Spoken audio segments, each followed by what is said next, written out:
They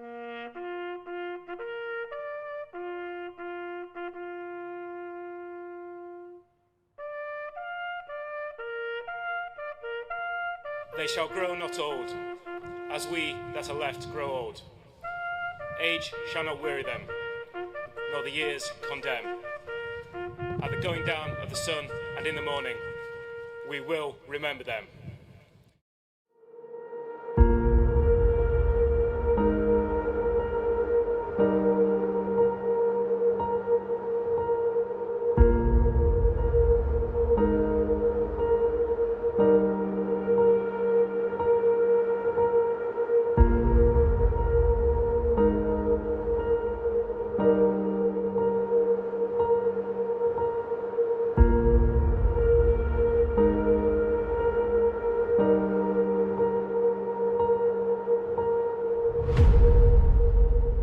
Let's go racing!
Hello and welcome to Anglesey for the 10th running of Race of Remembrance. We're here on what is actually a very fair November day. The rain is keeping off, we are forecast that tomorrow, and the theme here is perseverance. Not only is it the name of the trophy that the drivers will be fighting for in the Race to Remembrance, it really signifies what you do in the military and in motorsport as a racing driver. Now, the first race we have got forming up behind us now is something that is completely new for this year. We are bringing you a capacity grid for the Race of Remembrance Clubsport Trophy race. I've got Scott Woodwist here alongside me. Scott, this race is an absolute humdinger to get us started today. Yeah, the main event comes a little bit later on, a couple of hours, but we've got something a bit special. We haven't actually ever broadcast this race before, but it's great that we've got almost a capacity grid. We've got a great front row of a Lotus Elise and a BMW Z4. Liam Crilly, who's a multiple-time Clubsport race winner, definitely wants to try and get the special honours here, but there's a great variety, as there always is in Clubsport.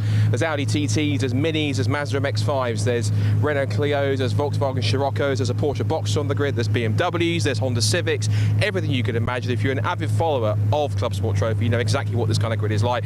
45 minutes of kind of mini endurance pit stop racing coming up to really kick things off in the best possible way. And of course, we'll talk all things ROR as we progress with the likes of the Biathlon of Foolishness, which is coming up, which is going to be particularly quite fun, which we'll get to that later on. But of course, on top of that, we've got 12 hours of racing ahead of us, some 55 teams. Should be an amazing spectacle, some great teams in the mix, and no one's certain to be a victor at any point in this time. All the classes are pretty much up in the air in terms of who could take home the glory. But before that, as a perfect warm-up for ROR, we've got the Clubsport Trophy racing. With a grid like this, it should be pretty impressive.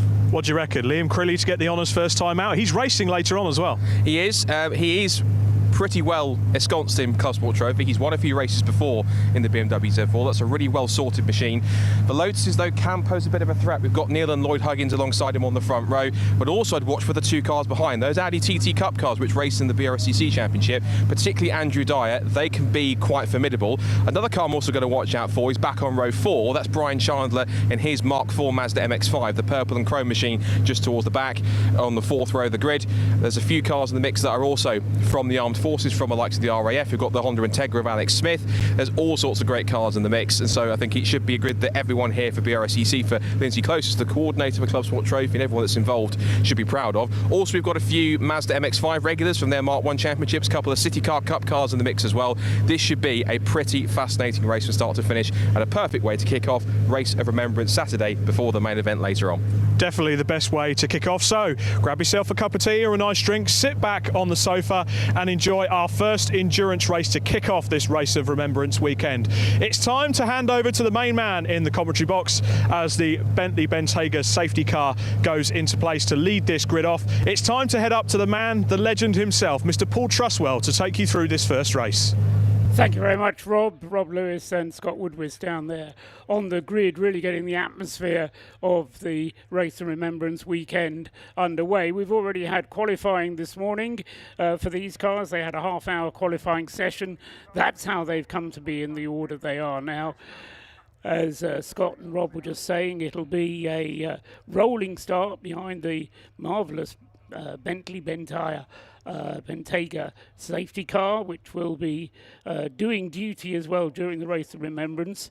It's not the only poppy car we've got here this weekend. We've got a preponderance of poppy cars, including the rather special Mazda, which was down at the Cenotaph yesterday, having its photograph taken, and I'm sure there's social media pictures of that as well. But the cars then, 38 of them due to be lined up on the grid, will be setting off very shortly indeed for their pace lap. It will be, as we were saying, a 45-minute mini endurance race, potential for a driver change, and it's a mandatory pit stop in any case for these cars. They have to stop between 15 minutes and half an hour into the 45-minute race. So in the middle 15 minutes of the race, everybody will have to be coming in for a pit stop. The pit stop will have to last 2 minutes at a minimum, during which time the driver change, if necessary, can take place. No refuelling, though. As Scott was saying, we've got Liam Crilly with the BMW Z4 Coupe on the front row of the grid on pole position, car number 12, and alongside him is the number 30 Lotus Exige, which Neil and Lloyd Huggins are sharing. That's car number 30. And then on the second row of the grid, we've got the two cars from the Audi TT Cup. Number 53 is Paul Bancroft in his Audi TT, and alongside him is number 15 Andrew Dyer, winner of the last time out at the Clubsport Trophy race. So, as he was saying, a car not to be overlooked by any manner of means. So, 53 and 15 on the second row of the grid. On the third row of the grid, we've got car number 46. This is the VW Golf of George Wright. And alongside him is the number 86 Adam Morrison Mini, one of 6 cars that have been entered by Track Scotland. And Adam Morrison then will be starting from the third row of the grid in car number 86. On the fourth row of the grid, we've got car number 58, another Audi TT, this one in the hands of Paul Hoggins. And alongside him, Brian Chandler, car 76, in the best of the Mazdas. He leads Class C for the less powerful cars. Ninth on the grid, the inside of the fifth row, is car 27, Lee Curry's Renault Clio. And then look out for the VW Sirocco, Ben Walkingshaw, car number 501, on the outside, the right-hand side of row 5. Row 6 is car number 115. This is Colin Gillespie with Will Beach alongside him, driving in the all-white Porsche Boxster. And then alongside him is car number 83, the marvellous little Ginetta, looking like it's from a different era. Well, it is the G20 Ginetta. Simon Frowen sharing with Mark de Spong. and that's the 6th row. The 7th row is car number 150, and that's Andrew Stevens and Julian Hamer driving in their Mini, and alongside that is a very distinctive Honda Integra, car number 84 of Richard Smith and Fraser Gillen there in number 84.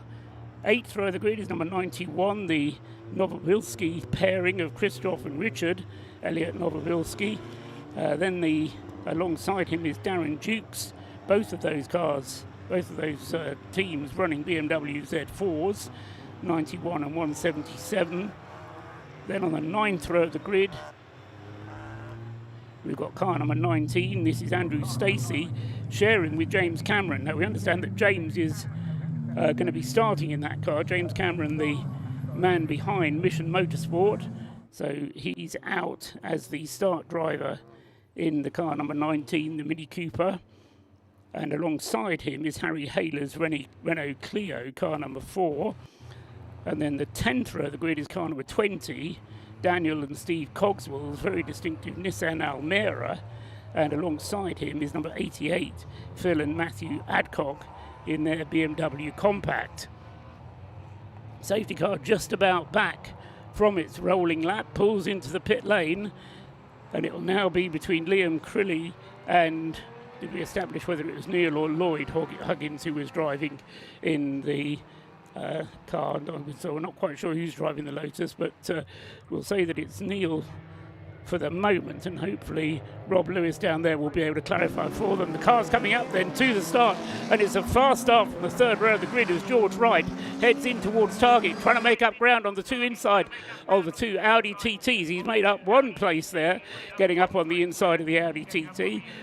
But I don't think he's managed to quite make up 2, but George Wright having a great start there from the 3rd row of the grid, and he's in 4th place as they turn through the banking for the first time and come back down towards Church. Liam Crilly has made the best start, and here it is who leads at the moment and pulling out his lead as they head down the back straight towards School and heading up towards Rocket for the first time. In 2nd place is the Lotus of the Huggins team going up there to Rocket, and then in 3rd place just tucked in behind. Oh, and there's a car there that's suddenly blown its engine. It's one of the RAF cars and pulls off to the right hand side of the circuit there at Rocket Inn, and that was Scott, the car number 84. Yeah, it's Alex Smith in the Honda Integra. Sad to see that he's pulled off and his Clubsport Trophy race is over before it's even begun, so the next time he will get back on track will be his stint in the main ROR race. But as expected in Clubsport Trophy, with so many different cars in so many different classes, everyone getting underway with a pretty fast pace, and it is that top 2 of Liam Crilly's BMW Z4 and then the Huggins in the Lotus Elise that are trying to set the pace. Into 3rd place already has gone Andrew Dyer, and also watch out for that Tracks Scotland Mini that's got the K20 engine in that machine as he heads down towards the left-hander at the bus stop to end lap number 1 under racing conditions. Alex Smith is out of his car. The car, as Scott was just saying there, comprehensively engine failure there. What I don't know is whether he's left any oil on the circuit or not, but yellow flags being displayed to warn the drivers of that car being parked just off the circuit, and we'll see at the end of the lap whether or not the safety car is going to be required or not as the field come charging through at the end of their first racing lap. Liam Crilly had a lead of 2.1 seconds then over the Huggins Lotus Elise Exige in 2nd place. Andrew Dyer's Audi TT is in 3rd, but coming under pressure there from Adam Morrison's Track Scotland Mini as they head through School, and just behind them is George Wright with the VW Golf as well. Those 3 cars very close together, Scott. Colin Gillespie's Porsche got it really out of shape on the run up to the kink towards the Rocket complex, battling with Brian Chandler's Mazda. They go wheel to wheel into the 2nd part of the complex, and Morrison, meanwhile, you rightly said, was catching Andrew Dyer, and the Mini has slipped past the Audi now into 3rd place, and now Andrew doesn't get a real chance to have a bit of respite because he's now got the competitive Golf in grey and yellow of George Wright on his tail as they come down through the corkscrew and onto the Tom Price straight, as off the road has gone one of our regular Class E runners in Clubsport. That is the, in fact, red flag in fact has been thrown. That was the Adcocks in the BMW that went for the spin, but the red flag has been thrown.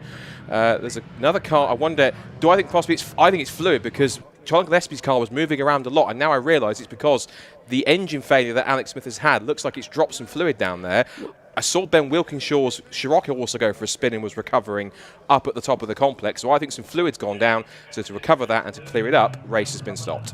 Yeah, that was my initial fear, was that when that engine went, then there was some fluid down, and the safety car wasn't required to deal with the car of Alex Smith that went off there on the first lap, the Honda Integra in the RAF colours, but it wasn't so much the fact that the car went off, but the fluid which has been dropped, and the marshals will be up there at Rocket having a look at the track.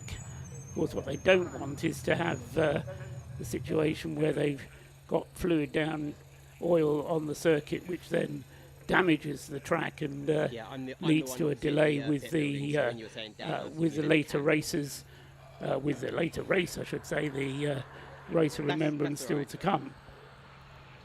Cars have been parked at the bus stop, having observed the red flag and coming to a halt. Now, we'd had one complete racing lap.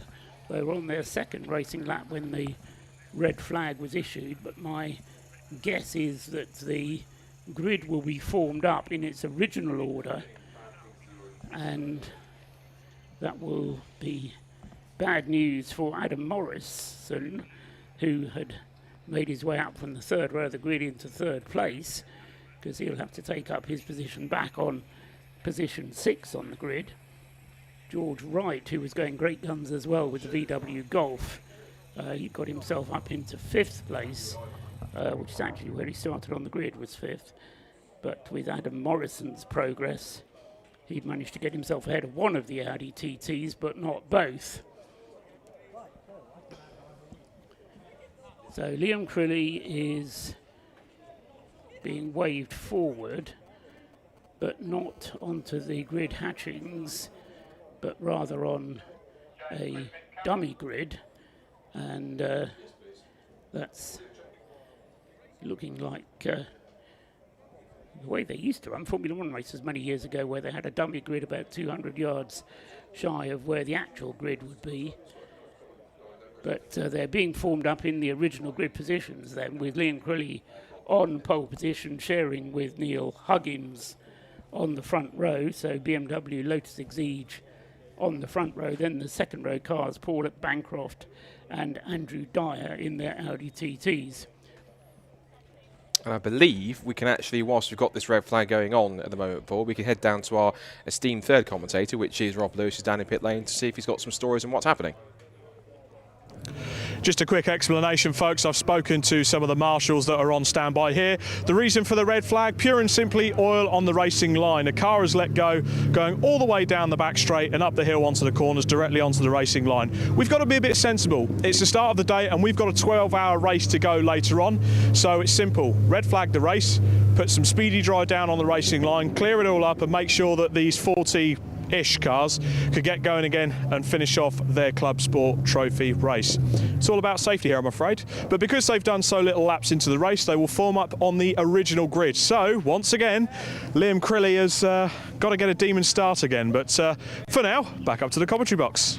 Okay, thanks very much, Rob. The other thing you can do whilst you're down there is just to, if you can, establish which of the Huggins it is in the number 30 Lotus Exige. I'm guessing it's Neil, but if you can confirm that for us, then that will make life a lot easier for us. We know the rest of the first 5 rows, at least, who's driving the car, because there's only one driver in them. It's up to the teams to decide whether they have one driver or 2 drivers. Obviously, if they have 2, they can share the cost a little bit more evenly, but it may well be that many of them decide that they'll do it on their own. We're pretty sure that it's going to be James Cameron at the wheel of the number 19 Mini Cooper. At least he gave me the impression that he was going to be starting when he was up here in the commentary box earlier on. So we'll assume it's going to be him. So we've got Paul Bancroft and Andrew Dyer sharing the second row. Andrew Dyer in the almost rainbow striped Audi TT on the outside of row 1, the first corner target being a left-hander here at Anglesey, so pole position is on the left-hand side of the circuit. That's where Liam Crilly has lined up. Coming into position a little bit late on parade there was Ben Walkingshaw's VW Sirocco. Not exactly clear why he was so far back. In fact, he came through 11th at the end of lap 1, so should have been all right. Meanwhile, the marshals out on the circuit are laying down the cement, which speedy dry is what Rob called it. It's basically just a cement dust, which is designed to dry the oil up, but also to minimise any damage to the circuit, because there is a tendency otherwise for the oil to rub away the surface of the track.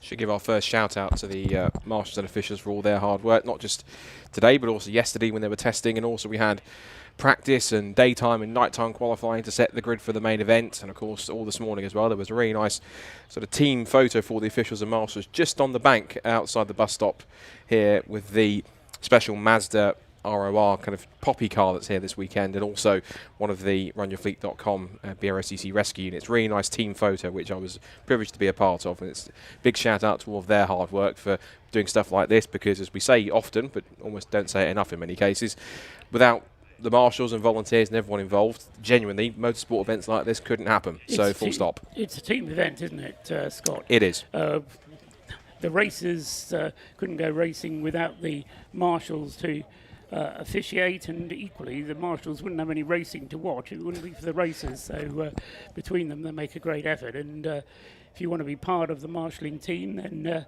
just go and have a look at marshals.co.uk.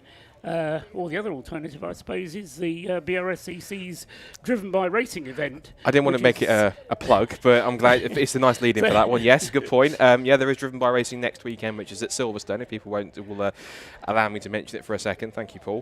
Which is, and that's a key way for you to, if you want to get involved and interested in marshalling, you can head to Silverstone. Tickets are free. There's no kind of they're free, but it's just apply for them. You can come down both days and check out not just race cars, and even have a go yourself in any kind of race car, maybe a car like this that's on the Clubsport grid or any of our established championships and series. You can get test drives or passenger rides. You can even take your ARTS test if you want to. We do that in conjunction with our friends at the Motorsport School, and we also give tasters and train people that want to marshal, to become a clerk of the course, to be a scrutineer, to do rescue training, all sorts that want to try and get involved in. So if you do want to fancy just getting involved in motorsport, finding a route into British motorsport, and even just seeing what BRSCC does as a whole, then get yourself to Silverstone, 16th and 17th of November next weekend. Tickets are still available. Just head to the BRSCC website and do so. And that's enough plugging different things when we're here for ROR. So, but nice lead-in nonetheless, Paul. I appreciate it. Well, BRSCC, one of the key clubs in the UK organising motorsport, and as I've said many times, the interest in British motorsport at the club level is very high indeed, and I'm never cease to be astonished at how much interest there is in club level motorsport. As Rob and Scott were saying, down on the grid, 38 cars in the Clubsport Trophy, 55 lined up to take part in the Race of Remembrance at this time of year, this far away from home, because let's face it, the Anglesey circuit isn't very close to anybody's home. No disrespect to those who live out here, but it's a long trek for a lot of drivers. A lot of teams have come a long way to be here, and it's a reflection of the superb support that British club racing gets, and we're very grateful to the BRSCC as well as the other clubs that are involved in British club racing, that they make it possible for us to enjoy so much racing.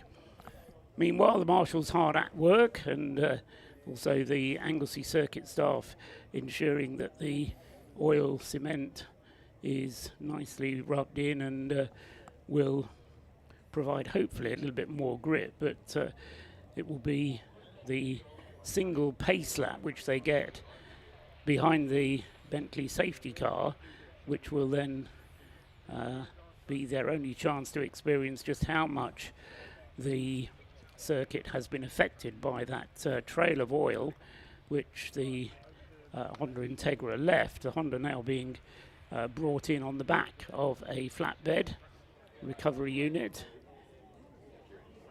Alex Smith having been the driver, which is not a result that they would have wanted for that car on that opening lap, but sadly it was a fairly comprehensive engine failure which led to that huge trail of oil being left on the, well, it's not so much the racing line as they go along past school, but more when they get into the braking area at Rocket Inn, the uphill left-hander, where they really need to get the car stopped as quickly as they can. And again, you only need to be unsighted for a moment and you get yourself onto that slippery stuff, and basically there was really just only one option, was to stop the race, get the oil dealt with, and then getting us underway again once the oil has been treated. So Colin Gillespie, we saw that battle briefly on camera between himself and Brian Chandler. I think he was one of the lucky ones, and I wasn't sure if just he was carrying too much speed through the right-hander at school and up towards Rocket Complex, but his car was a little bit sort of squirming around, and now we know there was fluid down there. That's the reason why he lost a little bit of traction, but he was a little nervy for a split second, but thankfully he survived, and he will take the restart back from his original grid spot of what looks to be, I think, row 7. So back on the grid for him in the white Porsche Boxster 3.2 that sits in Class D. It's done quite well for a Class D car to be fairly up through the high in the order. Actually on row 6 is where he's supposed to be. Row 6. Yes, he is on row 6. Yes, you're right. The grid not quite side by side as it ought to be. Lovely new painted grid markings on the circuit. Whether they've been put in especially for the Race of Remembrance, I'm not sure, but shall we say they're not being used by any of the teams apart from the front row. Anyway, it's the only way they can get all 38 cars onto the grid, or 37 we've got left now, with the absence of Alex Smith's Honda Integra, which should have been on the 7th row of the grid, car number 84. But as I say, he obviously is going to be not restarting. Everybody else, I think, will be. Course vehicles still present there at school, although one recovery unit returns. The clerk of the courses, well, that's Scott's Jaguar they've got down there, still there. I say it's Scott's only because he used it to drive up here the week. I can assure you it's firmly BRSCC. It's not mine, even though I might be the custodian of it to and from race circuits. It's definitely BRSCC's, but it's a rather nice cruiser up and down the motorway when you go to and from circuits, and it's quite a privilege to drive that kind of car. So that's making its way to pit then. Wonderfully supplied by Run Your Fleet, we should mention, so thank you to them. That's been in the club since about 2021, so that's about kind of 4th year into the partnership between the club and the fleet management company, so appreciate them for providing that. Of course, that's one of a number of cars here that's providing service for the event.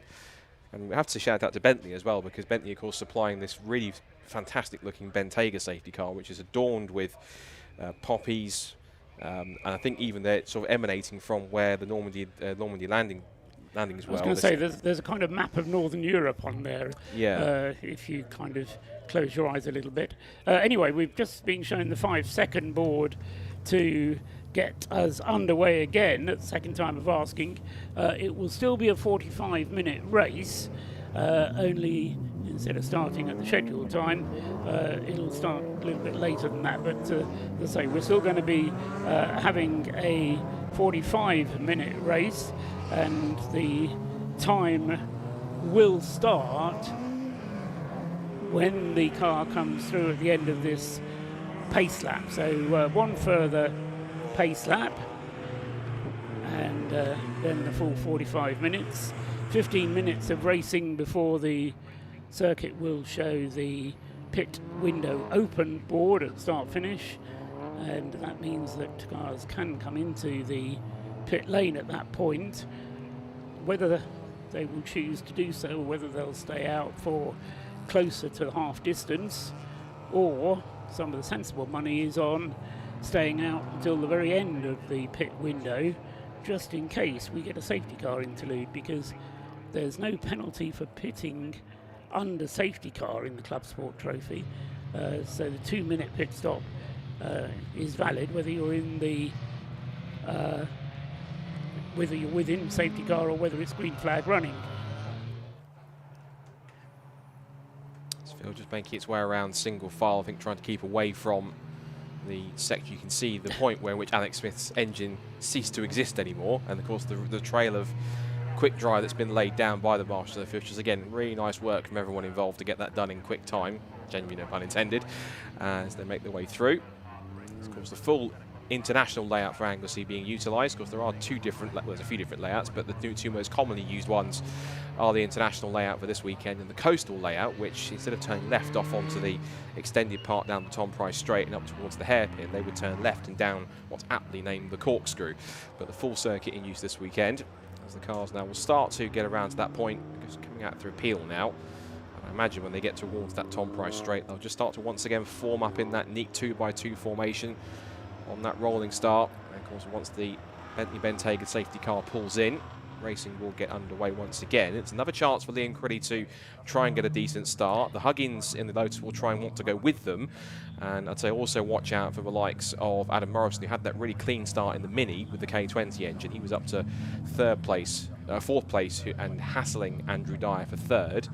And then the other couple of cars that came through that were fighting with the likes of Brian Chandler and Colin Gillespie's Porsche. So the other car which had a good start was George Wright, wasn't it, Scott? Yes, it was. The VW Golf from the third row of the grid. So two cars on the third row who gave notice of their intentions in the earlier start, in giving a clue as to what we might see happening this time. Of course, the problem, as you described it, with everybody avoiding the cement dust as they went up towards Rocket, is that none of them actually know whether there's any grip on that cement or not. So they're going to arrive there on the first racing lap with a bit of an interesting job in front of them. Anyway, the Bentley has pulled into the pit lane.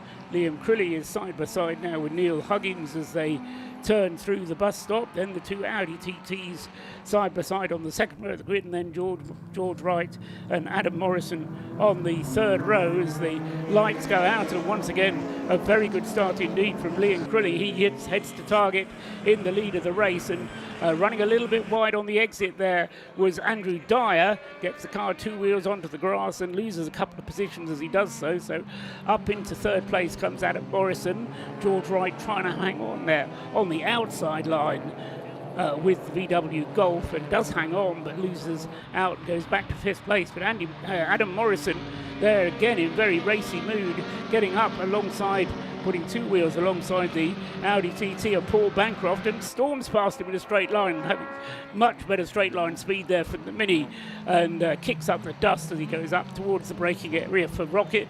Turns into Rocket in third place. So Adam Morrison then, he got up into third place earlier on, up into third place again then for the Mini as they turn along the skyline. Somebody's gone off there at Rocket. In fact, there's two cars off. One is Julian Hamer and Andrew Stevens. The other one's 92, which I think is Chris Stone's Honda Civic that's gone off, and they've both had two separate incidents at Rocket. I think the Stone Civic has gone off in sympathy of the Mini which went around. There was a few cars that were diving down the inside of each other up towards the Rocket complex, and so that was one of the unfortunate casualties.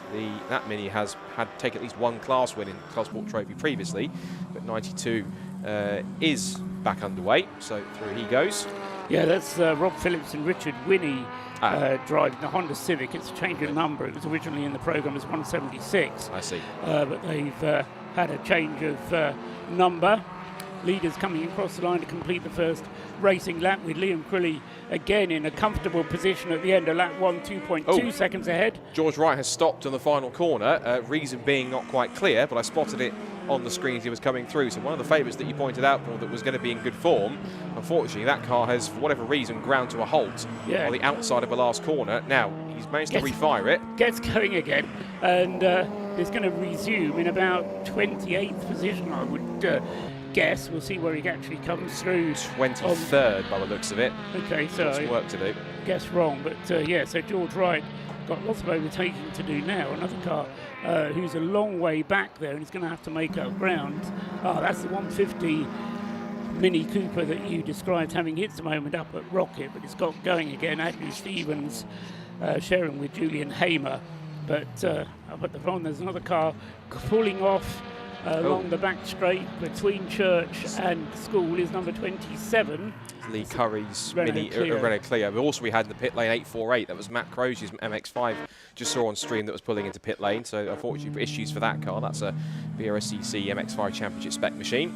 So lucky we got 38 starters because the attrition rate so far has been fairly severe. But anyway, they're up at the front of the field. Liam Crilly then, having made that good start, he's now coming back down from the hairpin in towards the bus stop for the second time and continues to extend the margin of his lead over the Huggins Lotus Exige in second place. In third place is Adam Morrison's Mini. In fourth place is Paul Bancroft with the Audi TT. Then there's a bit of a gap back to Brian Chandler's Mazda going well there in fifth place. In sixth place is now the 115 car, the Colin Gillespie Porsche Boxster. The all-white car has moved up into sixth place, and then Andrew Dyer recovering a little bit in seventh place, or having to recover in seventh place, having been elbowed up back by slower cars, or by the faster cars, but who were starting behind him on the grid. I think that the Gillespie, I think that's Will Beach, former TCR UK racer, who is in the Porsche. I think that's been moved up to Class C. It was originally classified as Class D, but it's had a class change. So now the battle it's having with Brian Chandler is for the lead of the class. It's just gone sweeping round the outside under brakes in towards Rocket to take the lead from the chrome and purple MX-5 Mark IV. Early class leaders as we go on to lap 3. Liam Crilly currently leads the way in the BMW Z4 number 12 in Class A and overall. Class B is being led by number 53, Paul Bancroft. Red kind of Audi TT Cup kind of BRSCC spec Mark II Audi TT. That's currently fourth overall. Brian Chandler has just lost the lead at the moment to the Colin Gillespie Will Beach Porsche in the Class C lead. That's on the 115 Porsche that's in the lead. Class D leader is the Stacey and Cameron number 19, which is the Andrew Stacey and James Cameron. So they're leading their class in the Mini Cooper.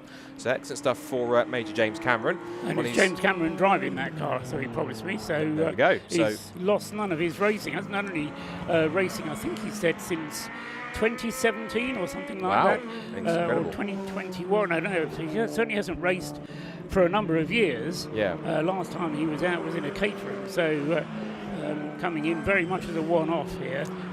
I think it's the actual reason for him racing is that he didn't want to do the Biathlon of Foolishness, and doing this was a good reason for him to get out of doing the race at the Biathlon of Foolishness. We can go down to the pits because Rob Lewis is there. Rob, who have you got?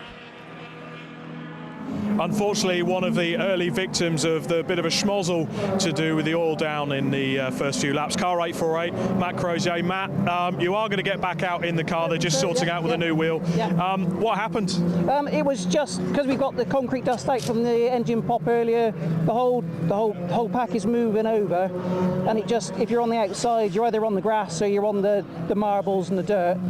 And it was just, I couldn't stop the car. It was picking up the rubber and the dust, and I just ended up collecting someone on the way through, but it was really unfortunate. It was not the sort of interview I wanted with you, to be honest.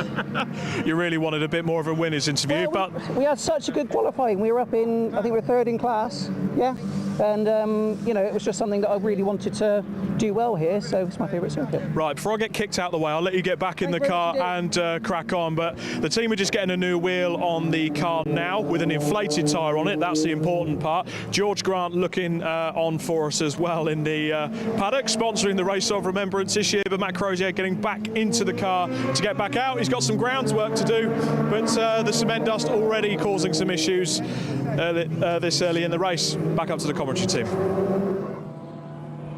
Okay, thanks very much, Rob, down there in the pit lane in the thick of the action. Liam Crilly, meanwhile, goes on to his fifth racing lap. We're into the 8th minute of the race now, so not that long, about halfway to the pit window being opened. Still Neil and Lloyd Huggins sharing the Lotus Exige in second place, 6 seconds now adrift in second place. In third place, good little battle going on there between Adam Morrison and Paul Bancroft's Audi TT, just about nose to tail there. Adam Morrison for the moment holding the Audi off, and then next up is the Andrew Dyer Audi TT in 5th place, just ahead of Will Beach in the Porsche Boxster, then number 115, and then just behind the pair of them is the Track Scotland Mini Cooper, which is being driven at the moment by either Adam Kindness or Craig Dillon. So that car is up into 7th place. Brian Chandler is next in the Mazda number 76 in 8th. And then Paul Hoggins, Audi TT in 9th place, with Ben Walkinshaw's VW Sirocco in 10th. Developing there between 19th, 18th and 20th position between the top 3 in class. And that is the Adcocks, who are stalwarts of Clubsport Trophy, as Matt Crozier's car now with a re-inflated tyre gets back out into the race, out of pit lane. So that's currently between the Adcocks, who are former BMW Compact Cup racers, and their old BMW Compact Cup car, and that currently leads the class, but it's battling away with one stalwart of the class also, which is the Cogswells, and they're one of the unique kind of BTCC period inspired liveried Nissan Almera. You don't see many Nissan Almeras racing these days. And then we've got Jordan Pimley and Mike Close. Jordan Pimley, who was vice champion in last year's 2023 Mazda MX-5 Clubman Championship. Did a couple of sporadic rounds this year. Mike Close, of course, has been experienced in Mazdas too. They're currently in 3rd place, and they're separated between them by about 2.2 seconds across the board between them. So it's looking pretty close between them, particularly the fight for 2nd place in class. But the Adcocks currently have a lead, and that's a bit of a reprieve for them. In fact, they're just coming onto the screen now, onto the pit straight between these 3 cars. And they've got the Cavan Taylor Class D Renault Clio just behind them also. And that's a neat little battle that's doing well. And I think the Adcocks actually will be glad for the restart, because they had to spin up at the complex just before the red flag was thrown. Another car to look out for, Scott, is going to be the George Wright VW Golf. Remember that car had the moment down at the bus stop a couple of laps ago when the car just ground to a halt and George had to fumble through trying to get it to restart. He went down to 23rd place, I think it was you said. Yes. He's got up to 14th now, so he's already made up 9 places, and he's now challenging the Elliot Novovilsky BMW Z4. So looking to make up more places. Certainly he's lapping more quickly than 3 or 4 cars ahead of him, so has more ground to make up. Meanwhile, you spotted... That was the Adam Kindness Craig Dillon Mini that's gone off the road, and that was from 7th position. So whatever happened there to that car, that's gone off at the hairpin, because it's now going down the back straight towards the bus stop.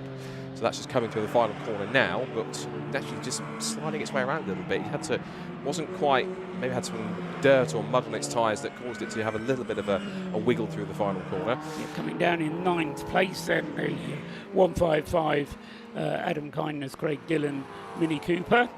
And so he lost, 3 places. He was 7th down to... lost 2 places, was 7th down to 9th with that moment. George Wright, meanwhile, moves up to 13th place with the VW Golf. So he's made up another position on that lap. We are 3-4 minutes away from the pit window opening. And then, as I say, it will be a matter of strategy for those teams to come into the pits that want to come in early on. Others may be leaving a little bit later, but it's down to the teams to decide when they come in. Whenever they come in, the pit stop is a mandatory 2-minute one from pit in to pit out, and there are penalties for going under the minimum pit stop time, 30 seconds added to your race time plus however short you were on your pit stop. So it has cost... In fact, it has changed the outcome of Clubsport Trophy races in the past. I think last time out at Silverstone, Andrew Dyer kind of lucked into the win because the car in front of him made a short pit stop. Yeah, and it doesn't matter how short the pit stop is, it's 30 seconds plus literally how much it is. So it could be half a second, 2 seconds, 10 seconds. Doesn't matter how short the pit stop is. It's default 30 seconds plus the time you have to make up. This is the intriguing battle on track I'm watching on screen. This is the fight for third place. It's third place in Class A, but the Class B leader. This is Adam Morrison in that fast-starting K20 engine, I believe, Mini Cooper. It's making a wonderful noise as it heads its way out of the right-hander at Church and now onto the back straight, with Paul Bancroft in, I think it still is mostly an Audi TT Cup spec machine, in fourth position, ahead of Andrew Dyer in class. They're first and second, respectively, the two Audis.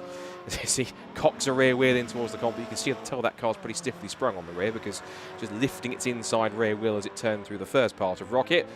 So these two cars fairly evenly matched, both front-wheel drive. In the way just now past, that's the Peugeot 206, that's the Trevor Hancock number 16 Peugeot. It's been racing for a while. Another car that's a regular in the Armed Forces Challenge.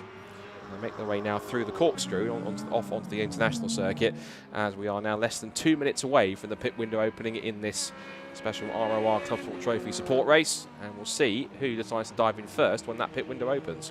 Yes, I suspect that the leading runners will leave it a little bit later if they can, unless we do have a safety car, and then we'll see a whole gamut of them coming in. The screen showing the Nissan Almera there in the middle of its little battle for 18th place between the Cogswells in the Nissan Almera and the Adcock brothers driving in the number 88 yellow BMW Compact. That's Philip and Matthew Adcock, and the Nissan Almera in the hands of Daniel and Stephen Cogswell. I believe I think it's father and son. I think Philip's the father and Matt's the son, I believe, if I'm correct. Right. But we've got actually a three-car fight here, because right behind them is the black and yellow MX-5, you can see there, of Jordan Pimley and Mike Close. So this is now the fight for the Class E honours. It's the best supported class in the ROR this weekend, race this weekend, because 16 Class E cars this weekend. It's been boosted by some of the Mazda MX-5s and a couple of the regular City Car Cup cars as well. This is the closest battle on track. Into the pits has come the Track Scotland Mini Car 155. This is too early to be a routine pit stop, so this is a car that had a new engine fitted, or at least a engine repair. They've sent out for more engines at Track Scotland, and they've been working very, very hard on that car, but unfortunately for Track Scotland, it looks like a return of the problems for the 155 car. Adam Morrison's car, they're going very strongly indeed. This is also a Track Scotland entry, as you say, with the K32 spec in that car, but currently running in third place with Track Scotland with the 155, a car that they're hoping to run in the Race of Remembrance itself as well, but Adam Kindness then bringing the 155 into the pits.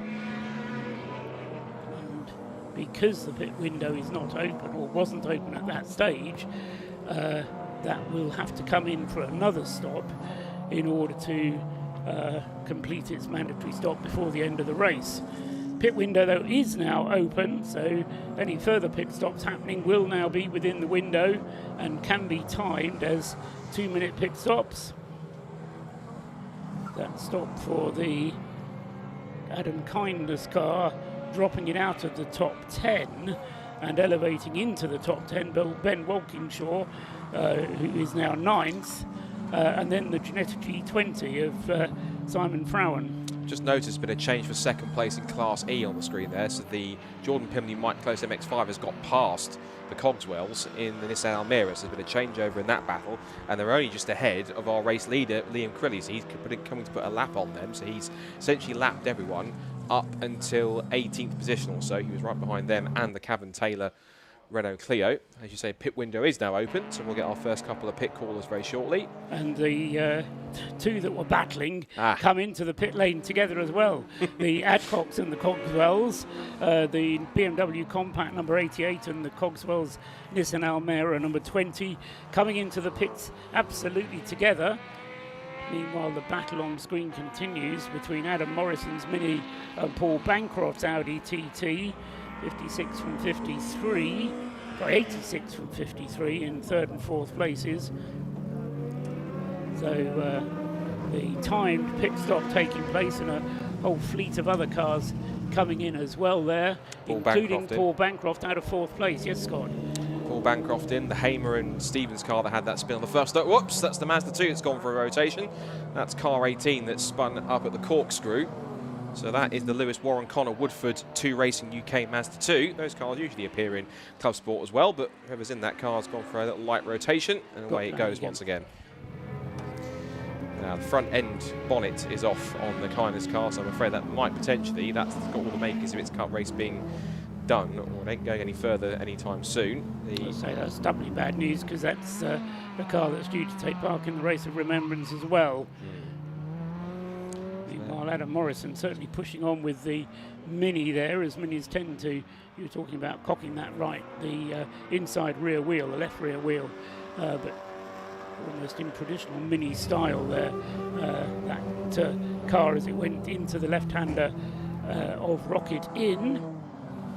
Seeing the Novobilskis have brought their BMW Z4 in, one of several Z4s that have, I'm sure they're ex-Z car spec that have now found a new home in Clubsport Trophy. Every time we've had Clubsport Trophy races throughout this year, there's always been about 5 or 6 or 7 of them that have popped up in the same class. Somebody else goes off at the bus stop there. That's the 500 Mazda MX-5 of Jordan Pimbley and Close.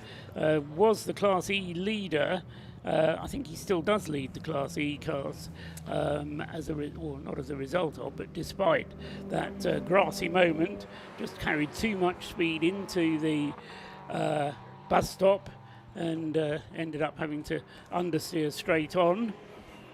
I've noticed that the pit stops are finished for the 2 cars that came in that were leading the Class E battle, which is the Adcox and the Cogswells, and they've both come out, and no change in the order. So Adcock is ahead of Cogswell. I've got a clever screen here, Scott, that tells me the pit stop times. 2 minutes 0.285 for the Adcox BMW, 2 minutes 1.495 for the Cogswells Nissan Almera. So nothing timed to choose between them, but what perfect timing, 2 minutes 0.285. Relatively short pit lane here at Anglesey. So you haven't got quite as much of a calculation to do, but you have to get your timing pretty accurate to come through as close to the 2 minute minimum as that. And I would say that cutting it a little bit too fine is 2 minutes 0.285. But it's legal pit stop. Absolutely, and they can be very pleased with that. And as I say, once the cycle of everybody having done that pit stop, I think it will put the Adcox in very good position indeed to take the Class E win, especially with Jordan Pimbley taking to the grass as he did on his last lap through. He did a 1 minute 53 as opposed to 1 minute 50, which would be the normal sort of time for. In fact, here comes Jordan Pimbley into the pit lane now, having scared himself a little bit last time around. Just whilst that's happening, you see on the screen here we've got the Invitation Class Ginetta. We don't normally have Ginettas in Clubsport usually, but for this one race it's in as invitation purely just for the spirit of the race. Simon throwing hand over to Mark Despong, who apparently on his helmet is telling us to vote for Pedro, whoever Pedro is. So, there you go, bit of front pressure for whoever that was. Anyway, Class E battle continues on. You can see there the Cogswell getting back onto the tail of the BMW, but this is now key in terms of if these two can make their way through any traffic they've got to get through, although ironically Class E cars, lapping cars or passing cars that are going technically quicker than them in terms of a higher class. Seems quite interesting, but that's the pace that they're setting at this point in time. Yeah, both of them with different drivers aboard now as well, of course, having both being 2 driver entries, so getting used to the conditions in this early stage of their stint. As well as having to have the battle between them, and I fancy the BMW might just be making a bit of an escape from the Nissan as they went up to the left-hander at Rocket in that time. I say the Cogswell Almira was pushing. You saw as it went through the first part of Rocket, the rear end was just hopping around as it tried to rotate the car through the first part. So again, another car that's fairly stiffly sprung. These two are going to push on. The key thing is going to be in terms of where these cars end up by the time that the Pimbley and Close MX-5, which is going to be pitting right at the top of the pit lane about here, at the top end here, how quickly that can complete its pit stop and where they're going to be in relation to when it comes out to complete its stop so it can carry on its battle for the second half of the race. Into the pits comes the Huggins Lotus Exige at a second place, but we can go down to the pits because Rob Lewis has someone else to talk to. Rob, what have you got for us this time? Well, I've had a chat to a lot of the drivers that are coming in from the cars, and they're talking about grip levels actually not being too bad. I've got Simon that's just jumped out of the lovely Ginetta G20 there. First of all, you don't see many of them out racing anymore. There's still a few knocking about, but yeah, they're starting to get a little bit rarer.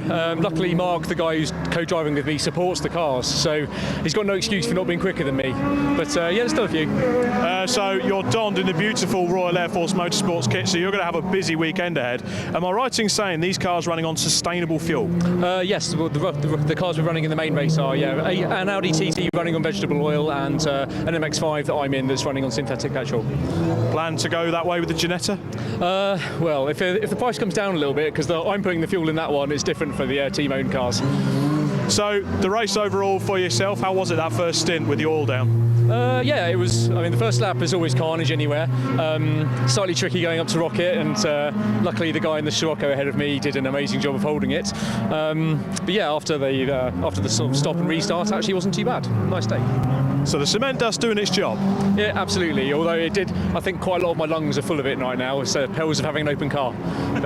So what's your job now? You've done the Clubsport Trophy race. Hopefully get a good result in that. What's your role in the Race of Remembrance later? Well, firstly, Biathlon of Foolishness. So go and jump in the sea, and then jump in an MX-5 and start the main race. Fantastic. I'll let you crack on. Thank you very much. No worries there. So lots of pit lane activity coming up and down the pit so far. I haven't seen Liam Crilly yet, and because he's a solo driver, I can imagine he's going to want to duck in at the absolute last minute. He's probably praying for a safety car. That's the only thing that's going to help out the front runners to get a bit more of a gap in this race. Lots of pit activity going on at the moment. I'll throw back to the commentary team and we'll see if we can speak to a few more of the drivers. Thanks very much, Rob Lewis down there. And yeah, of the leading group, the leading 10 cars, we've only had one of them making their pit stop so far, that being the Huggins Lotus Exige. A drama though for Adam Morrison with the Mini number 86. Remember, that car was up in third place, a time in the pits for him of 1:59.186, so he's less than a second short. But it is crucial because he is short, so it will be a penalty at the end of the race for Adam Morrison's Mini, I'm afraid. However far up the field he manages to get, I don't think he's quite on the pace with Liam Crilly or with the Huggins Lotus Exige, but Adam Morrison adding to the misery of Track Scotland there by just mistiming the pit stop. Yeah, in fact, actually, TSL are on it straight away as well because they recognise it too. They've actually put a red exclamation mark where his, on his status column, so it signifies that he is going to get a penalty because of that. You're absolutely right. Here's Ben Walkinshaw, who was another one driver that was lucky to survive the spin on the fluid after the Alex Smith Honda Integra dropped it on the first start. And in terms of that Class E battle, I'm going to keep an eye on the change that we've had. So the current lead at the moment is Simon Waterfall's Mazda MX-5 ahead of Chris Fantana in his MX-5, but it's a different one. And in fact, yeah, there is confirmed on the timing screen. 31 seconds to be applied at the end of the race for a short pit stop for Adam Morrison. So guilty as charged. There he is. And then they come down the back straight. There is the, I think that's the 19, which is the, yeah, that's the Stacey James Cameron Mini, which is currently still leading Class D by about almost 30 seconds from Cavan Taylor. He spent most of his race chasing the three Class E leaders. In terms of that battle, at the moment, it is Adcock and Cogswell, those two cars quite far ahead of Pimley. They are still technically a net first, second and third in class, but the time that they've gained, the two cars here, the BMW and the Nissan, over the Mazda MX-5 is quite measurable because they've got quite a sizable gap on them by the time they come back around. Yes, out of the car already then is James Cameron, the car number 19, in 19th place, but leading its class, as Scott was just saying. So Andrew Stacey has now taken over behind the wheel of number 19. It was quite a long pit stop for the Mini team. Not quite sure whether it was James taking his time getting out or Andrew getting in, but they were 2 minutes 22 on their pit stop. So will have lost some time as a result. Anyway, we can go down to the pit lane because Rob Lewis has someone else. So he's been all year running lots of these Mark 1 MX-5s as close racing. I've got Mike close here. He's just jumped out of his Mazda MX-5 and handed over the keys to Jordan Pimley. Mike, first time out racing this year, I understand. Almost, yes. I did go out with Cadwell in the BMW once, Super Cup, but it's first time back in the Mazdas. It's nice to be back in something you can really chuck around. And there's something quite special about coming to Anglesey at this time of year to participate in any way in this event. Yeah, absolutely. I'm ex-forces myself. I did 9 years in the Remy, so it's amazing to give back to the charities that are helping lads out when they're coming out, lads with difficulties. So it's amazing to be here. So talk us through that race start. Bit hairy at the start. How was it for you, kind of back in the pack? Yeah, so well, you say back in the pack, but in with the E classes, yeah. It was a good start. Never done a rolling start before, so that was new to me. But two laps in, and someone decided they didn't want the contents of their engine all up the hill towards Rocket, so that made a bit of carnage. Yes, that was awkward, and then we got a red flag and restart. Got a second chance of getting that rolling start going, and got this one a bit better. Got the gearing right this time, and made my way through the pack. The second race started well. There was a bit of a tussle at Rocket, so I managed to sneak a few places there. I think I came in first in class at the point I handed over to Jordan, and he thinks he's quicker than me, so we'll see how good he goes. Well, I did say the glutton for punishment for Jordan being quick, as you had to come on here and talk to us, so thanks for chatting to us. And the family here working away this weekend, because of course wife Lindsay looks after the Clubsport Trophy, so she's beavering away in the background. Yeah, she never stops, bless her. The kids are always bugging us for coming down here, but she works hard. If she's not working hard here, she's working me hard at home, so yeah, why not? Fantastic. Well, Mike, enjoy the trip out today, and any plans for the rest of the race? I'm going to watch the rest of the race. Hopefully Jordan brings it home with the Golden Trophy, and then I'm in with the Citroen C1s helping run one of them. So yeah. Fantastic. Good to see you, Mike. I'll let you get sorted out. Cheers, buddy. Always a pleasure. Thank you. Always good to talk to Mike Close of Close Racing. We've got the Team Air Supply Golf in as well. We noticed that had a bit of a tussle there earlier on. The NJM team just getting the tyre pressures and everything set up on that. Don't forget, pit stops here. Minimum 2 minutes you've got to be in this pit lane, so it's not so much of a rush this time, but still that pit work is key. You've got to get that car in and out in 2 minutes. There's a bit of a skill to it. For now, back up to the commentary box. Thanks, Rob. Yeah, it's not just a matter of getting it in 2 minutes, in doing it in less than 2 minutes. And Liam Crilly has gone out again, having done his pit stop in less than 2 minutes. So he's done a 1:58. So Liam Crilly is going to get a penalty. Adam Morrison is going to get a penalty. And a battle on, Scott, for your favourite class, the Class E cars between the Nissan and the BMW Compact. It's the most populated, in fact. Whilst that's happening, sadly, the Hamer and Stevens car is pulling up. That's the Mini that had the spin on the first start earlier on. So that, I'm afraid, is pulling off the road with an issue. But yes, they were side by side exiting down the back straight towards the bus stop, and then side by side across the line, separated by the chasm of a margin that was just under 0.2 of a second as they came across the line. The Cogswells now have taken the lead of the class. They were just ahead, but Adcock BMW was up the inside, and now it is advantage Nissan ahead of BMW. The third place car in that class, looking at lap time, has just set a personal best of 1:48.166. The pit window has now officially closed, so if you haven't made your pit stop, that's tough. Well, not quite, because the way the rules work is you are allowed to pass the pit window closed board at the start-finish line. But you're right, the official pit window has closed, but if you don't have any radio communication and you're relying on the board, then you're allowed to pass the board once, and then you have to make your pit stop. But in effect, that means that the one that we've not had in yet is Paul Hoggins. He's not made his pit stop. Andrew Dyer is in the pits at the moment in the Audi TT, and provided he does a legal pit stop of over 2 minutes, he is now sitting in the box seats, which is exactly how he won the race the last time the Clubsport Trophy was out at Silverstone.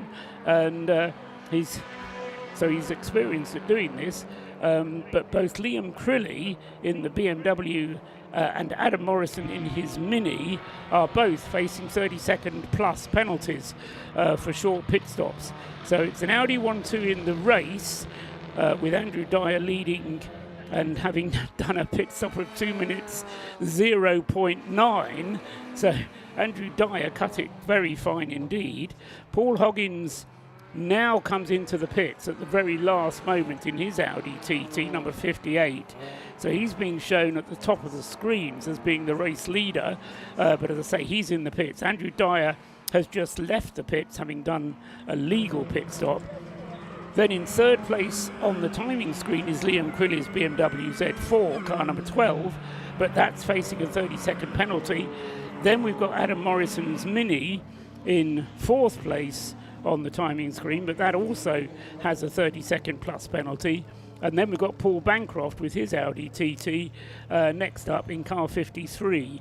Then it's the leading Class C car, Colin Gillespie sharing with Will Beach. We think Will Beach started it, with Colin Gillespie having taken over in number 115. He leads Class C ahead of Brian Chandler's Mazda. And then in 8th place is Ben Walkingshaw with the VW Sirocco ahead of the Ginetta G20, which is now in the hands of... I think it's Mark Despong, I think. Mark Despong, yeah. Just noticed as well, another car's had a penalty applied to it, the 117, which is one of the McGregors, and their Mazda MX-5. 117 is Robert McGregor, and he was about a second short. He's got a 31-second penalty applied to his time as well. And ironically, even though on the timing screen it says we've got Crilly second and Morrison third, unfortunately that will now become, well, on track first and second. Unfortunately, we have to now ignore those cars because they're not in contention for the victory anymore. They will slip down the order. It means we are pretty much looking at, depending on how quickly they get out on track, it could be looking, I think, even possibly an Audi 1-2-3 if it works out that way, and Hoggins can turn that pit stop around quick enough. Well, it depends how far ahead Liam Crilly can get, because Liam was leading by 15 seconds at the half-distance mark when he came into the pits, so he could well overcome his penalty, but we'll see what happens with that. More news down from the pit lane, though. We've got Rob Lewis down there. So, no, right. So, I thought we had Rob, but no, we don't at the moment.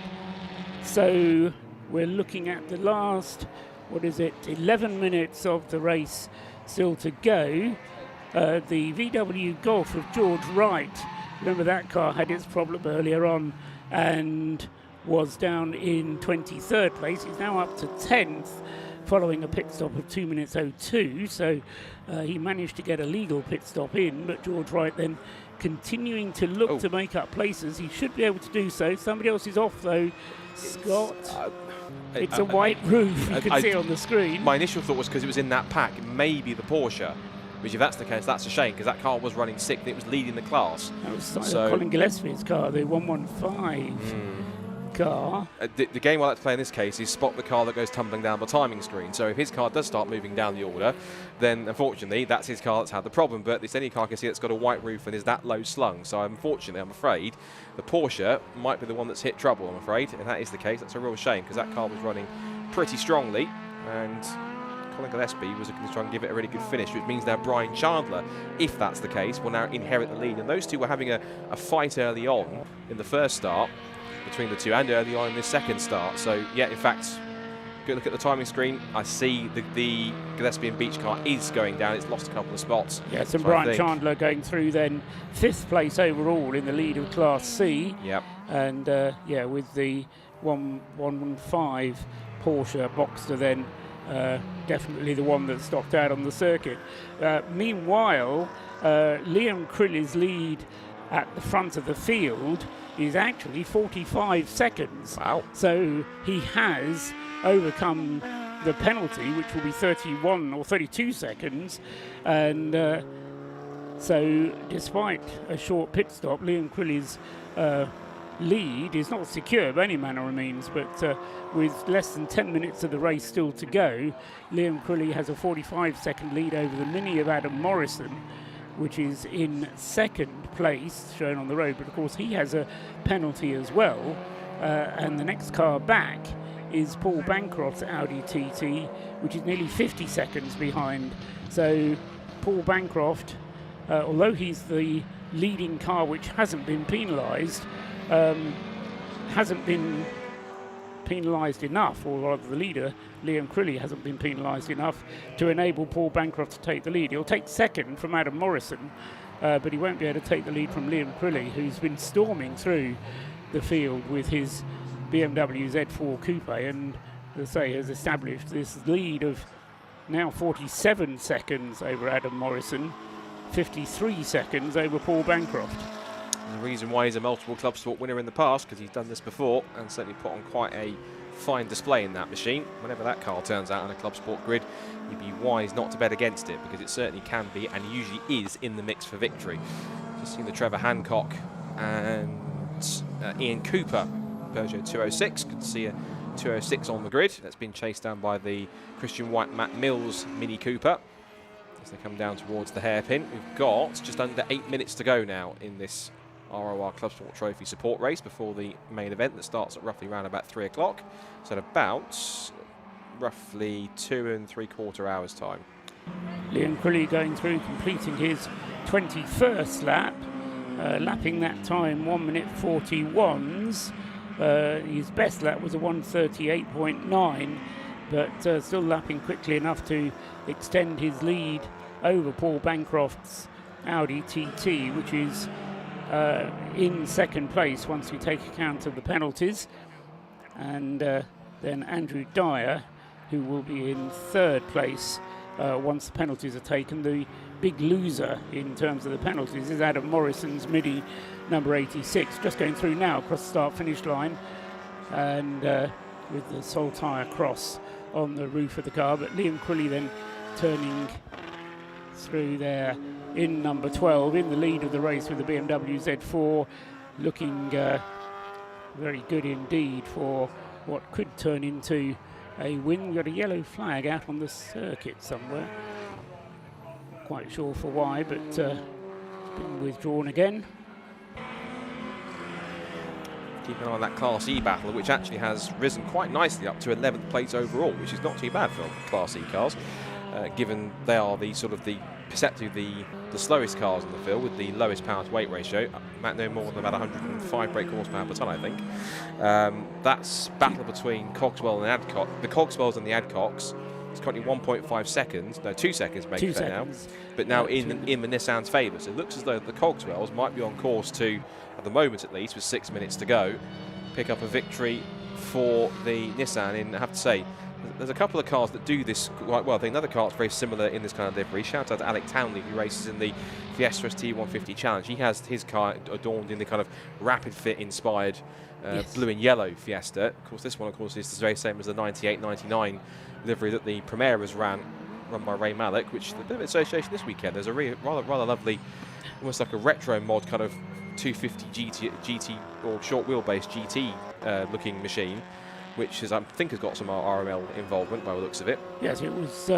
It is actually based on a Ferrari, as far as I know. So it served as the safety car at the Silverstone Historic Festival, or the Silverstone Festival, it likes to call itself nowadays. And made certainly that Festival of Historic Sport very special indeed. Brian Chandler has just turned in his best lap of the race so far, in 5th place in the leading Class C car and the leading Mazda MX-5, and he is the only, well no, not the only, but he's the last car not to have been lapped by Liam Crilly, who is now on to his 23rd lap with less than 5 minutes of the race still to go. Just a good thing to point out, and also we're looking at some of our YouTube comments watching. It's good that we've got people watching on YouTube. We have to give a shout out to a fellow commentator and a friend of yours and mine, Dave Goddard. So hello, Dave. But he pointed something out that good spot on that, because we did actually quite spot it. The Neil and Lloyd Huggins Lotus apparently didn't reappear from its pit stop, and because of that, it's been missing since the pit window opened, essentially, when it made its pit stop. So it's now firmly out of contention and is all the way down the order in towards the bottom of the field. Yes, 36th place. And as Dave points out, that car made its pit stop and then didn't reappear from the pit. So it was, well, whether it came in on schedule or whether they came in slightly early, not sure, but it only completed 13 laps and is not circulating at the moment. So that car wouldn't have challenged, or it could have challenged, because it was less than 30 seconds, or it was around 15 to 20 seconds when they made their pit stops, the gap first to second. Adam Morrison pushing on as well with his Mini, car number 86. He's just done his personal best lap of the race at 141.789. And just looking at that battle that you were talking about, Scott, between the Cogswells and the Adcocks, the Nissan and the BMW, separated now by 1.2 seconds. The best lap of the race set by the Adcocks BMW at 2 minutes 0, compared to the Nissan's best lap of the race, which is 2 minutes 1.4. So there's over a second separating them in terms of best laps. But the driver at the moment of the Nissan is, it seems at least, quicker than the BMW as they cross the line and complete another lap.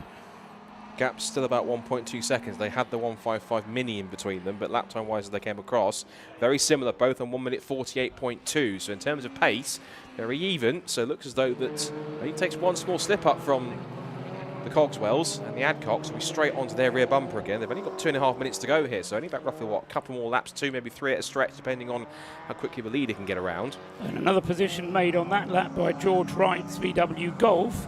He moves up to 8th place, so making the best of a bad job from 23rd to 8th for George Wright in the VW Golf. He's got another 10 seconds to make if he's going to catch Ben Walkinshaw, and at the moment he's not lapping as quickly as Walkinshaw Sirocco, and with less than 2 minutes now remaining of the race, that's going to be too much of an order, I suspect, for George Wright to make any further places. But still, I think 8th place is going to be as good as he's going to get, but still a good performance from him.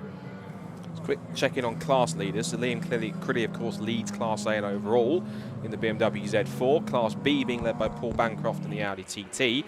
Brian Chandler firmly 5th place now now that his main rival of the Gillespie and Beach Porsche has pulled up between Rocket and Peel. He now leads in 5th position in the Mazda MX-5 Mark IV. Class D in 13th overall is Stacey and James Cameron. So looks like that it's going to be Andrew Stacey and James Cameron in car 19. So a good effort from them to put themselves into the class lead. In Class E, well, we know that battle's going on. It's between currently the Cogswells and the Almira. And they've closed right up again, they have. Scott, with the traffic they've had to battle with. So the Cogswells have been a little bit hampered, I think, by that traffic. And the Nissan now coming under pressure from the BMW. Got the better of the traffic through Target as they went out of the off the start-finish line up towards the banking.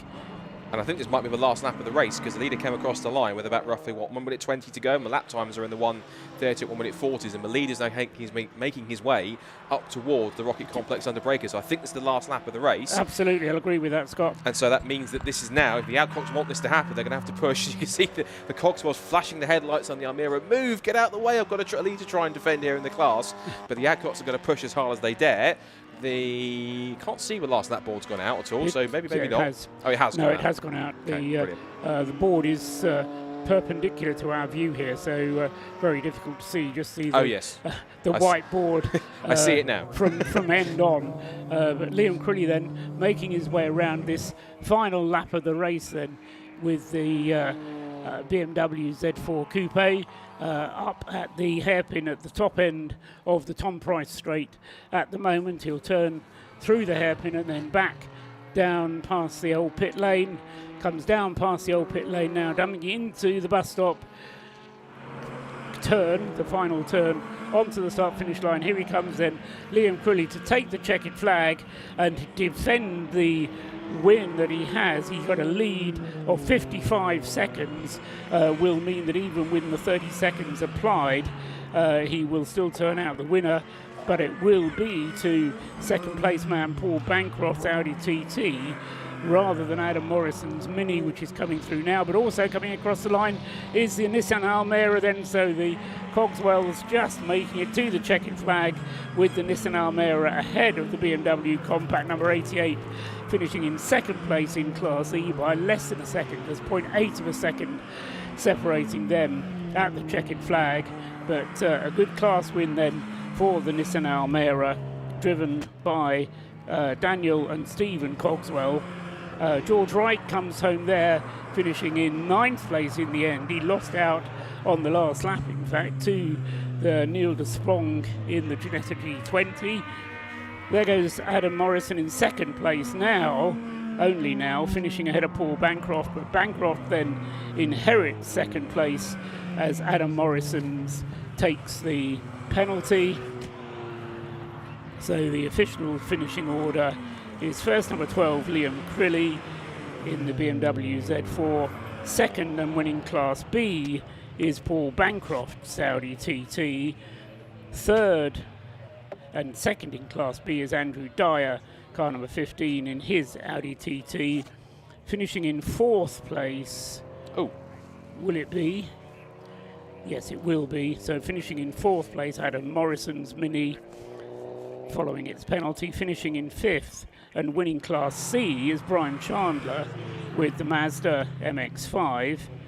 And then one lap behind is Paul Hoggins with his Audi TT, car number 58.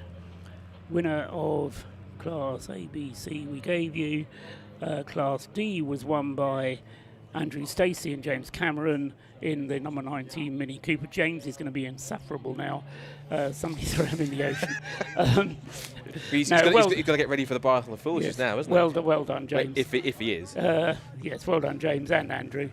Then in the winning Mini Cooper S in Class D, and then the Daniel and Stephen Cogswell duo in the Nissan Almera taking victory in Class E. The only other car being in the invitation class being the Ginetta G20. Lovely to see that car, actually.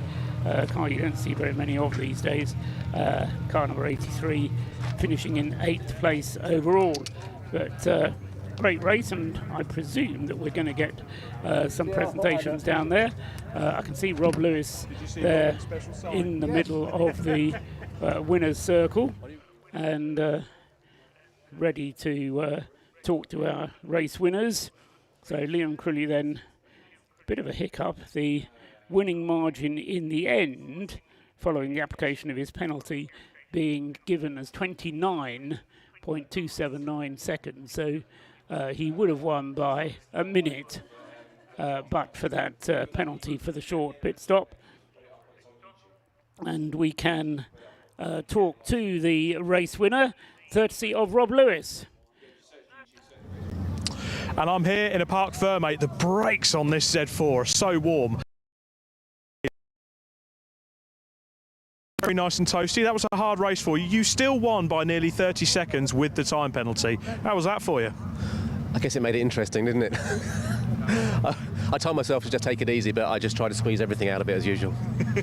As usual, the car has been absolutely phenomenal for you this year. Yes, it's been great. A few little tweaks this year, you know, a few more horsepower, a little bit more aero, new brakes, and it's all helping. Now, Robin Welsh, I can't tell you the contents of this message that was put on the whiteboard, but a certain special message, come on, Robin, a certain special message was put out on a whiteboard for this man to tell him about the penalty, wasn't it? Yeah, it was a little bit. If you've seen Le Mans 66, it was a little bit of a knee-jerk reaction based on that. I saw he had a penalty and didn't realise how clear he actually was at the time, but I know he had someone in reserve, so I thought, let's just get rid of that attitude for now. And then, yeah, he was 20 seconds clear, so we were all good. But yeah, it was go like Cluck. Yeah. Well, basically, give it some jandal, I would say, Liam. And were you aware of the penalty yourself before Robin put the notice out? No, I knew I was super close exiting the pit lane. I thought I just clicked over 2 minutes, but I'm guessing it was less than half a second. Probably a bit more than that. I'll let your team tell you. Well, then I don't know where the speed limit line is, then, do I? Well, congratulations, Liam Crilly, a worthy overall winner, and he takes the Class A honours. Let's have a little walk around. You can see just how vast and varied this grid is. I need to find an Audi TT in second place, the Bancroft car. Let's have a little wander down, because there's so many cars in this race of different shapes and sizes. Somewhere in here is an Audi TT, car number 53. We are having some audio issues, actually, which is a bit of a shame. Actually, that looks like that's taken a bit of a... I'll speak to Mr. Scott Woodward, actually, just for a second. So we're just, unfortunately, Scott, you've just sprinted down from the commentary box to join us, doing your bit for the BRSCC. We can't go and speak to the other drivers because, unfortunately, we've got signal issues. But what a race that was! Yeah, that was pretty entertaining. I think the battle of the race was in Class E between the Cogswells and the Adcocks, and there was running side by side at the end to kind of give a thumbs up to each other. That was a pretty strong battle between them. Really nice, strong entry. I think also a story of the race was James Cameron breathtaking victory in Class D, which, as Paul said on commentary, he'll be insufferable now for the rest of the event because he's won the class. But no, it's good to see him looking pretty good. Of course, I'm not sure if he's doing that instead of the biathlon instead, but if he is doing it, then fair play as well. But yeah, it's fantastic. It's a testament to how good Clubsport Trophy is. It's been fantastic all year. Great grids, lots of great variants in cars. You get the same types of cars with different specs all the way through. It's been another great season for Clubsport. Massive grids where they've gone, and obviously more the same for 2025. And there's going to be, if anyone likes that, but in sprint format, there's a new version of the course for next year, which is going to be the Production Cup, which is pretty much essentially a sprint version of the Clubsport. Maybe focused slightly more towards the hot hatches in that sense. Can't speak, but. Yeah, it's going to be another mega year for Clubsport. Their calendar looks good for 2025, and I anticipate it's going to be just as good as it has been all year long. Absolutely. We'd like to bring you some more drivers to talk to, ladies and gentlemen, but unfortunately we're just going beyond the range of all the receivers. If I can try and figure them out, do you want me to try and be a run and pick I think I'm going to send Scott to go and pick up some drivers for me. I'll have a go see if I can find who I can find. He's going to grab some drivers. I don't know all their faces, so he is. But it just shows you that the Clubsport Trophy, you've got all eras of cars here. You've got everything from a Honda Civic Type R, like the Benjamin Griffiths VTEC Direct Built car here. You've got the humble Citroen C1. This is in a City Car Cup spec. So you've got the 15-inch wheels. You've got a very basic standard Citroen C1. So you could pick up a car like this and get your first entry into endurance racing, 45-minute races, in a car as cheap as this. You could pick these up for about £4,000 now. Phenomenal cars. The Honda Civic EP3 Type R as well, more powerful, that being Class B, C, if you really want to pump some chilies into it, up to Class A. And then you look at the likes of Liam Crilly's beautiful BMW Z4. Outstanding. Class A, it's had a lot of love, a lot of care, and a lot of setup put into it. But you could probably still pick up a car like this for very reasonable money. So, kind of proves that the Clubsport Trophy, it's not all about spending all the mega bucks. If you pick the right car with the power to weight, get it right, the regulations are just, you can really get yourself a good car going. One man I need to speak to, actually. You would have noticed the Nissan Almera out there with sort of a family vibe about it. Yep. So Dan, you've been racing in that car for several years now. Yep. It's one of the only Nissan Almeras racing in the Clubsport Trophy grid? Yep, the only one racing in the UK from what I know. Yeah. How was that race for you? Hard work. Yeah, Matt and Phil in the E36 Compact gave us a real good battle. My brother had a smashing start. He had a good battle the whole first, his stint, and yeah, swapped over and straight back into battling. Really hard fought race. Good fun. Really hard fought race, and the Almera proving to be capable, even though it's such a rare car. Yeah, definitely. I mean, we've been running it for, 7 years now, so we know the car quite well. We know how it works, and yeah, we're just pushing it further and further. Fantastic. I'll let you crack on. We've got some more drivers here. Let's. This is the bit where I just sort of jump in and embarrass you now. So you've been racing in the Clubsport Trophy. How was your race today? Oh, it was all right. Yeah. I think I won Class C, but I don't think there was much competition there. So I think I might have been the only car, but it don't matter. Well, the Class C winner there, so that's the Chandler MX-5. That's me, yeah. And you finished 5th overall in a class that's still fairly well populated. You've got a couple of runners in there, so not a little bad for a little old MX-5, is it? Not bad for a little old MX-5 at all. No, not at all. Not at all. Good little car. I've not really used it much.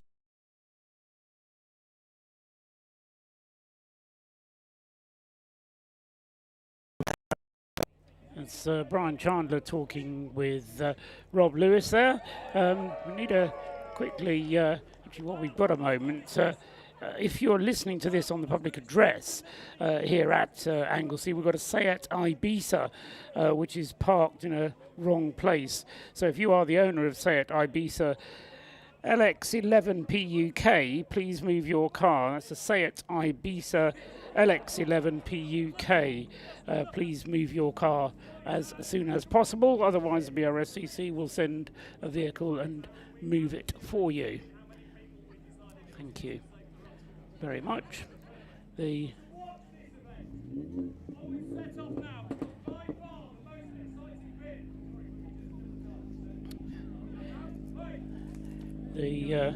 spectators who are here are okay, we can go back actually to Rob Lewis. So Rob, who have you got now? You've no longer got Brian Chandler, I can tell.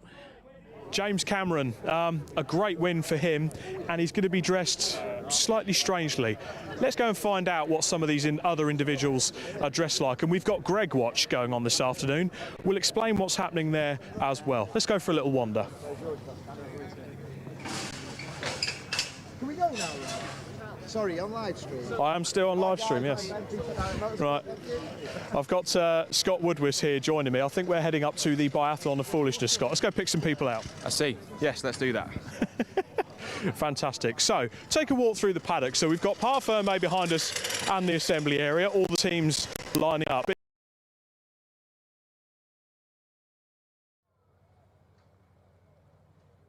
So the Biathlon of Foolishness, starting in chaos as it often does. It is the next item on today's agenda, shortly going to be getting underway. It's supposed to start at 1 o'clock, although we're running a little bit late on the schedule, so they'll be trying to get the Biathlon of Foolishness underway as soon as possible. This, for those regulars of the Race of Remembrance, is an event that really does make the charity nature of this event very clear indeed. It's a biathlon. There's some running and there's some swimming and then there's some more running. And the idea is that the runners will set off from the pit lane exit. They'll head through target up towards the banking, go round the banking and then back down the circuit on the other side towards Church Corner, the right-hander, flat out through Church. They'll then go straight on there rather than going round where the track goes, and then across the grass, up over the tyre barrier, down to the beach, which, again, if you're just watching this and you've never been to Anglesey, the spectator enclosure on the outside of the circuit leads directly onto the beach. And there's occasionally when there's a little bit of peace and quiet there. I've been there myself, and you do see some wildlife. There has been seals spotted down there on the beach. I remember a few years ago my son was down there, and he actually managed to get some video of a seal just taking a rest down there on the beach. Anyway, I think the noise of various people arriving is going to frighten off the wildlife, but anyway, the idea is that the runners will then take to the sea. There'll be a frogman out there to support, should anyone get into difficulties.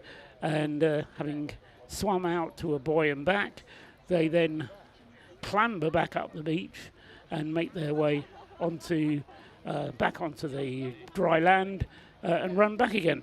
We can go down, though, to Rob and Scott, who are in amongst them. Okay, we've gone from the racing to the silliness. I'll keep it down. We've got James Cameron behind us, just giving the briefing for the Biathlon of Foolishness. Check this lot out. And you'll be coming back on a slightly different path. Same detail. Please be really careful as you come up because you're dressed as a crayon. You just need to bear things like that in mind. It's an important part of the safety brief.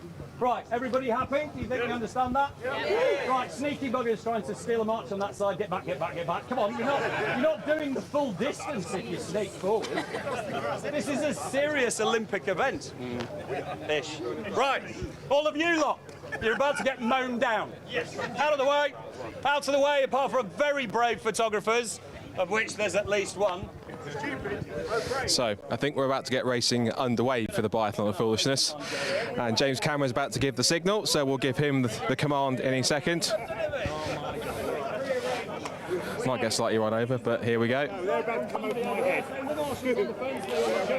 they'll be fine. Here we go then. Ready? In the spirit of Race of Remembrance, what could possibly go wrong? Biathlon of Foolishness. 3, 2, 1, go! There we go. I'm standing firmly behind our cameraman. And away they go for the 2024 Biathlon of Foolishness for Race of Remembrance 2024. Right in the thick of it as they go down towards Turn 1. So the route that through the first corner out of the pits. They go down around the banking, out along turn 3. 1 or 2 do try to cheat by going across, and then we get them across the top of the bank all the way along and then down towards the coast, which is where Rob Lewis is quite literally hot-fussing it down towards. Our second cameraman will be down there and I'll be tuning in to see what's going on. Now, one person we have to keep an eye on, particularly for BRSCC purposes, is Head of Formal Development Greg Graham, who has decided to dress himself for this year's event as a unicorn. Now, I haven't actually seen him yet. There was a unicorn costume in there, but it looked like it was somebody else, so either he's decided to find the costume. I haven't actually seen what his costume looks like yet, so we're quite intrigued to see what happens there. But we're just going to make our way down out of the pit lane and down across towards a little further round so we can watch them. And whilst that's happening, I think some of the gridding up's being done, or 1 or 2 of the photo shoots are being done for Race of Remembrance. And so you quite literally have just about anything and everything. There were animals, there were people in plenty of fancy dress, so we'll see how this one plays out. So we're just making our way across to see what's going on. I think we're starting to make our way across so we can catch them as they're starting to go up towards the bank. I'm looking at a few of our first runners at the moment, and we've got a rather large rooster. We've got, I think, First of the Dinosaurs is also making its way down as well. There are those who do take it quite seriously and take it as a running race. There are others who simply just take it at their own leisurely pace, as we're doing at the moment here, as we keep an eye on this one. And I need a signal if we're going to throw back up to Paul and Co in the box whilst this race goes on.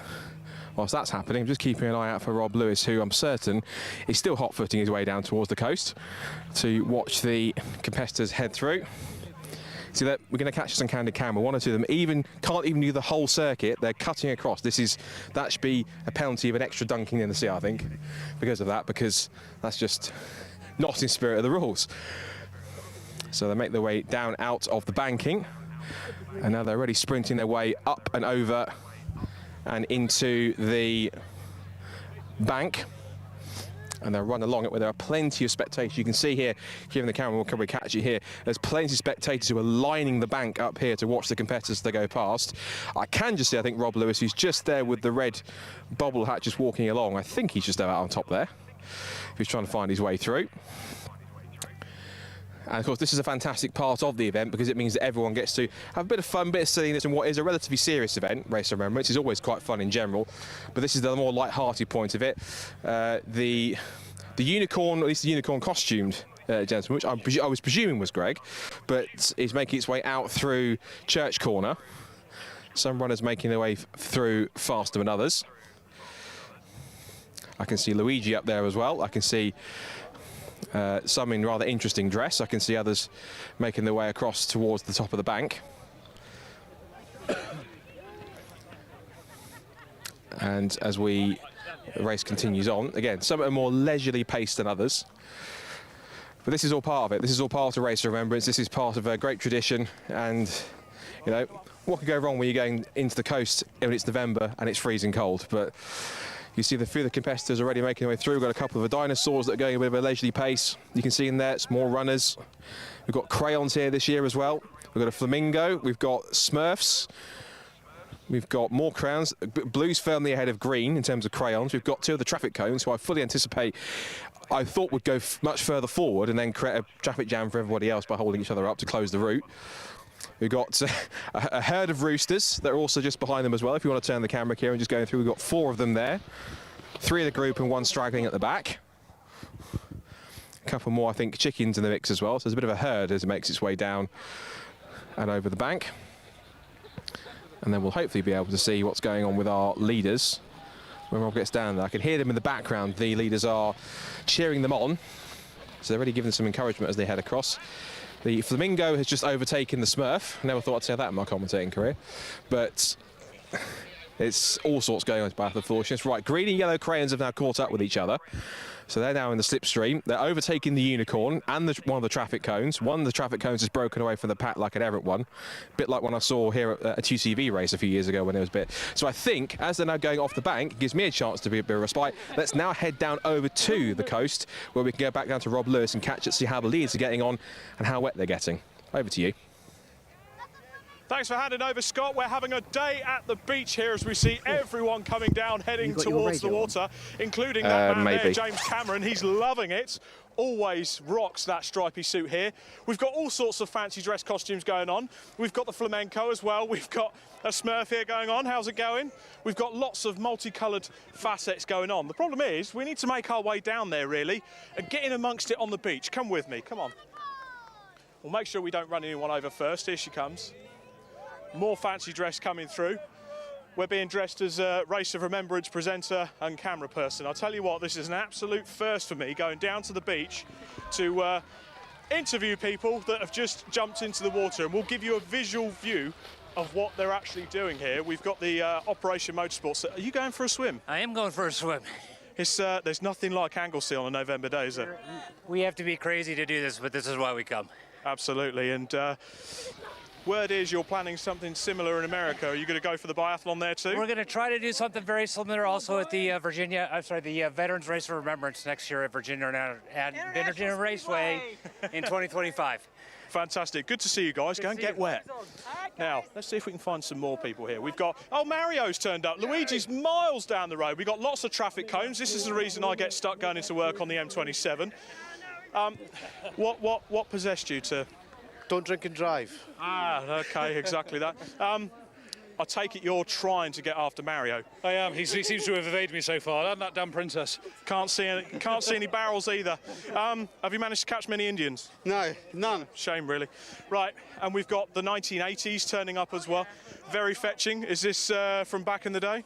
It's just what I wear on Fridays. I just thought I'd wear it today. Yes, absolutely, and so you should. Yeah. Now, as part of Greg Watch, I have got here BRSCC top man, Mr. Greg Graham, who is... Leave it, mate. Leave it. He's dressed as a unicorn. That's very fetching. Thank you. You're about to go and get wet now. How are you feeling? You don't want to tell me, do you? I can't breathe. Tell you what, we'll catch Greg on the way up because he might be a bit wetter by then. Oh, I'm loving this bit. As you can see, we've got a cluck of chickens behind me. James, talk to us. What's the costumes all about? These are our Scuderia Ponderosa chickens! I'm telling you, it's the C1 teams. They get absolutely nuts every time. Graham, Scuderia Polo Rosso, you're getting ready to race in this Race of Remembrance. You're dressed as a chicken, really taking the preparation seriously. I've got to start as well. That'll be fun, won't it? Yeah. What's Just the motto? The lid on. What's the motto you guys normally follow? Just never give up. Absolutely. Never ever give up. Fantastic. And raising money for a worthwhile cause doing this. Oh, yeah. I mean, I'm not sure. Yeah, it's good to do that, but we're just like dicking around, to be honest. Fantastic. Yeah, you better go and get watered up. Let's see if we can catch some people that are on the moist side as they're coming out. We'll see how cold the water really is. Now, I think they're trying to limit the amount of people going in and out of the water, obviously for safety's sake. But if we pan the camera around, they've got to go in and out of that water, dunk their head down, nice and refreshing, and then get out while they're rather wet.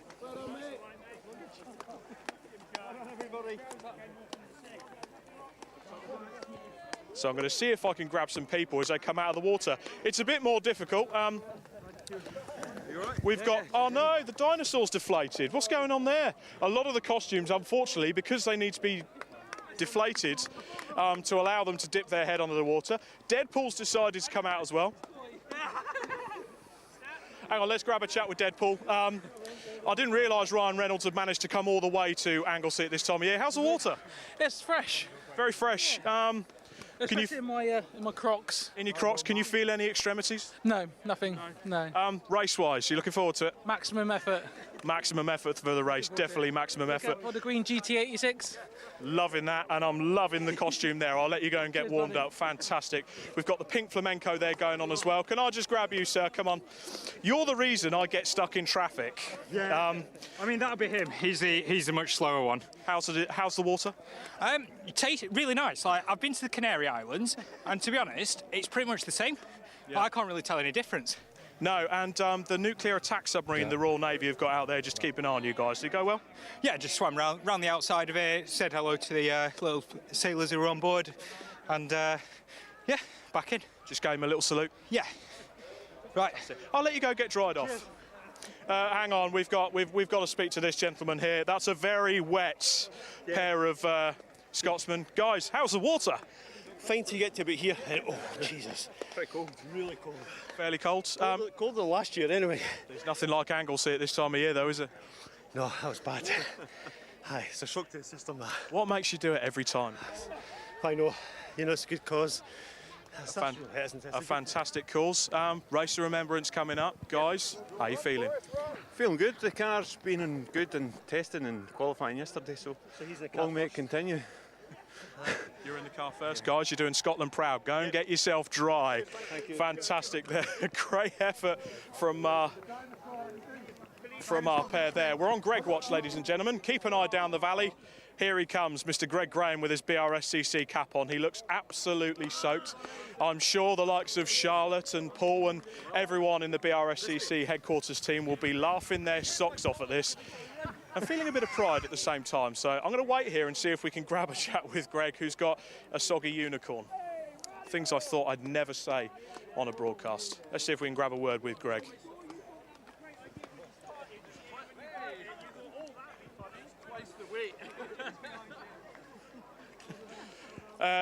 Greg, you're being chased by police at the moment. How's the water? Just keep it coming.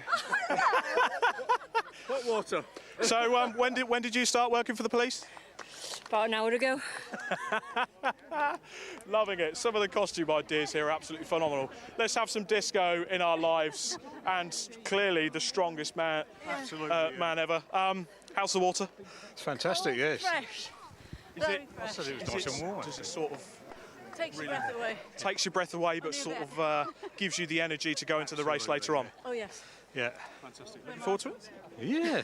No, she's in the pit lane, I'm on the rescue truck, so always supporting it. So not only are you dressing in orange and looking after the guys out on the track, you're donning up the gear and going into the water as well. Absolutely, yeah.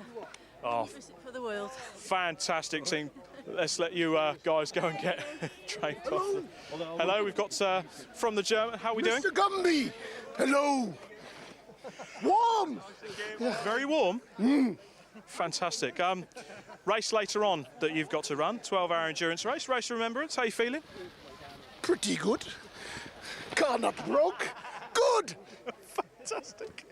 Oh, proper character building. Spider-Man, what's happened? Yes, I'm a bit damp.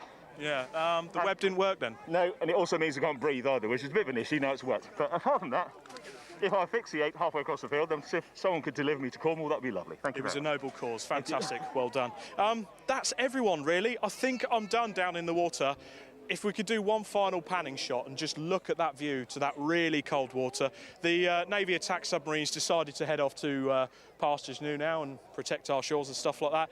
I think it's probably time for me to hand back over to Scott as the runners come back across the race circuit. And more importantly, does Greg make it back?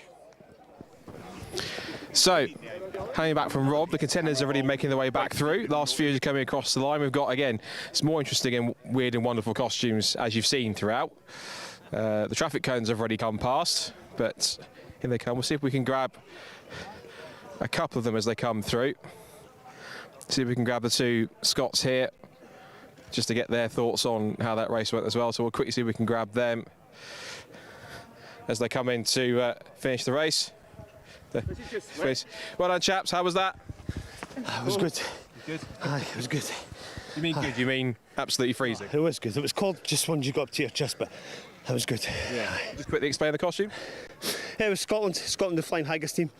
So I thought we'd go a Scottish team this year. Something different for last year. Good stuff. All good though.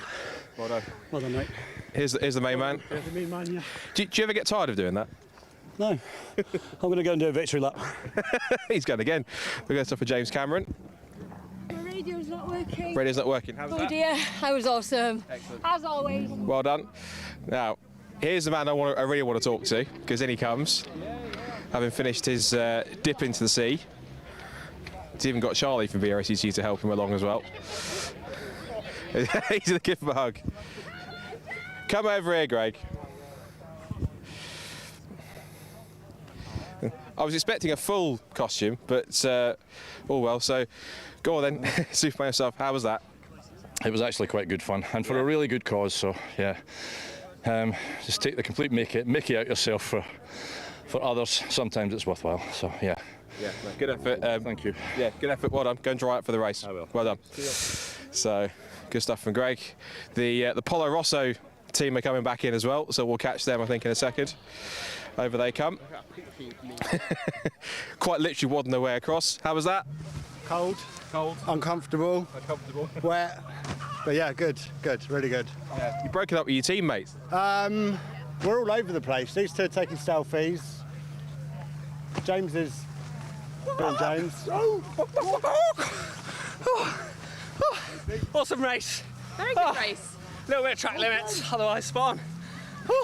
It wasn't even that cold. Yeah. All good. Not I've never cold. been so far off track, I've ended up in the sea. Yet. True, there's still hope. Maybe don't go that far in the race. We'll see. We'll see. Superb.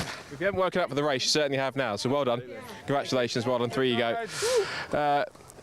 And yeah, there you go. That was pretty much chickens and unicorns and crayons and traffic cones and all. But that was, from what you saw of it, the 2024 Biathlon of Foolishness. It was Rob's turn to go down to the coast to check it out. So I'm sure it'll be my turn next year. But yeah, congratulations to all that run it. Congratulations to Greg from BRSCC for doing his thing dressed as a unicorn. Last few still coming across. So I think we're getting to the point now where we're getting near to, on the road now, to the main event, of course, which is Race of Remembrance 2024. 55 teams ready to go for a 3-part 12-hour race, and it's going to be, as far as I'm aware, a Lotus and a BMW on the front row of the grid. So we're going to get set for that pretty soon. I believe we're roughly sort of about in my lunch break at this point now, so we shall wait and see how the rest of this race this plays out and start the build up towards 2024 Race of Remembrance. So stay tuned with us, and we'll be back with you very shortly.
They shall grow not old, as we that are left grow old. Age shall not weary them, nor the years condemn. At the going down of the sun and in the morning, we will remember them.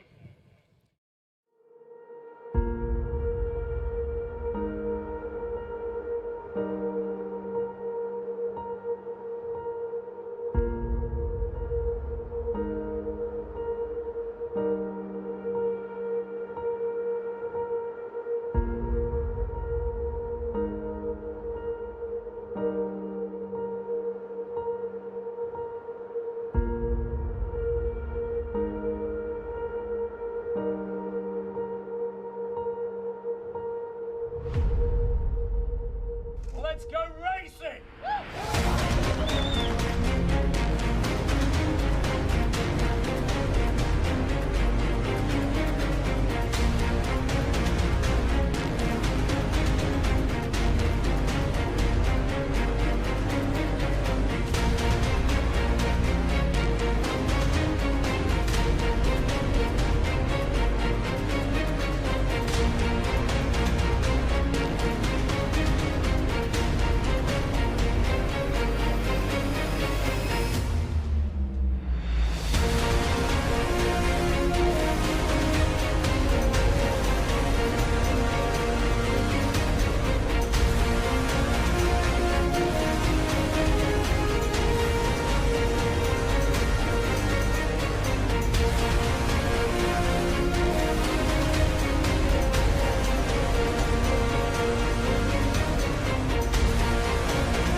Perseverance.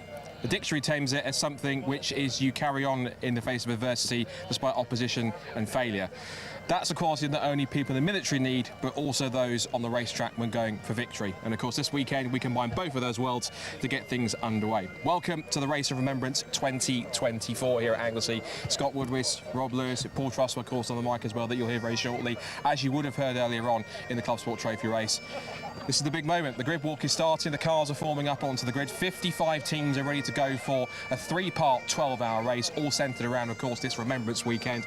So special for so many reasons. And Rob, given that the bagpipes are coming through as well, we've got the cars lining up here, the grid walk starting to form.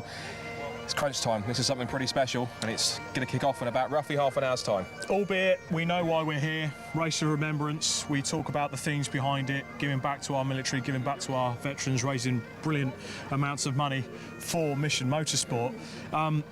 There's still racing drivers. There's going to be the nerves. They're about to embark on a very unique, but nevertheless, they're embarking on a 12-hour endurance race. And don't forget, last year's winners, Williams Racing, they're not here. Callum Lockie, he's not here. So it's all to play for. And more importantly, can these guys in the Elise, Rob Boston Racing, they've won it before, and they are desperate to snatch it back this year. I think it's time for us to go for a little bit of a wander, Scott, so I'll let you do the honours for the first drivers. I think it is. Let's start officially with the pole-sitting car. That it is the Rob Boston Racing Lotus Elise, which has been prominent in a couple of Supersport races. One driver we're going to chat to is been a recent joiner of Rob Boston Racing, Sam Heading. Good to see you, Sam Hills, Race of Remembrance. I think it's your first one, isn't it? Yeah, my first ever endurance race, yeah, so a bit of a learning curve, but yeah, looking forward to it. You're a bit of a glutton for punishment because you've had such a year this year with MX5 Super Cup, the Audi TTs, and now you're in the Elise now for three-part 12-hour race. Something about small sports cars must ring true with you. Yeah, I do like it. Obviously, I've been doing a bit of front-wheel drive recently, so I've made the switch back to rear-wheel drive. But yeah, no, it's going all right recently. I really like it. Really great car. Well, it's gone all right so far. I've just got to keep it on for 12 hours now, haven't we? Yeah, briefly just talk us through how practice and qualifying's gone for you. Any particular dramas, or has it been smooth as silk? No, the car's been absolutely perfect. Obviously, the first time I saw the car was yesterday, so it took about the morning just to get used to it, sort of how it feels. Obviously, it's got aero as well, so but yeah, no, we were obviously really quick. Car's been absolutely fine, no problems at all. So it's got to keep like that. Of course, you're used to 15-20-minute sprints. You're now going to go for 12 hours now, of course, between you and the drivers in your lineup. How do you change your mentality, your approach to this race, given that you're so used to shorter, sharper races in the Mazda and the Audi? Yeah, obviously it's going to be difficult because obviously, like my whole life, I've just been doing sprint races. So I've got the radio, so I think they're going to spend a lot of time telling me to sort of calm it down. But I've only ever driven flat out. But yeah, that's why we're learning. Of course, bit of wet expectation. This car and this team have won this race before in 2022, so started with the best place possible, but I think we both know that pole position can mean nothing if you can't be there at the end. Yeah, that's it. Yeah, also, I know I've got a great car behind me. Rob Boston knows what he's doing, so I've just got to sort of, do the honours for him and see how it goes. Well, for your first one, best of luck.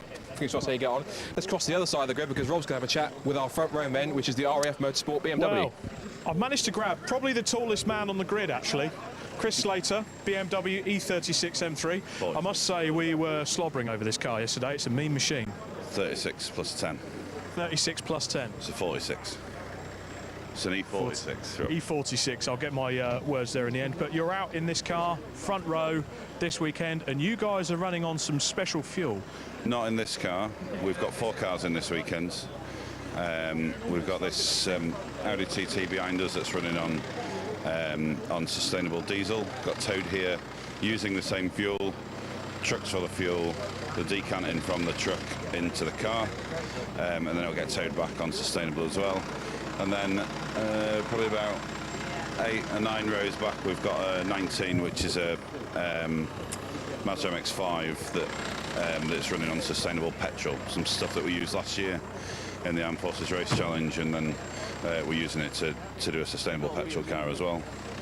And then car 18 is a BMW 116, which we've called the RAF Motorsports Graduates team. So that's got 2 brand new drivers that have been supporting us, spanner in, and we've put them through a sim process, track day with an instructor. They've got their hard test, and this is their first ever race. Fantastic. And are you a bit nervous, car on front row, going for the overall win? This is something quite new to do with this kind of car. It normally races with the BMW Championship and BMW CCI with 750, so it's normally only a 20-minute car. We'll see how good the maths are on fuel loads, but there's 3 drivers in it. 2 of them drive M3s all the time, drive them really fast. One of them doesn't drive M3s very often and doesn't really drive very fast. But it's all about keeping clean, trying to keep reliability, and just trying to get some consistency. So yeah, we'll see how we get on. Good luck to you in this race, so Chris, I'm sure we'll be talking to you throughout the weekend. And just to give you a bit of proof on this car really being a diesel. Yep. Scott, who have you got? Well, I'm going to have a chat with them at McAnulty if I can. They're in a sea of people. I'm going to quickly try and elbow my way and see if I can have a quick chat with them at McAnulty, who are 3rd on the grid in their Lotus for ES Motorsport. Who have we got here, David or Jason? Jason. So, you were here last year. You had 1 or 2 difficulties trying to get through the traffic in some cases, but back here, I guess, for a bit of redemption. 3rd on the grid. How's it gone so far? Had a few issues. I had an electrical throttle issue yesterday. So on the data, we was 1.7 up off my pole time, so I would have been on pole. That's life in racing. But yeah, it's today. It's the day. So we love it. That's why we come back. It's great venue. Get more track time here in the weekend. You're doing the whole season, so why not come back and do it? Finishes the season off, as we won't be starting round to Easter, I suppose. Does this race have a special meaning or a special place in your heart for a particular reason? Yeah, obviously on the history of it, and obviously we've been the Race of Remembrance for all the vets and, served for the country and crown and whatever. So yeah, it's always good to show your respect. We're in the care business, able care, so obviously we see a lot of vets and come into the, into our care homes, and we always do stuff. So it's great to see, really. And remembering. And that's the common thing with everyone's here for the same reason, not just to take part in a great motor race, but to support a great cause, to support a great weekend that means so much to so many people. So to be a part of it, it's almost without question to be part of it and to be part of something truly special, particularly when it's the 10th running and the 10th anniversary. Yeah, and most people say have had, relatives in the past, fighting for the countries, so it's, it is deep in the heart for everybody, and for us, that's why we're back. So what is the plan in the opening laps, the opening couple of stints? Is it just try and keep up with these guys in front, or get yourselves in the mix and settle down? What do you think is going to be the plan of attack initially? I'll be getting to the front and I should be getting off. I don't want to be anywhere near this lot, no, so I'll try to get away. So this is going to be a 12-hour sprint race rather than a 12-hour endurance? No chance. My stint's are quality squints. so yeah, we'll be getting in and get going. Hopefully, she hangs together. When in doubt, flat out, as McRae said.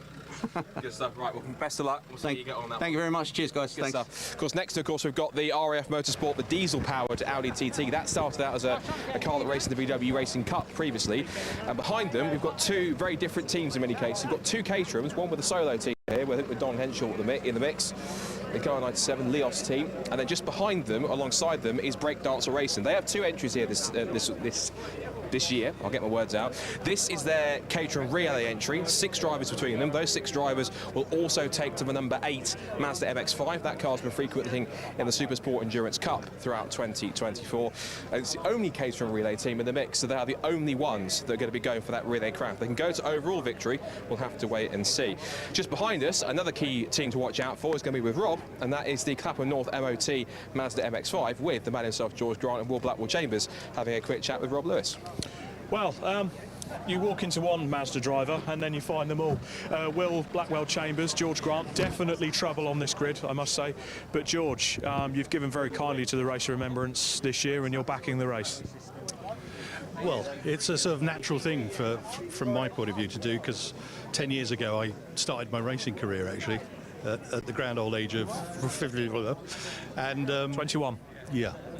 And but it's great to see what Jim Cameron has done with Mission Motorsport, the entire brand, and what we've done here.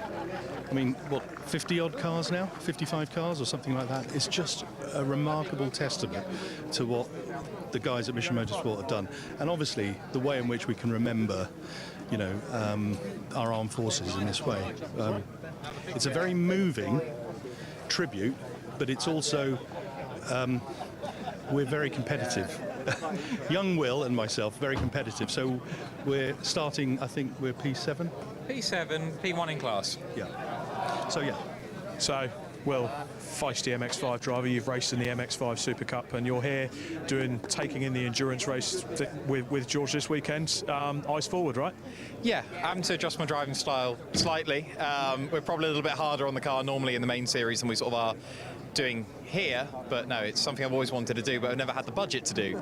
Luckily, George came along and gave me a hand with that, so massive thanks for him for getting me on the grid, basically. And you're racing with a roof. Yeah, it's really warm in there. We've got a little bit of ventilation out of in, but it's still a little bit hot, not going to lie, but no, it's pretty good. It's nice. Expectations going into the race. It is a hard race. It's hard on tyres, it's hard on the car. You've said about adjusting your driving style. It's really about nursing the car through the race as well. Yeah, Mark III gearboxes can be ropey, so it's basically looking after the gearbox, looking after the brakes, and just making sure we make it. At the end of the day, we'll be where we'll be. I think we've got a great driver lineup. Rob Boston's also jumping in to give us a hand in the night stint. But yeah, we're in a really good situation. I think we've got 2 quick drivers, so hopefully we'll do quite well. George, all out for that win? Yes, well, of course, 2 years ago we won with my mate Nick Rutter, who will be watching. Hello, Nick. Sorry he can't be with us, but Will's a fantastic replacement for you. And, yeah, it's... we're out for it. We're up for it, basically. Fighting talk, I love it. Guys, I'll let you get suited up and ready to go, but thank you very much. Clapham North supporting the Race of Remembrance this year. Great work with George Grant. More MX-5s here. We've got the EBC Brakes Racing backed car number 91. We've got the RAF Motorsport E36 BMW. Scott, that's not as fat and cool as the E46 up at the front, but you can't beat an old BMW because it's got car number 48 right alongside it, another beautiful E46. Yeah, I can't disagree. We're very much in Class C territory at the moment if we look down here, because we've gone past a pair of BMWs to another quartet of Mazda MX-5. This is Tequila Racing. Good to see them back in a brand new livery. Alongside them is TSW Auto Test. They're regulars in the MX-5 Championship. Good to see their squad in the mix. They've got likes of Ollie Graham and Seb Fisher in there too. Next up, we've got a very familiar car to those who know Race of Remembrance. This is the 101 car, which I think was been racing all the way since back to the very first one back in 2014. It's good to see this car still going strong all this time. That's a testament to Race of Remembrance and Mission Motorsport ever since. And then we talked about breakdancer racing. Right next to them is their Mazda MX-5 that they've been running in Supersport Endurance Cup all season. This is their 6-driver car. That will have a check with one of their drivers down the mix. Which of the breakdancer 6-pack have we got here? I'm Wes Payne. Wes Payne. So this is slightly different to Supersport Endurance. It's 6 times longer, but how are you prepared for it? We've prepared for it by changing the engine. Right. And since it hasn't run right, so we're going to see how it goes. I'm glad I'm going first because we don't know how long the car's going to last, to be honest. You said that rather nervously. You got a bit of a different approach this year because, of course, you've not just got this car you're racing, you're in one of the relay caterings as well. How does your approach come to that, knowing you've got to handle 2 different cars? You're familiar, of course, I know you from catering racing when you first started, but now you're, of course, in a different car on the MX-5. When you've got that different responsibility where you've got a car that all 6 drivers are sharing and another car which you're only sharing one other driver, how do you go through the motions with that in terms of how you prepare in that sense for having to switch from one car to the other? There's a lot of responsibility to make sure you don't screw it up for your teammates, but at the end of the day, you always want to finish the race. So whether you've got 6 teammates, 5 teammates, or just yourself, it's the same mentality for me. Who are you seeing as main competition? Looks like you're in front of some of the other cars in class, so who are you looking as the ones to try and beat and keep ahead of? I mean, we're in a sort of Mazda sandwich at the moment. There's 2 Mazdas in front of us and 2 Mazdas behind, so the first few laps should be fun. Yeah. And in terms of strategy for the first few laps, is it just keep your nose clean, you're going to attack a little bit, or just have you got a game plan that you've planned out beforehand, or just fly by the seat of your pants to see what happens? The game plan is to survive the first couple of laps, and then it's a long race, so we'll see how it goes. I think the phrase goes, if you're not there on the last lap, all the others count for nothing, so if you can make it through lap 1, you should be fine. Absolutely, you can't win it on the first lap, but you can lose it. Definitely. Well, listen, best luck to all of you guys. Fingers crossed it goes well, and hopefully we'll speak to you throughout the race. A little further back, couple more MX-5s in the mix. Actually, one car I think that Rob is going to have a chat to, very importantly, is our friends from North America, Operation Motorsports. Their Team US car is here. Rob, I'll let you dive in and have a chat. I'm going to dive in here and chat to some drivers from across the pond. Mike Stillwagon, welcome back to Anglesey. It's not as wet as it is last year. There is a rain due to come. We won't talk about that bit. Welcome back to Anglesey. You are back in the GT86 prepared by Rogue Motorsport with Operation Motorsport. How's it feel being back? It feels great. I look forward to this event every year. It's the 3rd consecutive year I'm doing it, and I've enjoyed it every year. It just keeps getting better and better. The turnout, the fans, there's no parking out there available. It's insane. I can't believe over the years how much it's evolved and has created such a huge fan base for such a great purpose, But I truly love coming here. Now, we've heard rumours, and that was confirmed by the team at Operation Motorsport. There's something going on in the US next year. Yes, there is. We're bringing this event to the United States at a track called Virginia International Raceway, and we're going to follow the same format and bring the awareness there as well, and help support our veterans. Yeah. Quite literally spread the support around the world. Now I want to talk to the racing driver in you. You're going to be a gritty competitor. You were last year. These GT86s are great fun out on track, but are they fast? All right, so it's not a momentum car per se like a Miata is, but they got some pep and they scoot pretty good. So it's a well-balanced car. You can ask it to understeer, you can ask it to oversteer, you can ask it to rotate. So it's for a true driver, it's got everything. Good balance, and it's a lot of fun. And there's a few signatures going on in the background here on the race too. Explain what's going on here. Okay, so we have Hunter Reeve, one of our beneficiary drivers. He is that's one of his suits that he used this season back in the States, and we're all signing that, and it's going to be auctioned off for charity at the U.S. event next November. Fantastic. Another worthwhile cause, and we've got whistles already. They're starting to clear people off the grid. Hopefully we can chat to a few more drivers, but for now, Mike, great to talk to you now. Same here. Let's see where Scott is further down the grid. So we've got the Operation Motorsport GT86 here. We've got another sea of Mazda MX-5s with roofs. The Paul Shear cars always look well prepared. Scott, this Jaguar. This is a absolutely stunning. Talk us through it. Pretty special car. This has been put together by AFCN Motorsport. If you're wondering where there's loads of activities, because they've called the grid for regular people to clear the grid, at least the team members and everyone else on top. So this has been prepared by AFCN Motorsport. It's had some help with likes RML Group, even the Ray Lemon Listeners Collective. Good to see them in the mix. And the livery at Sports is done by this man right here, Pop Band Colour. Shout out to him. Makes a fantastic artwork with just about anything he can get his hands on to paint these cars. And it is genuine paint. If you can look at it, it's looking very carefully. It's proper paint. It's not like a vinyl wrap or anything. It's proper painted with toy cars, we're being told in this one, so which is excellent to see. Fantastic machine. Good to see a Jaguar on the grid. We don't often see too many of them in many cases. Just so we can quickly let the guys get in and have a look at it. So this is a car to watch out for throughout the race. Fingers crossed it has a trouble-free run, and we'll see how it gets on. This is another key car as well. This is one of the GT86 is one of the Mission Motorsport cars. Now their cars are all running on sustainable fuels. So this is a car that's, of course, liveried up quite appropriately. Good to see on that side. Great to see on that side. Another MX-5 here as well. This is, I was talking to Nick Mangill on that one before.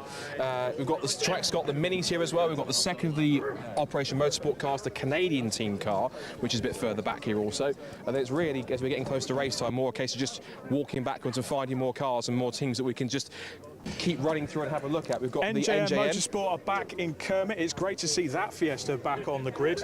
The team normally run under various MSVR championships. They're back in their hire car. They do this event every year. The last few years, unfortunately, the Ford badge has let them down, and they've come across mechanical gremlins. The Honda Civic FN2, our Scottish cousins over the border. Flying they had Haggis some Racing. issues last year in the Flyers Haggis Racing team, and also tried some googly-eyed antics while we were doing the broadcast earlier. But are you hoping for a better run this time around? Yes, we are, and just, you know, on the googly-eyed antics, we're just, yeah. No, we're good, actually. We're really well prepared. We've spent a lot of time this year putting 2 lights on the front of the car, and that's about our modifications, so.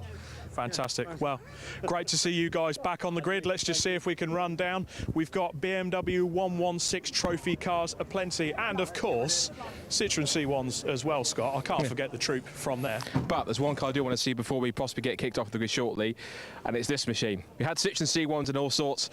The Fiat Panda's back. DC Lomas Motorsport is back once again, and we'll have a quick chat with the guys if we can very, very quickly. I think the window's open, so we can have a quick word to see how they're feeling about it. So, the Panda's back. How are you feeling about it? Good afternoon, sir. It's fantastic. I'm lucky to start today.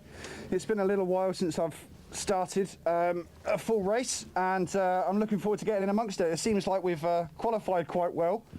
So we've got a bit of fun on the early opening laps, I think, with the 116s behind. I think your strategy was to bamboozle people thinking why there's a Fiat Panda on the circuit, and you did that last year. I must say, it's quite funny watching people say, was that a Fiat Panda? Yes, it was. Yes, it was. Yeah, good to see. So again, are you just attacking from the off? Have you got a strategy in mind? What's the plan for the next 12 hours? Use what I can. I know that the top 7, 8 will be coming through by lap 8. So there's a possibility to take advantage or heed with caution and just take my time. Good stuff. Well, best of luck with it. Hope the Panda gets to the end unscathed, and fingers crossed you do well. Enjoy your afternoon, guys. Thank you. Great stuff. And then you're absolutely right, Rob. We do go backwards, plenty into 116 trophy territory. Another key car which you're about to point out. This one. That's not a GT86. That is a Subaru BRZ. That was bought as a Category N write-off and repaired using parts from eBay in partnership with eBay. We have got cars firing up now to get going. We've got beautiful cars here. We've got the Citroen 2CV with the BMW motorcycle engine in it. I cannot wait to see how that car goes. All of these BMW 116s looking absolutely stunning, and of course the Citroen C1s from the C1 Racing Club Silver Lake are 1 and 2 in that. If they could get their qualifying form into their races, which has hampered them so badly this year, they've never had any luck in the races, they are desperate for this time around. Don't count out the quartet of WRC Automotives cars that are in the mix, including the one that's the We Buy Any Phone car with BTCC star Jim James Kay at the wheel, and also you've got Scuderia Polo Rosso for their first weekend in the Mark II as well. I have to give a shout out to Robin Walsh for letting them use that for this weekend too. So this is it. It's showtime. This is now time for the 2024 Race of Remembrance, supporting Mission Motorsport in association with BRSCC. So myself and Rob are going to get ourselves in position, but now for the first time for this race, it's time to hand you back to the commentary box to hand you over to the one and only master of endurance commentary that is Paul Truswell. Paul, the grid's all yours. Thank you very much, Scott and Rob. And just to give you some idea, if you were watching there as Scott and Rob seemed to go down the entire grid, they probably got 2/3 of the way, and then as I say, the marshals wanted them off the grid because they need to get the race underway in less than 10 minutes now, and will include a lap behind the safety car. It will, of course, be a rolling start for the Race of Remembrance with 55 cars lined up on the grid, looking to the very back there. I think all 55 of them are in position. Yeah, I think there are no gaps, so we've done very well indeed. A 5-minute board is shown at the start to signify 5 minutes to go before the final pace lap. Just a reminder, because it was quite a long time ago, that Scott and Rob were up at the front of the grid. We do have a Lotus and a BMW on the front row. The Rob Boston Lotus on the front row, car number 119, sharing that row with the BMW, which is car number 27, which will be started by Paul Cook.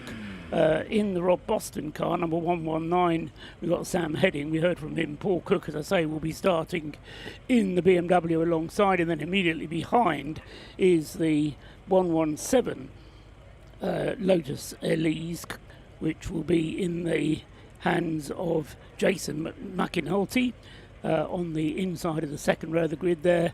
And then the very interesting, very powerful Audi TT. This is a diesel engine car. It'll be started by Matthew Isherwood, and of course with the diesel providing lots and lots of torque, fairly good fuel consumption, but despite the good fuel consumption, it's a front wheel drive car and it tends to eat through its front tyres. So the team was telling me they're probably actually going to have to come into the pits to change the front tyres before the thing actually runs out of fuel.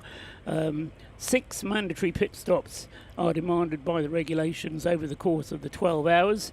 Each of those pit stops must be 4 minutes long. If you're going to stop the car, refuel it, change the driver, then it needs to be a 4-minute pit stop. And as I say, there need to be 6 of those over the course of the 12 hours of the race. The race split into 3 parts, 7 hours today, starting at 3 o'clock in just a few moments' time, running through until 10 o'clock at night here in Anglesey.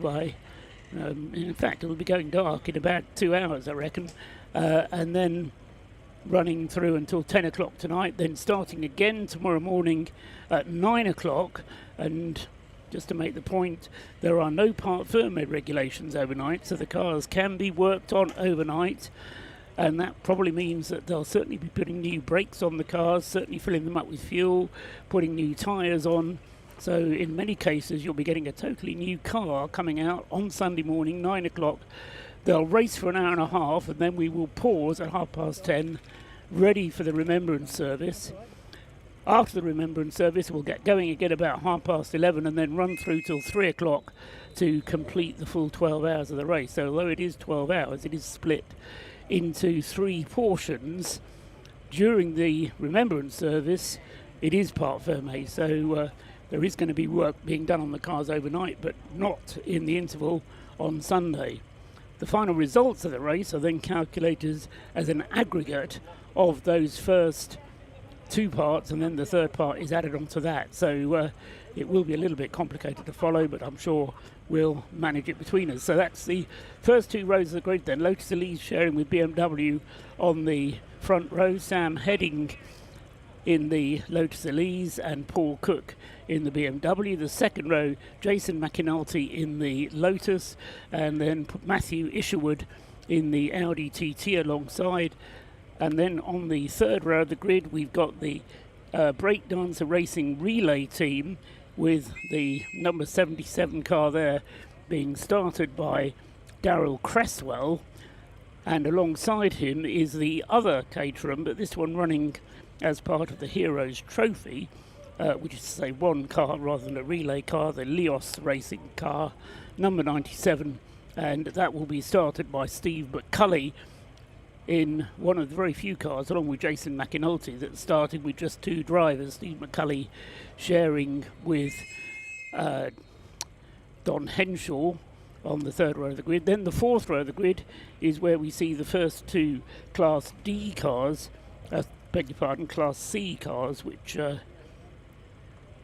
mean Class B cars, don't I? Yes, the less powerful Mazdas, with the George Grant car being started by Will Blackwell Chambers, and then alongside him is the 91 Mazda, which Stuart Humphrey will be starting, but Stuart has Alex Capadia and Martin Rich, two very accomplished drivers, helping him out, and I think we're going to see a good battle in Class C there between those two Mazdas as the cars head off on their warming up lap. The final pace lap then, the Bentley Bentayga taking them round on this final warming up lap before the start of the 2024 Race of Remembrance.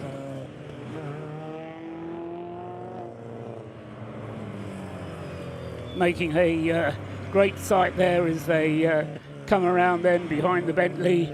Rest of getting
the Clapham North MOT car with George Grant, former class winner, of course. So lots to prove from both of those as they head up into Rocket, out of Rocket, through Peel, down the hill, then sharp left onto the Tom Price straight. Safety car leading them round at a very gentle pace. Number 48. Or Via Aldridge driving that car, and then Matthew Isherwood's Audi TT, who's dropped back quite a long way there. Maybe he was the one I saw spinning at Rocket, and so Matthew Isherwood with places to make up then in number 7 Audi, and he coming through at the end of the first lap in 10th place only. So, racing getting underway here at Anglesey. Just in case if you're watching on the live stream, we had a small technical issue which we are essentially getting sorted now. So if you did miss a start, apologies for that. Just one or two technical glitches which cause things. As the race continues on.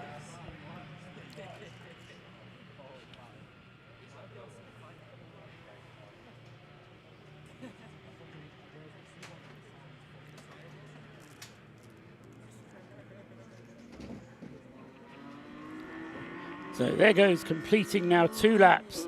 Paul Cook has a lead over Sam Heading in second place of 3 seconds now, and then a further 2.4 seconds back is Jason McAnulty with the Lotus Elise then. Then it's Steve McCulley with the Caterham ahead of Darryl Cresswell with the relay team car, and then Will Blackwell Chambers just being overtaken there by the Audi TT. Matthew Isherwood making up for lost time earlier on and recovering now back up to 6th place for Matthew Isherwood.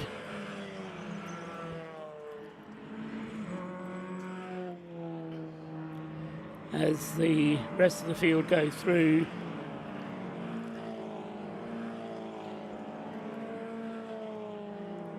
Completing the lap. And just looking back there to see how the rest of the field is getting on. Leading Class B is Sebastian Fischer with his Mazda, quite a long way ahead of the Peaky Blinders car, which is second in Class B at the moment.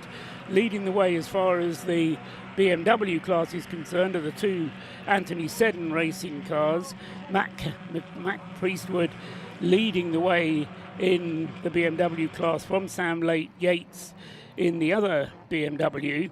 And Mac Priestwood, they're only 19 years of age, but certainly with the potential of a bit of a career behind him, or ahead of him, I should say, already has had a test in a British GT car and has potential to go far in the sport. In the Citroën C1 class, George Davis leads in the Silver Lake car number 558, ahead of James McIntyre Ewer with the WRC Developments car number 586 in second place, and then 458 Aaron Chalk in the second of the Silver Lake cars in third place in the Citroën C1 class.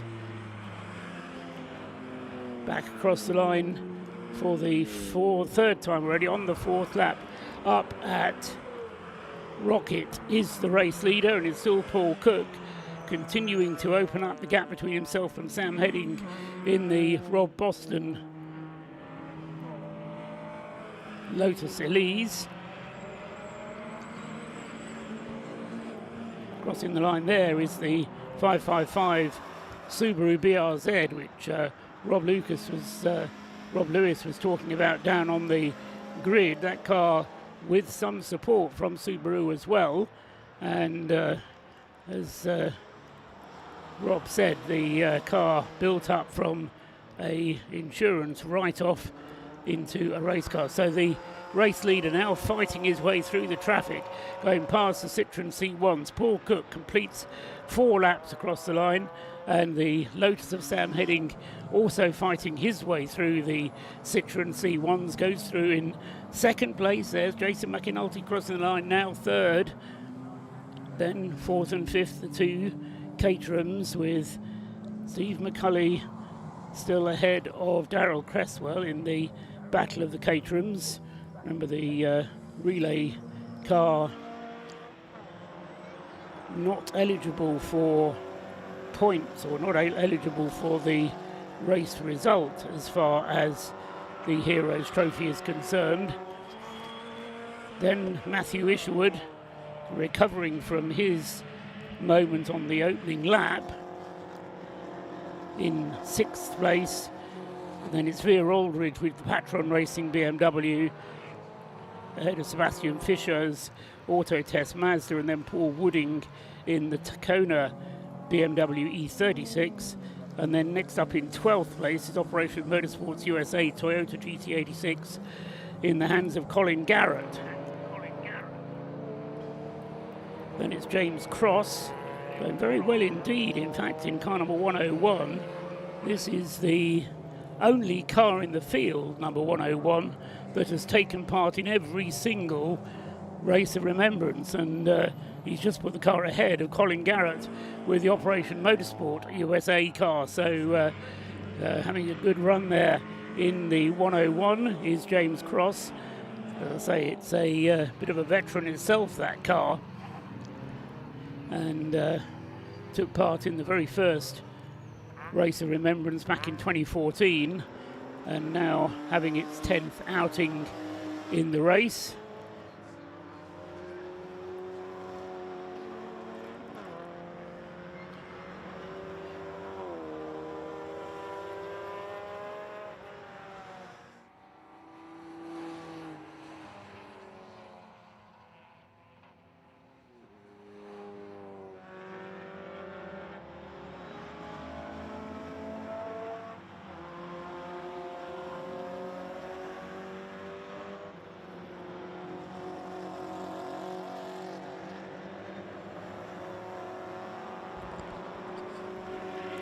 So battling BMWs in the field there, with the BMW class, as I say, still being actually Matt Priestwood has been overtaken by Samuel Yates, who's down in the programme I see as Samuel Carrington Yates, and that, just wondering if there's any relation to David Yates, who was a long-time competitor in British saloon car racing back in the 1980s.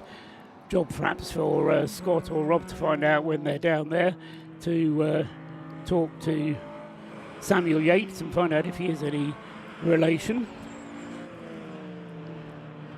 Oh, what a big sideways moment there for Paul Cook as he came out of the final corner there onto the start, finished straight. The screen just caught it as Paul Cook came up across some slower traffic, got the car in a big sideways moment, but controlled it very nicely indeed. That BMW obviously very forgiving. Chris Slater, who Rob or Scott were talking to down on the grid. It was Rob, wasn't it? Because Chris Slater, one of the drivers of that car, a very big gentleman, and as he was saying to Rob, one of the compromises they've had to make with that car is to get the driving position sorted out so that it's comfortable for all of them. And Paul Cook, considerably smaller than Chris Slater, and they've ended up actually making it uncomfortable for both of them, but at least it's the same level of discomfort. So they've, as I say, had to make a bit of a compromise with the seating position in that car, but Paul Cook's clearly comfortable enough, continuing to eke out the margin between himself and Sam Heading in the Rob Boston car in second place. Now nearly 10 seconds behind then is Sam Heading, but as he said on the grid, he needs to stay out of trouble and just keep the car going. Races aren't won in the first 10-15 minutes, and we are already 10 minutes into this race. Jason McInulty still third with the Lotus Elise, and then Steve McCulley in fourth place with his Caterham, and then the other Caterham in the relay team is next up in fifth. Matt Isherwood in sixth, closing in a little bit on the Caterham. So the Audi will be making progress up through the field then in the hands of Matt Isherwood. Waiting for that to come through in amongst the bevy of BMWs further back, as there goes 97 Steve McCulley in second place. Oh, and Matt Isherwood there really getting held up by the traffic as he came into the bus stop, suddenly found himself with nowhere to go as the BMWs were lapping the Citroens.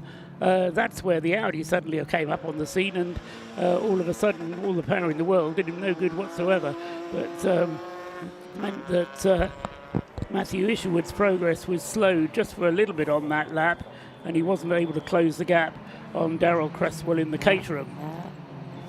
So I get to properly join the comms now. There was a small technical hitch that we had, but we've managed to fix it, so we're all good. But the race now really progressing into its first kind of 15 minutes, and so far it does appear to be BMW ahead of the two Lotuses with Caterham, the Caterham. So it's all down to Lotus, BMW and Caterham at the moment in these early stages. In terms of the different class leaders, of course we've got Class D being led by the overall leaders, Class C being headed what I think is going to be a race-long battle between two teams that have been pretty much rivals all the way through the Supersport Endurance Cup season this year, which was the Clapham North Rob Boston racing team, which has got Will Blackwell-Chambers at the wheel, and Paul Wooding, who is, and the Stuart Humphrey racing car with Stuart Humphrey at the wheel. Whilst that's happening, unfortunately, I see a rather smoky Jaguar XF going through Church Corner. That doesn't look promising, I'm afraid, even at this early stage. So whilst that's happening, we can quickly throw down to Rob for the first time pit lane, who has our first of our insights and interviews. Well, the first few laps of the live stream, as well as the live stream having some technical difficulties, apologies for that. We've got car number 30 into the pits. That's twice they've been in the pit lane now. they had a fueling issue with the fuel cap spilling out, and now it appears that the team are working frantically under the bonnet to have a look at that car. We also had the Mazda MX-5, the black modified Mazda MX-5, car number 16 off the top of my head, that came into the pit lane on the formation lap. That had an issue. It spat off the water pump pulley, which of course, if you're not driving the water around the engine, you're not cooling it down. So that could have been terminal very, very quickly. Luckily, very sharp, very quick. They got it into the pit lane, put a brand new pulley on it, and the car is now out there circulating, but laps down. First few casualties here on this year's Race of Remembrance. Back to you. Yeah, neither of those should be permanent casualties, although I have to say the Fiesta does worry me a little bit. Also does worry me a little bit is that Jaguar XF that you described, Scott, with the smoke trailing from the back of that car. It didn't look like it was a tyre rubbing on bodywork. It's going past us now across the start-finish line, and well, maybe it is tyre rubbing on bodywork, because it comes on more through the left-handers than in the straight line, but we'll keep a worried eye on that car. It's Lewis Ward at the wheel of the Jaguar at the moment, car number 10. He's in 13th place. His last lap was a 1:49, which is a little bit slower than Nick Mango with the exposure lights. Mazda just tucked in behind him there, but yeah, nothing wrong with the pace as he goes down the back straight this time. Meanwhile, Paul Cook taking no prisoners with the BMW as he was charging through the traffic there, Scott. Yeah, past the Patron Racing BMW, which is currently in 10th position, so he's already managing to lap people up to P10. So that's just the pace that the RAF Motorsport BMW really has. I was just also mentioning as well, we saw an onboard shot briefly there, which we are going to have onboard shots from both of the cars in that team, from the first of the two Operation Motorsport cars. In fact, we're going to go on board with the second car right now. This is the Team Canada car. Looks like it's making its way down to the banking as it's claimed on another lap, so it's currently heading right down the order, I think, outside the top 30 at this point. As they head, see here, this is the We Buy Any Phone number 486 Citroen C1 in the C1 class. This is the car that contains former BTCC Super Touring ace James Kay. Indeed, James driving it at the moment. So James Kay, one of 3 BRDC members here at the Race of Remembrance this weekend, along with Martin Rich and Alex Capadia, who are both in the Mazda of Stuart Humphrey Racing, which is currently leading its class, still holding off Will Blackwell Chambers, but you called it a little while ago. That's going to be a race-long battle between those two Mazdas, and at the moment they're separated by, what, 2 or 3 lengths in terms of time. Will Blackwell Chambers is currently half a second behind the Stuart Humphrey Mazda. Leader Paul Cook onto his 11th lap now, and still Paul Cook opening up the margin. In fact, Sam Heading has dropped away quite a lot on that lap. It was quite a slow time from Sam. Only did a 1:42 compared to Paul Cook charging, as we said, through the field, a 1:36. So the gap first to second has opened up now to 23 seconds between Paul Cook and Sam Heading. Jason McAnulty still in 3rd place, 4 seconds behind the other Lotus, to just 4 seconds separating the two Lotuses. Just notice the Ford Fiesta, number 30, going through. Full charge there from George Wright with the Ford Fiesta, and he is penultimate in the standings at the moment.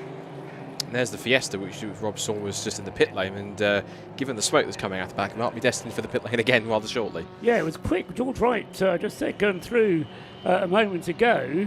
It's going quickly, but yeah, worrying amount of smoke coming out of the back of that Ford Fiesta. What did you call it? Kermit. Looks a bit like that in the bright green, not a colour you'd necessarily associate with Ford Fiestas. Sam heading through 2nd, just crossing the line now. Jason McAnulty in 3rd. Then Sean McCulley with the Leos Racing Caterham is 4th. Matthew Isherwood has got the RAF Audi TT up in a 5th place now. So he's ahead of Darryl Cresswell's Caterham 7. Coming up to the line now should be the Audi TT. Here it is, the black and red Audi TT then, with headlights ablaze, warning cars of his progress, and he's left Darrell Cresswell's breakdancer Caterham quite a long way behind. And then next up is going to be the battle between the two Mazdas of Stuart Humphrey and Will Blackwell Chambers. There on the screen you can see car number 101. That's the car that's taken part in every single Race of Remembrance that there has been. And now following the Caterham, and there's the Mazda with the Lotus Elise going through just in front of it. Race leader Paul Cook up amongst the traffic now, and he's coming up to lap Will Blackwell Chambers, who's in 8th place. So the race leader has lapped all but the first 9 cars. Will Blackwell Chambers, as I say, in 8th place, just behind Stuart Humphrey. Still that gap, just half a second between the two leading Mazdas. Interesting, the Leos Racing Caterham ahead of the relay team Breakdancer Racing, one of those Caterhams. Darrell Cresswell at the wheel of the current Caterham that's out there for Team 77, whereas Steve McCulley is at the wheel for the Leos Racing team. He shares that car with Don Henshaw. Of course, they're sandwiching the number 7 Audi TT with the diesel engine. That's Matt Isherwood for the kind of snappily titled RAF Motorsport Sustainably Powered by RAF Central Fund Audi TT. I would say try saying that fast, but I think even I couldn't do that. I think the emphasis is on sustainability, isn't it? As Chris Slater was pointing out to you, the truck that brought the car to the race is running on biodiesel, sustainably farmed bio form of diesel. The car itself runs on the same fuel, and the idea is they load the car into the truck at the end of the race and take it home sustainably as well. So that car, number 7, up into 5th place. As I say, Matt Isherwood had an issue on the first lap of the race, but since then the car's been running strongly. I say an issue, he had a spin. Wasn't a mechanical problem of any sort, but he just, I think, got into a little bit too much traffic as he tried to fight his way through. The Pop Bang colour Jaguar XF, car number 10 on the screens. J. Lewis Ward in 14th place now in the AFCN Motorsport entry.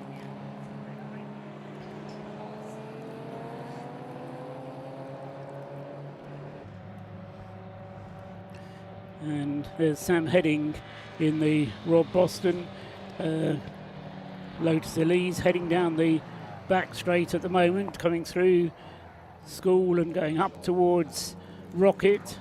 Traces of the oil drop during the earlier race still evident on the circuit there. The second of the Lotuses just in behind is 117, Jason McAnulty with the Able Care sponsored ES Motorsport car. And the two Lotuses then currently 29 and 34 seconds respectively behind the race leader, 5 seconds apart from one another. Here goes the race leader across the start-finish line again. Paul Cook wasting no time. We've already had 20 minutes of the race, expecting these cars to run for, what do you think, Scott? Probably 2 hours on a tank full of fuel. I think the question is going to be for some is whether the tyres will last. Some cars using their tyres a little bit more aggressively than others, particularly the front-wheel drive cars tend to get through the front tyres a little bit more rapidly than the rear-wheel drive cars do. So the Lotuses, I suspect, are going to stay out longer. And as I say, the BMW, the number 27, the leading car from the RAF Motorsport team, apparently has quite a high fuel consumption from what I've heard. Don't know what your spies have been telling you in the camp.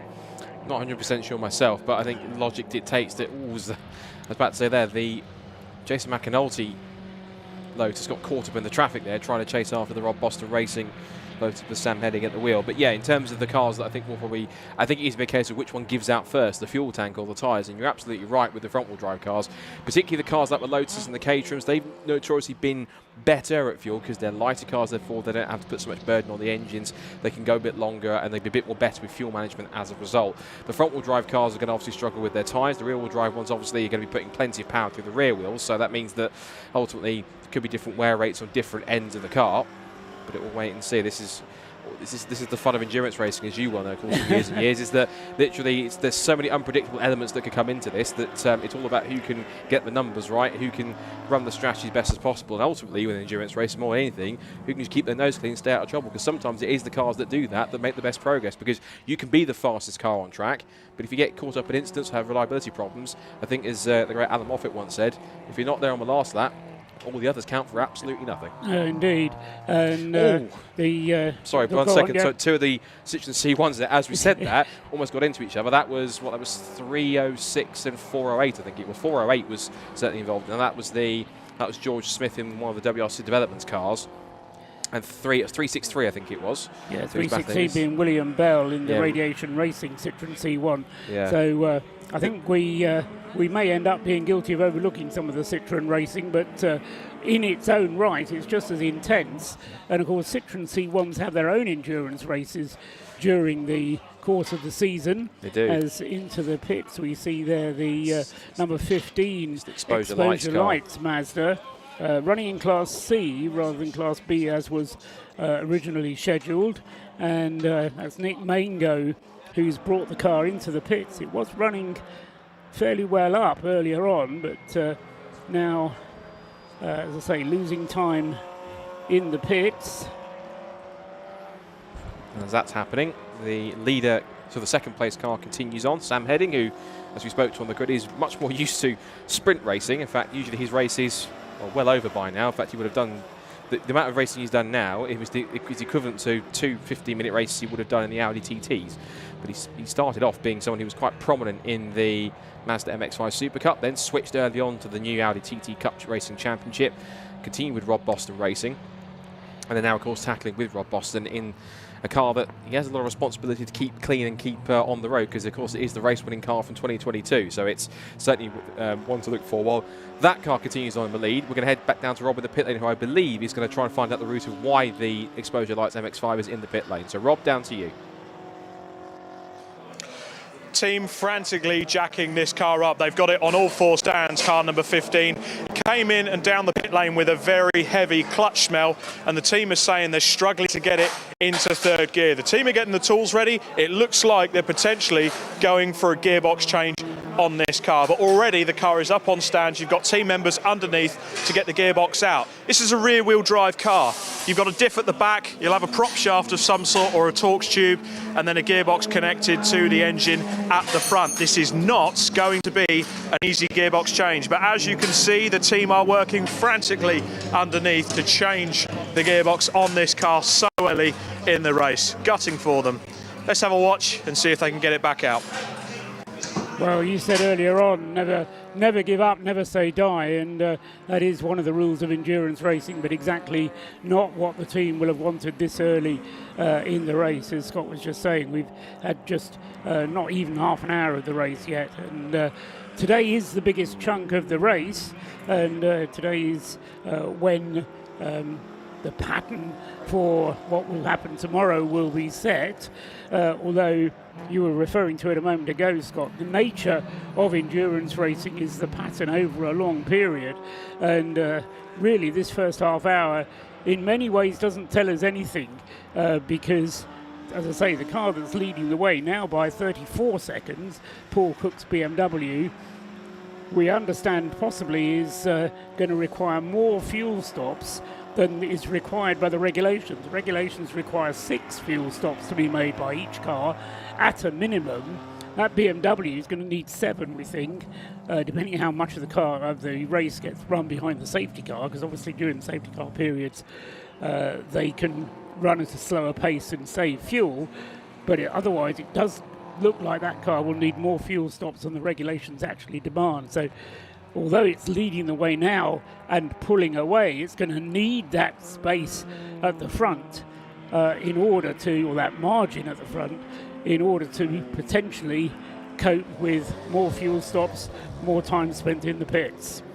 Yeah, speaking of spending time in the pits, that was the NJM Fiesta back on board with the 22 Operation Motorsport USA car, which currently has at the wheel of it to start with Colin Garrett. So you could see there next to getting caught up behind the Royal Navy BMW, and I think that was the Scuderia Polo Rosso Mark II C1. So that one's carrying on. Already 4 pit stops for Kermit. 4 pit stops in the first half hour is not what they will have been planning, but nevertheless they'll have been eager to get on with it. The 4-minute pit stop minimum only applies for those pit stops where you change driver or put fuel in.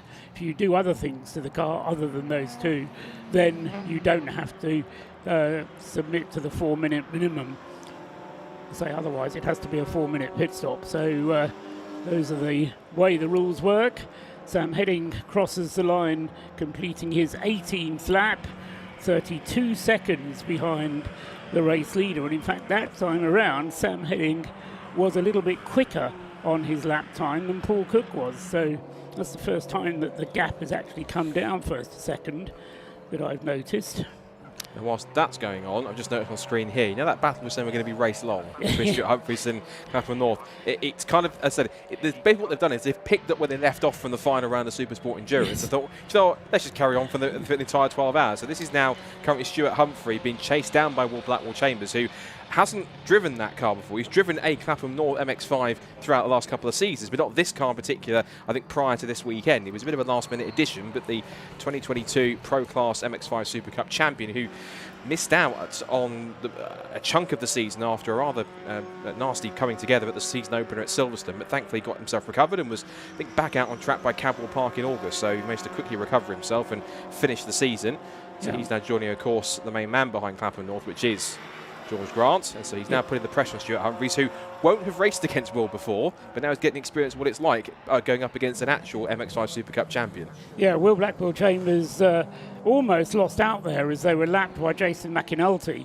He moved out of Jason's way, and in doing so lost a bit of ground to Stuart Humphrey, but then made it all back up again as McAnulty then went past Stuart Humphrey, and as they turned through the hairpin, so Will Blackwell Chambers is now right on the tail of the Stuart Humphrey Mazda once again, down into the bus stop.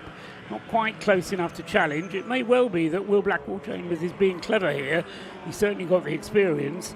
He's just saving a bit of fuel behind the Stuart Humphrey car. He knows he doesn't have to win the race in the first hour, so if he can save a little bit of fuel behind Stuart Humphrey car, then what he can do is to get ahead by staying out a little bit longer when the fuel stops come around. So may well be that we see Stuart Humphrey come into the pits before we see Will Blackwell Chambers. Could be the case. He might also possibly just forcing Stuart to go at a faster pace if he sat right on the back bumper as they come out of Church of Rocket. You just saw there, I'm afraid, another pit call for Kermit. The NJM Fiesta having more problems. We did see it smoking not long after it came back out of its kind of third unscheduled stop. So that will hopefully get back on track. But then again, the comfort that they've got is it might well be out of contention, but they've still got just under 11.5 hours total to get that car and all the overnight work, because of course, as you rightly pointed out, there is no part firme in the suspended parts of the races. So I've even seen teams do entire engine changes. I think the Rob Boston race team did that once one year. I think the year they won it in 2022, overnight did an engine change and then went on to win the race to maintain that advantage. So that's the key thing in this one, because ultimately it is more of a race for fun rather than anything too serious for followers up for grabs. Yes. So of course they are allowed to be a little more lax in the rules in that sense. The problem with the overnight working on the car is the toll it takes on the team, and you have to have when you remember that many of the mechanics that are here are doing so out of the goodness of their heart. Yes. And not being paid to be here. Then when you say, can you stay up all night and change the engine, please? And they say, well, I've got a hotel booked, which is half an hour down the road anyway. To which the team reply, well, it's 24-hour check-in, you'll be fine. So. Yeah, quite.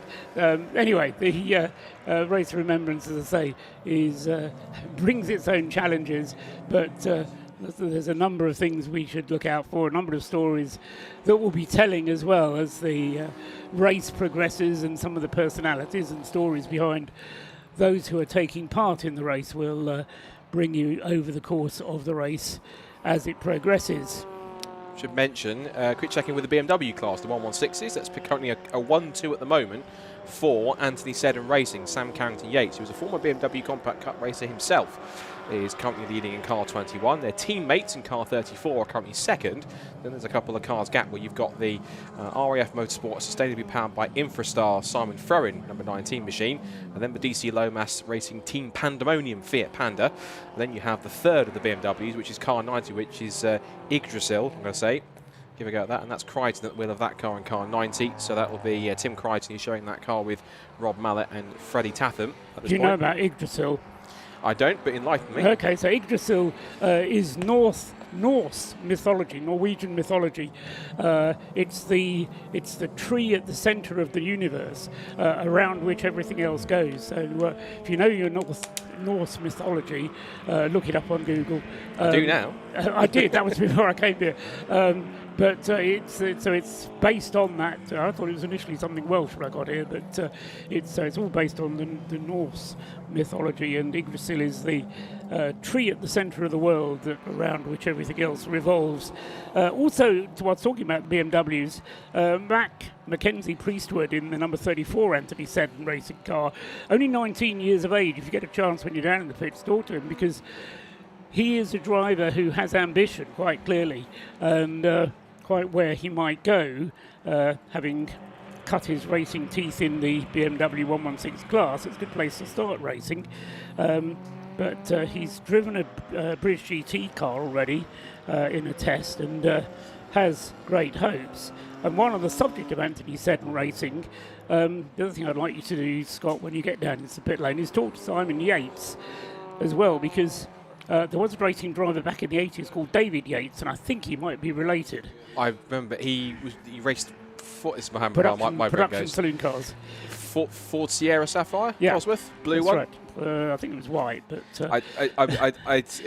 I hope you forgive me saying that. The only reason I know that's because he's appeared in 1 or 2 crash compilations videos I used to have, so that's the only why I know from that car. Maybe it was after they crashed the blue one that he then became a driver of a white one.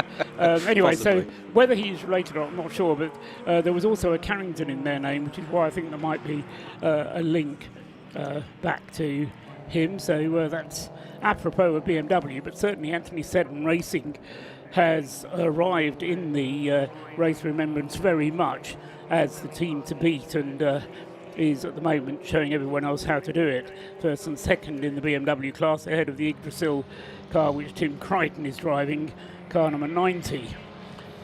Car coming into the pits at the moment, and that is number 14, and that's coming in, that's another Mazda, the Peter McNichol Lancaster Insurance Auto Test car, which is one of the quicker cars in the class. So that is not a car that we would expect to be in this early.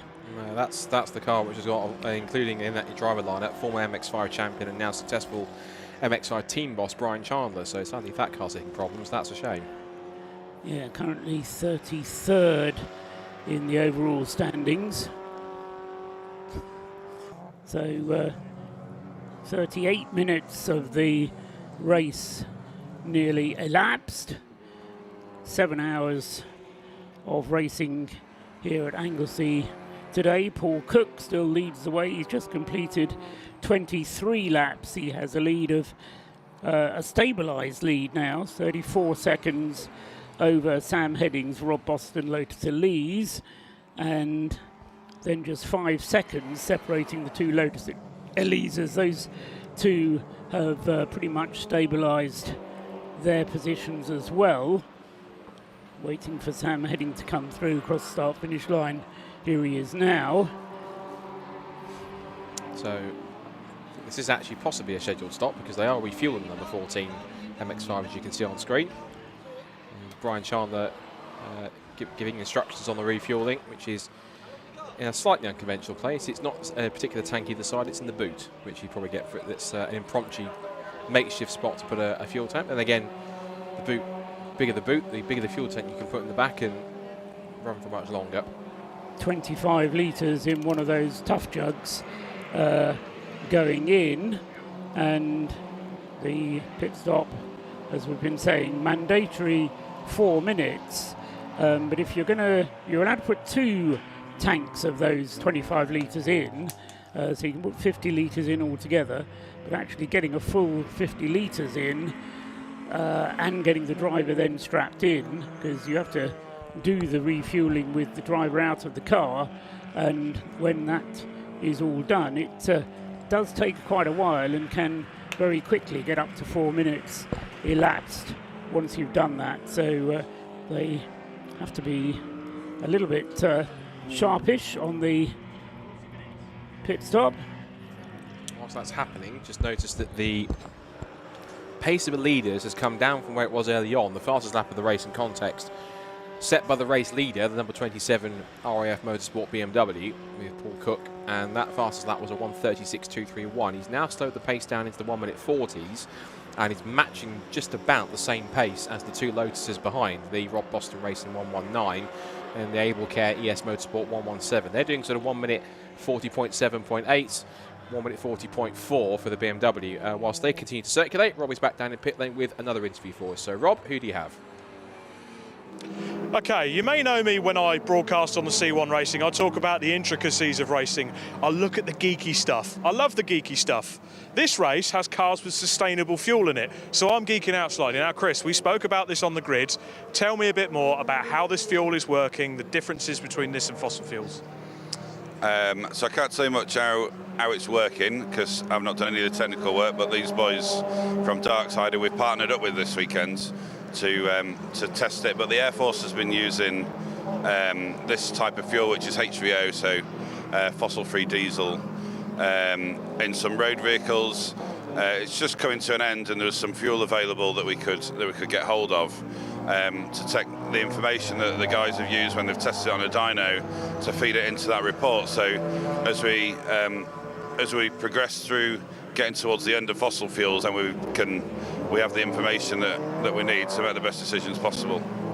Now, guys, so you're the technical guys. You're going to give me the information I need now. So first of all, introduce yourselves. You're from Darkside Developments. What's your roles there?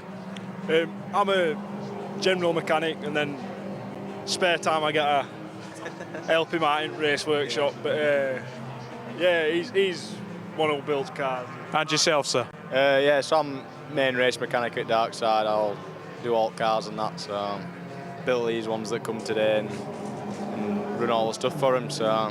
So talk us through this sustainable fuel. How does it work?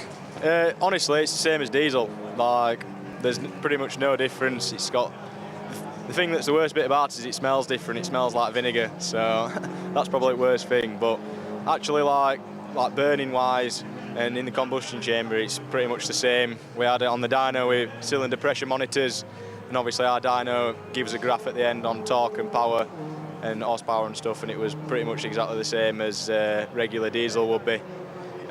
It's like pretty weird, because usually you think of fuel like that, it'd start to burn different, or produce less or more power, and not be as good as diesel, but seems to be pretty similar. So. And the boss has just walked in the background for a little look. I mean, the work that Team Darkside are doing with the RAF, you're bringing a sustainable fuel into motorsport. Essentially, could you say the work you're doing is helping to make motorsport last? I'd hope so, because obviously there's a big agenda going on that wants to shut everybody down and make everybody stay in the house and be scared. So if we can stay racing, and that makes everybody think there's more to be done in the sustainable future, then yeah, it'd be good if we can do that. There's a lot of work gone into the sustainable side leading up to it. What more work is there to come? I think with the diesel side, it's behaving exactly the same as it would on a fossil fuel, so there's nothing else really to be done with that side of things, I don't think. And running the TT as a diesel on it this weekend, is there anything you've had to change on the car at all to run this sustainable fuel? No, if people watch our video, like and subscribe, I don't normally do that. If they want to watch our video there, we've literally drained the fuel out of our truck into the car. So, and the truck drove to the RAF base and got filled up from their Bowser. So there's no change to the truck, no change to the car. And I think the price of it were only about 10 pence dearer than normal diesel. So when that equalises, it's a no-brainer really. Fantastic, guys. I'm going to have to cut it short there because unfortunately out on circuit there's 3 wheels on a 2CV wagon. So safety cars out. Let's see how they're going to get on with the recovery. Back to Scott and Paul. Well, it may get very busy down in the pits with you, Rob, so stand by for some early pit stops because it may well be that they've used enough fuel in the 45 minutes of the race which we have elapsed to make it worthwhile for some of the cars with the smaller fuel tanks to come in to make a refueling stop. But yeah, you're absolutely right. Scott will describe it. The 2CV, the car running in the invitation class with its little motorcycle engine, never mind what sort of engine it's got, only got 3 wheels on it from the looks of it there, Scott. Yeah, the unfortunately named Crisis Racing are having quite a crisis at the moment because they've lost a wheel. Hasn't gone very far. It's literally sat right behind them on the curb.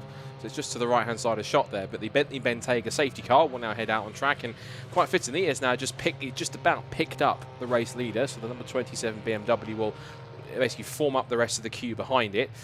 There it is. There is the 2CV number 27 Crisis Racing car, looking rather sorry for itself. Sat at the edge of the circuit. Driver climbing out, and hasn't got to look far for the wheel. Just turn around behind it.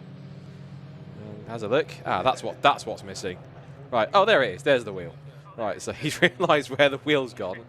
And hands on hips. And how did that happen? So it's Nick Rhodes, the driver there, and does just seem to be the wheel, doesn't it? There's no hub attached or anything. I was just looking actually, because those are essentially what we learned yesterday talking to them last night. Those are Mini Cooper wheels, like the kind of Mini Cooper like steel wheels that they have on the production car. So it's a bit wider rather than the spindly, thin regular tyres they would have on a 2CV. So whether or not that's simply just come off, whether it's a nut or a bolt, or simply it's just completely sheared off, not 100%. No, it should be at least 4 wheel nuts holding it on. So wouldn't have thought it's just a nut shearing, but say there was no sign of anything but the wheel having come off the car. Anyway, from Paul Cook's point of view, the race lead, he'd got it up to very nearly a minute between himself and Sam Heading in the Rob Boston Lotus Elise. But of course this safety car is going to play entirely into Rob Boston's hands here, because it's going to enable Sam Heading to close right up onto the tail, well not quite onto the tail because there are many cars between Paul Cook and Sam Heading in first and second places, but it's certainly going to enable Sam Heading to close up quite significantly on the rest of the field and close that gap first to second. And say nobody yet electing to come in and making a pit stop, but I think once we get the safety car queue coming down past the start finish line, may well be that 1 or 2 of them dive off into the pit lane.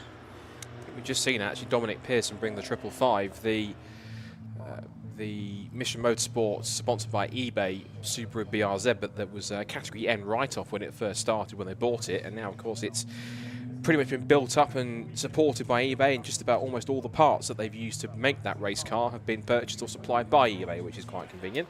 So as that car continues on, they're making a driver change. Didn't see who was going in exactly, but Dominic Pearson was climbing out. So we're just taking a quick reading of tyre temperatures and tyre pressures to see how that works. Whilst that's going on, very, very quickly, let's run through how the classes are looking at the moment. So we'll start from the top of the timing screen, Class D. So currently leading at the moment under the safety car is the race leader, which is the number 27 RAF Motorsport with Lewis Property BMW, Paul Cook at the wheel of that. Second is the first of the 2 Lotuses, which is the Rob Boston Racing Lotus Elise S2, the 2022 Race of Remembrance winning car. That has Sam Heading at the wheel. And then third in class versus 117, which is the other Lotus, the Able Care ES Motorsport machine with Jason McAnulty at the wheel. The only relay car in the field, which is the number 77 Breakdancer Racing Caterham, the first of theirs, with Darryl Cresswell taking his first stint. He currently is 6th overall. But in the pits, interestingly, Scott. So they are looking like they're actually going to do a relay baton change for the relay team, Darryl Cresswell. Stuff. Class C we'll move on to, and it is the two Mazdas that have been battling since the start of the race. It is Stuart Humphrey in the Stuart Humphrey Racing number 91 that leads, and he currently, of course, on the safety car, has a lead of only 1.2 seconds now in the safety car at this point from them perennial rivals this season, the Clapham North Rob Boston Racing number 69, that has Will Blackwood Chambers at the wheel. And then it's in third place, the BMW E36 Tacona Racing Division car. I think that's the one with the RAF roundels on it, number 12. And that currently has at the wheel of it, who has changed over, Paul Wooding, and he will be currently holding on to third place. The Jaguar is also in as well, so the number 10 making its stop from its class. Class B, we can tell you the leader in that class at the moment is the number 24 Auto Test TSW Mazda MX-5 Mark 1. That's Seb Fisher at the wheel of that car. Second in Class B is the Mazda MX-5 of Peaky Blinders, number 11, with Kamal Kelsey, who's another MX-5 Super Cup star, currently 16th overall. And then a team or a car that we saw in the Clubsport Trophy race earlier on. That's Tracks Scotland 2 and their Mini Cooper in third place. And that currently is in 17th place in car 155, which has Adam Morrison at the wheel of that one. And then in Class A, there's only the one car in that class, which is purely the Flat Cap Motorsport Mintro Motorsport Toyota Argo, which has Joe Moss at the wheel. He's currently 37th overall.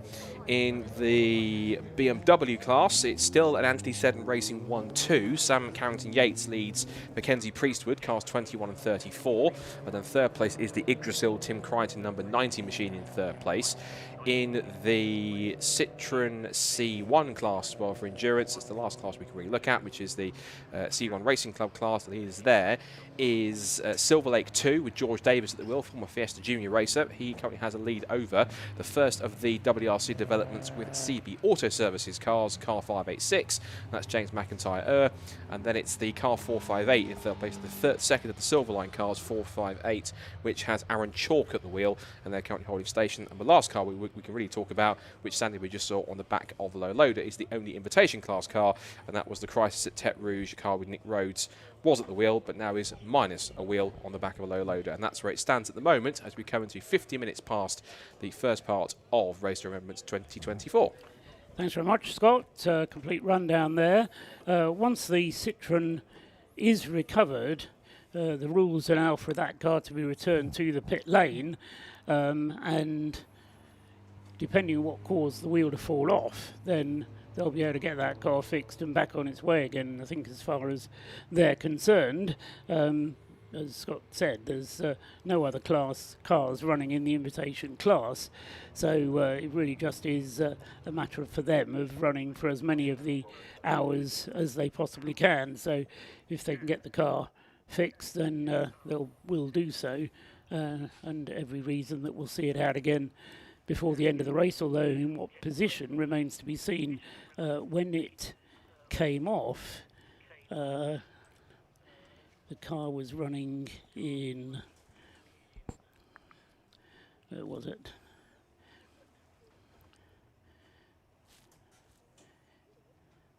There we go. It was up to 33rd place when it stopped, so it would be able to say 33rd out of the 55 starters. The Subaru BRZ having a change of driver, and bear in mind that all the drivers of that Subaru BRZ are wheelchair users. The car itself runs with hand controls, which actually brings, I won't say any advantages, but it lessens the complication because they don't have to change the car over from its manual settings to auto settings when an able-bodied driver gets into it, because they don't have any. And as one of the teams said to me, they've taken a written-off car and 4 written-off blokes and fixed them all up. And I love that, because that's what Mission Motorsport is all about. Yeah. And as I say, that Subaru looks absolutely the part in the Subaru colours, the traditional Subaru colours, car 555 on the side of it. And apparently Subaru were involved to give permission, as it were. They didn't just slap all the stickers on and say, well, that looks right, as so many of those Subarus that you see driving around the roads do with their gold wheels. But they went to Subaru and said, hey, would you mind if we did this? And Subaru said, no, not at all, that's a great story. And as Scott was saying on the grid, that car, having been rebuilt from an insurance write-off, has then been supported by eBay, and many of the parts have been sourced through eBay. There's a little bit of an argument going on down the back straight at the moment, Scott, between one of the Citroen C1s, the Silver Lake class leading car, which isn't going as fast as the safety car is, unfortunately. And not going as fast as car 55 wanted to go to, hence the headlight flashing. That's car 55, which is... That's the 155. That's the Track Scotland car, I think, isn't it? That's why it says 55, though. There are two Track Scotland cars. One is 55 and one is 155. Ah, there it is. Yeah, so that's why you've got the confusion. There are two of them. Forgive me, I was looking further down the entry list than I thought it would be. So it's actually 19th. That's Michael Imrie, who's had a couple of appearances in the mix. That is the number 7 Audi TT, and that's going... Matthew Isherwood. Yeah, okay, I thought it was going rather slow. It's because it's in the queue, that's the reason why. But I think where it's getting confused is that I think it wants the Silver Lake C1 to speed up, and either it's got an issue and it can't do that, or it's having to keep to a particular speed. But either way, it's kind of just trundling around at its own pace, and the rest of the pack are sort of in that group, are stacking up behind it. Well, yes, because no overtaking is allowed behind the safety car, of course. You say that, but try to tell that to the Breakdancer Racing MXL that's just powered past everybody, so that's interesting to see. The Pop Bang Racing AFCN Jaguar is back out again after it stopped, but that was rather confusing. I'm not quite sure why, if no overtaking is allowed, the Breakdancer Racing car has just gone steaming past everybody. No, I think that was possibly something which the judges may need to look into later on, and we may get some information coming through from race control based on that. The safety car has slowed the pace down to Citroen C1 pace in order to get that Citroen to cash up. The Bentley Bentayga has slowed right down in order to get the field to bunch up, and they need to get a message through, because the gaps to the safety car, we've got 4 cars behind the safety car, with Paul Cook not, of course, knowing what's going on, doesn't quite understand why the safety car is going so slowly, and all the heat that he's hard-earned got into the tyres and brakes and the rest of the car will be soaking away, and meaning that he has to be very careful once the safety car comes in, and there's no reason for it not to at the moment, because the Citroen has been cleared. Now that Citroen C1, the Silver Lake car, may well have had a problem, because it's now come into the pit lane, and the Citroen in question, was it the leading one? 558, it was the leading car, George Davis. So George Davis was in the leading C1. He knew exactly what he was doing, I think, slowing the pace down. And whether the organisers will take a dim view or not, I don't know. But the Citroen has now come into the pits. Yeah. Whilst that's been happening, let's talk across. We just saw there the number 15 Mazda MX-5 was pushed back out of the... that was the Exposure Lights MX-5, was pushed back out of the pit box, realised that not all was right with it, and they've been pushed back in again, so they have to keep on working on that car. The Crisis Tete Rouge 2CV's made it back to the pits as well. That's now been worked on to fit a brand new right rear wheel at least, and check everything else is as it should be. But the field continues behind the safety cars. We reach the first hour of Race of Remembrance 2024. This is first of this 7-hour part 1, which will finish, of course, at 10 o'clock, and we'll get the rather unique red and white checkered flag, not a black and white checkered flag, because typically checkered flags means that a session's over. But it's not over, we're simply suspending it, hence the creation of the red and white checkered flag. We'll come on to that when we come to it. But yes. We'd also get a safety car out at the end of this evening's portion of the race. Another Citroen running slowly there, as we cut back to a shot of the work that's been going on in the garage of the number 50. Oh no, that's the 2CV. It may well have been a hub problem, because it's not just a case of slapping on a new wheel. The Bentley has speeded up. We have now one queue of cars behind rather than 2, because the Track Scotland Mini Cooper has now been able to close the gap on the rest of the field. So they are now going round, and the safety car lights are out. So we're going to get racing back underway again after, how many laps did we have behind the safety car there? Were you counting? I reckon it was 4 laps.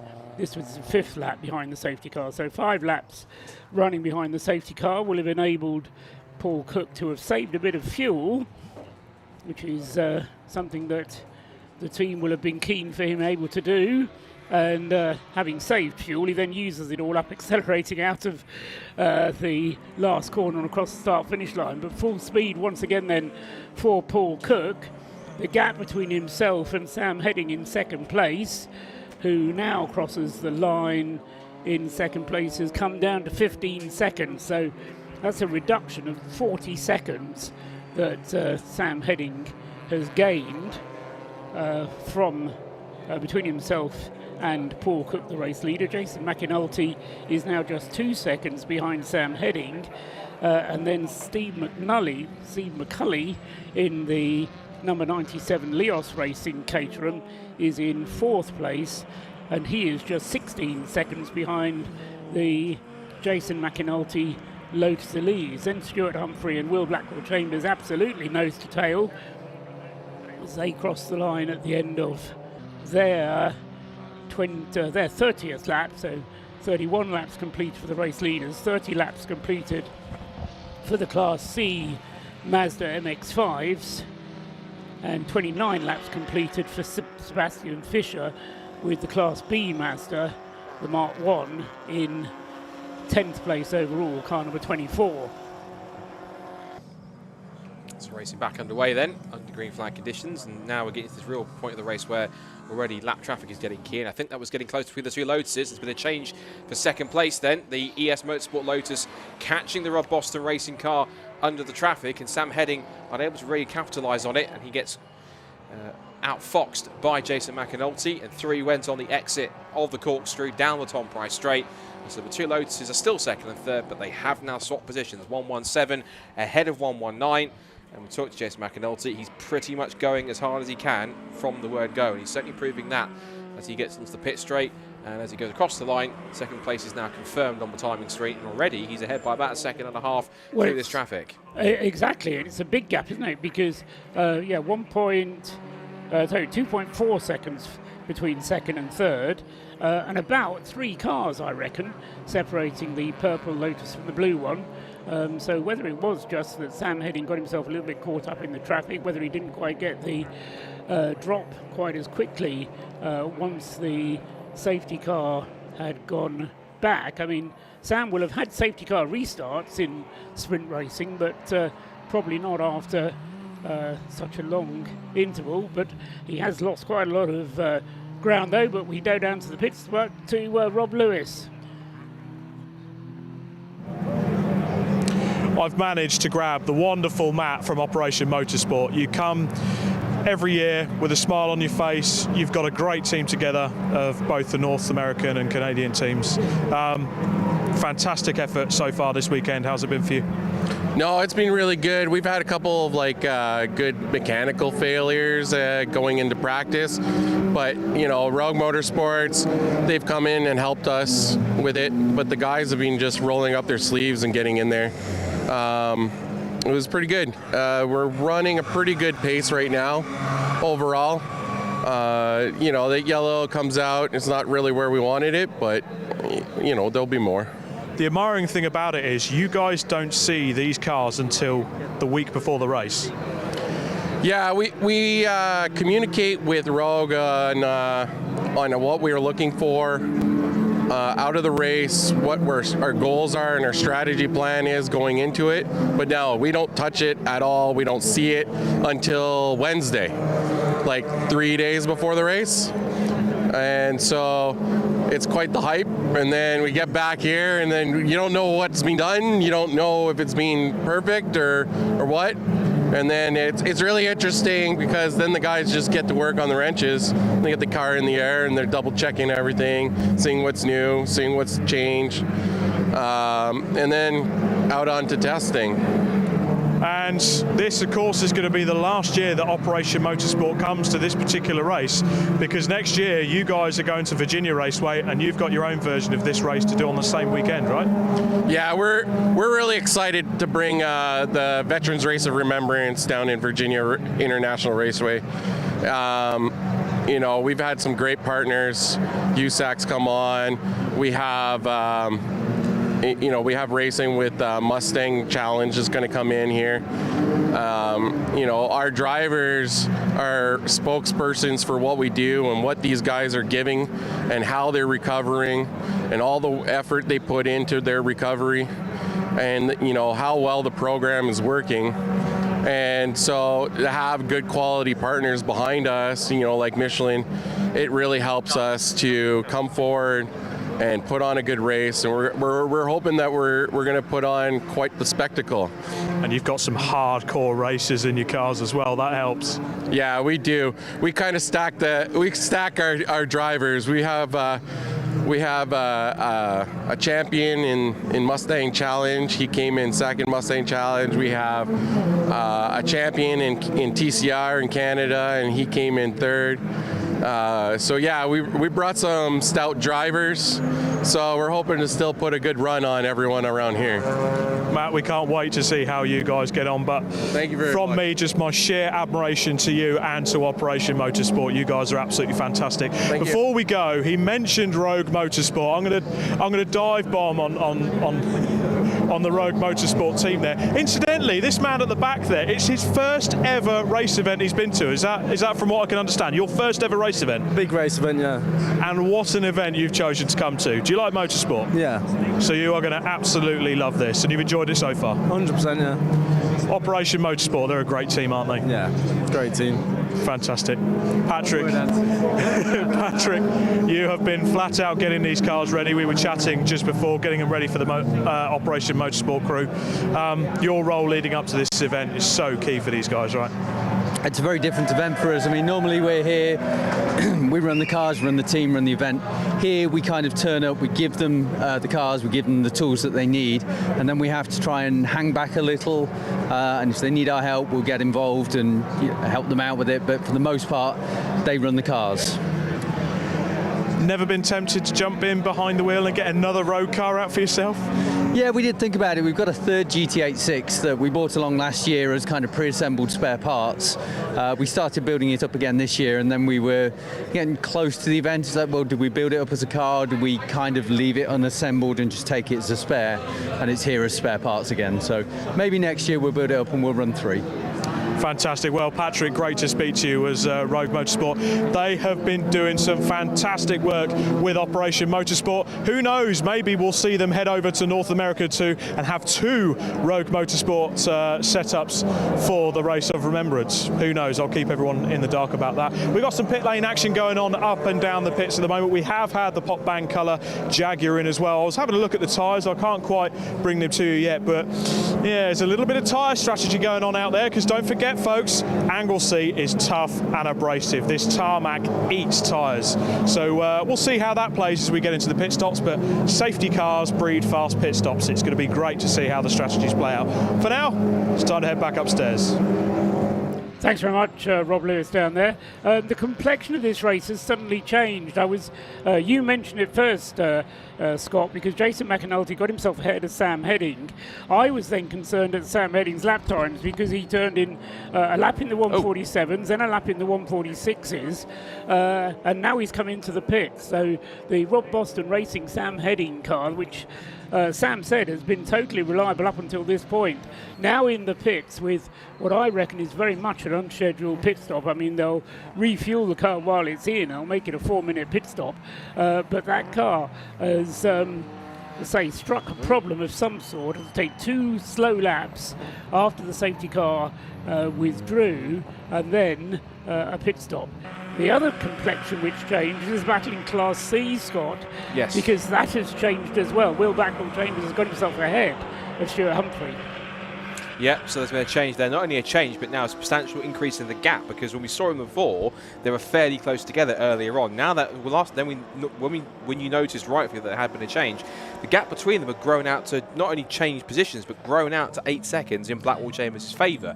Now you look at my timing screen, it's gone out by another 7 seconds, and it's now into 15 seconds. And lap time-wise, at the moment, Will Blackwell Chambers is going some 4 or 5 seconds a lap quicker in the last couple of laps. So something's not quite right, it seems, with the number 91 car. It can't just be they've got caught in traffic, because you have to be caught in a heck of a lot of traffic. Now, this is the second place Lotus that's coming from the pit lane from Sam Heading. They are working on it. They've got the left side up on the car. They're just tightening the wheel nuts. They've got the laptop out as well, so they're just checking something as a part of a regulation pit stop. Yeah, they've got a problem, and I think they're trying to plug in the V-Box to see if that gives them any clue as to what's going wrong. But looking at Stuart Humphrey's lap times, immediately after the safety car, before the safety car came out, he was lapping in the 46s, 45s. After the safety car, 54, 51, 48, 49, 47. So he's dropped around about 3 seconds a lap. Is Stuart Humphrey on the Will Blackwell Chambers car. So not sure what's going on at Clapham North, but the Clapham North car running well. Stuart Humphrey's car has a problem, and as you say, the gap shot out now to 15.9 seconds between the two Class C runners. And he hasn't got so much, well, he has actually, doesn't he? He's got about a minute of a gap on the next car in Class C, but in third place in Class C, 8th place overall, is Paul Wooding with the Tacona Racing Division BMW, which is third in class. But as I say, the gap between Stuart Humphrey and that BMW is well over a minute. So that gap is one that they don't need to worry about just yet. Meanwhile, Steve McCulley puts in his best lap of the race so far, and in the 97 Leos Racing Caterham, he's in 4th place, and he's only a second behind Matthew Isherwood with the front-wheel drive Audi TT, the diesel car number 7. Paul Cook still lapping quicker than anybody else. Immediately after the safety car, he immediately put in a lap of 1 minute 37, did Paul Cook. So he's extending his margin of lead once again to 25 seconds. Meanwhile, down in the pits, we got Rob Lewis.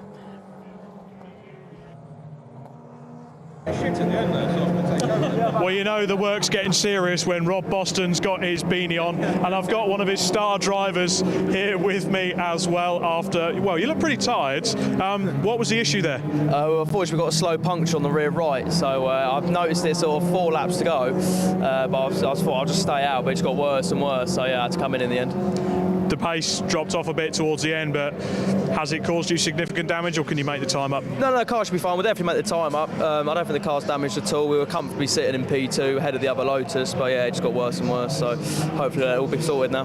Right, I'll let you go and have a cup of tea now, because you're obviously shattered after that first stint. Rob Boston, yeah, great to see you back at the Race of Remembrance. Yeah. The car's back, you're back, not in the car, but you're going to be keen to win it this year, aren't you? We are very keen, yeah. You know, we always come here to do our best, don't we? And yeah, nothing less than a win will do. But no, it's going very well. I'm really pleased to have Sam on board this year, and we've got Ben Brooks as well, which used to be one of our main competitors if you go back not so many years. So it was great that he's come this side of the fence and joined us. But yeah, it's been great fun, enjoying it so far. Shame about that. He was definitely struggling a little bit for a bit longer than he realised, I think, with the slow punch, and he only actually came in once it totally went down. So yeah, it was completely flat in the end, but yeah, I think he was probably struggling more than he realised before that. But that's kind of what endurance racing is all about, managing those little problems until it really drags you down. You've got to keep going, yeah, until you literally have, right, this is going to stop playing next lap, then you come in, because yeah, the pit stops, you lose 4 minutes with an unnecessary pit stop, so we just have to get on with it. But yeah, a lot of racing still to do. A lot of racing still to do. I've heard a little rumour that you're having a little play in an MX-5 with Mr. George Grant, who's behind you. Just me, yeah, I'm quite looking forward to a little night stint.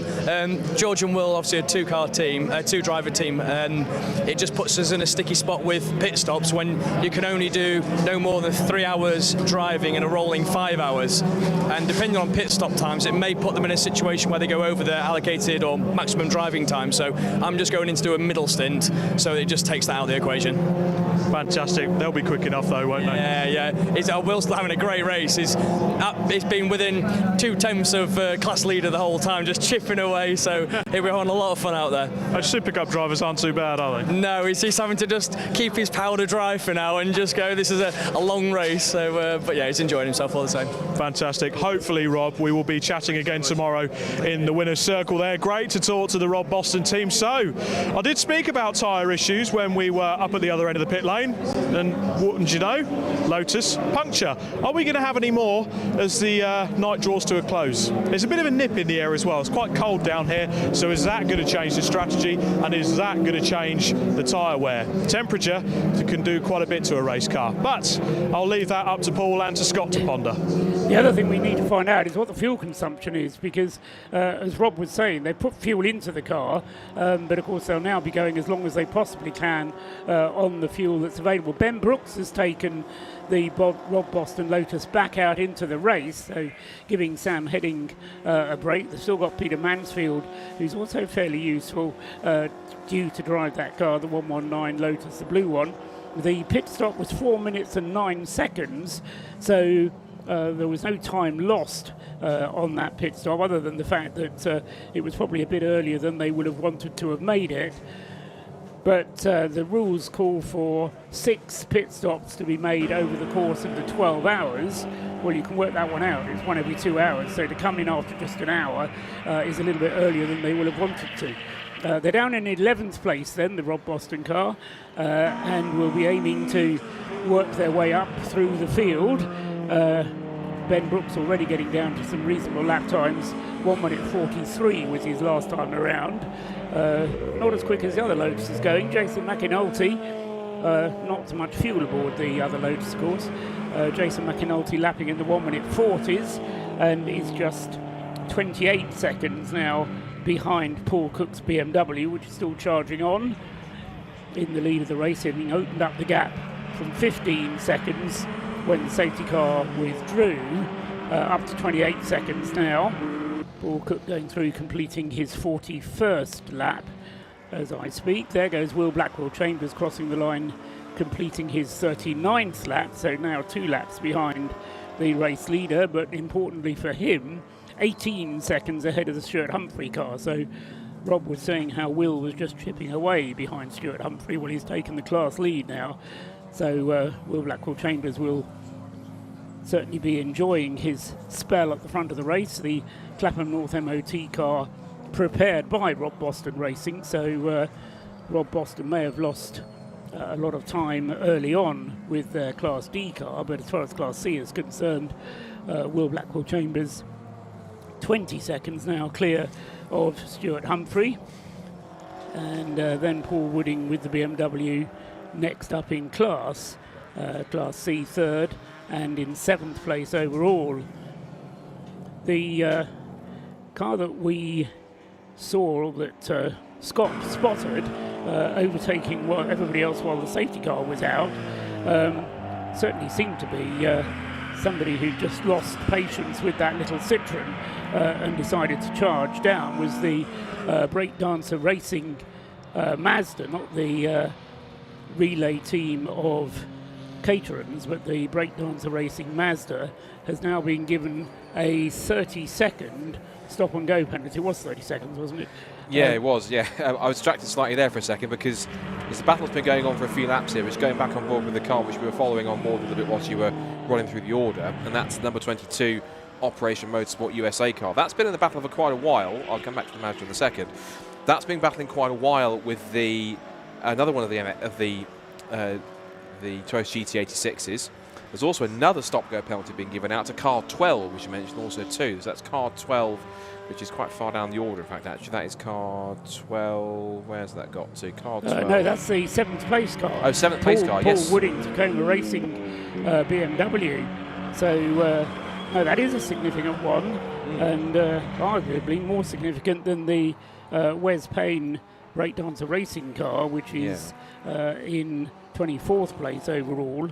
But both of those cars with penalties to pay, and remind me how stop-go penalties work in this race. You will have to take them in the next 3 laps, I think it is. It's not a penalty that you can leave until your next pit stop. No, I think it's there is a specific penalty box which you go into to stop. It's a very quick look through the regulations. But the battle I was watching there was between two of the Toyota GT86s, one of which was 22, which squeezed its way around the outside of the 86 car, Mission Motorsport, which has Charles Graham at the wheel. Charles Graham, who's more commonly known for being one of the main people at Daytona, I believe, not sure if it's overall, at least at Milton Keynes, which is quite one of their more popular sites. You see here car 22. There's its sister car, or its teammate, car 220, with the Canadians. And now we go on board with 220s. It makes its way through the rocket complex. This is one of our 2 onboard cameras with both of the Operation Motorsport cars. So you get to see, in many cases, what the driver sees, or the in-car experience from Race of Remembrance 2024. The number 46 Patron Racing BMW, 48 Patron BMW, has now come in from what was 16th place. So that car was running 6th in Class D. And it's now in to make a stop, as is also the 86 car that I was talking about. So that Charles Graham has brought the 86 Mission Motorsport Toyota GT86 in from what was, after losing that spot to the 22 car, 14th position. So those two currently the main pit callers. I don't think there's anyone else apart from those that are in to have work on their cars. Not even the Citroen 2CV that had its wheel shear off is in pit lane anymore. That's been fixed and sorted out, and that's currently showing it's back out on track. It's 18 laps off the lead, as you'd expect, but still Nick Crispin has got behind the wheel this time, and he's trying to put some laps in the Citroen 2CV hybrid. And when you see, when I say the word hybrid, it's not like a conventional hybrid like you and I would think in with electric motor. It's simply a different engine. It's got a, I think it's a GS1100 or some kind of a BMW motorcycle engine in the front of it on a conventional, I think a European 2CV chassis. That's what they mean by hybrid, particularly because the engine is not a Citroen engine, but it's still the one that goes around is deemed as maybe slightly more reliable than the Citroen one, but nonetheless, that car is still soldering on. As we just saw there was the Rob Boston racing car. Just going through shot there also I noticed was the RAF Motorsport diesel Audi, which has got the Dark Side Developments support. That car still running in 3rd place overall. Well, it's 36 seconds off the lead as it charges through lap traffic, lights ablaze. Yes, it's come up well as Matthew Isherwood, having had that issue on the opening lap which dropped him outside of the top 10, and Matthew Isherwood has fought his way, helped a little bit by the safety car coming out, but also helped by some pretty rapid lap times from the Audi. So Matthew Isherwood, Scott says, back up into 3rd place overall. The breakdancer Mazda, number 8, has taken its 30-second stop-and-go penalty already, and as a result has dropped to 24th place overall. Paul Wooding is now in the pits, car 12, in the Tacona Racing BMW, to take his 30-second stop-and-go. Both of those, as Scott says, just to make the point, for overtaking under safety car conditions. 30-second penalty being the mandated penalty for that offence. And Paul Wooding is now, well, he's still 3rd in Class C, but instead of being 7th overall, he's dropped to 9th, and that will drop still further because the car is still stationary in the pit lane in the penalty box. As the light beginning to fade into the pits has come our race leader. Yes. Was that the cause of your R? It was. Race leader in Paul Cook then. So the RAF Motorsport with Lewis Property BMW M3, the race leader in for its first scheduled stop. And one of the key things, cool those brakes. An hour and 20 minutes into the race, you can work that one out. As I say, 6 mandatory pit stops, even with a period of safety car. That is a little bit earlier than they would like that car to come in. As I said, a little birdie from the team did tell me before the race that they were going to have problems with the fuel consumption. So they had a lead of a minute, remember. It was reduced to 15 seconds with the safety car having come out.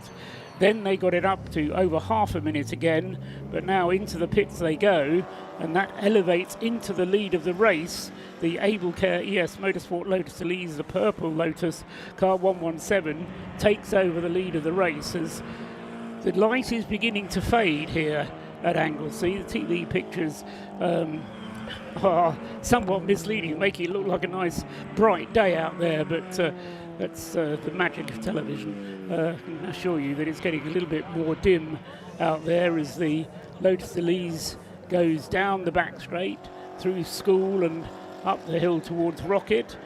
In the lead of the race now.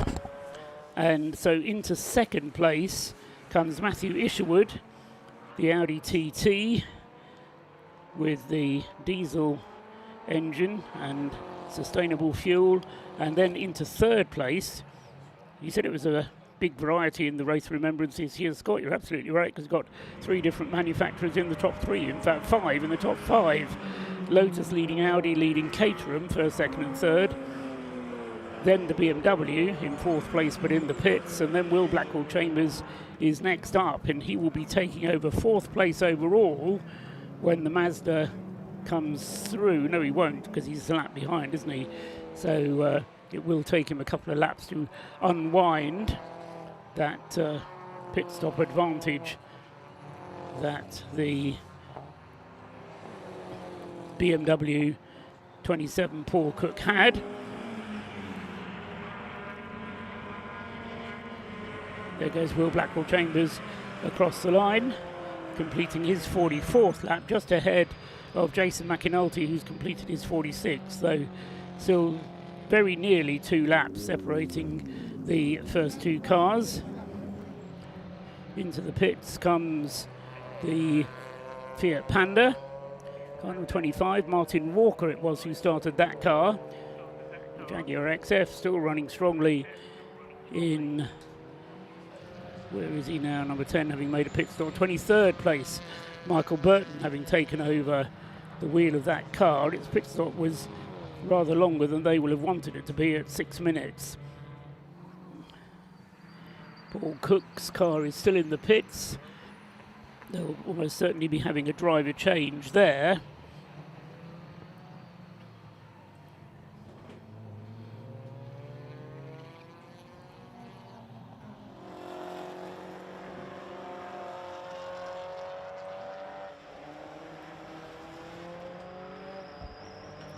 So the Jaguar, as I say, in the hands of Michael Burton. It having been started by Lewis Ward. As the sun set here at Anglesey, due at 4:30, but haven't seen anything very much of the sun since lunchtime, certainly not whilst the race has been going on. And is that Chris Slater standing by waiting to get into the car? I think it might be, actually. I'd expected Wayne Lewis to be getting in second, but I think Chris Slater is getting in.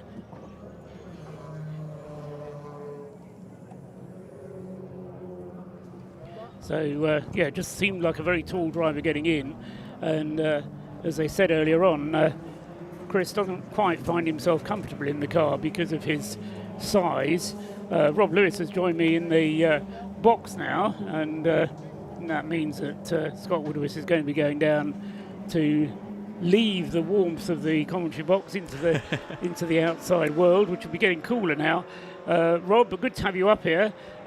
You were talking to Chris Slater. In fact, you've had 2 conversations with him already. I think it was him getting into the car. It did. He is a big look man, like it. isn't he? He is, and I looked at the car yesterday and spoke to a few of the team members, and they were padding the car out for the 2 other team members to get in because they have quite a large seat in there so that Chris can fit. He's quite a, I'd say, built like a rugby player, a good rugby player. Yeah. And they're just getting him strapped into the car there. The good thing is, with the minimum pit stop time, little adjustments like this, as long as they can do it within the allotted pit stop time, it works. The key thing you just said there, Rob, is as long as they can do it within the allotted time. Yeah. Chris was telling me that actually with the refuelling, they're not quick, and with getting him strapped in, it does take a little bit longer. So the car is now being given the thumbs up to go back out onto the track, and off he goes. So Chris Slater at the wheel will tell you what the pit stop time was as he passes the WHOTAG sensor, which is at pit exit. And once Chris identifies himself to the WHOTAG sensor, then the pit stop is complete and the RAF BMW is back on its way again. And the time of the pit stop there was 7.5 minutes. So that's an absolute disaster for that car. A, it's in far too early, not in the sense of the fuel consumption necessarily, but because the car uses a lot of fuel, they're going to have to do more than their 6 regulation pit stops, and it's a 7-minute pit stop. So having been in absolute command of the situation, this is what I was saying to Scott a little bit earlier on, you don't really find out the pattern of the race until you start getting into the pit stop cycle, and then you can see who is really at an advantage and who is really at a disadvantage. And that Paul Cook started the BMW.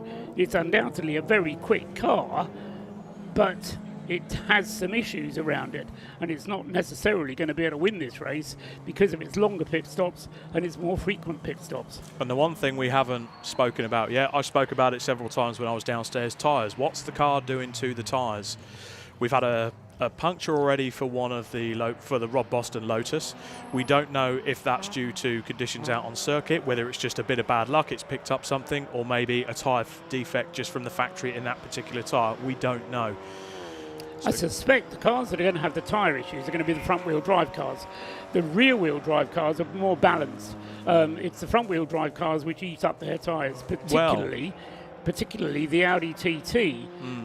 So the number 7 car, Matthew Isherwood, with the Audi TT, the team told me that the car will go further on its fuel than the tyres will allow it to go. It's a diesel, it's economical, diesels are. They've already told you that their diesel produced from corn oil or whatever it is performs just like ordinary diesel. The trouble is that there's so much torque on that Audi, all going through the front wheels, wears front tyres out very quickly. You're going to tell me the rear tyres get worn out on the rear-wheel drive cars, are you?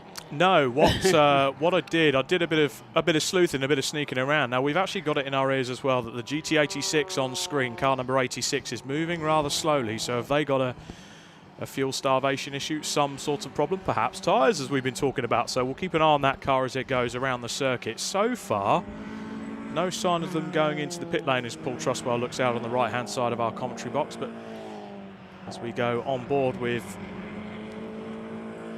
one of the Operation Motorsport cars there. Canadian car. That's a Canadian wheel work going on there, just coming up on one of the C1s in the field, one of the many C1s in the field. But yes, back to the conversation we were just having regarding tyres. So I was down in the poppy bang colour Jaguar pit, and I had a look at the tyres that came off from their pit stop. Now, the set of tyres they had, I think the team manager was just dealing with some bits, and they wouldn't let me quite do a piece to camera yet, but I'm sure we can bring something to you later on. That's the car on screen there, car number 10. So as soon as that car came in for its last pit stop, they changed the tyres. And the interesting thing was they were running a pair of tyres on the back that did 30 laps on the front yesterday, and the front left tyre has worn so much, so they've done 30 laps on the front yesterday, they've then moved it to the back, and that started this race, and already it was delaminating the tyre, and that was a Pirelli P0 track tyre.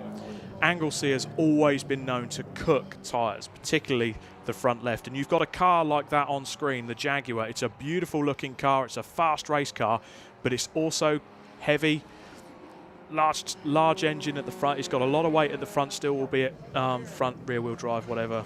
It's heavy because of all that paint on it. Well, modern cars traditionally are more heavier. They've got, if you convert a modern road car to a race car, you have all the modern crash protection and everything. So the chassis are naturally heavier, and that becomes a problem out on a race circuit. Yep. So anyway, we'll see how they get on with that Jaguar. It's certainly not a typical rear-wheel drive car, I would suggest, but it's certainly nice to have the XF here. In the pits there, we were getting a shot of the Operation USA, Operation Motorsport USA Canada, Operation Motorsport USA car having its pit stop. That was car number 22. That's the better of the two North American cars, but a lot of these cars coming in then for their first scheduled pit stop a little bit earlier than perhaps they would need to. But of course, one of the things that you mustn't forget is that because there's no Parc Fermé overnight, there's nothing to stop the teams refueling the cars overnight. No. So the idea will be to treat this race very much as a 7-hour race rather than part of a 12-hour race. There are some race meetings where a 12-hour race is split into two parts. where you're putting part Fairmate conditions overnight. That means that you want to try and top the fuel up before the end of part 1. No point in doing that in this race. You want to you want to get to the end of part 1 with as empty a car as possible, so that you can then go in, you say, refuel it and get the maximum advantage out of that refueling situation overnight. So that's kind of a free pit stop. So coming in short of 2 hours is not necessarily a problem. And what some of the teams will be trying to do is to get 4 pit stops out of the way today and do the second 2 pit stops during the second part of the race tomorrow. So expect to see 4 pit stops happening today, 2 pit stops tomorrow. And the other thing that we haven't probably not spoken about yet is the weather. Today is the dry section of the race. Tomorrow, the forecast isn't looking so favourable, which, again, changes the fueling, changes what happens with the tyres. You're not going to go as fast, so albeit you've got the mandatory pit stops to do, you can make those stints last a lot longer if the conditions are wet. Are you going down into the pit lane again later on tonight? That's the plan. Okay, because I've told that it might start raining around 9:30. I'm not going back into the pit lane tonight. Sorry, Scott. So we'll no, see what I happens. See what happens. But there is rain overnight for sure, and it is forecast to rain into tomorrow morning. As we look onto the into the distance from our commentary box, it does look a little bit murky out in the distance. Perhaps the Irish Sea is bringing the rain to us. It's looked murky since, well, Thursday was a nice day. So since then it's really been a bit cloudy. Anyway, let's worry about the weather when it arrives, but certainly, as you were suggesting, Rob, it does give more complexion to this race that we need to think about. The other thing to think about, Jason McAnulty, still leading the race in the Lotus Elise, 117, but he's being closed upon now by... Sorry, I'm just being distracted by some antics on the pit wall, which I'll come back to. So Jason McAnulty being closed upon by Matthew Isherwood. The last lap time for Matthew Isherwood in the RAS Audi was a 1 minute 39.2. Last lap time from Jason McAnulty, a 140.6. So the gap first to second has come down now to just 36 seconds. Will Blackwell-Chambers overall is up to third place overall. So the Class C leader having a great run, yet to make a pit stop, and the next car up has also yet to make a pit stop, being Stuart Humphrey in the other Class C Mazda. But Stuart Humphrey has dropped now to 34 seconds behind in second place. As into the pits comes Jason McAnulty, the race leader. So number 117, the AbleCare ES Motorsport Lotus Elise, into the pits. Now their garage is behind the pit lane. It's actually where I happened to park when I first got it, and I had to move before BRSCC towed me away. But so they're parked just behind the pit garages under a little awning. They do the work on the car there, which is somewhere that we can't see it at all, and neither do we have a camera which can get there. So Jason McAnulty in for his first pit stop. He'll be handing the car over to David McAnulty, I'm guessing, but I'm presuming they'll do a driver change. They're limited to doing 3 hours over a period of any 5, is the way the regulation works. But Matthew Isherwood then, having been outside the top 10 at the completion of the first lap, has now fought his way back up to second and now up into the lead of the race. So RAF Motorsports, they led the race with the BMW in the early stages, and they now lead the race with their Audi after, what have we had, an hour and 37 minutes of the race. And the leader of the race, the leader of the cars that haven't stopped naturally. So if you take that into consideration, the only other cars that haven't pitted so far in this race, you've got Clapham North Rob Boston Racing entry with Will Blackwell-Chambers at the wheel of that car. You've got the Stuart Humphrey Racing Mazda MX-5, that hasn't gone in for its stop yet. The Auto Test TSW car, that hasn't come in for its pit stop yet. Track Scotland 2, Andrew Morrison, that's currently sat 9th, and they haven't pitted as well. But it's time to go back to the pit lane.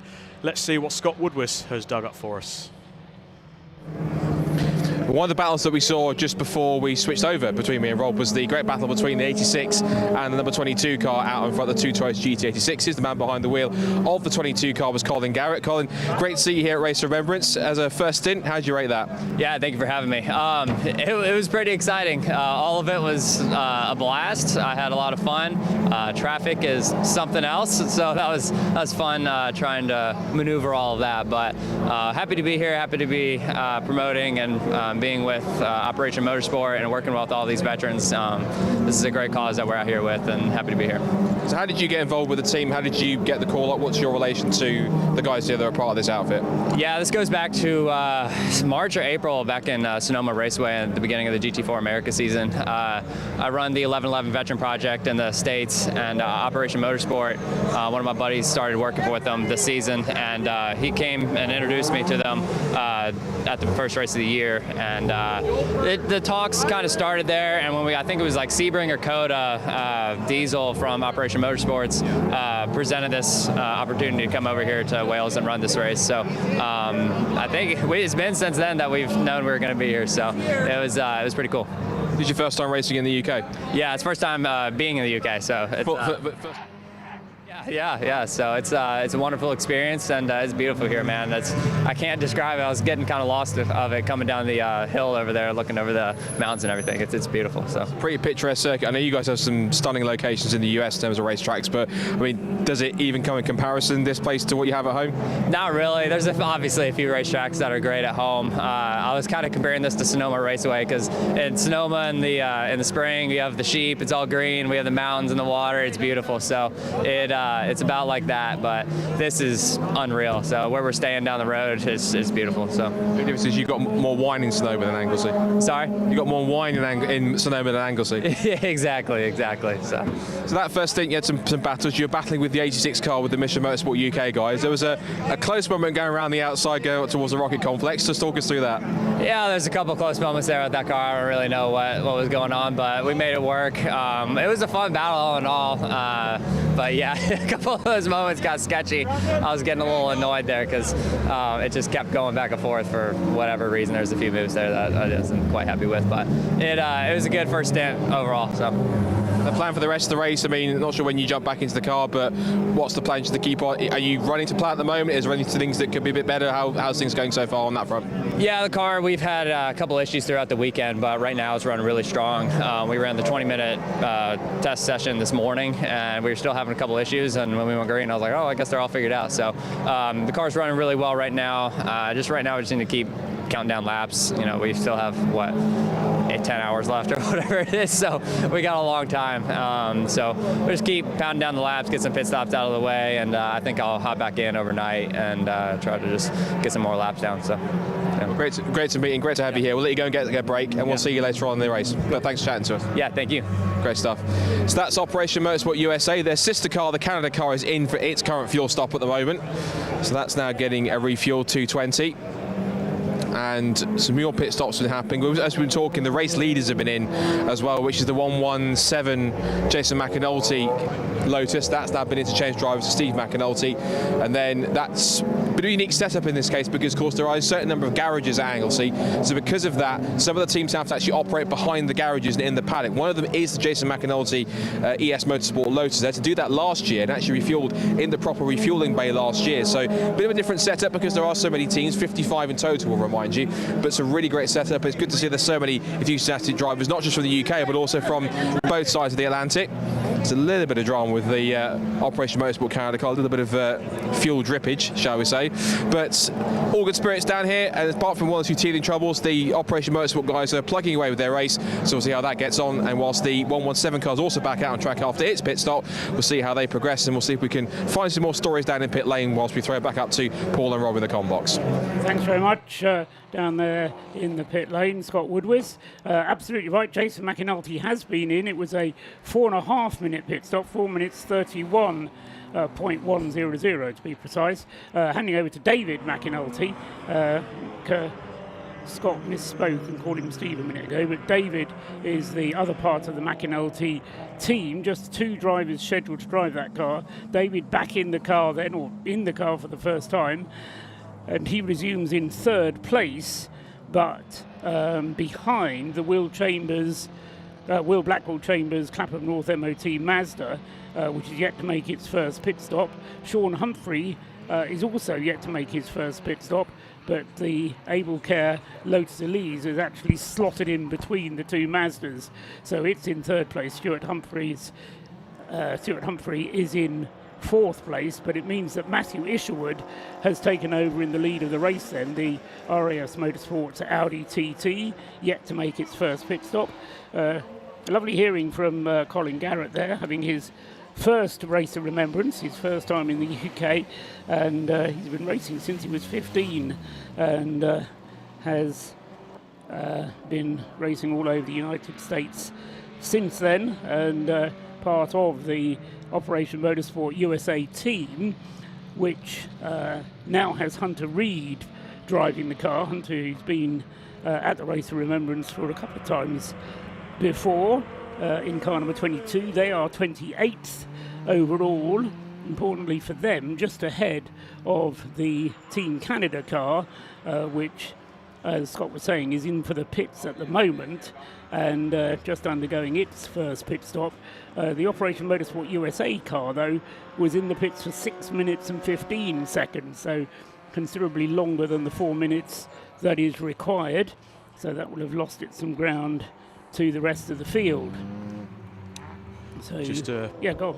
A bit of a recap on some of the classes at the lower echelons of the field as well. We'll kind of go through some of the class leaders as well. Class D in first place is our first overall leader, who hasn't pitted yet, the RAF Motorsport Audi TT. Class C is currently being led by the car in second place, also hasn't made a pit stop. That's the Clapham North and Rob Boston racing car of Will Blackwell Chambers, who's having an absolute ball out there at the moment. On screen there is one of the Toyota Aigos there. That's car number 71. It's the only Toyota Aigo in the race. That's one of the C1s. That's car number 303 into the pit lane there. They're going great guns, those C1s. That's the Dave Dodgems team, currently on our time-in screens down as 49th overall, 9th in class. But the big drama from the C1 class so far is the Silver Lake entry, car number 558, which was on pole position in the C1 class by nearly 2 seconds. That's currently at the hands of George Davis. That has had a pit stop and is now 12 laps down off the leaders. So that's had a pit stop. So we're trying to find out now if that's maybe a bit thirstier than the other cars in the C1 group. So George Davis has been in. That car is now 10th in class, still setting the fastest laps amongst the C1 runners. But the pole sitter for that class has certainly dropped off. The class currently being led by the WRC Developments car with James McIntyre at the wheel there. He's just put in a 202.4. And the BMW 116 class, Anthony Seddon Racing is dominant in that as we speak, with Yates and Priestwood at the wheel. They are line astern in first and second, car number 21 and 34. So the BMW 116 is in 14th and 15th overall. That is a good show from the Anthony Seddon Racing crew. And they are just ahead of the AFC and Motorsport Jaguar, being driven by Burton. So lots of refueling going on in the pit lane at the moment. That's the Dave Dodgems team just in front of the WRC Developments garages. Yeah, still quite a few cars, though, as you were saying, Rob, to make their first pit stop, including the first two cars in the first two places overall. Then we're still waiting for Seb Fisher in car number 24 in 8th place overall in the car that leads the B class. You're just running through the cars, the auto test Mazda number 24, Sebastian Fischer leading the way. He still has to make his first pit stop, as does the Track Scotland car 155, Adam Morrison, to make its first pit stop. The 48 Patron Racing car, number 48 of Paul Travers, that car has been in for a stop-and-go penalty, a 10-second stop-and-go penalty for exceeding the maximum pit lane speed, which is just 40 kilometres an hour here. It's only a very short pit lane, but still you do have to keep to the pit lane in order to keep Scott and Rob safe. That's the only reason they put a pit lane speed limit in. Oh, really? Just keep you two guys safe. No, very important. Anyway, Paul Travers, or possibly whoever was in the car before him, offending the pit speed limit. Yeah, it was Via Aldridge who was speeding in the pit lane, and so Paul Travers, who's taken over, had to come in and make a penalty pit stop. Car on screen just being refueled there. That's the Scuderia Polo Rosso car in the second of the Gen 2 C1 racing car. So a lot of fuel going in there. The car not gone as quick as the Silver Lake car of similar ilk in the Gen 2 specification. But Scuderia Polo Rosso have borrowed that car for the weekend from series boss Robin Welsh, and they're giving it a go for the first time. So they're getting their taste of Gen 2. And we've got the card number 21 into the pits as well for one of its pit stops, and I believe that's one of the Anthony Seddon racing cars. Yes, it is indeed. So the BMWs also starting to make their fuel stops there. That was the second of the Anthony Seddon racing cars. That's coming from 15th place overall and second in cars. Those cars are setting good lap times, really, around the 1:51.8 mark. They've got both the cars in now. So the sister car in as well. Yeah, Sam and Mackenzie Priestwood. I spoke to Mackenzie earlier on today whilst he was having his break before the cars went out. Only 19 years of age is Mackenzie Priestwood, and a very quick young driver indeed, with potential future ahead of him. I'm sure that Scott will try and get a word with one or if not both of the Anthony Seddon racing cars, because they had a good start, as Rob was saying, and are dominating the way in the BMW 116i Trophy section. Although having said that, the Yggdrasil BMW has yet to make its first pit stop, the car number 90. So the BMW order will see Yggdrasil's car bubble up to the top, with the car, actually no, Mac Priestwood hasn't yet been into the pits. You led me to believe he had, but in fact we've only had the first of the BMWs in, that being Samuel Yates, and so the Yggdrasil car will have to wait a little bit to see if they can get a bit more mileage out of their BMW. Meanwhile, at the front of the field, the gap first to second is now 2 laps. So Matthew Isherwood still to make his first pit stop, the Audi TT. You were talking about tyres, Rob. The tyres on that Audi TT have lasted very well indeed, thanks to Matt's careful driving, or maybe the cooler temperatures, as night's pretty much fallen now. It's getting properly dark out there. And so Matt Isherwood and Will Blackwell-Chambers still on their first tank full of fuel. The 4 cars behind him have all made pit stops, that being David McAnulty leading the field as far as those who have made pit stops already from the 119 Rob Boston Lotus Elise. So the 2 Lotus Elises separated by 22 seconds now between David McAnulty and Ben Brooks, and then Don Henschel behind in the Caterham for Leos Racing. Don Henschel having taken the 97 car over from Stephen McCulley, who started. Pit work going on now with the Scuderia Polo Rosso team. They've done the fueling, which has taken a bit longer than normal, and straight away they are looking at that front left-hand tyre. They're going to check the tread, make sure there's no delaminating, no pitting, no tearing of the treads. Now the C1s in their case run a road tyre that's specifically made for the series, but they do get the tyres shaved to bring the tread down. Now you'll be able to answer this because of your experience, Rob, on but before we do that, we'll go down to the pit lane because Scott Woodward is down there. So Scott Woodward, what can you tell us? There's plenty of competition in the BMW 1 Series class this year, and leading it, just coming out of his race-leading stint, is Sam Carrington-Yates. Sam, great to have you back at the race. I think, by all intents and purposes, that was a pretty successful stint, given you taken the class-leading car in and kept it trouble-free. Yeah, it was a lot of fun, very hard work. Hour and 40, I think we did. So yeah, a lot of fun. Car's really good, which is the main thing. It's just tricky trying to hold back all the time because of the racer in me wants to do quick laps all the time. So short shifting in places and trying to brake early and things like that to look after the car. But car's amazing. The lighter the car got with fuel, the faster it got, so it was just trying to pull it back and rein it in. But Harry's in the car now. Hopefully he'll do an hour and 40 again, and then yeah, hopefully it goes well. Of course, you got your teammate in second place as well, so the team's running 1-2 at the moment, so you couldn't really wish for a better start for the team.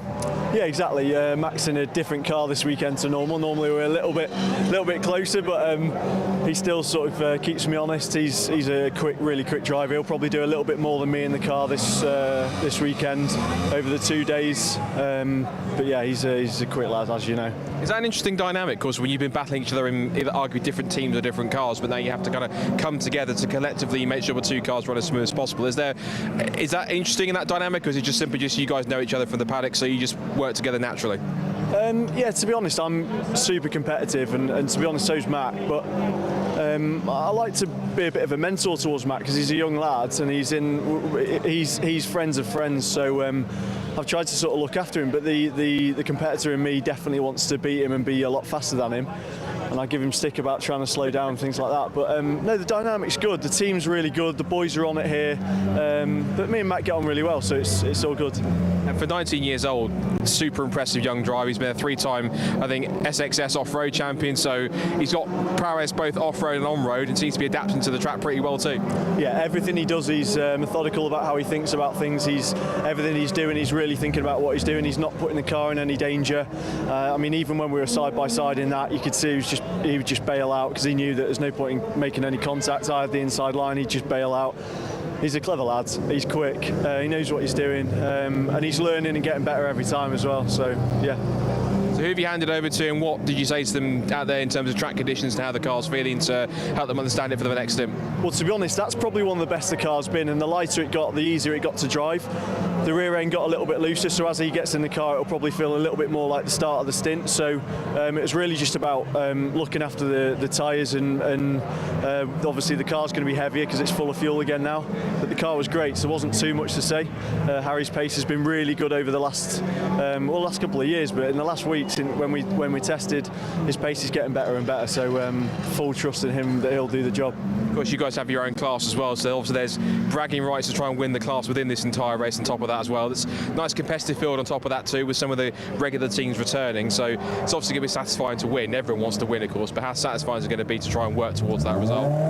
Yeah, I mean, we've not had a lot of luck this year in the 116 trophy. We've had a couple of places taking offers for things that are in and out of our control, and really frustrating year, to be honest. So the competitive boys are still here. You've still got Tim, who's come back into it this weekend, who's racing in the 90 car, and then you've got some of the quick boys still from, I think 2 of the top 4 boys are still here from the trophy. So we want to win. We want to be at the front come the end of the race. You've put in a great mega stint to start off. Well done. And we'll see it later on in the race, but thanks for chatting to us. Great stuff. Sam Carrington-Yates there, bringing the class-leading 116 after his first stint. Car seems to be looking pretty well. The team's working, pretty good synergy. So at the moment, all is well here, and it's some of their best luck that they've had all season by the sounds of it. A couple of things we did notice, that one of the Silver Lake cars was dropped down from about 11th place. I was going to try and head to the far end of the paddock to try and find what's happening with them. And also noticed Scuderia Polarossa have also come in, who are in the pit box next to us here. They've just come in for their pit stop scheduled as well. We've also had the 555 car, if you want to swing around here for a second to have a look as they go past. So the 555 car, which is the Mission Motorsport Subaru, is also into the pit lane as well. We're going to keep on roaming the pit lane, see who else we can find, and I'll see if we can also find out some info on what happened to the Silver Lake car as well. But for now, let's throw it back up to Paul and Rob in the comp box. Thanks very much, Scott, down there. You let me down, Scott, because you were supposed to ask Sam Carrington-Yates about his father, who is David Carrington-Yates, the David Carrington-Yates, who is a BRDC member, so he gets a mention, and a racer from the 1980s when he raced in production saloons. And so if anybody remembers David Carrington-Yates, Sam is the son of David, and so if David's here, then it would be interesting to have a word with him as well. Note for you, Rob, for later on, perhaps. You can fill him in on or he can fill you in a bit on a bit of racing history as well, when the race, long before the Race of Remembrance was even thought of, I'm afraid. But great to hear from the team there from Anthony Seddon Racing, because that car going extremely well that Sam Carrington-Yates has handed over now to Harry Ormerod, who is out in the BMW, but of course having had the pit stop, it was well timed, 4 minutes and 8 seconds. He's dropped down now to 5th in the BMW class, which is still being led by Mac Priestwood in the other Anthony Seddon Racing car, which has yet to make its first pit stop. But then the Yggdrasil team, which Sam there rightly recognising is a potent force. Oliver Cottam now at the wheel of the number 9 Yggdrasil BMW, and then the number 90, which was the one that Sam was referring to there, currently in the hands of Freddie Tatham, having had a pit stop of 4 minutes and 12 seconds, slightly longer. Still waiting for the first pit stop though from this diesel-engined Audi, living up to its reputation of being very economical, and now completed 66 laps without a pit stop then, nearly 2 hours of driving, just coming up to 2 hours now. Will Blackwell Chambers in second place, going again great guns in the Clapham North Mazda MX-5, still with the potential for Rob Boston to be driving that car. I think the idea is that Will drive it, or what he said to you, in fact, wasn't it, Rob, that Rob will drive the middle stint. Yep. So Will Blackwell Chambers will be coming in at some point, we hope, to hand over to Rob Boston, and then George Grant will do the final stint of tonight. But that means they'll only have done 2 pit stops today, leaving them with 4 still to do tomorrow. So there is this strategy element here where you do need to plan your pit stops fairly carefully in order to get the 6 mandatory 4-minute stops in over the course of the race. People will be looking at the weather forecast, I believe, as we see Peter Shearer in the back of the shot there. He's sleuthing around the pit lane trying to get all of the stories. He did actually come over and just whisper in my ear a while ago when the McAnulty pit stop happened.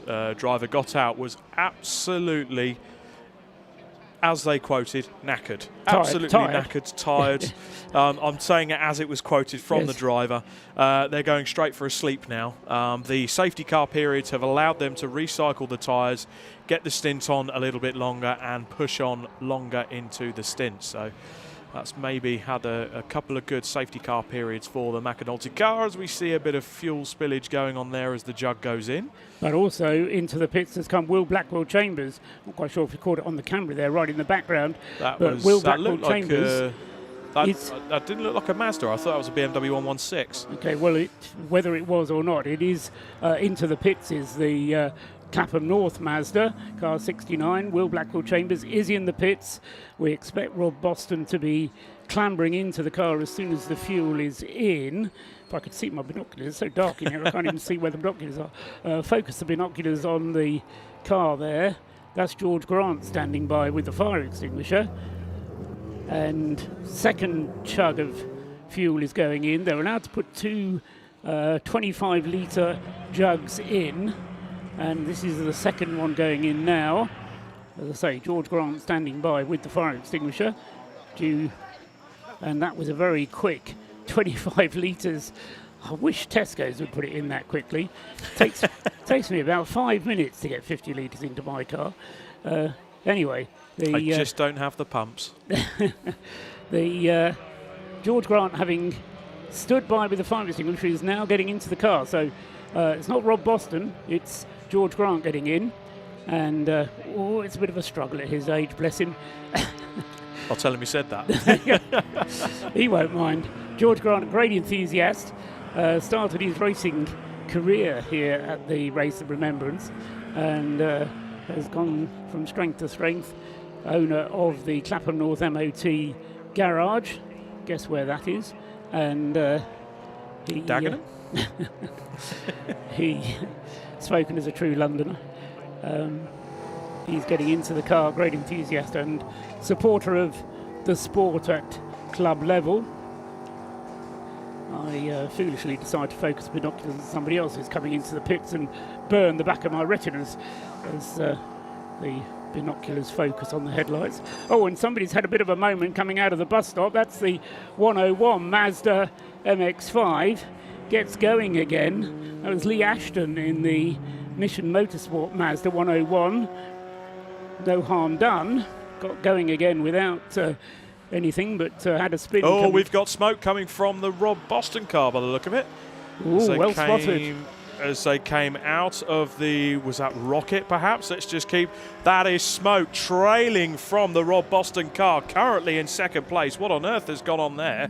Have we got another tyre deflation, or is that maybe something a bit more terminal?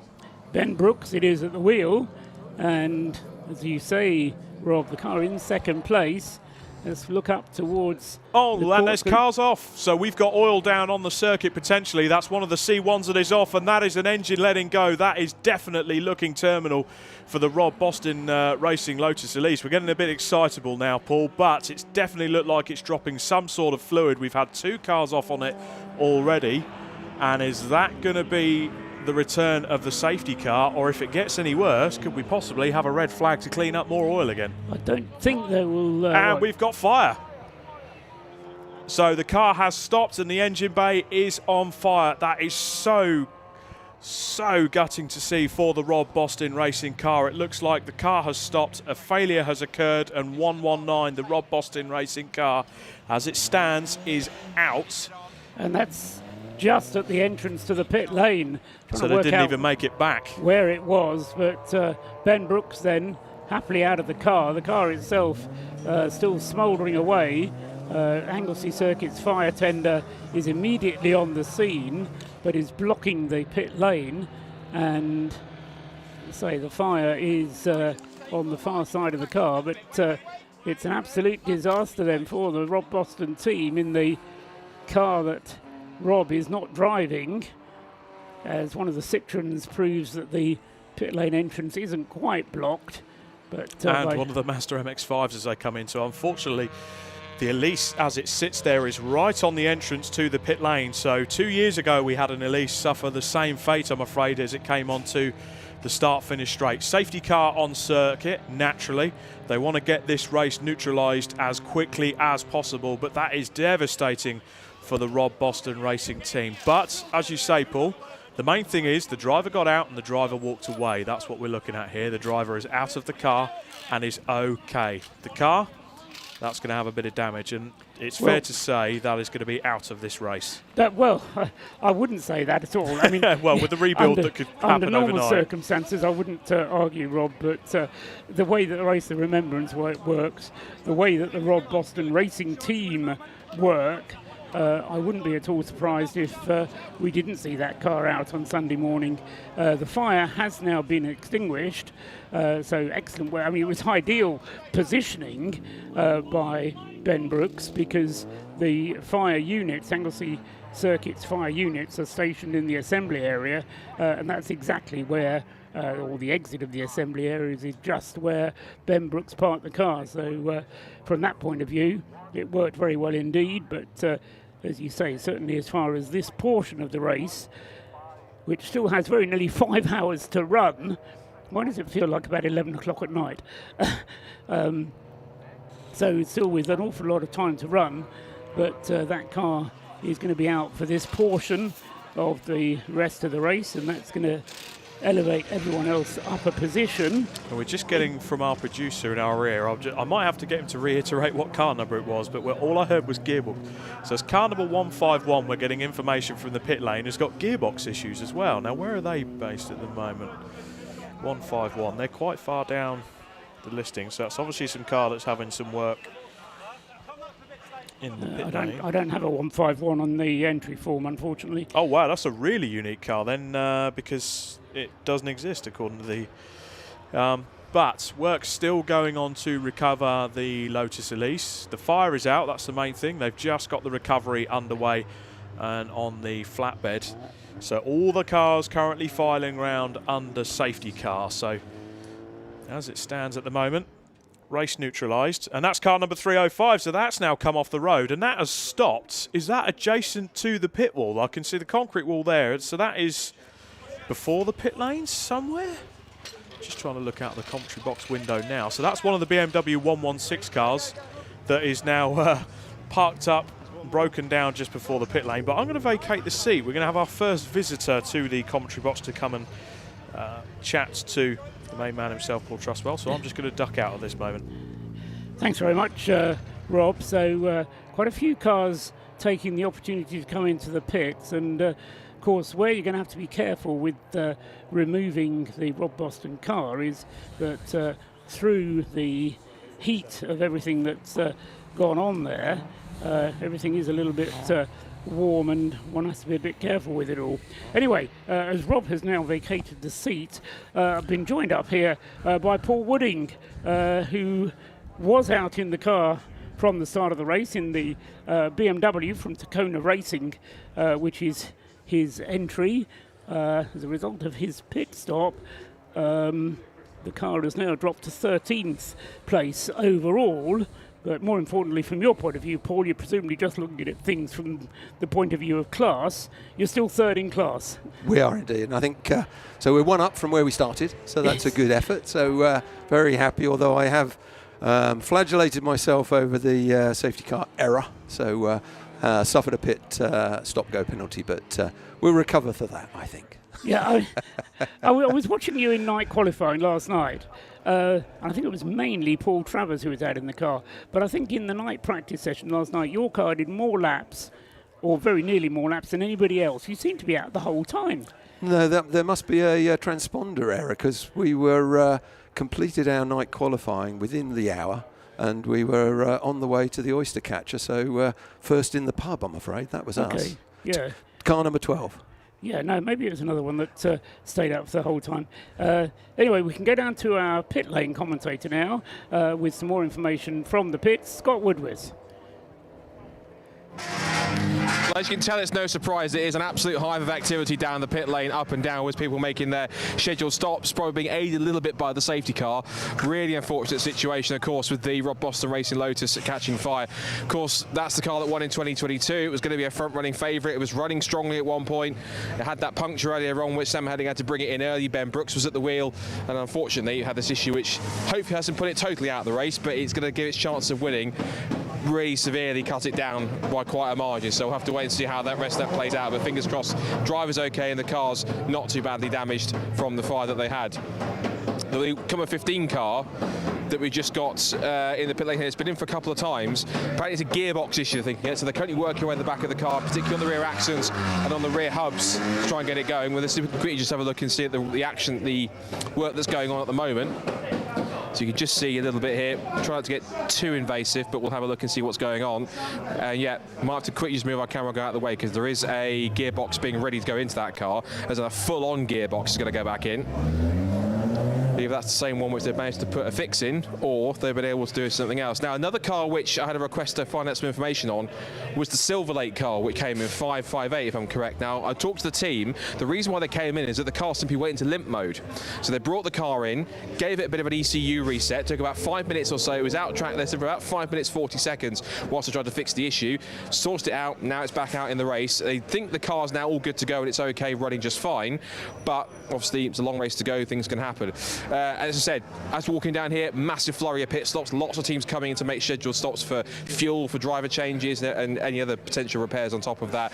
So lots going on as you'd expect down in pit lane. It's kind of, as we've been talking, cleared up a little bit now. Most teams are going to be behind the safety car at this point, but initially, it's one of those endurance races where really attrition can start to bite.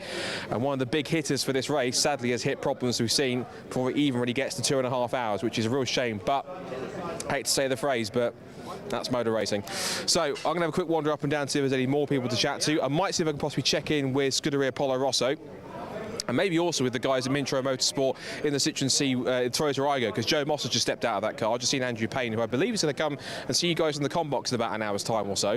But I'm going to see if I can cover a quick chat to Joe Moss, and also I think Scuderia Polo Rosso, because of course they're having their first race in the Mark II C1 after that's been making its debut in the C1 Racing Club so far this season. So we're going to have a quick wander down the pit lane, see if there's any other stories to pick up. But until now, let's head back to you guys in the combox, as we are under safety car because of the very unfortunate fire for the Rob Boston Lotus. Fingers crossed, all's okay. Thank you very much, Scott.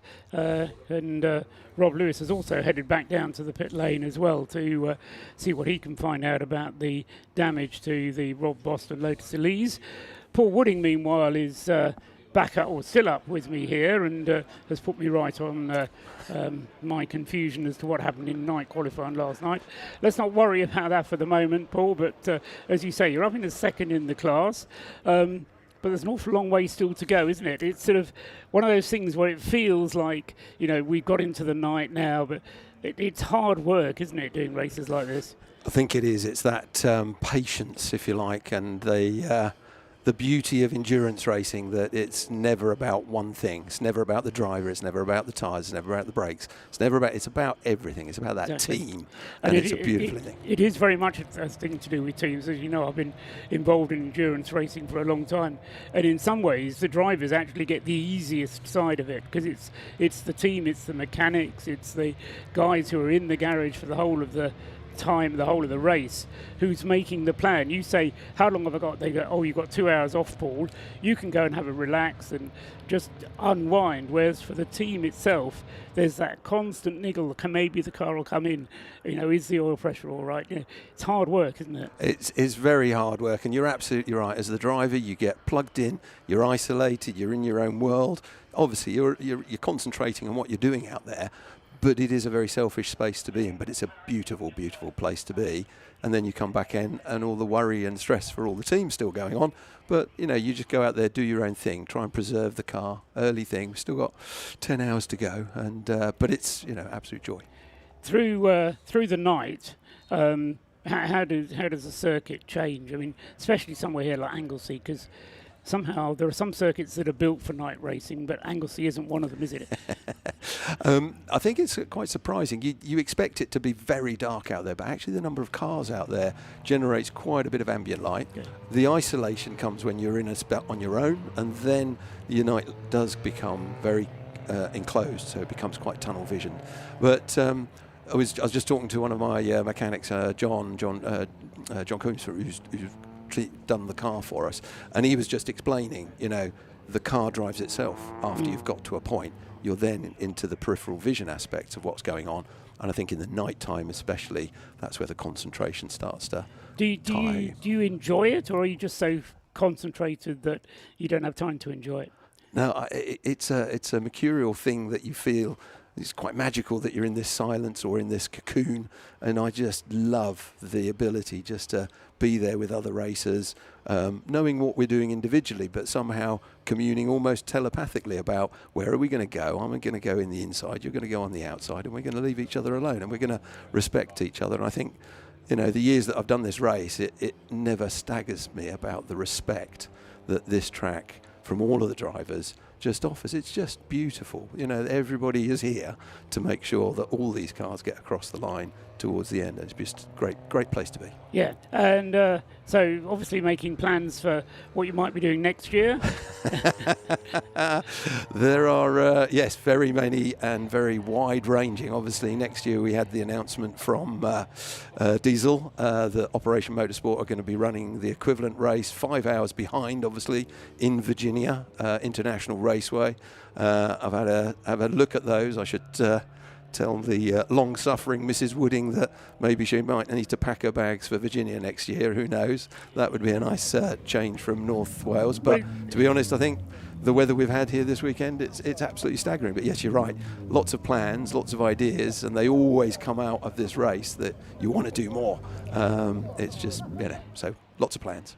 Just to keep people informed, the safety car is leading the train through the pit lane, which, apart from safety factors, just wanting to keep the cars off the racetrack where the Rob Boston car caught fire, puts my analysis into absolute chaos, because this counts as a pit stop as far as the timing screen is concerned.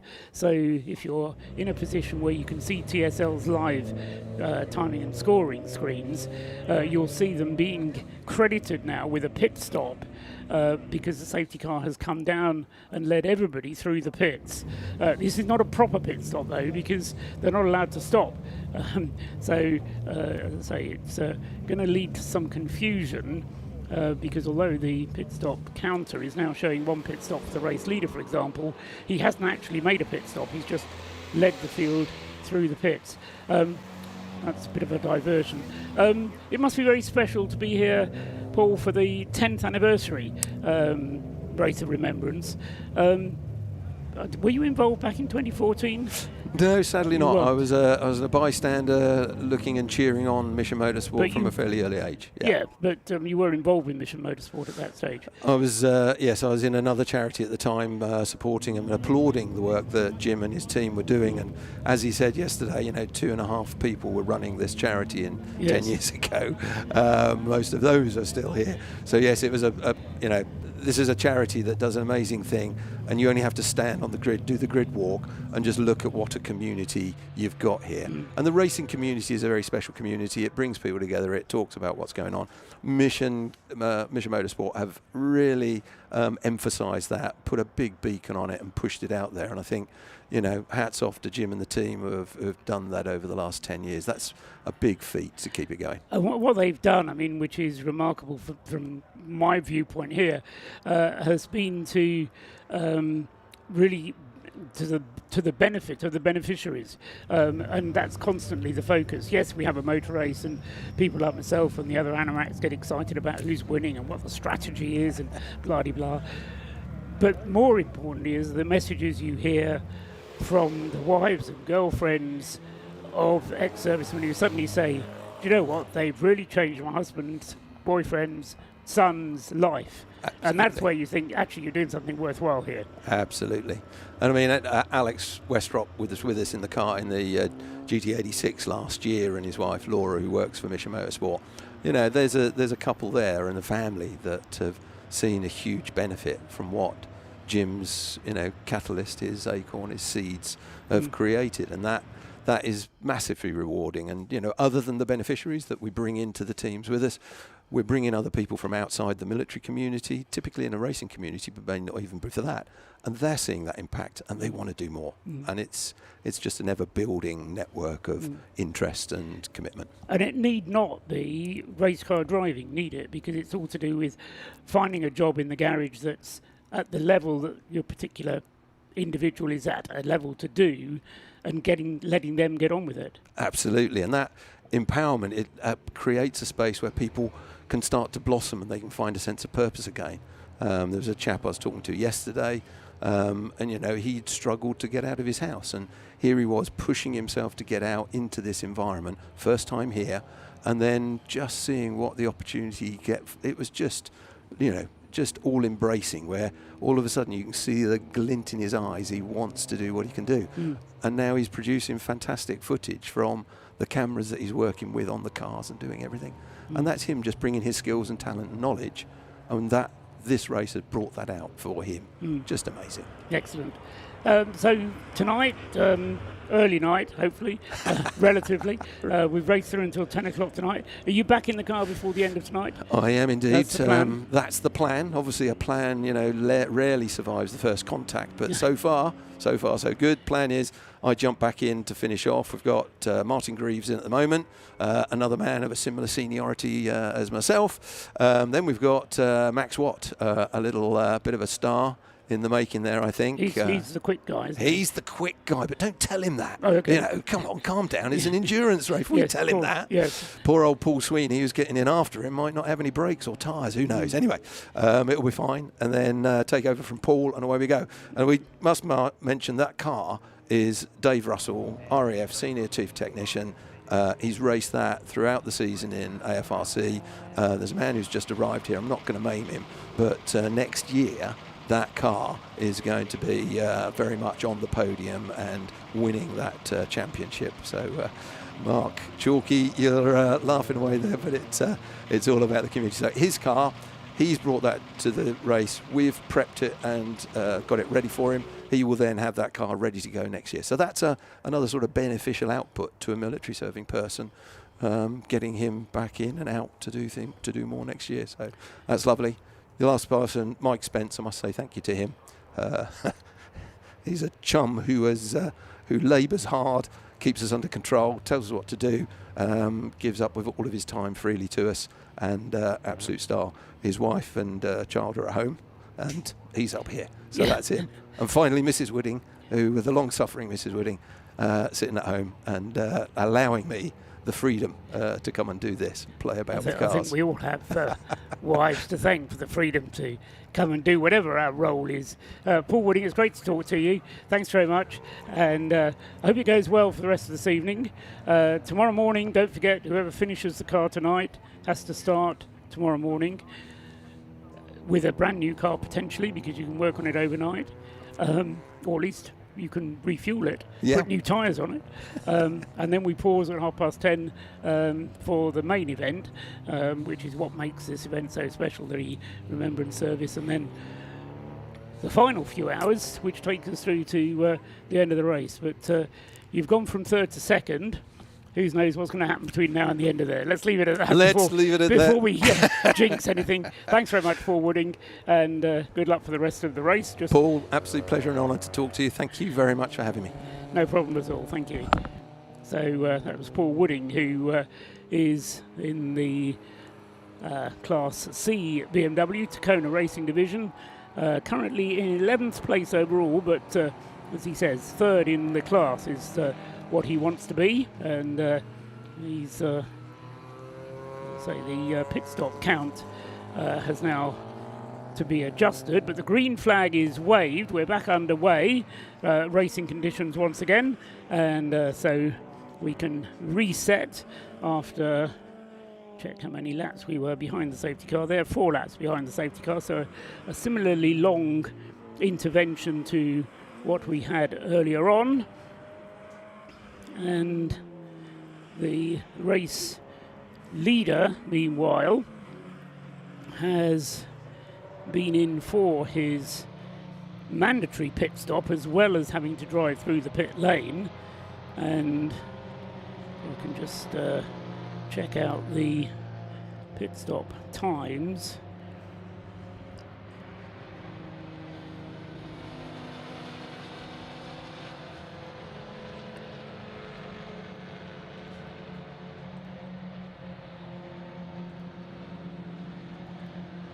So, yeah, it's a 25 seconds down the pit lane, but a 4 minutes and 23 pit stop for the RAF Audi TT, completed whilst the safety car was out. So very efficient use of the safety car by the RAF Motorsport team, and that car then has been handed from Matthew Isherwood over to Ryan Parkin, who's now the driver of the car, and it has now completed one of its mandatory 6 pit stops. Second place is David McAnulty with the ES Motorsport Lotus Elise car number 117, the purple car, but that car is now 1 lap behind, despite having completed the same number of pit stops.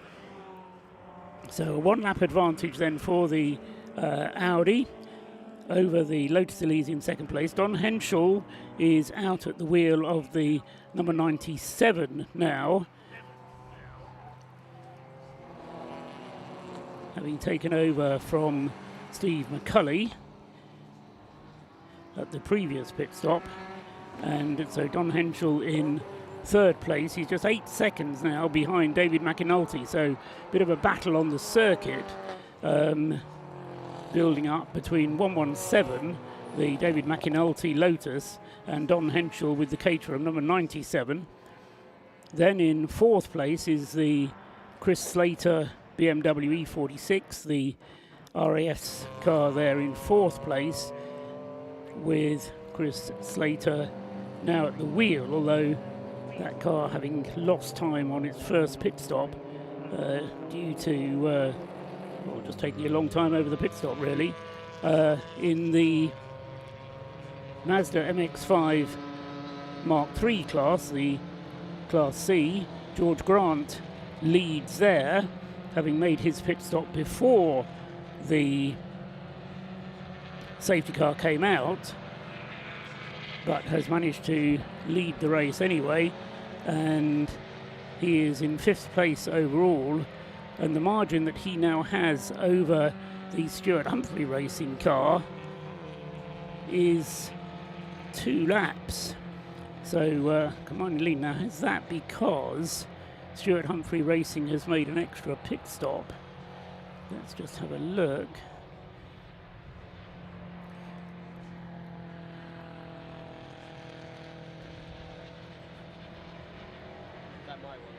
No, it's just 2 pit stops. So Stuart Humphrey has now made 2 pit stops with the Mazda. And so the Clapham North Mazda has just made the 1 pit stop.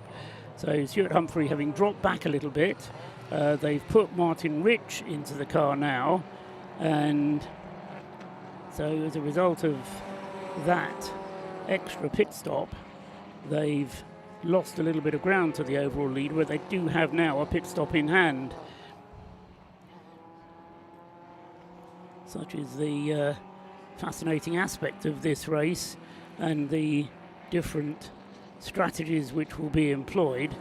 As I say, we just have to be a little bit careful with the timing screen here, because the number of pit stop counter is counting the number of times through the pits, and in the case of Stuart Humphrey, every time that car went through the pits, it's made a pit stop, so the number of pit stops count is correct for that car. So Ryan Parkin then with a lap of a lead in the number 7 Audi, fueled up and tyres changed, so they'll be good to go for another couple of hours yet. Still 4.5 hours to go in tonight's part of the race, so still plenty of time for things to unravel, for teams to continue to stick to their plans or not, as the case may be. And there goes David McAnulty there in second place, so he's probably disappointed to have lost the lap, but good use of the pit stop there by the number 7 RAF Motorsport team. That's the advantage of having the Audi diesel, I suppose, is that it does have better fuel consumption and so can stay out for a little bit longer, and thus give them a little bit more flexibility when it comes to the execution of the race itself.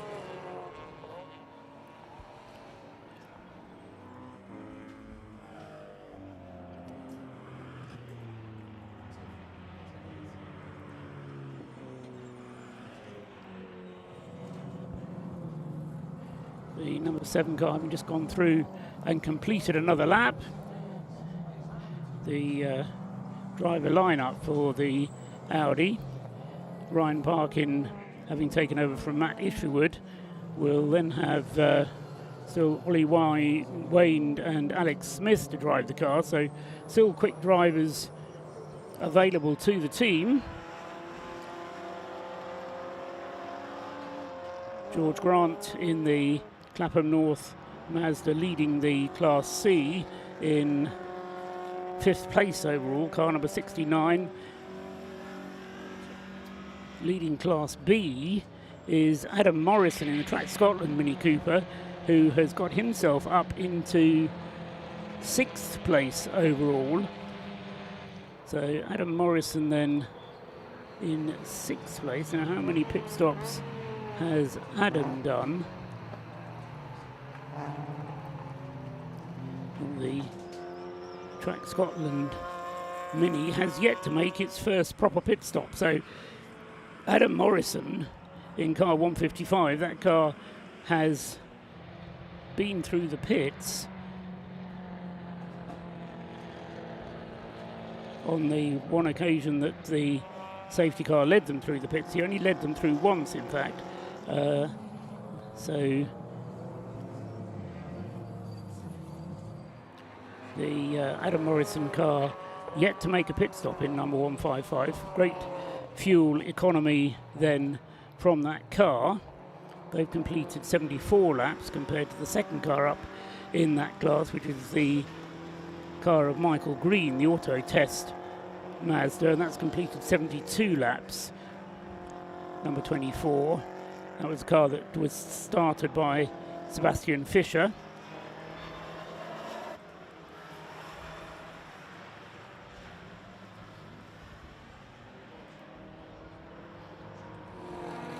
As far as the BMW class is concerned, that's now being led by car number 34, the Anthony Seddon Racing car, which was started by Mac Priestwood, now in the hands of Toby O'Reilly.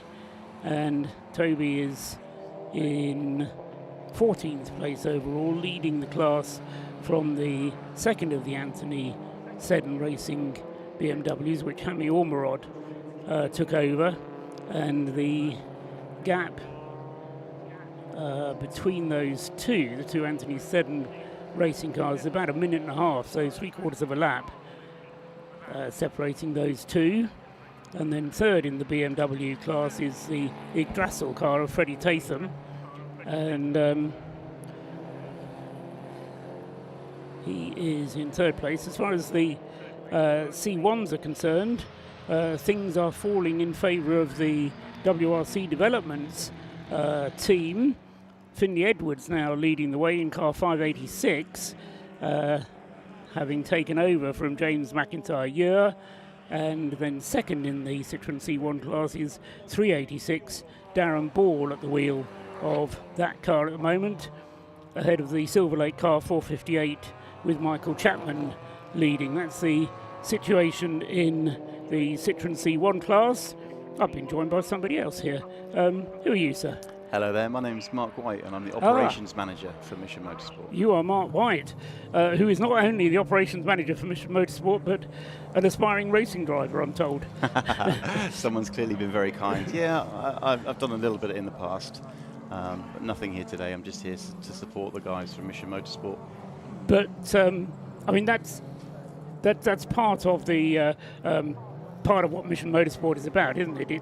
It's the enthusiasm that people like yourself have for the sport, and expressing that in terms for the charity. Actually, before you answer that, we'll just go down to the pit lane because Scott Woodward is down there, I believe, and he can bring us a pit report. So over to you. Oh, it's Rob Lewis. Rob, over to you.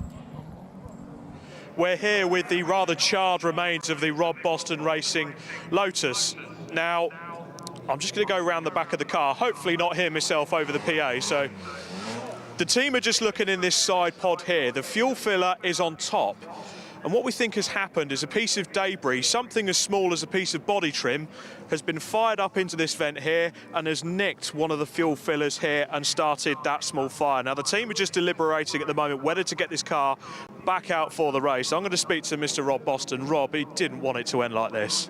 No, we didn't. Yeah, it's really disappointing. Yeah, we just got the lead of the race after our first round of pit stops, actually. So, yeah, really disappointing.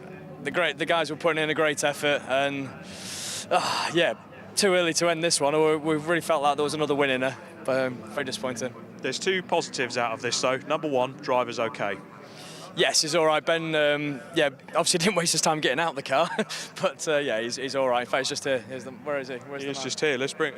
Where is Ben, actually? Let's bring the driver over for a quick chat, actually. I was going to say the second thing out of that, the drivers absolutely fantastic and fast as well. But Ben, the main thing is you're all right. Yeah, absolutely. It's obviously not the way we wanted to end. As we got into it, things were going all right. You know, we just settled into a bit of a rhythm and things seemed to be going well. And I saw the MX-5 accident, thought, oh, okay, this is going to be a safety car, radioed through, and as I turned in at the end of the pit lane here, the car rotated and it was obviously throwing fuel over the back tyres, and yeah, then there was a few flames and I bailed out. Bailed out quite quickly and quite well as well. So, Rob, are you going to try and get it out? We're assessing it now. The lads are just pondering over what we need parts-wise to get it out there. There's not a lot, but a few awkward things. That's the problem. So we'll see what we've got. We'll give it everything. Yeah, perhaps some Lotus compadres from ES Motorsport that have just driven past would have some parts they could borrow. But guys, thanks for talking to us in such critical circumstances. The team looking over the car at the moment, and a new nickname for it, perhaps? Medium rare. Back up to the commentary box. Thanks very much, Rob Lewis. Yeah, sad news from the Rob Boston team there. But, Mark, I mean, we were about to talk about the passion that you bring to motorsport. there's an awful lot of disappointment that goes with motorsport as well, isn't there? And it's learning to deal with the highs and the lows, and that's a lot of what you're doing anyway with Mission Motorsport, isn't it? Yeah, absolutely. So I've probably been behind the wheel since maybe 2016. So I know exactly how it feels, how good it feels to put a helmet on and go and do some silly stuff in a car. It's just it's healing, it's restorative, and it's just something that a lot of people don't get the opportunity to do. So to be able to take somebody that's served their country and then potentially, you know, fallen on harder times, to be able to give them a good experience is just a wonderful thing to be able to do. We've got a number of cars out today. So we've got the Subaru BRZ. It's on hand controls, and every driver in that car is disabled. They're all wheelchair users. 3 of them have no feeling below their chest, and 1 guy is missing a leg. And the idea behind the car was to get something that's fully inclusive. So we do a lot of great things for all the right people, but we didn't have anything at the time for somebody in a wheelchair to be able to enjoy, and we wanted to be able to fix that because it's what we do. So we had a great collaboration with eBay and Performance Comms, automotive PR company. We did a collaboration. We managed to purchase a car, a Category N Subaru BRZ, a 2-stage project. The first part of the stage was putting it back onto the road with an MOT, and the second stage was to convert it into a race car for this race here today. Everything fell into place, and it was just a wonderful thing to be able to do. So we've got 4 guys out in the BRZ. We've also got our Mark III MX-5 with 2 beneficiaries and a couple of other great guys that are helping run that car. So they've donated some money, and that's allowed us to get 2 beneficiaries behind the wheels. There's 4 guys in that car, and we've also got a Toyota GT86 with a beneficiary, Lawrence Royal Navy veteran. And they're all going really well. We had a great year getting the guys their ARDS license, getting them some training, getting them some track time. And here we are today. I think there's still a couple of them that haven't actually taken part in this race, but they were out in testing on Thursday, and obviously the practice yesterday, and day and night quality, obviously. There's still plenty of this race to go. Is there any way, Mark, over the years that you could, I mean, this is the 10th anniversary, time to look forward as well as looking back, but how many ex-servicemen have you helped over those 10 years? Not just in terms of getting them drives, but in getting them into the garage to give them other jobs to do. Over the years, can you estimate how many that's been? It's a tough one for me to answer. I've yet to be with the charity for more than 2 years, so it'll be my 2-year anniversary in February. As long as today goes okay, I think we'll be all right. It's got to be close to 10,000, if not more, by the time you include their family. Because I think if you can take a veteran, a service leaver, and if you can give them a good time, there's a great chance that by the time they get home and speak with their family, their family are going to have a good time because their partner's probably in a better place. And also the things that we do, it's open to anybody really from the armed forces community. So we're quite flexible and dynamic like that, where we're not necessarily just looking for that service person. We also do great things for their family as well. Obviously, yeah, I'd kind of not really thought about that extended element to it, but absolutely valid point. And at the end of the day, and we all do this for the weekend, but Monday morning comes around and Jim sometimes goes up and climbs up Mount Snowdon or does something equally mad. But at the end of the day, you reflect on the motor race and you don't worry about who won the race or who came second. It's all about the people, isn't it? Absolutely. So I think we've got around 10 people supporting each car. And it genuinely, it isn't about the racing. It's not about the competition. I don't want to say it's about the journey. But, it's just about community and getting together over a weekend and just being part of a team feeling needed, and just doing great stuff around motorsport. And it's not necessarily about the motorsport, but it's a pretty shiny carrot that you can dangle just to get people together, just to form that community, which is largely what it's about for us. And it's a great distraction as well, isn't it? Sort of gives you something to talk about, which is not just about yourself, as you said, it's about the team. So I think in total today, so when you include the fundraisers, the car parkers, the people that were helping us support Biathlon of Foolishness, helping with Supercar Saturday, we've probably got close to 70 beneficiaries and volunteers here supporting us today. We're only a really small team of staff that are here this weekend. There's probably only 6 or 7 of us. We're fortunate that BRSCC have lean in very heavily. They do all the hard work. So, yeah, they do. And all the marshals that are here, that really help make this happen. But we couldn't do it without our volunteers. So a massive shout out to those guys, because they're just brilliant. We're a very small cog in comparison to these guys. Okay. But yeah, we get some really great support, and 60 to 70 people helping us put this on today is just amazing. Great. Thanks very much, Mark. Mark White there from Mission Motorsport. We've got a safety car out again for the BMW from the Royal Navy team, which has come to grief. The Royal Navy BMW 116i trophy car number 116, Ben McLaughlin was at the wheel, and that car has come to grief for reasons I'm not quite aware of. But anyway, it's being hoisted onto the back of a flatbed, and so whilst that is being done, the safety car is out again. This is for the third time. We had 5 laps behind the car, behind the safety car earlier on. Then we had the incident with the Rob Boston car, and now the third safety car to recover this Royal Navy car from the BMW 116 trophy, which Ben McLaughlin, as I say, was 10th in the class, so wasn't one of the leading runners, but that car, as I say, now being recovered. Give us an opportunity to welcome another guest into the commentary box. And I'm sorry, sir, I don't recognise you. Who are you and what's your name? Why are you here? My name's Stumpy Leach. I'm one of the Mission Motorsport beneficiaries. And I'm also running their social media for this event. You've been up here before to talk about the race of the Biathlon of Foolishness, weren't you? That's the one, yeah. Yes, quite. You've grown a beard since then. That's what threw me there. Good to have you here. We've already spoken to Paul Wooding and to Mark just now. Obviously, this is a big event for Mission Motorsport, but it's all about,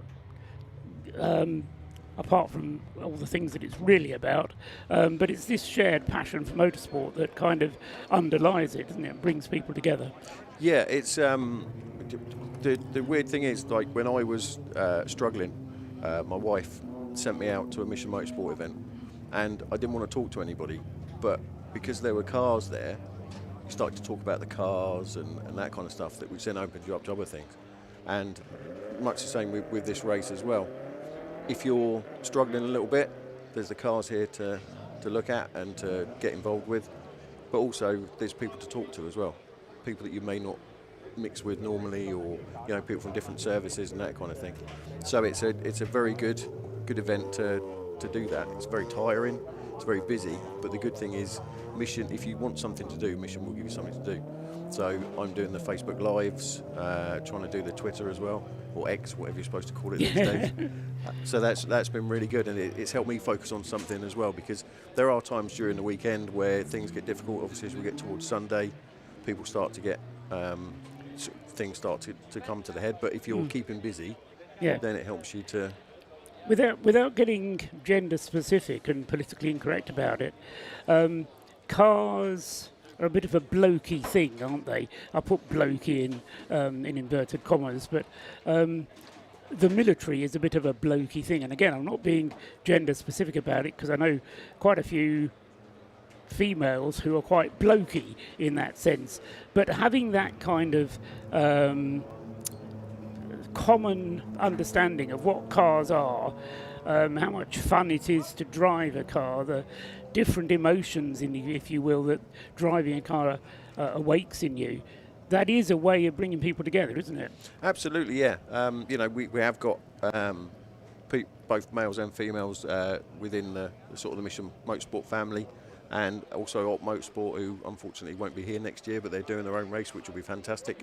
But yeah, it is very much a way of getting people together and get people to focus on something, and then hopefully the wider sort of restorative aspects of that come to the fore. So, like I say, when I first went to an event, the fact that the cars were there gave me something else to focus on rather than just turning up and going, "Hello, my name's Stumpy.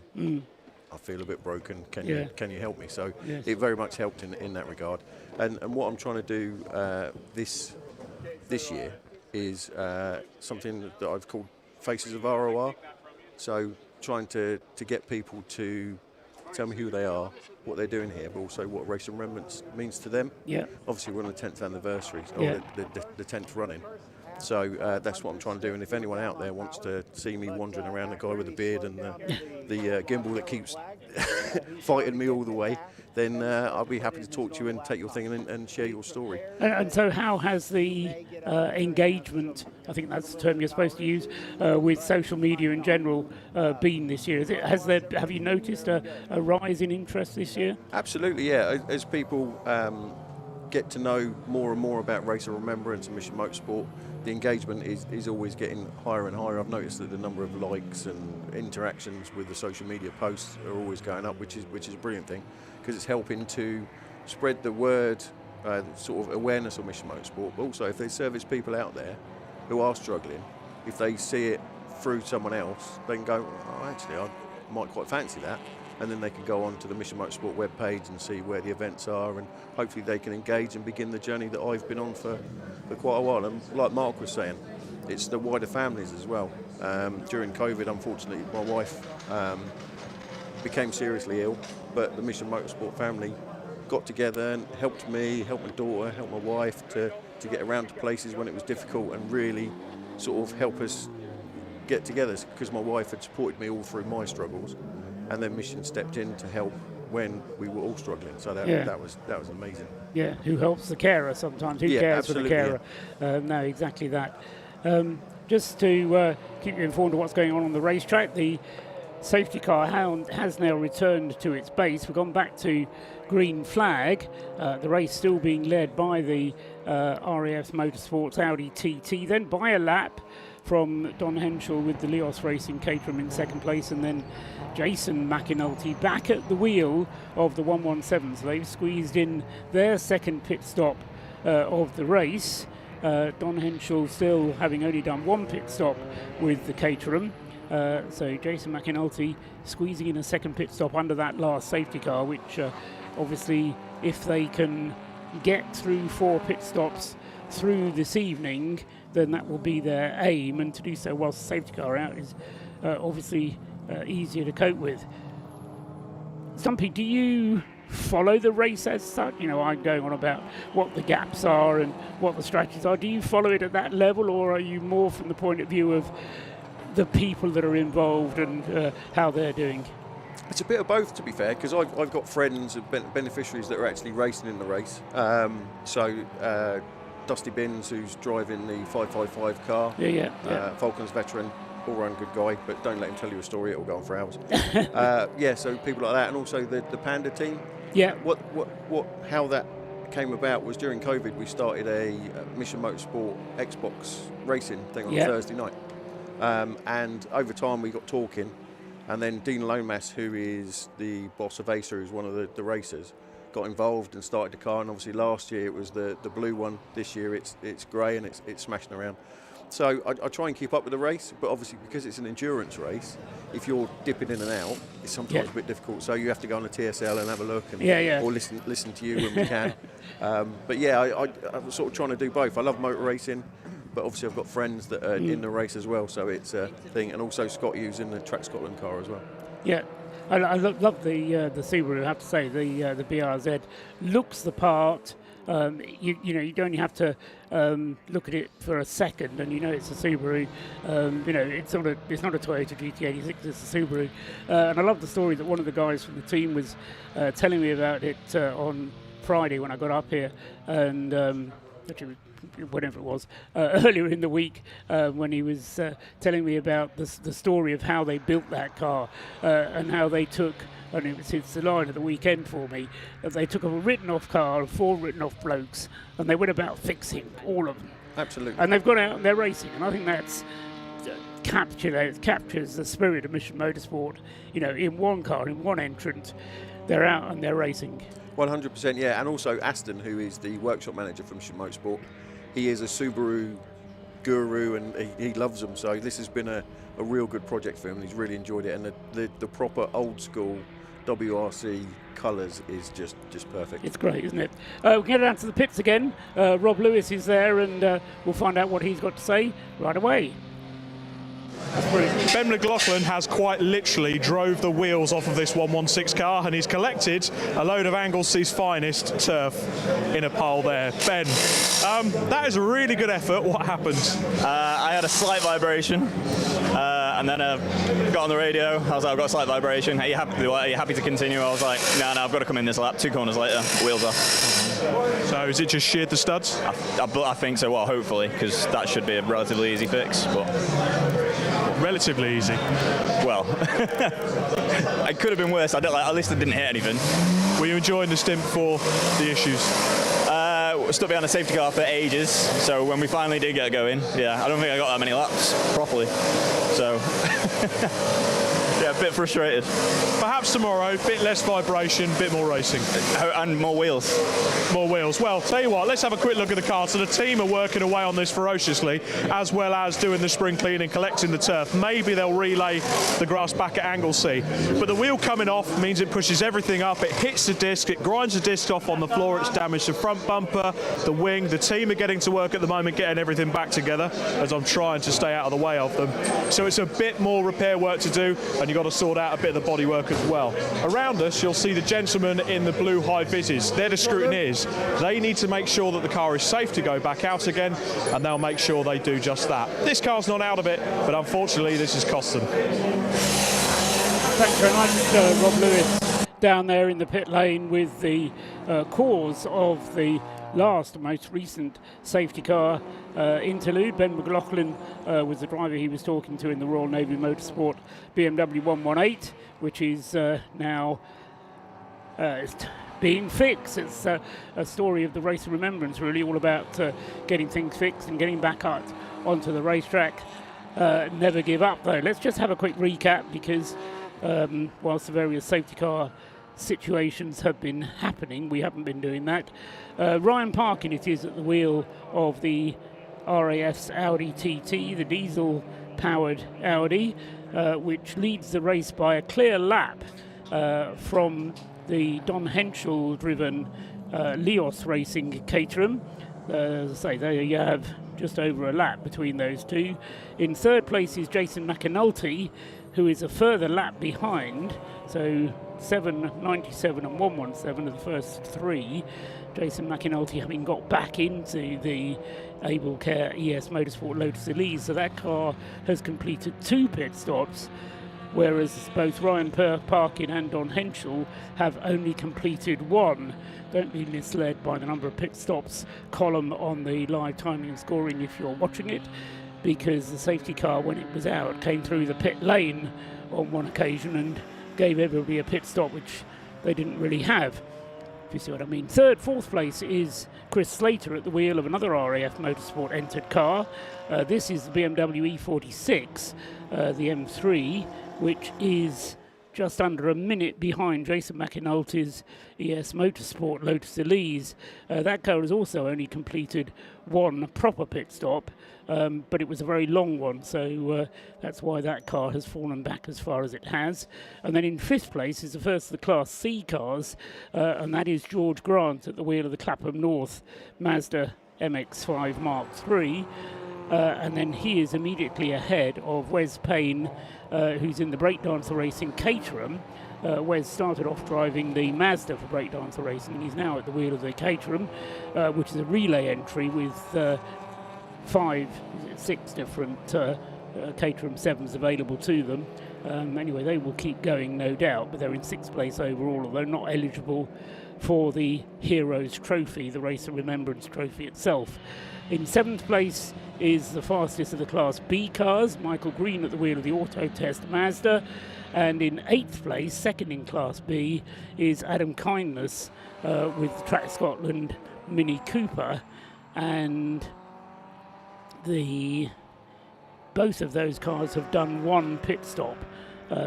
So they're on the same pit stop strategy. In the BMW class, it's Toby O'Reilly leading in the number 34 car for Anthony Seddon Racing, ahead of Harry M. Olmerod in the number 21 BMW.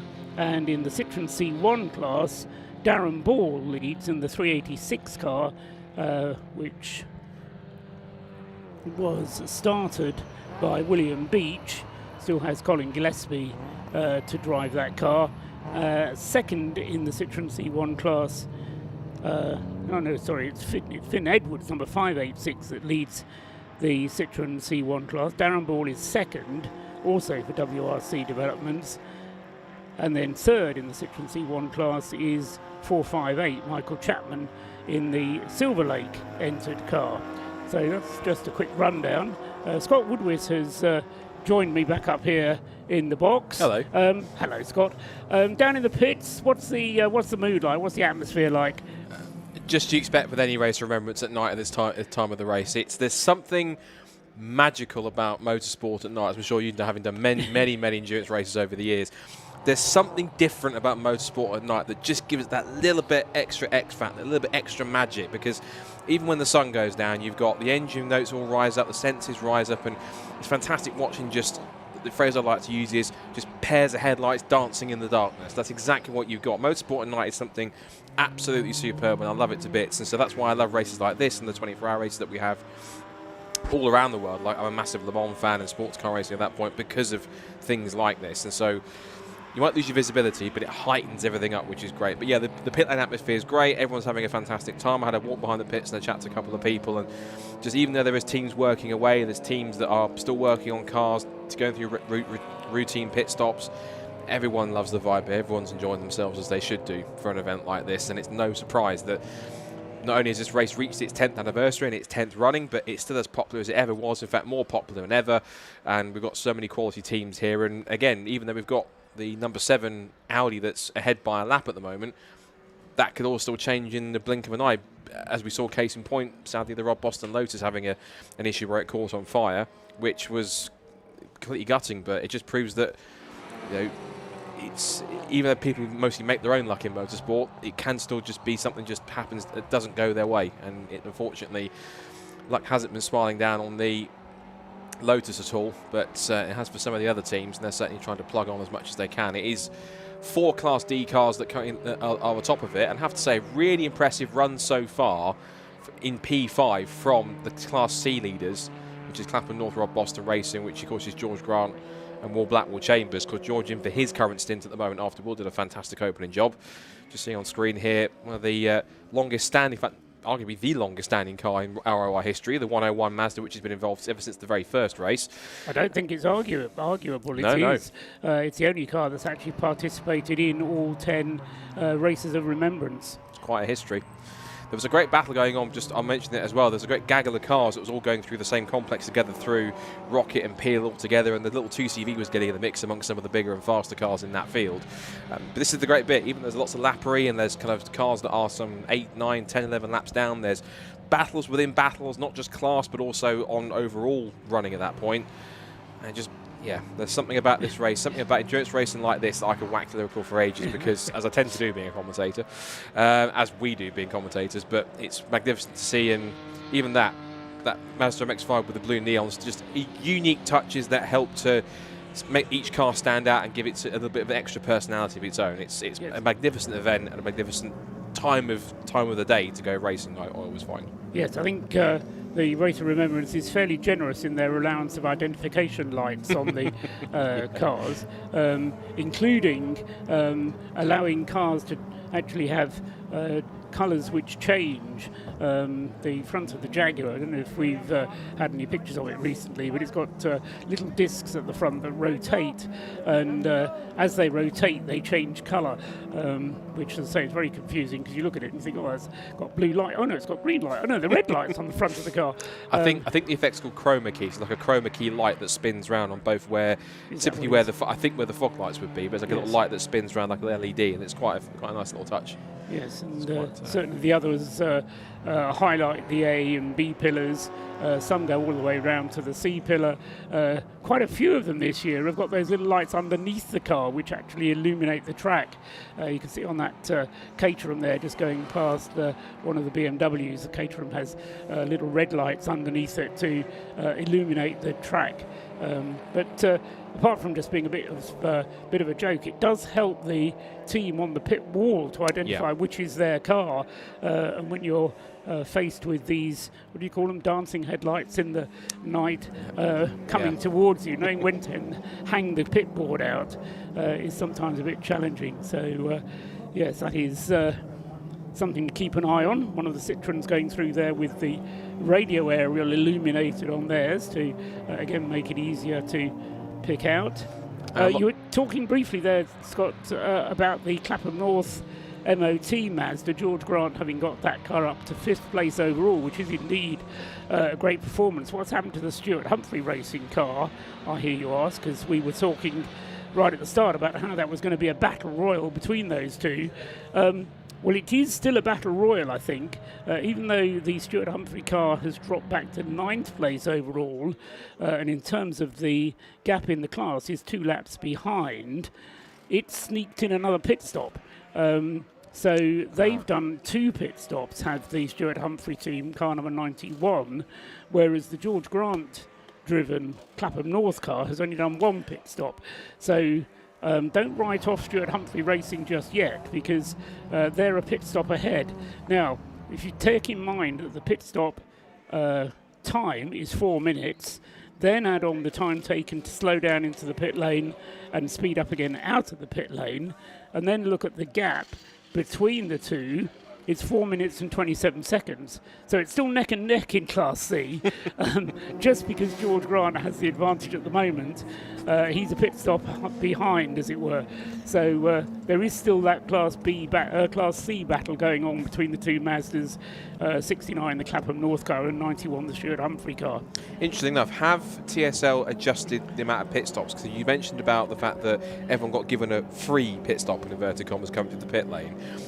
I'm just figuring out if they've actually adjusted it on TSL to kind of take away what they think is a pit stop because they're not having to come to the pit lane. No, so what you see on TSL timing, which is available throughout the world on tsl-timing.com, and I thoroughly recommend it because there's all sorts of screens available there, including a tracker, which gives you the positions of the car on the circuit, so that if you're not here, at least you can visualise where your car is and simulate what they're doing. Anyway, the TSL timing screen counted everybody into the pits when they made their tour through the pits behind the safety car and counted it as a pit stop.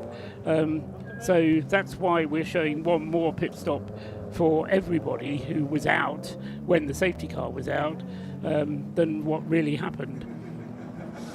There's funny games going on in the pit lane. You're missing all the action down there, Scott. You see, I thought it was you that caused the chaos down there, but I think they're quite capable of causing their own chaos. Oh, I'm always causing chaos in pit lane. People know that. Yeah, but that's just the atmosphere of the whole event. It's fantastic, and it's the same with the C124 hours, anything else like that. Everyone enjoys themselves because it is that kind of event.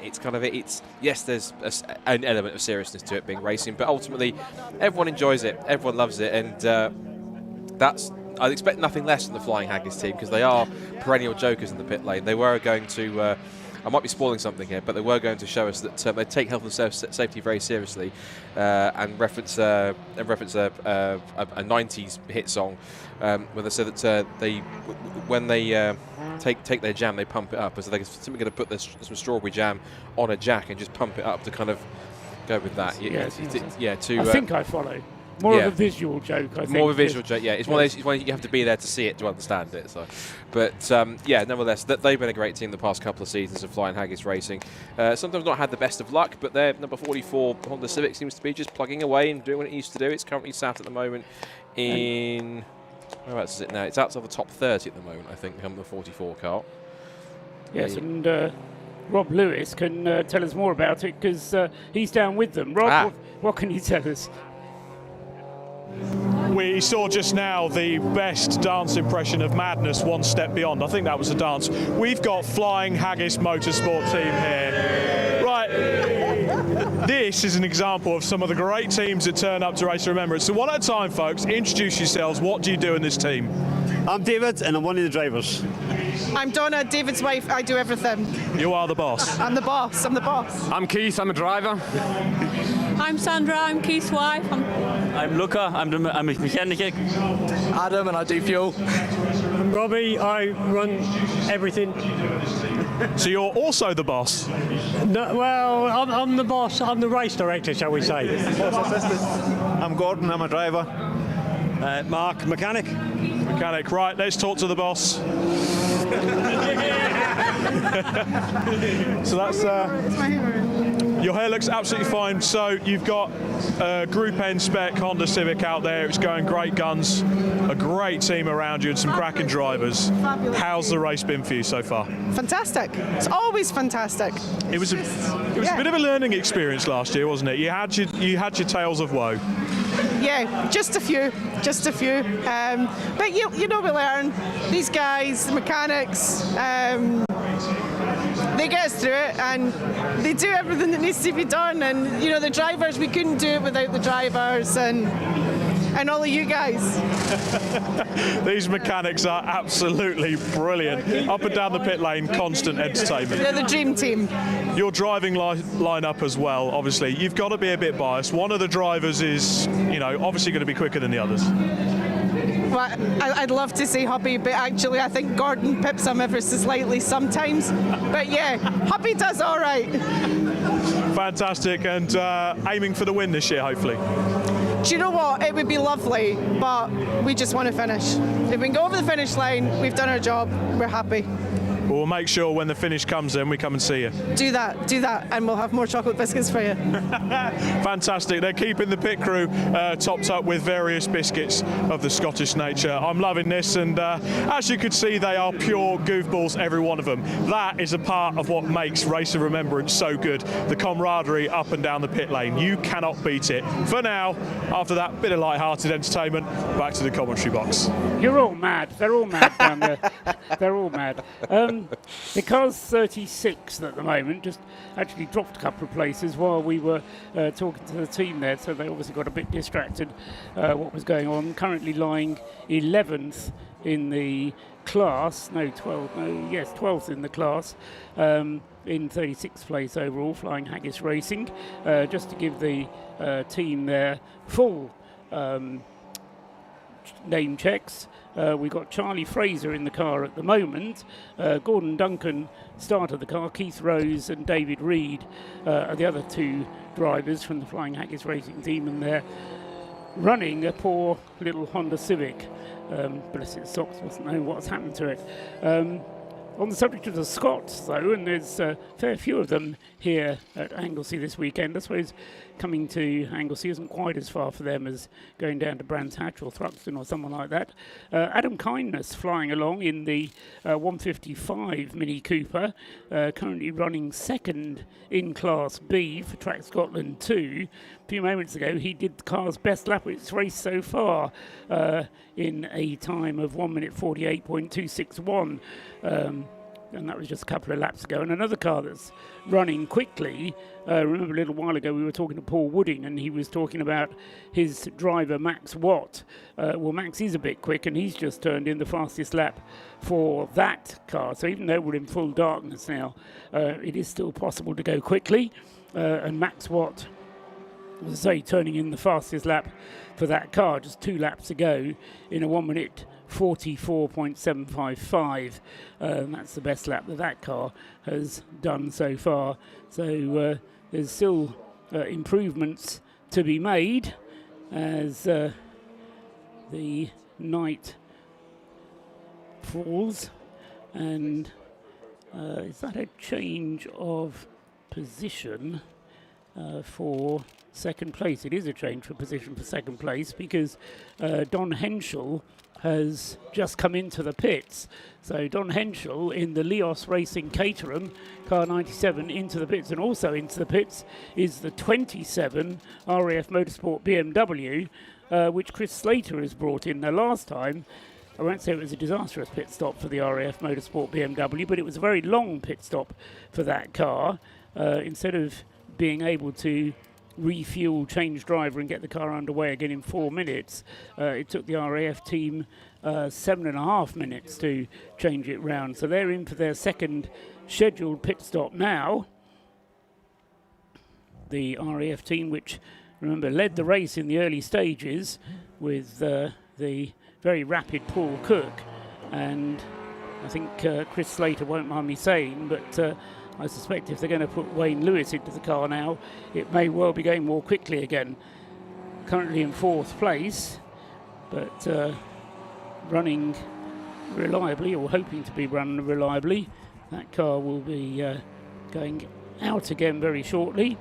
Steve McCulley, meanwhile, is now at the wheel of the number 97 Leos Racing Caterham, having just taken it over from Don Henschel, and the pit stop time for the Leos Racing car was a 4 minutes and 49 second pit stop. So a little bit longer than it needed to have been possibly, but nevertheless they've got the car underway again, and that's now 2 pit stops, 2 mandatory pit stops completed for the Leos Racing Caterham number 97, but it's lost second place while it's doing that and may well lose another one.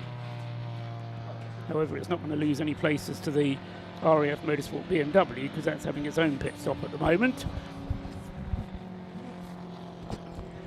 Did have a jack ready for it, so it looks like they are doing some kind of a tyre change on it. On the 27 BMW M3, yeah. There is the least changing rears. I'm not sure they're doing all 4s, but they have got a rear wheel next to it, just looking down the pit lane out the commentary box window. You can see also we've got 2 of the Mission Motorsport cars in. Well, Mission Motorsport and Operation Motorsport. The 220 Operation Motorsport Canada car is in. There it is. And just behind it is the 555 Mission Motorsport, sponsored by eBay car. That's the Subaru BRZ. These cars, like when we talk about city car, that was a bit of fuel spillage there, but like we talk about with city cars, when it's the Citroen C1, the Toyota Aygo, and the Peugeot 107, both of these cars are essentially the same mechanically. Even physically, they're roughly about the same. The only thing will change differently, really, is just the badge on them. In many cases, they're all exactly the same mechanically. So technically, you can put a Subaru BRZ part, mechanical, onto a GT86, and it'll do exactly the same job because they're exactly the same thing. The only difference between those cars in the Race of Remembrance spec is that the Subaru is an automatic, whereas the 2 Toyota GT86s are manuals. Yeah. Notice as well there on the GT86 refueling, they refuel 2 churns at a time. They came up here and were asking us about that last night as to whether that was legal. But so they put 2 25-litre jugs in, one on the left, one on the right. Looked a bit like one was a fuel vent and one was a jug, but they're actually both going in at the same time, so filling the car up in effect twice as quickly. Of course, they're still limited to 4 minutes, but as I say, if they can get the fuel in quicker, it means they can do the other jobs on the car in slightly more relaxed circumstances. The GT86 equipped with 2 fuel intakes, at least in that form. Just going across the start-finish line there was the leading car, Ryan Parkin with the Audi TT. Still lapping pretty quickly. That last lap was a 1:45, and not actually lapping as quickly as Jason McInulty is doing at the moment in the Lotus Elise in the second place car. And should also point out as well, we have hit the 100 lap mark, 100 laps completed by the leader, so we're into treble figures for the first time.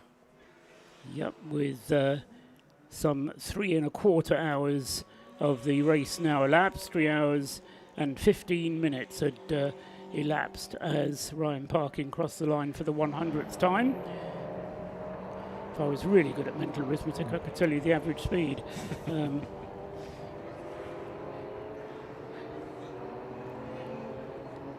sure there's an average speed calculator you've got there somewhere. You're about to work it out. Inevitably. So yeah, those two cars currently making their stops. The 27 BMW's been and gone now, so whatever tyre change they had has carried on. And you're absolutely right with the Jason McAnulty Lotus Elise, because that car now, look at his last lap time. Jason McAnulty is really pounding on now. 1 minute 41.126 was his last lap time. 4.2 seconds quicker on that lap than the number 7 Audi TT. So plenty of pace in that number 117 car. They're having much better luck than they did last year. They had all sorts of issues and dropped down the order and fell out of contention, whereas at least this run so far, touch wood, having a much more trouble-free time of ROR 2024. There's more tyre changes going on here. Wheel change for the 555. Even got colour matching blue wheel nuts for the 555 car, which is quite fitting. And yeah, the average speed for the race leader is over 64 miles an hour. So not necessarily Formula One pace, but considering these are road cars running on treaded tyres, it's and also of course with pit stops to take into account and time running behind the safety car, that's the mere average of the race speed overall, 64 miles an hour. Jason McAnulty goes through and completes another lap.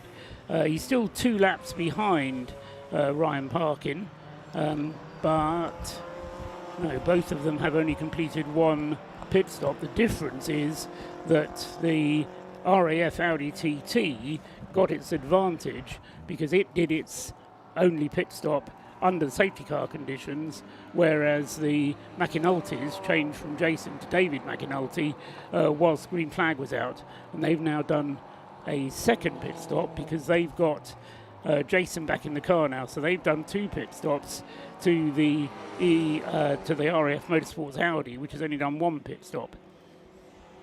And pace-wise, the Audi's picked it up again because the lap before the one it's just completed, it did a 1 minute 45. I suspect it was most likely trying to pick its way through a section of heavy traffic on circuit that it's come up to. Rather like this, really. We've got several cars here all together of various classes. But the last lap we just completed is, in fact, a 1 minute 41.315. So it's back into the 1 minute 41s now, whereas the Lotus is still pushing on at the 142s. I was also going to keep tabs on what was going on with the Class C battle. And that's between, of course, still the 69 Clapham North Rob Boston racing car of George Grant and Will Blackwood Chambers and possibly even Rob Boston. And the Stuart Humphrey racing car, which has got Stuart Humphrey, Martin Rich, and one driver we haven't seen yet is Alex Capardi. He hasn't yet jumped into the 91 machine, but I'm sure he will do at the next pit stop. And they're currently still, at the moment, in terms of pace at the moment, still 2 laps apart at this point. And in terms of lap time, Martin Rich at the wheel is lapping about 2 seconds quicker at the moment than George Grant at this point in time. But it's the advantage that he's built up already, which is certainly helping George have a bit of a buffer. And they have got the number 24 Autotest TSW Mazda MX-5 Mark 1 that has Michael Green at the wheel. And the Track Scotland 2 Mini Cooper, which has very quietly moved its way up into not just second place in Class B behind the Autotest Mazda, but those 2 cars have very quietly moved themselves up to 6th and 7th position.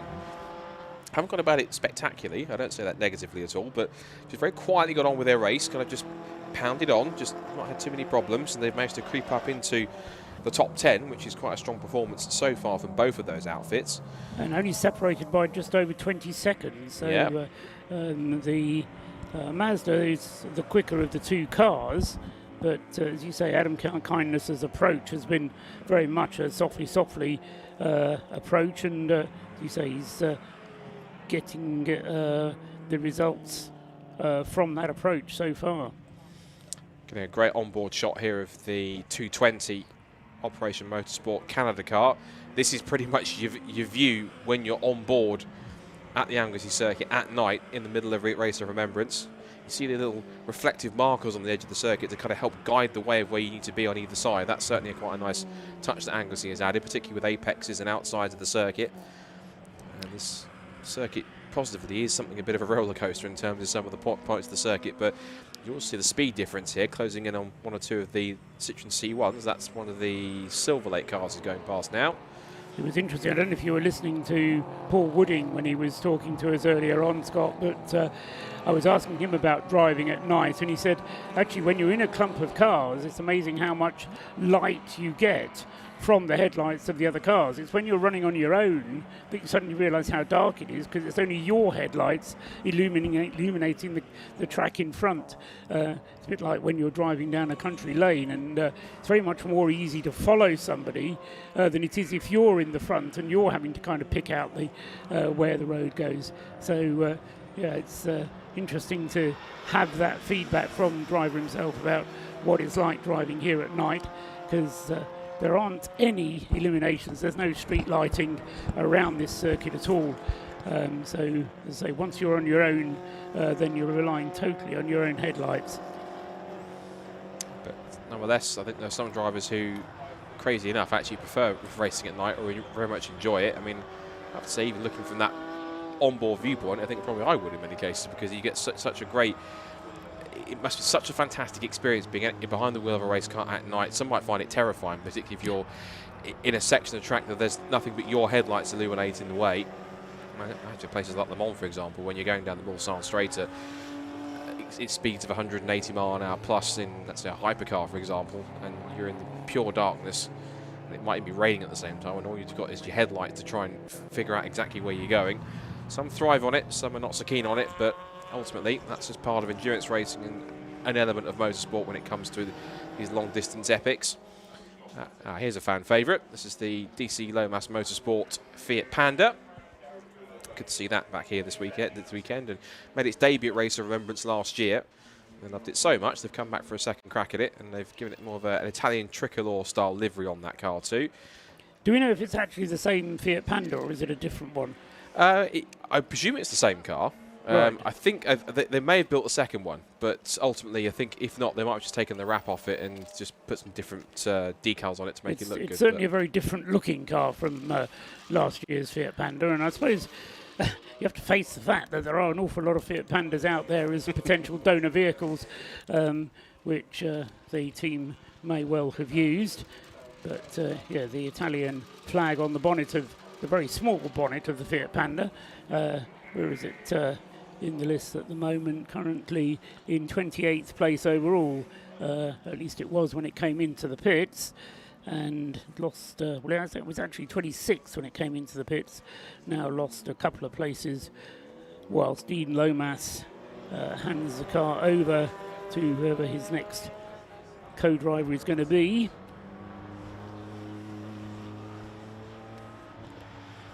And it's Samantha Evans who's taken over at the wheel of the number 25 Fiat Panda then. Also a quick check-in with the Jaguar as well, the AFCM Motorsport Jaguar XF, which currently at the moment is running in the 23rd position, so all good for that car. And that being car number 10, that currently has at the moment James Lamb at the wheel of that car now. So he's now getting out there. They're currently sat at 8th in class. The next highest car they've got to try and chase after, the 7th in, 8th in class. 8th in class in Class C. No, 7th in class. I'm getting confused with Class B. Right, 7th in class is the Jaguar. That's the line. Its next car to try and chase is the Porsche Motorsport number 3 Mazda MX-5, which currently has at the wheel Lucas Pugnali. And we can go down to the pit lane, because Rob Lewis has somebody else that he can interview. Rob. WRC Developments have 4 cars out this weekend, one of which is the WeBuyAnyPhone.com racing team.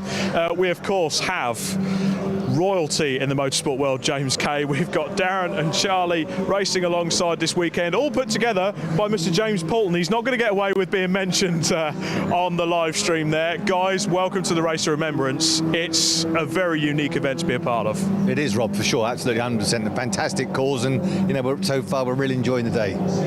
C1s are rather unique to drive as well. They're not like any normal race cars. No, they're definitely not like any race car I've ever driven, and I've driven a lot.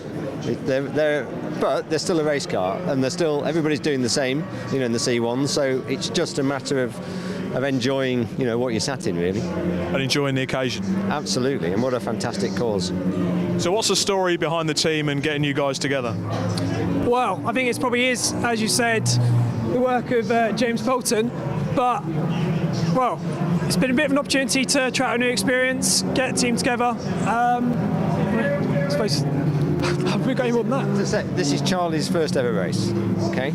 Which is incredible what he's done so far. Mitch's the same, he's out there now. Darren's only ever done 2 races before, so it's a completely novice team, and that's what this event's about. Getting everybody to enjoy motorsport in a good name, good cause, and everything else. So, and long may it continue. So, what's the goals for the team moving forward? Are you looking to sort of grow, or is this purely something to do amongst a group of friends? As a blend of that, to be fair. At 61 years old, I've come into racing about 40 years, a bit too late, but we've been doing a bit this year in GT4, and we're going to do some GT3 stuff. For Charlie and Mitch, they work with us at We Buy Any Phones. They've both got their racing license, never actually been involved in a true race, so it's an incentive for those guys to see if we can make them work harder and earn me more money.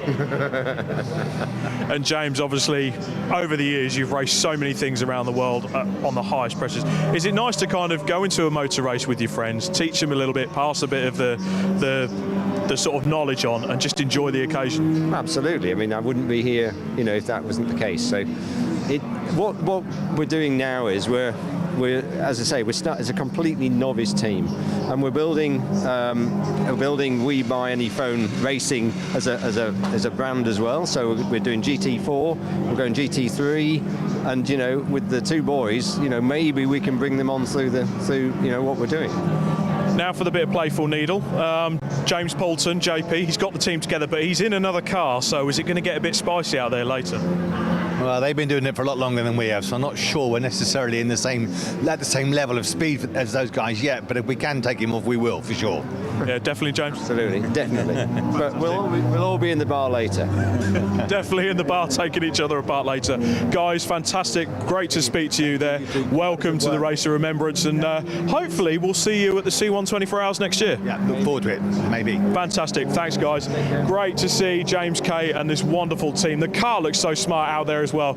Great to see them out there and fighting in the C1 class. I'm going to go and find some more suitors to go and interview and maybe get the backstories of some of these teams up and down pit lane. But for now, back to Scott and Paul in the commentary box.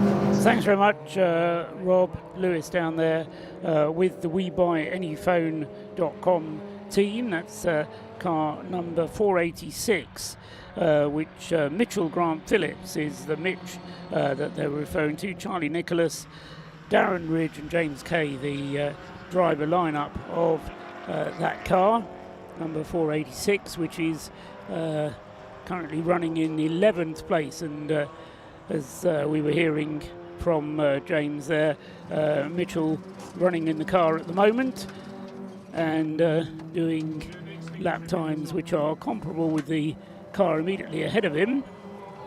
And yes, he says the other Citroens running much nearer the front of the field, but that's as you would perhaps expect given the experience of the other teams.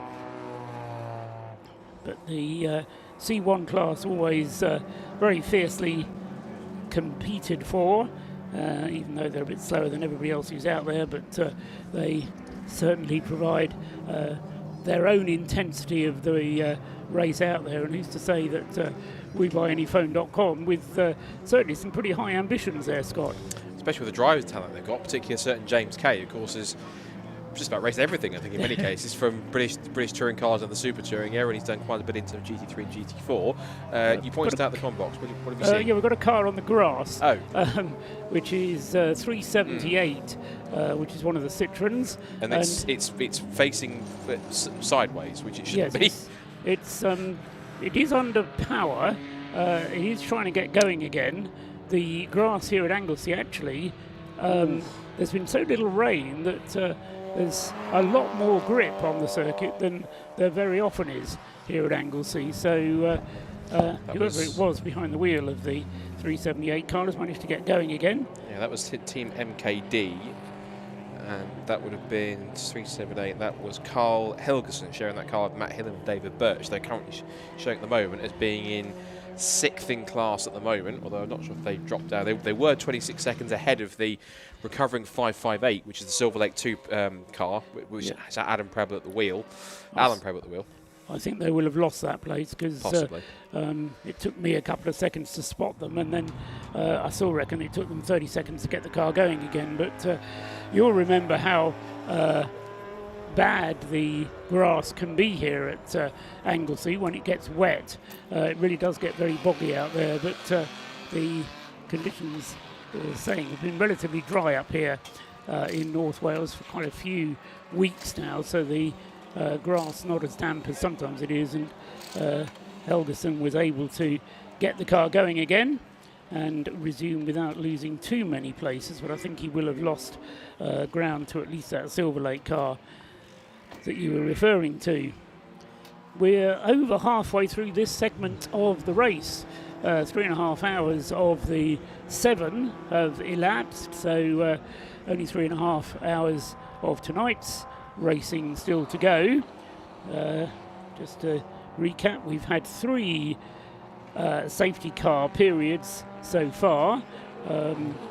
One to recover the car which lost a wheel, the 2CV, a second safety car to deal with Rob Boston's flaming interlude, or the flaming interlude of the car. It wasn't Rob Boston driving, it was Ben Brooks driving at the time.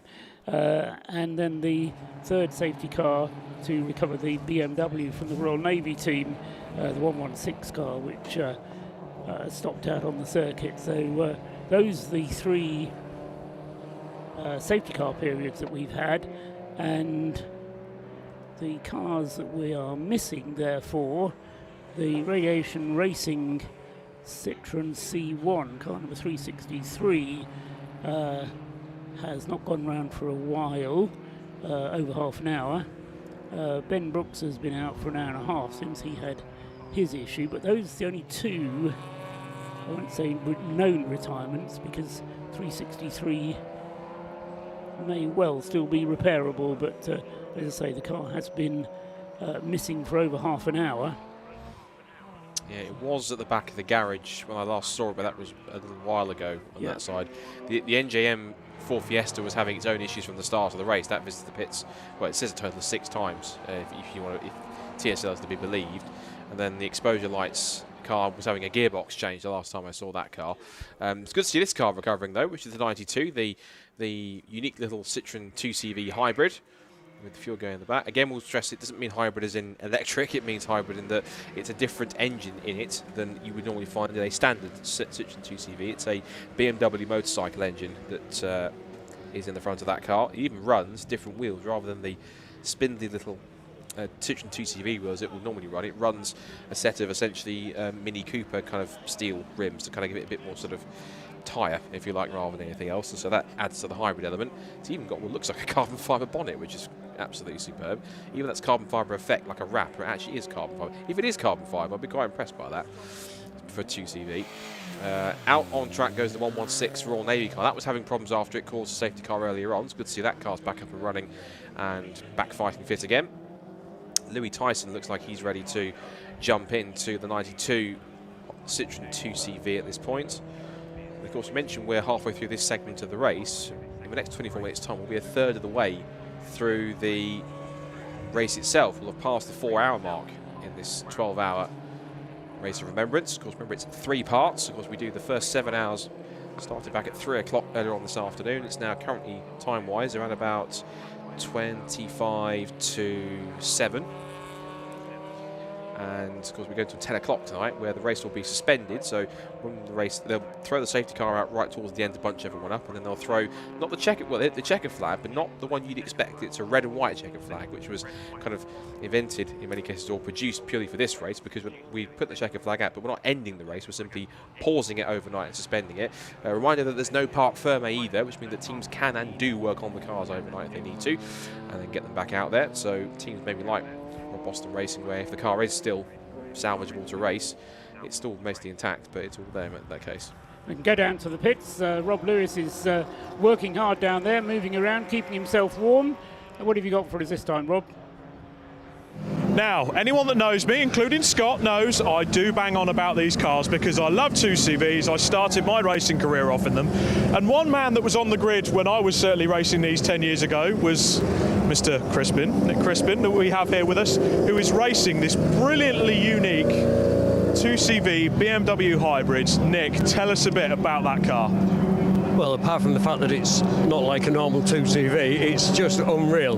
To drive in a race like this is great fun. You've got lots of power, obviously, and because it is a 2CV, we still take different lines to other people. So we're coming out of corners with so much torque, pulling away, and then obviously the other cars get us on the straight and everything like that. But no, it's great fun. It's certainly a unique car in itself, very unique earlier on, and for a brief moment it turned into a Robin Reliant. What happened? One of the rear arms, one of the weak points if you run the curbs a lot or get on the inside of a curb, is the rear arms do have a tendency to just sort of snap, and unfortunately that's what happened. Have you managed to recover the arm and hub? The arm, hub, everything has been recovered. Half of it's back on the car, just change of arm and that's it, send it out. It's great for you guys to come into this race. You're almost racing yourself because unfortunately you're in a class on literally by yourselves. Yeah. Do you just come for the experience? No, we come for the fun. Come for the fun, come to support the event, obviously, primarily. I mean, I've done it, this is my 4th time of doing it. I've done it in Clio and I've done it in the 2CVs, and it's a great weekend. And I know it's 10 years old.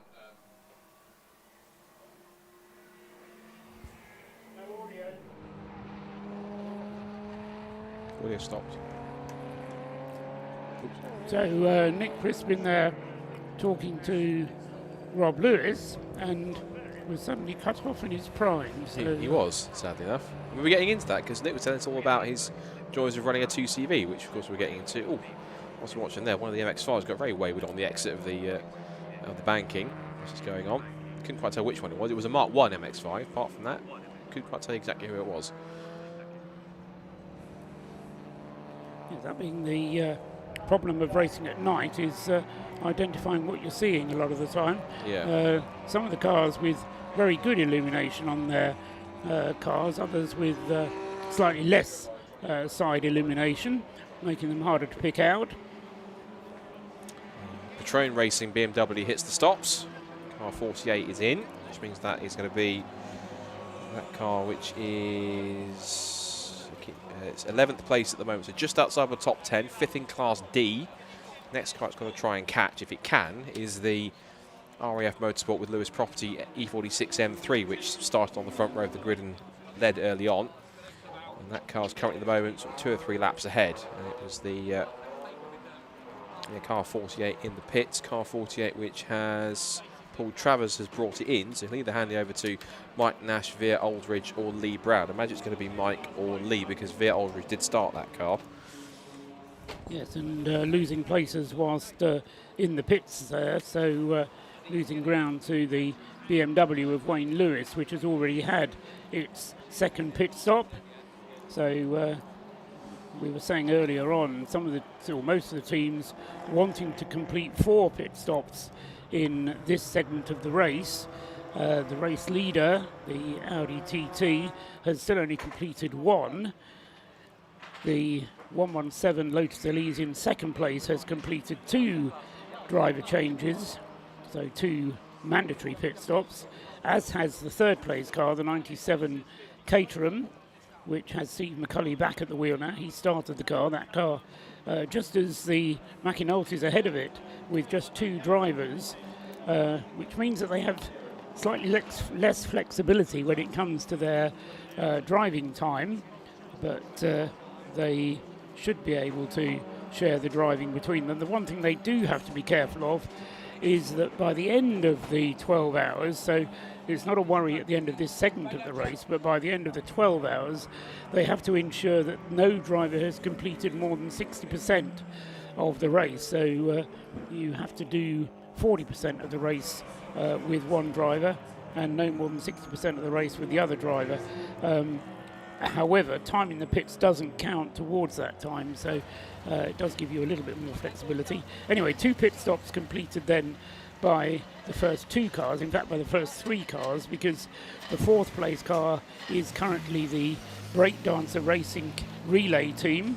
Wes Payne out in the Caterham 7 in 4th place, and that car, as I say, has also completed 2 mandatory pit stops. 5th overall is the Clapham North MOT Mazda, which has only completed 1 pit stop, as has the car behind it, the number 24 class leading car in number 24. Tell us about the smoke, Scott. That's unfortunately, Kermit's having more problems again. It's the NJM Fiesta, which once again is smoking on its way through the corkscrew and up onto the international loop. It's not the first time that car has had smoke, is it? No, it's not. And in fact, happening again, and not in a circumstance that you wanted, particularly in the evening when it's adding to even. It's difficult enough to see when you're racing at night anyway, but added smoke in there is not going to help out one bit. And well, the thing that concerns me with things like that is if the smoke is oil, then coating the circuit in oil when you can't see the track is very difficult for everybody else. But it depends if that car is oil smoking or whether it's a tyre smoking. My temptation is to suggest that it's oil rather than tyre. It's coming into the pit lane now. Yeah. The lights are very bright, as I can see through the binoculars, and it turns left as it comes into the pit lane and heads to its garage, which is immediately behind the pit lane. So garage is probably a bit of a exaggeration. It's more of an awning where they're working on that green Ford Fiesta. Anyway, it's back in the pits again. And that is the 7th pit stop for that car. If there were a prize for the most pit stops, then that car would be winning it. The NJM Ford Fiesta has completed just 41 laps now, compared to the leader's 116 now under the belt of Ryan Parkin with the Audi TT. The other RAF car, Wayne Lewis, is in 9th place and is 2nd pit stop for that car, the 27 car. Remember, the first pit stop was 7.5 minutes. Well, they've got it down for the 2nd pit stop, 6 minutes 43. But again, although the car is very quick when it's on the track, it can't really afford to be losing that amount of time in the pits. So Wayne Lewis, who's currently driving it, his last lap was a 1:46, which is not as quick as any of the first 3 drivers. When Paul Cook is at the wheel, it's a very rapid prospect indeed, but Wayne Lewis not as quick as Paul Cook, or he isn't being at the moment.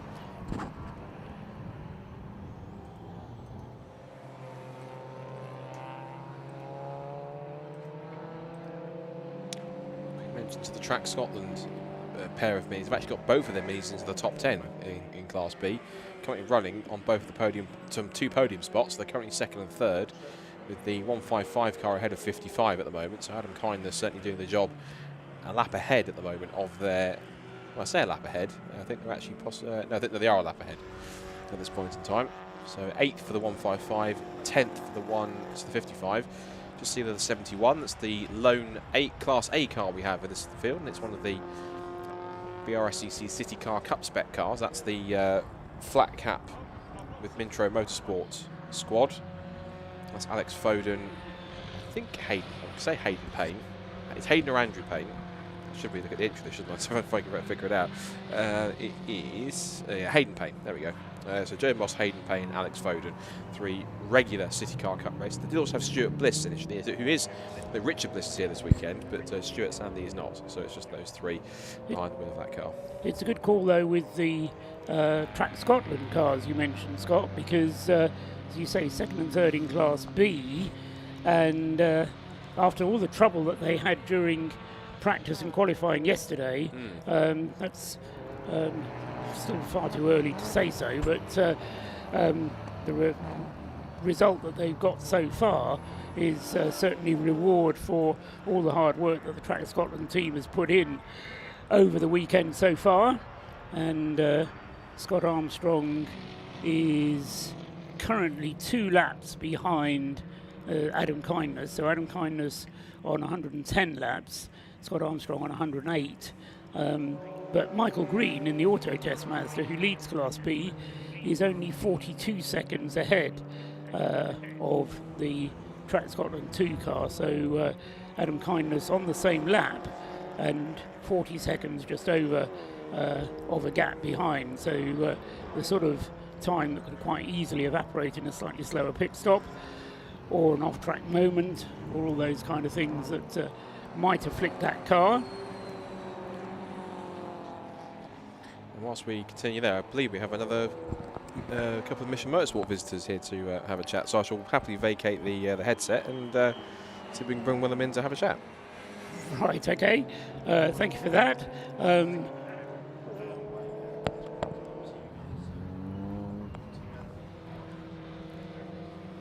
So come and sit down if you want to, or remain standing. Up to you.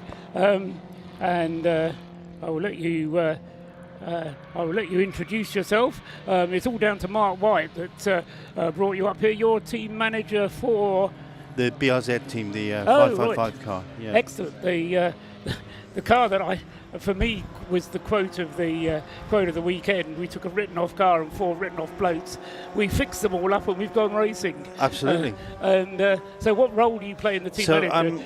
I was here initially to do driver coaching on Thursday and Friday, and I've done some work with the guys when they've been practicing at Thruxton in the past few weeks.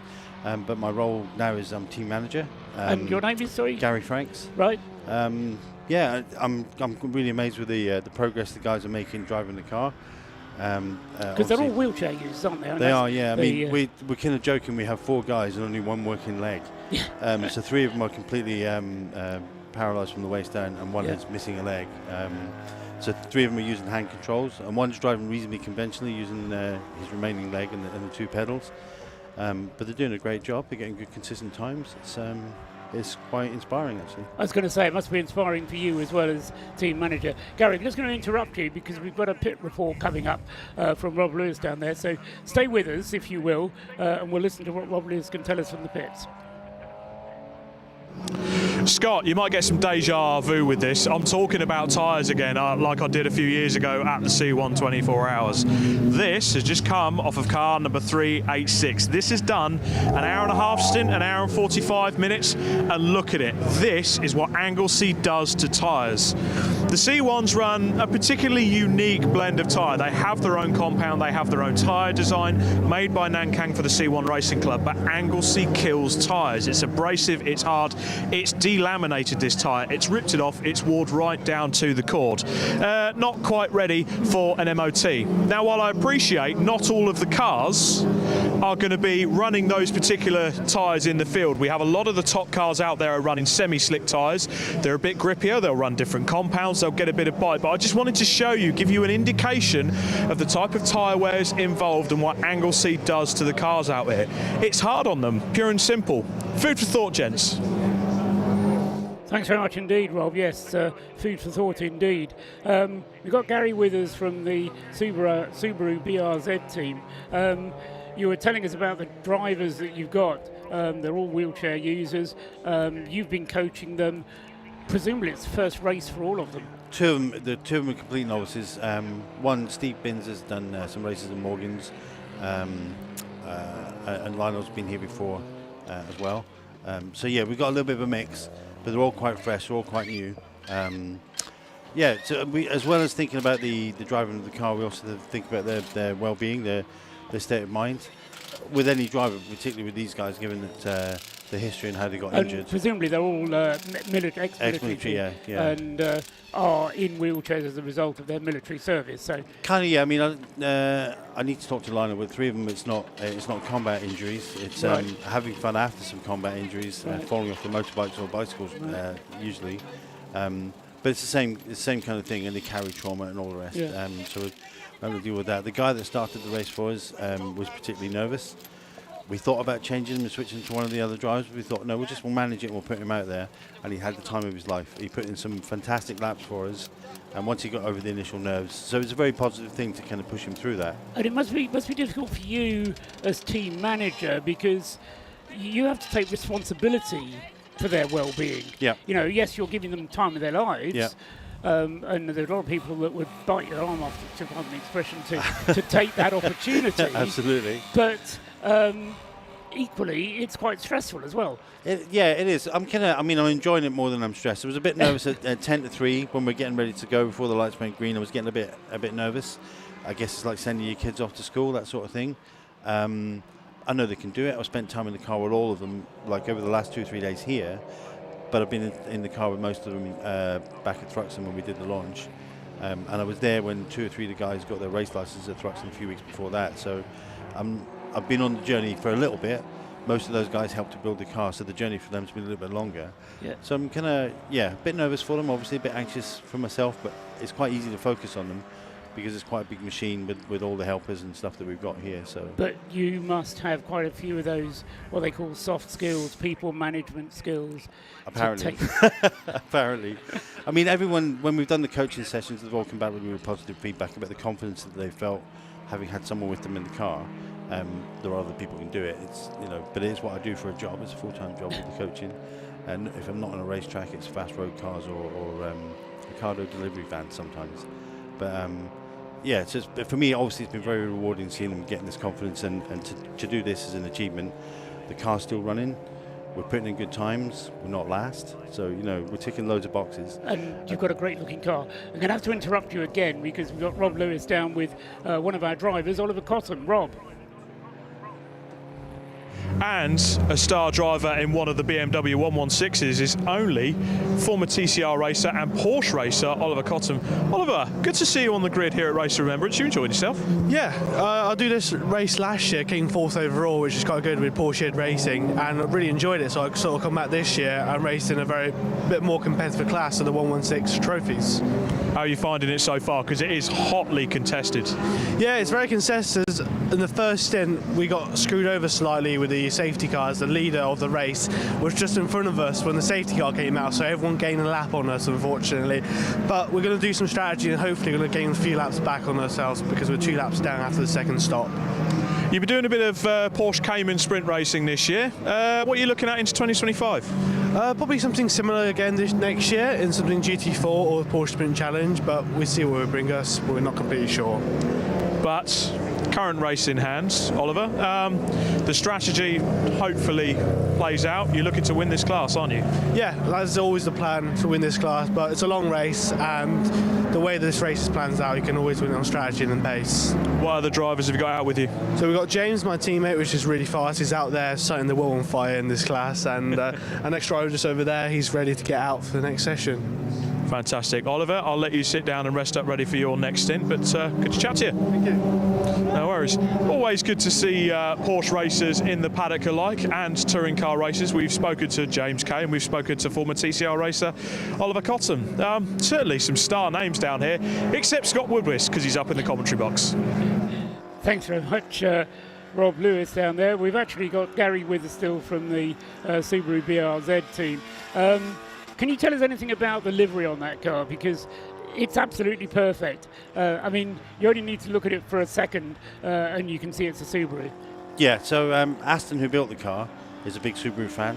So we've looked at the livery of the 555 logo, the branding that was on the rally cars.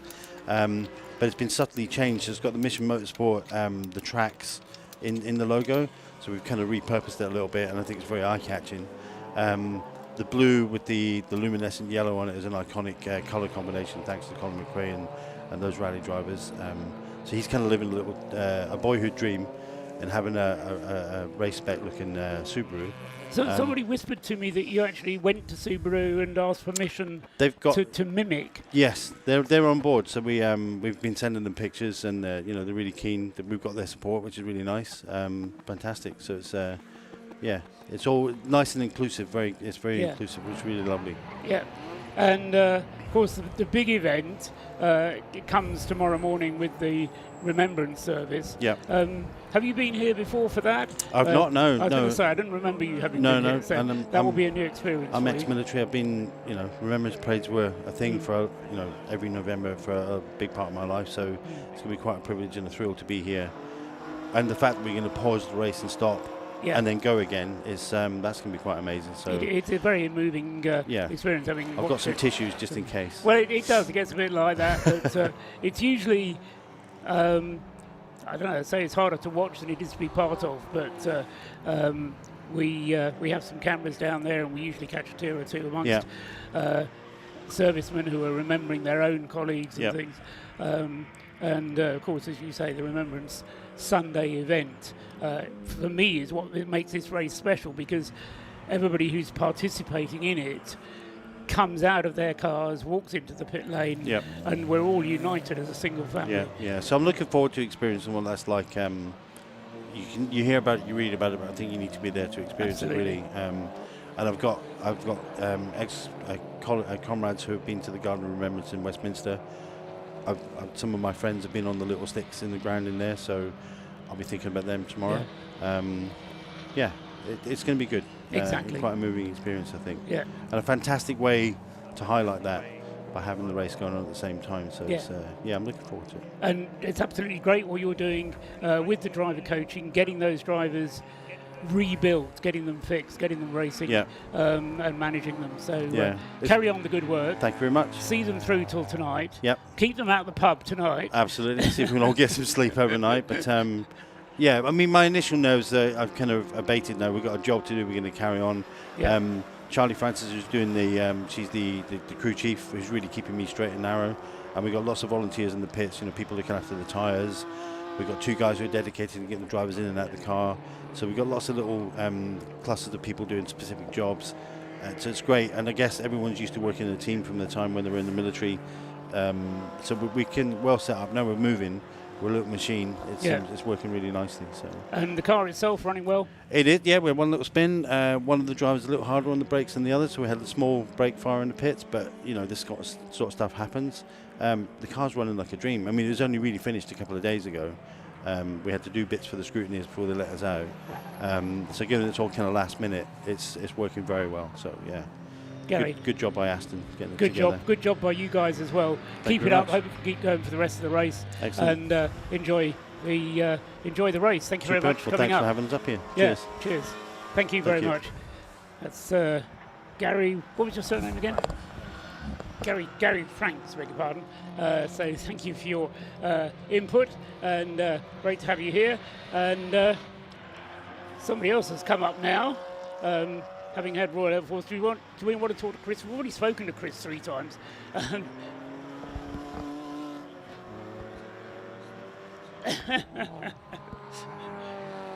Let's talk to Brian then. You don't have to take your glasses off to talk to me. Anyway, put the headset on. Brian, we've seen each other several times over the course of the years at the Race of Remembrance. I don't actually know what your role is. What do you do? So I'm actually chairman of the Royal Air Force Motorsports Association, so I look after 7 teams. It's not my day job, it's the fun bit I do in the RAF, where we take sport very seriously, and motorsport is a core part of the RAF sport delivery, and I'm allowed to bring people to this kind of event and get them involved, and it allows them to do sort of a job that's rewarding but equally do sport as well. There's a little piece of me that says, you're the RAF, yes, you're serving the country, but then you're going out and having fun doing motorsport. How does that fit with your core responsibilities of defending the country? So one of the things we are very much now looking at is how do we train people to be self-sufficient, to be able to deploy at short notice, to work under pressure and stress. So a race like this brings across those qualities in a let's call it a fun way, because it is a fun to be here. It's enjoyable, and actually you're training people by having them here. They're then thinking for themselves. They're growing in their confidence around running a race that's 12 hours long. A lot of them are youngsters, so they're you're junior in the Air Force, but they're out here delivering something that is the same as going on deployment, but just with that sport twist that gives it that enjoyable factor as well. So could you sell it then as part of their training? Yes. Would you do that?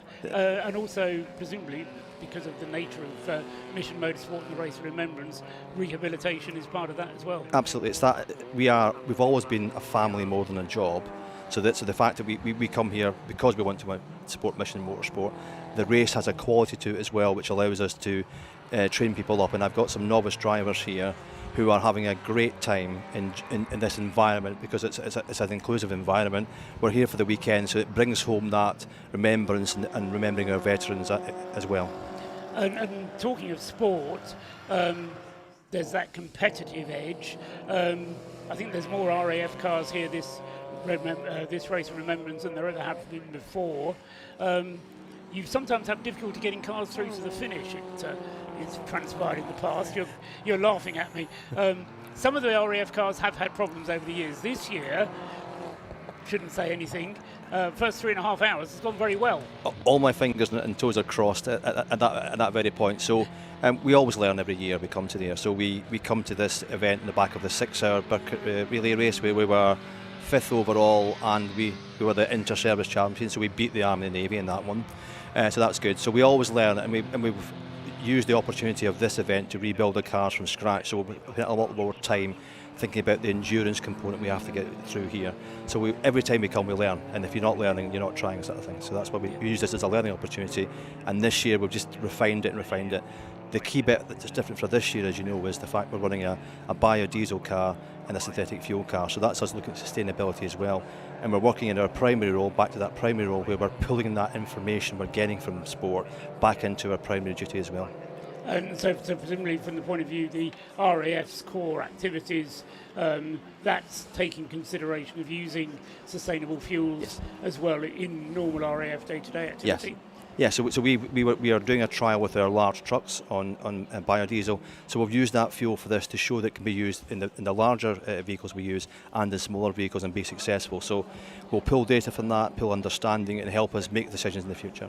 And this is the first time as well that I can remember with the RAF team being in the top class and competing for an overall victory, as well as just for the class victories in the BMW classes or in the lesser classes. You've run Mazdas before, but have you been in the top class before? No, we tried it with a Caterham, which was a bit of an experiment, but this was a deliberate decision this year to try do both the class win with the two different cars we've got and go for an overall one, because we've got this calibre of drivers to do it. We've now supplied them with the machinery, and we're very fortunate we're supported by Central Fund, which is our sort of charitable organisation that creates funds for sport. They've encouraged us to do this because it creates that sustainable component. It challenges people to do something in quite a fast car, let's be honest, the Audi in particular, but we've got the skill set to do that, or I wouldn't put them in the car. So having beaten the Navy and the Army, you now want to beat everybody else as well? We've got to try, haven't we? Excellent. Brian, it's great talking to you. Thanks very much for coming up, and we'll let Chris concentrate on his role as race driver. I don't want to distract him, and you can keep focusing on your job, making sure that all the wheels keep turning. Absolutely. Pleasure as always. Thank you very much, Brian, for your help. And meanwhile, we can turn our attention for the moment back to the race. We're coming into the last 3 hours. In fact, we're well into the last 3 hours. Take care, Chris. Good luck. And Chris Slater up here as well. But as I say, we've already heard from him a couple of times. So he does have a race to win. So best of luck with that, Chris, for the remainder of the race. The car 27, which is the car that Chris is competing in, currently in 6th place. Wayne Lewis is out at the moment. They've completed 120 laps, but have completed 2 pit stops, whereas the race leader, which is also an RAF car, has completed 128 laps, but has only completed 1 of its mandatory 6 pit stops over the course of the entire race. So still plenty of time to go in the race, and plenty of pit stops and action that could still affect the outcome.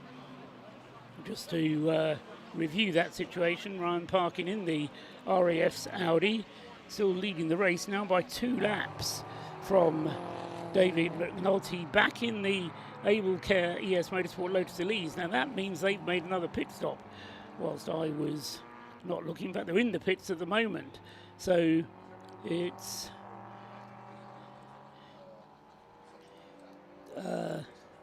Jason McInulty was the most recent driver of the 117, but they're in the pits at the moment having their 3rd pit stop.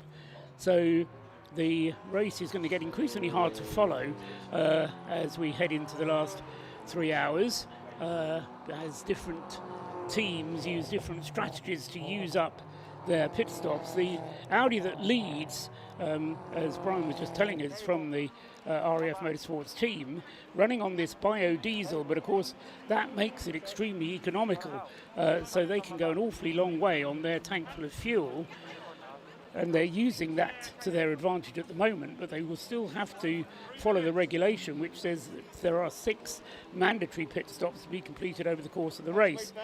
So they've done 1 of them, but no more than that. The car number 7 was started by Paul Cook. Ryan Parkin took it over. Sorry, it was started by Matthew Isherwood, I should say. Ryan Parkin has taken it over. We still haven't seen anything of Alex Smith or Oliver Wayne, who have yet to drive it today. David McInulty and Jason McInulty are a 2-driver team, and they have now completed, or they are in the middle of their 3rd pit stop, because Jason McInulty brought the car in, and we expect therefore it's going to be David who takes it out again. In 3rd place is the Leos Racing Caterham, which has Steve McCulley behind the wheel of it. That car has completed 126 laps, so it's 4 laps behind the race leader, and has only completed 1 pit stop, as no, 2 pit stops for, yes, 2 pit stops for Steve McCulley and Don Henshaw. So Steve McCulley started it, Don Henshaw drove the middle stint, and then Steve McCulley is back into it, that car. So 2 pit stops for the number 97 car, which could be taking over 2nd place, whilst Jason and David McInulty have their pit stop. See whether or not they get out before the Caterham comes through. In 4th place is the breakdancer relay Caterham team, number 77, Harry Eyre, currently the driver for them. Then in 5th place is Wayne Lewis with the 2nd of the RAF Motorsport entries, that being the BMW E46 M3, and that car is on 122 laps. Then coming up now into the lead of Class C is the Stuart Humphrey racing car. So Stuart Humphrey choosing to do their 2nd pit stop early. We've now had the 2nd pit stop happening for the number 69 car, and Rob Boston is back out in the number 69 car, having just completed his pit stop and taken the car over from George Grant. And the pit stop time for George Grant to hand over to Rob Boston was 4 minutes and 49 seconds, and that's lost them the lead of the class. So it was a slightly longer pit stop for the Rob Boston team, or the Rob Boston getting into the car, George Grant getting out, and so that lost them the lead of the class. There's now, well, we'll work it out when the pit stop cycle unwinds, but they've now done the same number of pit stops, the 69 and the 91 Mazdas, and Martin Rich is at the wheel of the 91 car, and Rob Boston at the wheel of the 69 in 8th place overall, just behind the leading Class B car, which is the Adam Kindness Track Scotland 2 car, In fact, in Class B, it's now a Track Scotland 1-2 because Adam Kindness in 155 leads Class B. Scott Armstrong in 55 is second in Class B. But they have two Track Scotland cars have both only completed one pit stop so far. So they've still got pit stops to complete. Then we've got the Tacona Racing Division BMW, which Max Watt is still driving. That's in 10th place overall. In the BMW 116 Trophy class, it's still Alex Seddon racing first and second. Toby O'Reilly at number 34 leading the way in the BMW class with George Heller in second place in the Anthony Seddon racing car. Those cars first and second, and then third now in the 116 Trophy class is number 80, and that's the Ellsworth EIC entered car, which Chris Bayliss is currently at the wheel of. In the Citroen C1s, WRC Developments lead the way with 586. Finn Edwards ahead of the Silver Lake car of Michael Chapman making its recovery, and then 408 is another of the WRC Developments Citroens, and that is third in its class, car number 408. So back out onto the circuit goes David McInulty at the wheel of the number 117 car. So it's now David McInulty driving the 117, and he has lost second place as a result of that pit stop. And so into second place comes Steve McCulley with the Leos Racing Caterham, and he is now 4 laps behind the Audi TT, but with, very different pit stop strategies going on. Scott Woodwitz has been following the events whilst I've been chatting to various people and trying to work out what different strategies are going on. As I say, it's going to get quite complicated even when we get to the end of tonight, Scott, because it may well be that some cars at the end of this evening's running have completed more or fewer pit stops than others, and so the positions even at the end of tonight, as they could be slightly misleading because of the number of pit stops completed. I was going to say we might see something like what I call the accordion effect, and I usually mention that in terms of whenever seeing anything like a Fun Cup race or a C1 endurance race, because it's a shorter race and there's a set number of there is a pit window range that you have that you can pit any time within C1s, but Fun Cup, for example, have set pit windows that you have to make pit stops within. So typically you'll find where what I call the accordion effect, where everyone will be bunched up together at the beginning of the race, then it'll spread itself out and it'll kind of ebb and flow throughout the middle of it, and just it comes back together on those last pit stops, everything all comes back together again towards the front, and you've got those really tight lead battles. Different dynamic with this kind of race. 1, it's in 3 parts. 2, it's 12 hours long on top of that as well. 3, there's no pit window, so to speak, in terms of when you can and can't pit, so you can do so whenever you wish to. So it's a different way of looking at it in terms of the strategy, and it will be down to who can play the fuel game better, who can play the tyre game better, who can simply make the most of what the car have got underneath them in order to keep on improving what they've got to make more progress up the order. Now, you see, when you talked about the accordion effect, I just thought it was because they make a lot of noise. There's that too. No, I do see what you mean. And, I mean, the difference, and part of the reason that the Audi is leading the race at the moment is that the only pit stop they made was during a safety car interval. And yes, they've only made 1 pit stop, but it was made whilst the safety car was out. So the 4 minutes which they had to spend in the pit lane stationary, the rest of the cars were going round in a lap time of about 3 minutes. So it meant that they only lost a lap whilst they did their pit stop. Under normal racing conditions, you'll lose 2.5 or 3 laps just making a normal 4-minute pit stop. So that's part of the reason why the number 7 is out in front. And I just wonder whether they're waiting for another safety car to interrupt proceedings to bring that Audi TT in again under safety car. Because it has such good fuel consumption, they can afford to leave it out for quite a long time and only bring it in for a few refueling when the safety car comes out. So it does give them a little bit more flexibility. Another key factor, of course, in that car too is that it's diesel. So therefore Which is why it gets better fuel consumption. Yeah, exactly. Yeah, there you go. So diesel, of course, is it. So therefore, and that kind of diesel tech, obviously, it's trickled down from that improvement in diesel tech, particularly Audi, of course, trickled down from when we first appeared them on in. You'll shoot me if I get the year wrong. 2006. Yeah. The R10. R10. So that was the first time, of course, and that year, as I'm sure you know, being there at the time, it was a case of everyone laughed and think, what are Audi doing here with a diesel? Yes, and they went and wiped the floor with everybody and went, right, that's what they're doing. So and then all of a sudden everybody thought it was a good idea, and then yes, people started getting put in prison. Right. Which was another story altogether. Fair enough. Which rather spoiled the image of diesel cars. Anyway, the one and only diesel car in the race this year is still leading the way, and as I say, I think Ryan Parkin, he's done 65 laps on his current tank full of fuel.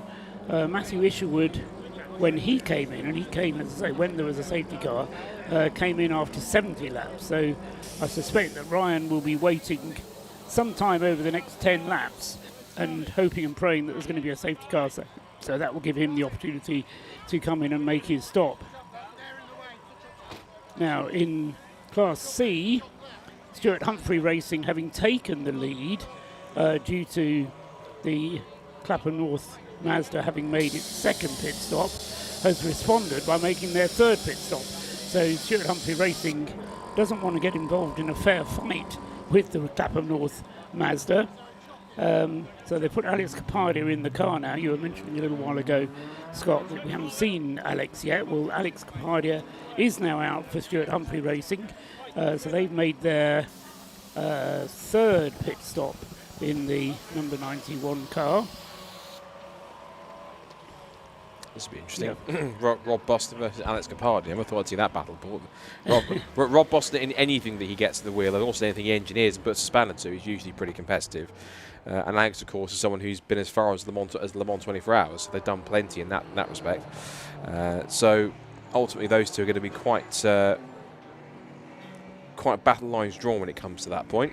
Yes, and I can't remember now whether it was you or whether it was Rob Lewis who was talking to Rob Boston earlier on. I think it was Rob. But it was clear that Rob Boston was looking forward to his outing in the Mazda, despite having to deal with the disappointment of not having his Lotus running anymore.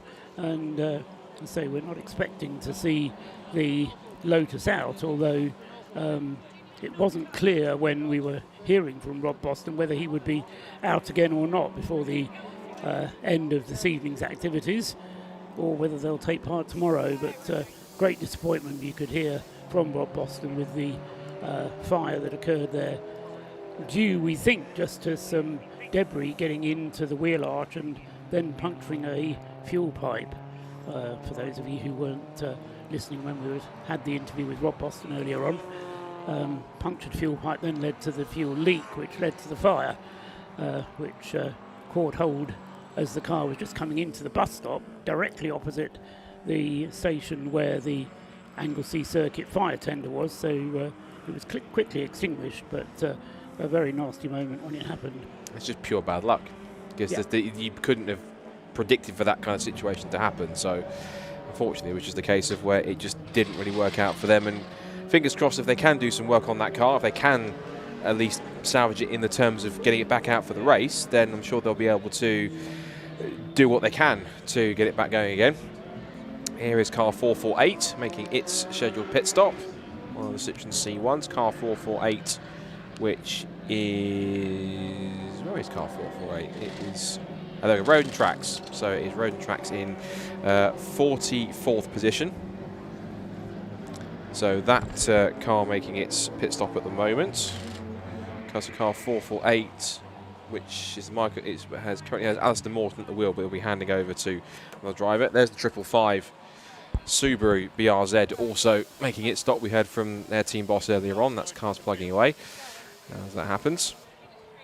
speaking of team bosses, I've been joined by one who is overseeing, I think, activities for the Flat Cap and Mintro Motorsport Toyota Rygo, and that's Andrew Payne. So, Andrew, good to have you in the commentary box. Thank you. Good to be here. It's going really well as a race. It's the first time that they've done the Race of Remembrance after watching for a few years, and so far so good. 3 drivers: Alex Foden, Hayden Payne, and Joe Moss. Hayden's actually my son, and he's in the driving seat right now. So they seem to be doing really well in their in the car. I think we can just see them just going past one of the C1s, actually, just in this little gaggle of cars that we've got in the mix, which is seeing plenty of lappery going on for a lot of drivers in the mix. But this is quite a unique situation for these guys, because of course we've talked about other teams and drivers that have done mainly sprint racing and stuff.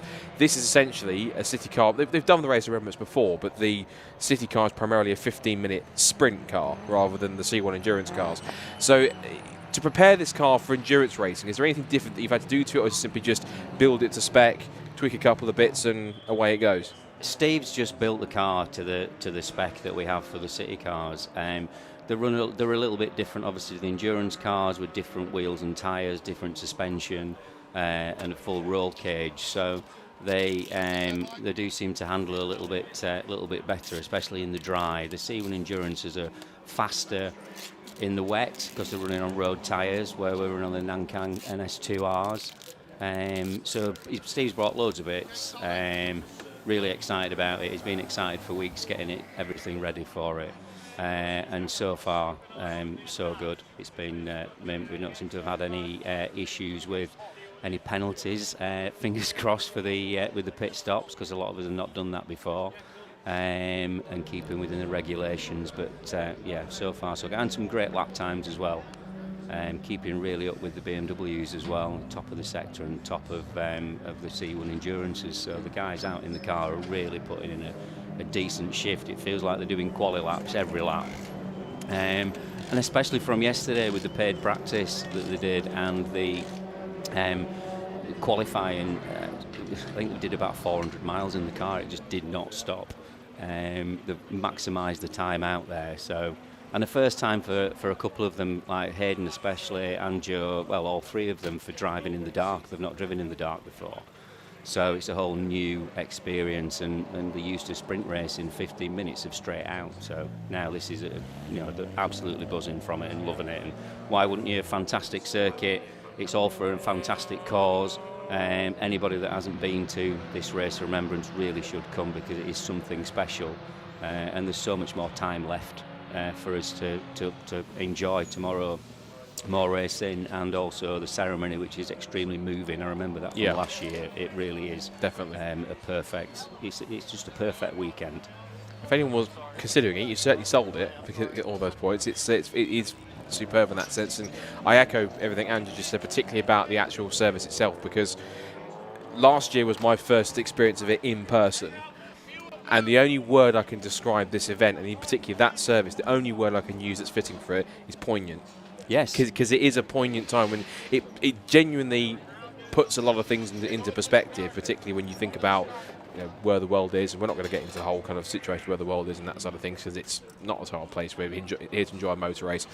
But it's one of those situations, and if you've been part of Remembrance weekends before, you might have gone to a service somewhere locally where you live, or you might have gone somewhere that's a particular occasion, or you might have watched the service on TV or on YouTube, and even watched this race and this service on YouTube, or read about it, or seen pictures of it. Nothing compares to being on the ground with not just people who are there, but like-minded people who are there for the same reason, not just because they all collectively love motorsport, because they want to play their part for this event. When you have so many service leavers and veterans, and even possibly even active service people who are here for that reason to celebrate it, and they're all in the pit lane together, marshals, officials, everyone's together. And the moments when you're singing the hymns, or the readings, or the last post is being played on the trumpet, or even just the silence to remember those who've given the ultimate sacrifice, or those who've sacrificed a lot for us to be how we are today. Poignant's the only word you can think, because it genuinely does feel and hit you differently than if you're watching it from afar.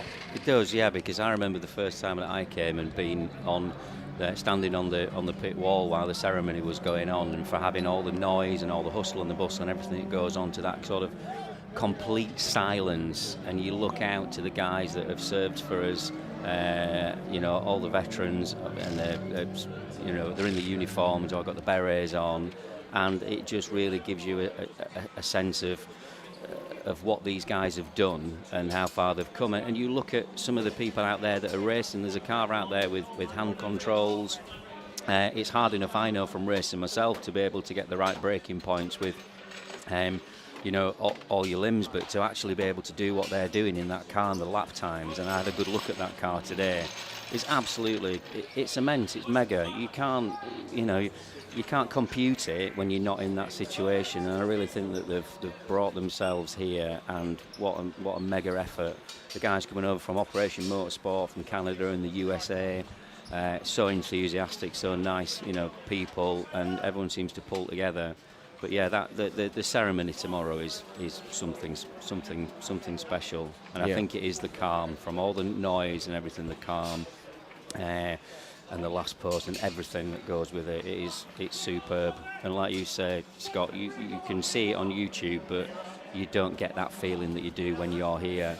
And it's a free event to support, so you don't have to buy any tickets to come. So come next year, then you come along and enjoy it. Absolutely. Bring a tent. The bar's fantastic. The food's fantastic. You're welcome in everybody's garage to look at the cars. It's just a brilliant, fantastic weekend, and it's all for a good cause. Yeah, it's a good point you make about the fact that it is an open gate in terms of there is no ticket cost because of the nature of the event. So if there happens to be anyone watching, if you do want to actually come down at some point, either experience and maybe even be part of the remembrance kind of service in that sense, but even just observe the race in the second and third parts of the race, by all means come down if you're nearby. If you can make the trip to Anglesey, do it, because it's a magnificent thing to do. Just going to break in conversation for a second, because as the Flying Haggis team continue to garnish us with their unique sense of humour and keeping awake, even though it is only 7:30 in the evening. We've been looking at a couple of the BMW 1 Series cars that have had a little bit of drama. We saw the number 18 RAF car, which was in with an issue with a rather crumpled front end slightly. That's had some racing grade duct tape on it to keep it together. That's the RAF Motorsport Graduates car, and that car's come in from that's gone back out again now, showing as 9th in the BMW class. This car's also hit trouble. This is the 303 car, I think it is, and that's the 303 car which has come in. That's one of the I think it's the 305 car that's come with the Royal Engineers Motorsport car, and that's got some work on it going on the back end. So this is one of those typical endurance races where it is very much a race of attrition in some cases, and most teams tend to want to stay out of trouble. They want to keep the cars on the straight and narrow, and to make the minimum amount of pit stops that they need, and if they have to make a pit call, purely just to be in, to make the amount of stop they need to make for a driver change, for tyres, for fuel in particular. It's, from your experience, how much of this is it down to strategy, and how much is it down to purely just keeping your nose clean? Because seeing some of the teams that have moved up and not done anything too spectacular, and that's not said in a negative way, but how crucial is it to find that balance between keeping on strategy and just staying out of trouble to make sure that you can get to the end? Because ultimately, for some teams, finishing in itself is a massive result. It is. I mean, what we've been doing is not panicking when we've got to the pit stop to get everything changed. I see a lot of people sort of fumble over themselves because they are, rushing things through. We very much put the strategy that we're looking that these cars that we're running don't actually use a lot of fuel. So with 3 drivers, we're kind of looking at 2 hours to have a turnover. We can put 20 litres of fuel in it. It will give us a bit of top up to keep going. Any changes we need to do with tyres, we can do.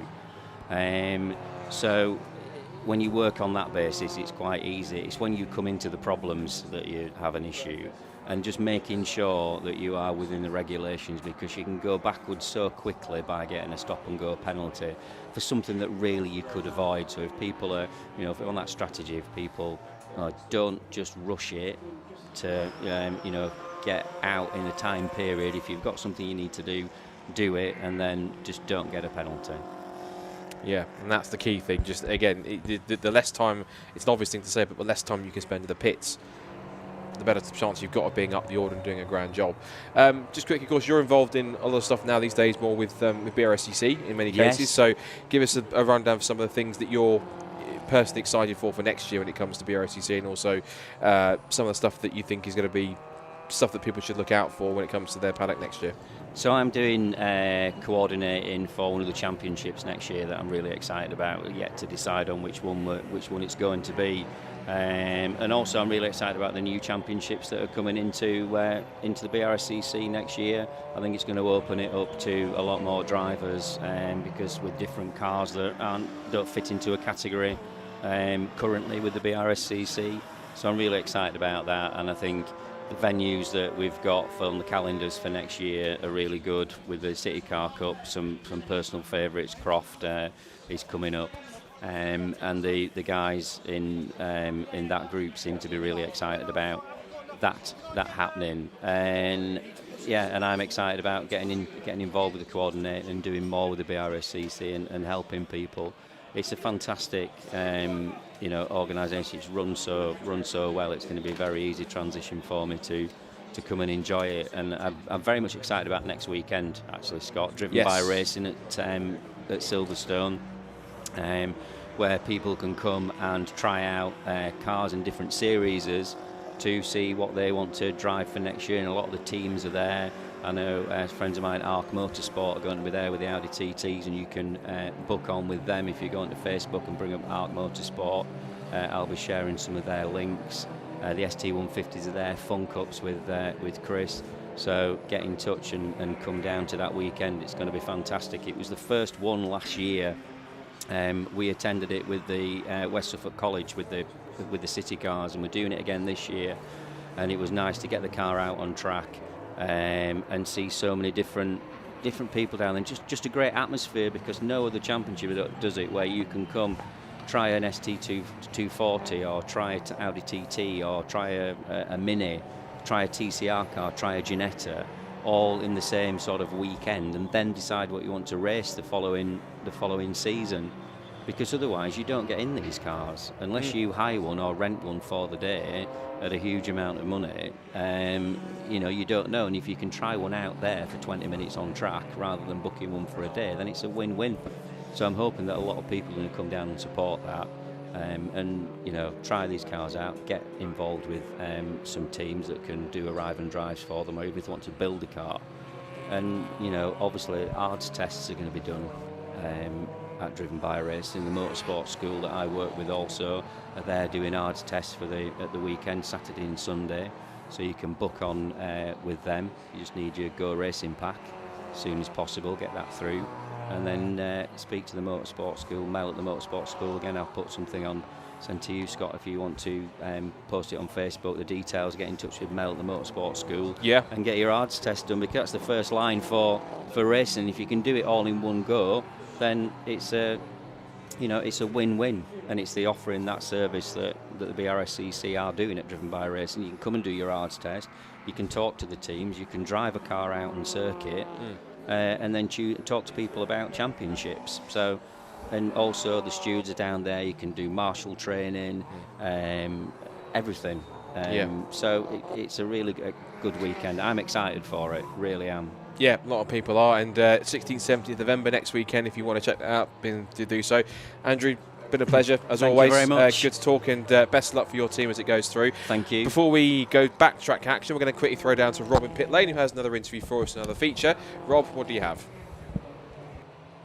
So you've seen the garage shots of the BMW that's currently having some work done, you're correct, on the exhaust. It appears what has happened here out on circuit, it's been rear-ended by one of its RAF counterparts. Certainly some tough racing going on amongst the forces. The problem is the component that's bore the brunt of the impact is the large exhaust system on this car. These 116 trophy cars have the catalytic converter at the back to sort of comply with the MSA regs and make it a little bit quicker. And it just makes them sound a lot cooler. The problem is they stick out just a little bit more than normal. So in an impactor in the rear, it shunted all of the exhaust forwards and caused some mechanical problems for this BMW 116 AMG GTI VRS Quattro Cosworth BTEC M40i TFSI superb car.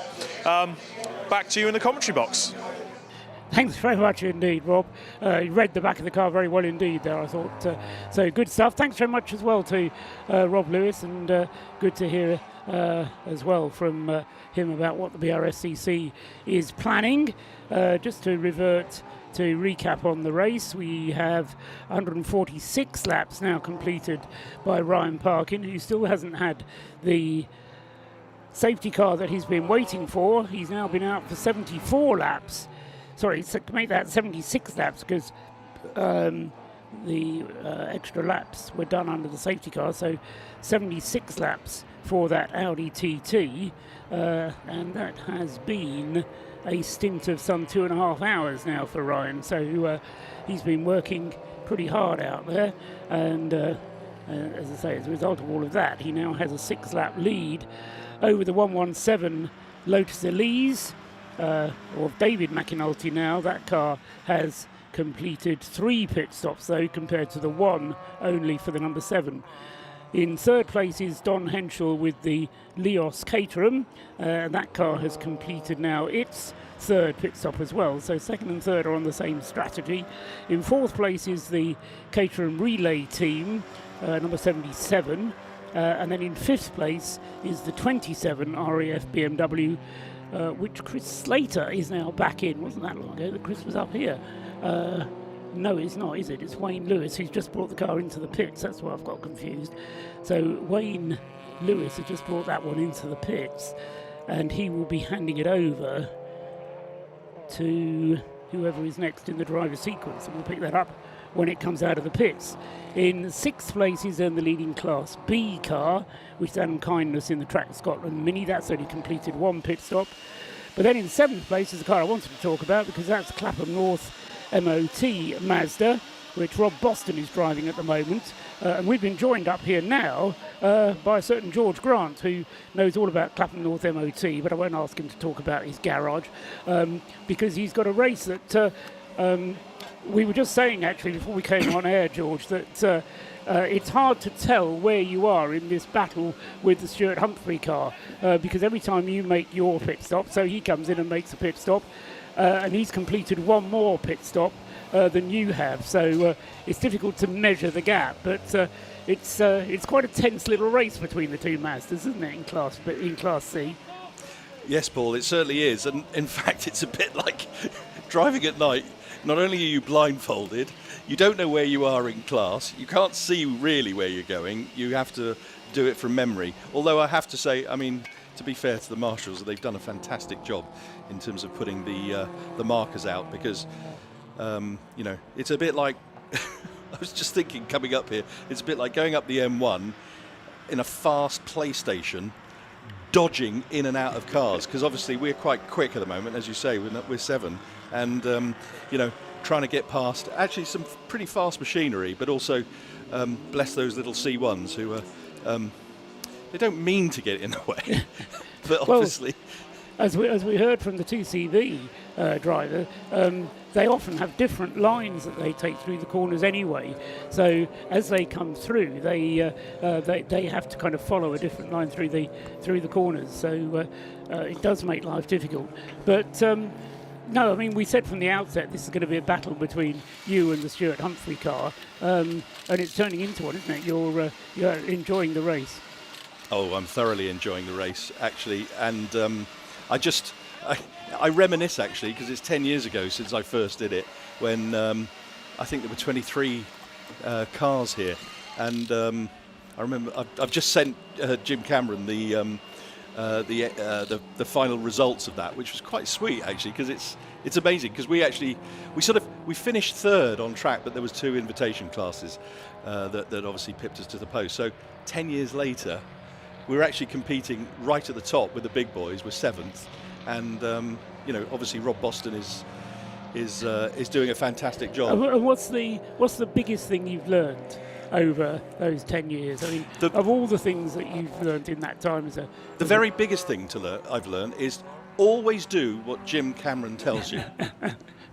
James Cameron is actually standing behind me at the moment, so yeah, I mean, it's That's good the reason why. But it's good advice even when he can't hear you, because even when he can't hear you, he's still listening. But no, if you want to talk about obviously technical and analysis, the biggest thing is actually listening to the technical guys, and obviously then absorbing all that information, because it's not just about driving, because of course the strategy here is really quite complicated, and we've got we've got big spreadsheets that we've actually calculated. We've done sort of ideas on what happens if safety car comes in on lap 3, what are we going to do, and a whole sort of all that boring stuff. You're taking it seriously, in other words.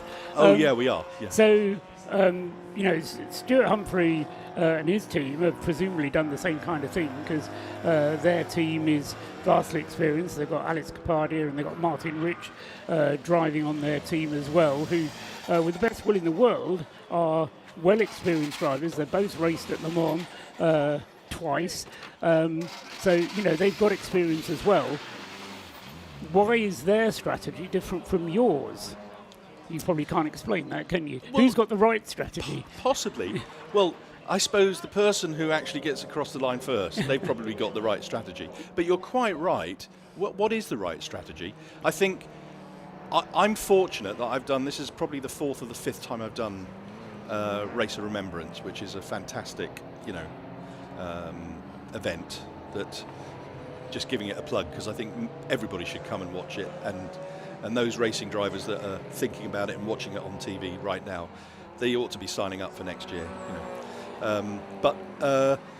Yeah, I mean, I think it's experience. I think if you've, this is not a sprint, right? So I compete in the Mazda MX-5 Super Cup, the BRSCC Super Cup, and the various other categories. Those are sprints. You literally are gunning all the way. Here, you've got 12 hours. You've got to preserve the kit, right? We know that the tyres go off within an hour and 3/4, or thereabouts. Certainly, I had to slow up in my stint.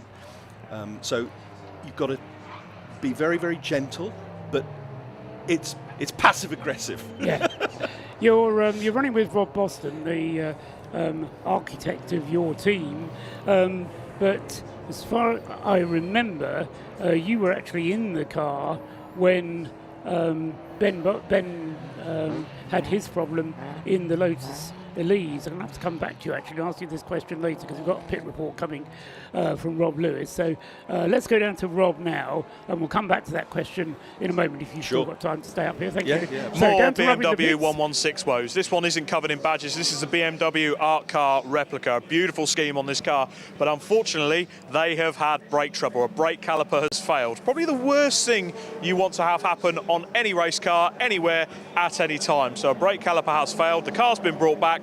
They're just getting to grips with the braking system on this car and doing a bit of a rebuild. So unfortunately, a bit of trouble here for the BMW 116 art car.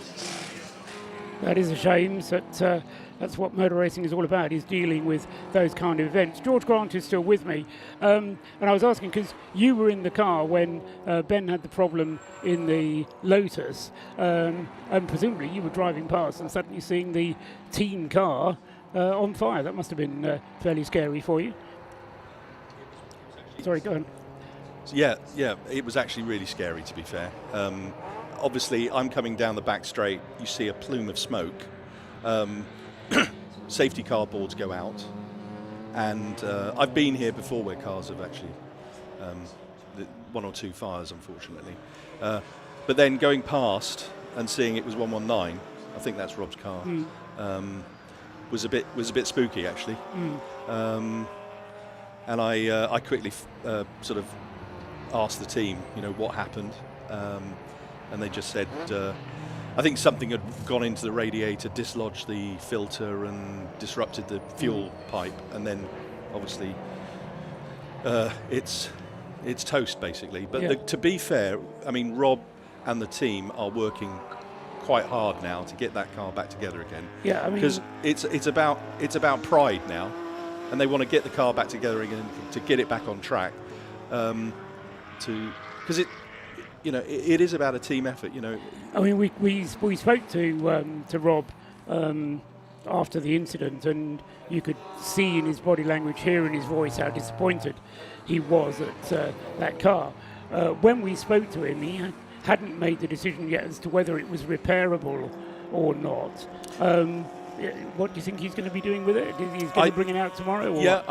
I think they, knowing Rob and the team, they will do everything in their power to get that car back together, ship shape. So it's a pride thing, and Rob is absolutely gutted, of course, because and so is Ben, and obviously Ben's okay, thank goodness. But Pete Mansfield hasn't got to driven the car yet, has he? He hasn't got to drive. No. And also obviously Sam obviously did a good stint, first stint, in unbelievable competition.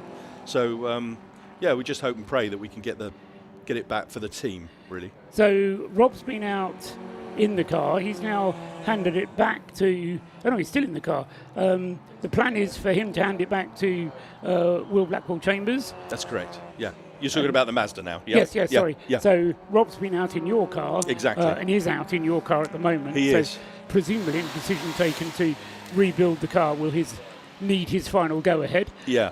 Well, interestingly, when I was talking to Jim Cameron during the week, he said, "You sure you're going to do the stints all right with two drivers?"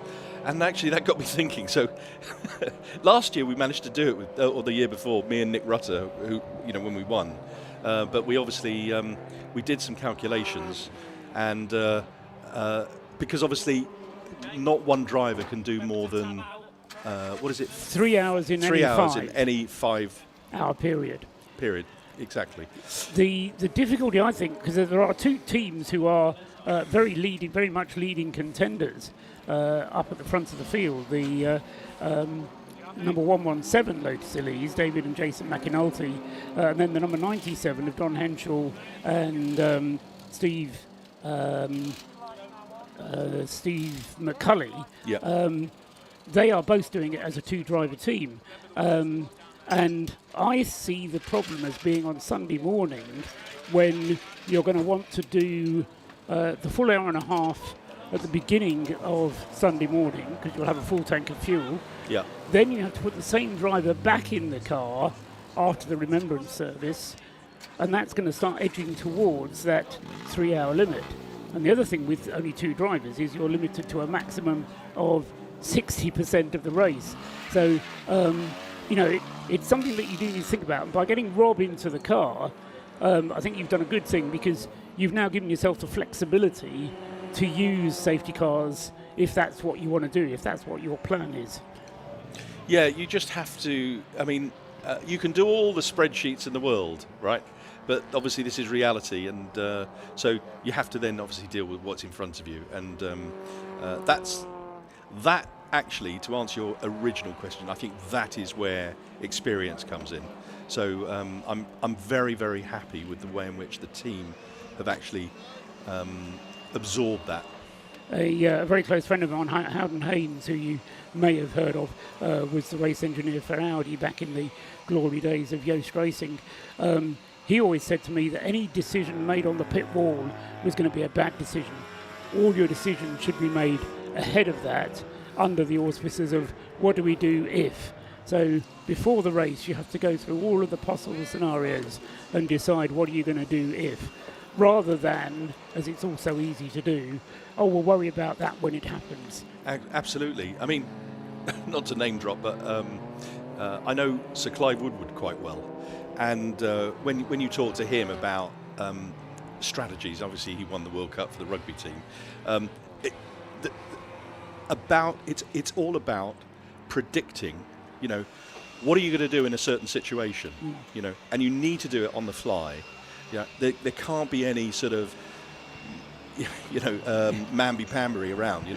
Literally you have to make a decision based on what's in front of you. So you need to then rerun that in a sort of scenario. And I think that's one of the reasons why this race works so well with the military involvement, because there's an awful lot of overlap between the way you go motor racing and the way that the military approaches a campaign, in that you need to yes, you need to make a plan, but you need to have contingency for when the plan goes wrong and what you're going to do when the plan goes wrong, if it does. Exactly. I think the military are incredibly well suited to this. What they need is more seat time. Yes. Right. So they've got all of the kind of the back office functionality, right, and the gadgets, but what they probably lack, these guys, is a bit more seat time. But to be fair, as I was saying to you,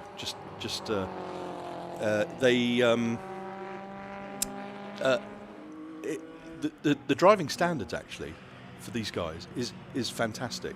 You know, obviously I'm carving up the field and I'm going, so at night you can't actually see distance. All you see is a headlight.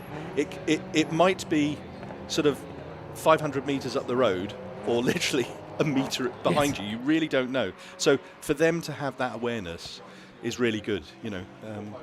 So yeah, my hat's off to them. George, thank you for coming out. Nice to chat. It's a pleasure. Thank you so much for all your time. It's a joy to listen to your dulcet tones. To be fair, we all thoroughly enjoy it. You're very kind to say so. You can. I'll let you off now, George, because you do have a motor race to win.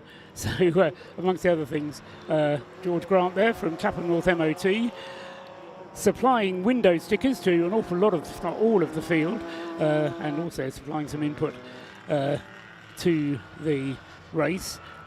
Will Blackwell Chambers has just come up and said, "Where are you, George? We need to make a plan." So he's come up and torn George away, which is fine. We can manage without him. We've had reports from out on the circuit that the 458 Citroen C1 is losing fluid from out of the left-hand side of it, and that's the Silver Lake car, which is running fairly well up the field as far as Citroens are concerned. Currently second in the C1 class, 458, so I'm not quite sure whether it was fuel or whether it was water, but the cameras on the live stream picking them up. You may have been able to see that whilst we were talking to George Grant there. They focused in on it fairly closely. Meanwhile, Rob Boston in the Clapham North MOT car has moved his way up into 5th place overall in the leading Class C car. But as I say, it's somewhat difficult to follow the strategy. Now George has gone, actually, I will draw everyone else's attention to the fact that the Stuart Humphrey Racing Mazda, which Alex Kapadia is currently driving, I was going to say very rapidly indeed, at about the same speed actually as Rob Boston is going. But that's done one extra pit stop, the Alex Kapadia car, and is currently 2 minutes and 16 seconds behind the Mazda. So they're not on the same lap, obviously with 2 minutes separating them, and lap time's around 1 minute 40, but there's only a lap and a bit between them.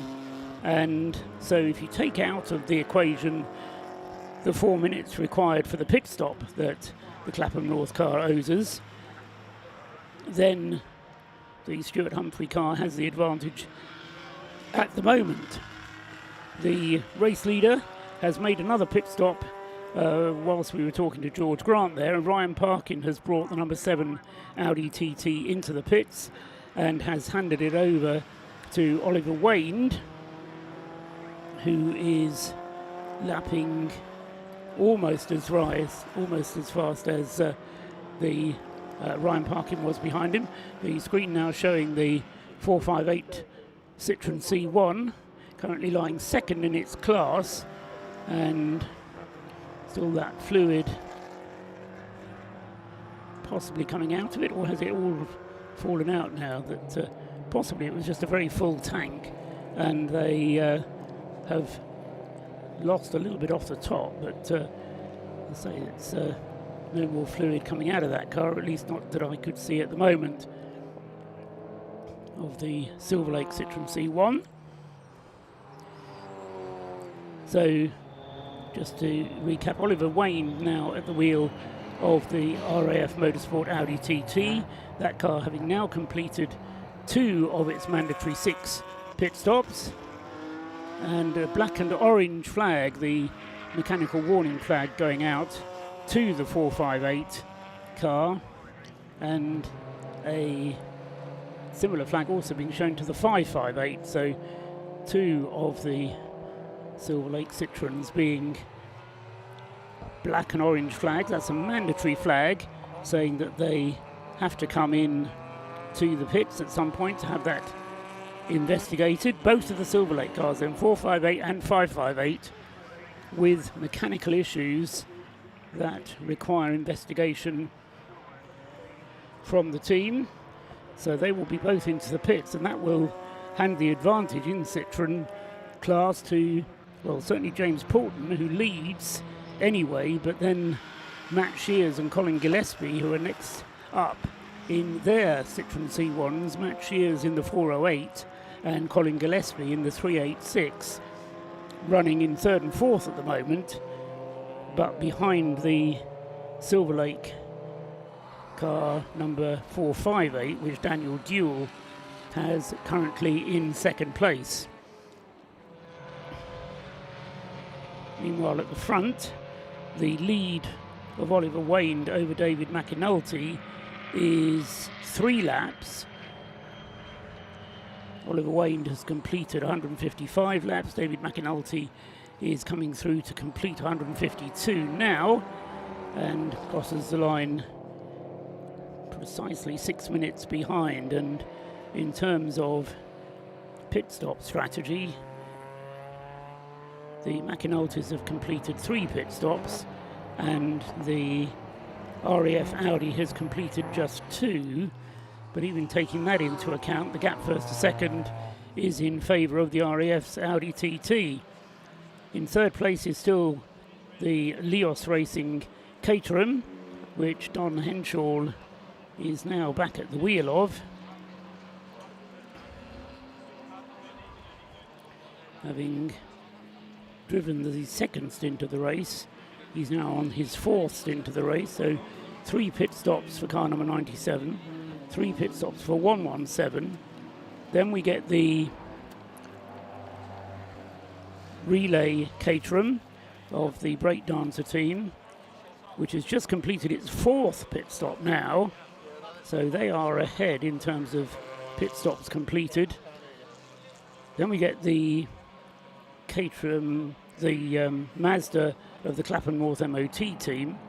Rob Boston still at the wheel of that, and lapping pretty much on the pace with Alex Capardo. In fact, in average lap times, he's lapping a little bit quicker than Alex Capardo. Not much, 0.2 of a second a lap. But over the number of laps, that can soon add up. So Rob Boston faster than Alex Capardo, and Alex himself quicker than Martin Rich, although not as quick as Stuart Humphrey went earlier on in the race. So the Clapham North MOT car having completed 2 pit stops so far. Then next up is the RAF BMW, also 3 pit stops under their belt, and with Paul Cook now back at the wheel. So it was Paul Cook who started the car, and he now is back at the wheel, having taken over from Wayne Lewis at the last pit stop. And I reckon that last pit stop from the number 27 crew was a quicker one than they've done so far. Yes, just 4.5 minutes last time in for the RAF team, so good performance from them on their last pit stop.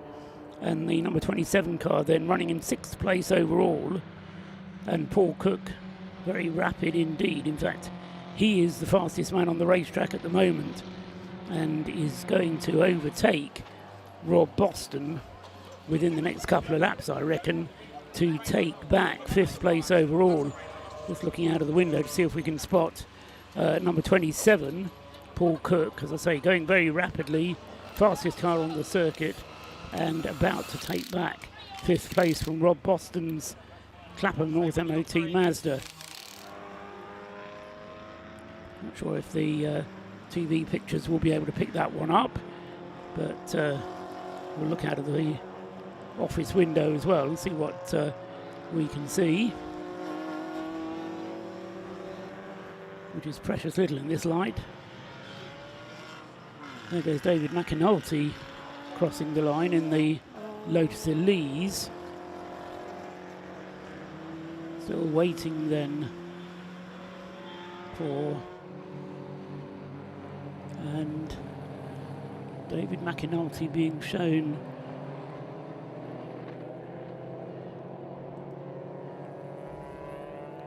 with a penalty, and that is car 117 with a driver time infringement and a 1 lap penalty. So a 1 lap penalty for car 117, the Jason and David McAnulty, and I think that will be for exceeding the 3 hours in NE5.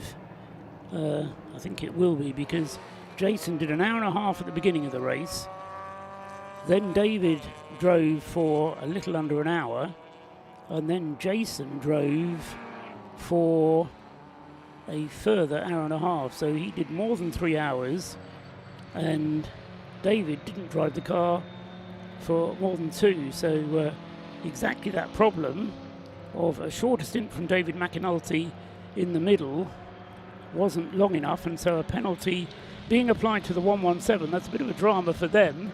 Miscalculation as a result of having just 2 drivers, and they have paid the penalty then of doing that. So a 1 lap penalty to be applied to the 117 car. They're being shown on the screens as having completed 154 laps, now 155, because they've just crossed the line. And so that's the certainly seems to be an accurate reflection of what went on.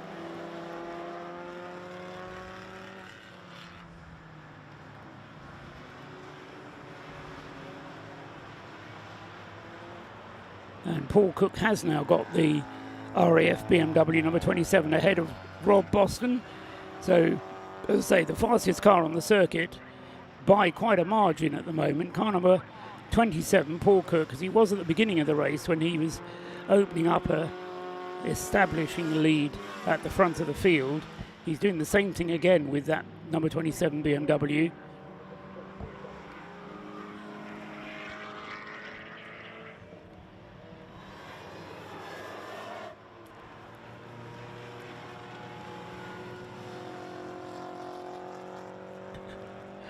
So we can go down to Rob Lewis. He's in the pit lane and he's got an interview for us. So down to you, Rob. So this first part of the race is starting to unravel slightly for the Silver Lake team. Both cars were first and second in qualifying for the C1 class. I've got Mike Chapman with me from car 458 Chappers. What's going on with these cars? Black and orange flag for both. Yeah, apparently we got fuel gassing out of 458. We possibly believe that it could be the fuel cap, maybe a popped up. We're guessing that's all it can be, basically. But apparently I'm led to believe that the stewards wasn't sure whether it was 458 or 558, so they called us both in to check both cars. 558's been in, but we're still trying to get 458 in. He apparently hasn't got his glasses on. We're guessing and can't see people waving at him, but hopefully he'll be in shortly. So the cars themselves have been rockets this weekend. What have you been doing to them? Mate, yeah, all credit to everyone that's had their hands in under the bonnets of them cars. I mean, cars have driven the best I've ever driven. They've been phenomenal cars. We haven't really done anything out of the normal, to be fair, but the cars just seem to be set up for this track, mate. They're just on fire, or they were in qualifying, notably why we ended up P1 and P2. But yeah, phenomenal cars, lovely to drive, but don't appear to be going quite how we planned at the minute. Car 558, the Gen 2 car, you've had a few niggles with it throughout the season. Great start, put it on pole. George Davis behind you had a steaming start, but then dropped back with an issue. What was that? Yeah, that was the in the limp mode issue again. We had this a couple of races ago and we thought we found the problem. It seemed, I don't know, it's a bit of a gremlin on that one. It come in, we plugged it in and it had 4 error codes, cleared the error codes out and away it goes again. We don't appear to be at the minute seem to find out why it does it. It seems to have a mind of its own on that, but hopefully let's try and get it sorted for next year. But it's a tricky one. You know what new cars are like, Rob? With all this electronic stuff, it's very tricky to get to the bottom of it. Hopefully you get the teething issues sorted, because you've got 24 hours to aim for next year. Yeah, I'm looking forward to that. Silverstone is my most favourite track, and I'm led to believe we're building another Gen 2. So currently the one that's out there now is going to be my car. So I am really looking forward to that. Yeah. Fantastic, chappers. I'll let you crack on and deal. We've got car 458 coming in at this present moment, so I'll put the mic down. Let's see how it goes. Stay in the car, stay in the car, stay in the car. Thanks very much, Rob, and interesting to hear the shouts there as the car was coming in, checking that fuel filler issue on the 458. Yeah, we do have some fuel leaking coming out on that car. They're having a good look around now. Scrutiny is having a good check as well. It's lifted a lot of the wrap on that bumper, so there's been quite a bit of fuel coming out. The team are getting to work. We'll just, I'll just hang the mic down actually, so you could get the visual and the audio of this stop.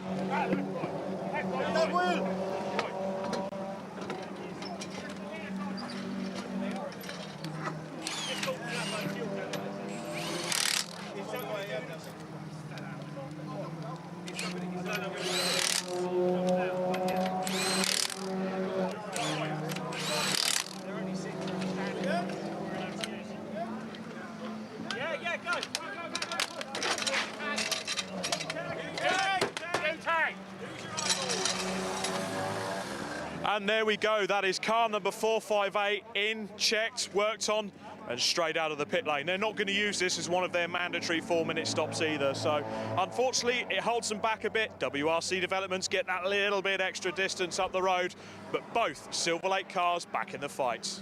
Yes, but as you say, Rob, that doesn't count towards their allocation of 6 pit stops. You could hear the shouts going to stay in the car, stay in the car. As soon as the driver gets out of the car, it's then an automatic 4-minute pit stop. But if he stays in the car, then they can let him out again without having to wait for the 4 minutes. And that's exactly what the Silver Lake team did there with Michael Chapman's car. And he is still being shown on the screen in second place, but I think that's just whilst the outlap unwinds itself.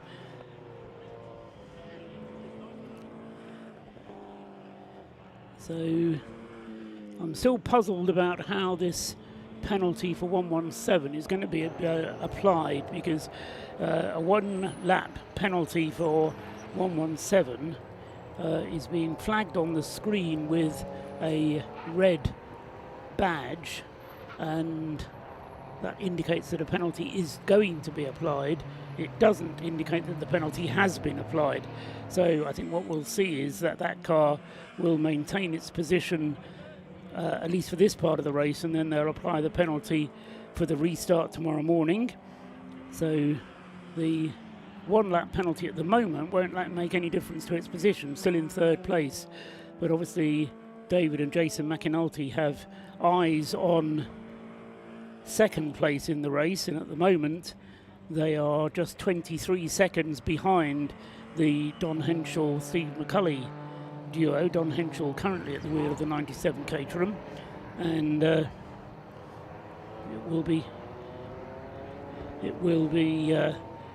interesting to see how they plan this stint from David McAnulty, because it'll have to be long enough to allow them to get through. We just saw on the screen there a shot of the A car going up towards Rocket with a puncture, and exactly which one it was we didn't quite catch. Right, so just trying to work out which one that is. Scott Woodward joins me and may be in a position to identify that car. 408, see, I've done it myself. So the 408 Citroen C1, which is the WRC car which is currently in the hands of Matt Shears. And he is second in the class, with the Silver Lake car having had its pit stop to investigate that fuel leak. The WRC car of Matt Shears has inherited second place, but now potentially having to have a pit stop of its own to change tyres. The board is being shown down on the start-finish line, and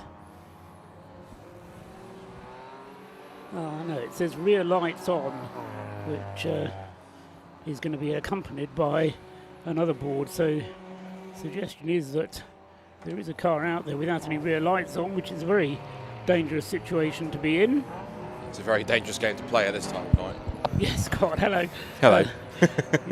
You've just come back with liquid refreshment, I see. Yes. Which, as I looked enviously at, next time you go, can you get me one, please? Of course, absolutely, no problem Thank you at very much.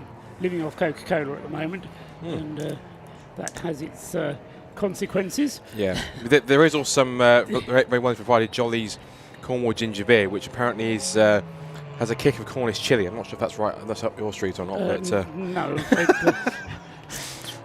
no, I'll leave that one for younger folk than me. So, drama whilst you've been away, Scott, just to keep you in the picture and to let anybody perhaps who's just tuning in, for the 117, McAnulty, Lotus Elise, who have been penalised by a lap for breaking driving time limits. David McAnulty's stint between the two Jason ones wasn't long enough to prevent Jason from going over his limit of 3 hours in any 5. Yeah. So that car being shown still on the screen in third place. Yeah. But with a 1 lap penalty to pay. You speak of drama, it's just before the car 558. Now that's the car that had the issue earlier on with the engine management system kind of going into limp home mode, and they had to spend 5 minutes in the pit lane trying to reprogram the ECU to get it sorted. I'm not sure if that's the same problem again. But it's caused a safety car. Yeah. So this is, again, a potential for pit stops to be made. Now, the leading Audi has only just made a pit stop. I say only just, 45 minutes ago. But when you consider that the Audi will run for over 2 hours on a tank full of fuel, 45 minutes isn't going to give them very much fuel to put in. But nevertheless, it may be a good opportunity for them to swallow hard and take one of their mandatory pit stops, because they've only done 2 so far. So we may see a rush of cars to the pits as the safety car comes out for the 4th time in the first 5 hours of this race. Little over an hour and 3/4 still to go of today's element, and then we do it all tomorrow. It's picked up one of the MX-5s as its first car in the queue. The number 11 car making one of its scheduled stops. Naturally, I think doing so to take advantage of the safety car. That's the Peaky Blinders team. And the Audi is in as well. The leading Audi has taken the opportunity. Oliver Wayne, as I say, had been out for 45 minutes, but he's come in to take the 4 minutes whilst the safety car is out. So it makes sense to do so. Even if you're not going to be able to put a full tank full of diesel into that car, it does make sense to, as I say, take the pain of the penalty, or take the pain of the pit stop, and they'll be refueling that car now. Also has come in the breakdancers relay team. Paul Herndon has brought that car in. A couple more have also hit the stops whilst you're looking at that one. The number 14 Lancaster Insurance Auto Test car. That's the car that's got the team up of Auto Test and BC Cars Motorsport. Adam Sparrow, who is now a 2-time vice champion in the Gaz Shocks Mazda MX-5 Championship. It's brought that car in from 11th place. And also in is more MX-5, the Jaffa Cake Racing number 96 car, we just saw the board being held out for as we saw the 11 car leaving. So that is the 96 car which has headed into the pit lanes. 96 has got Brian Bursey has stepped out of that car. Also we have car number 3 that's in as well, which is Robin Yao. That's one of the Paul Sheard Motorsport cars 2. We've got one of the Anthony Seddon cars in. That's the leading BMW 116 trophy class car. That's George Healer at the wheel of the Anthony Seddon racing machine. The RAF sustainably powered by Infrastar MX-5, which I think, if that's the right MX-5, I think it is. That's the one that was originally put together by Paul Sheard, because it still has the Paul Sheard stickers on it. And that car's pitted from 18th place. The Yggdrasil BMW from 4th in class, number 90, has also made a pit stop, as is two, we pointed out Peaky Blinders, Matabubu Racing, who are quite stalwart to this race, are currently set in 24th and 5th in class as well. The Panda's also in, so quite a few teams taking advantage. I think it makes sense because, as I say, in some ways you need to get a pit stop out of the way, and doing it in this segment is a good time to do it.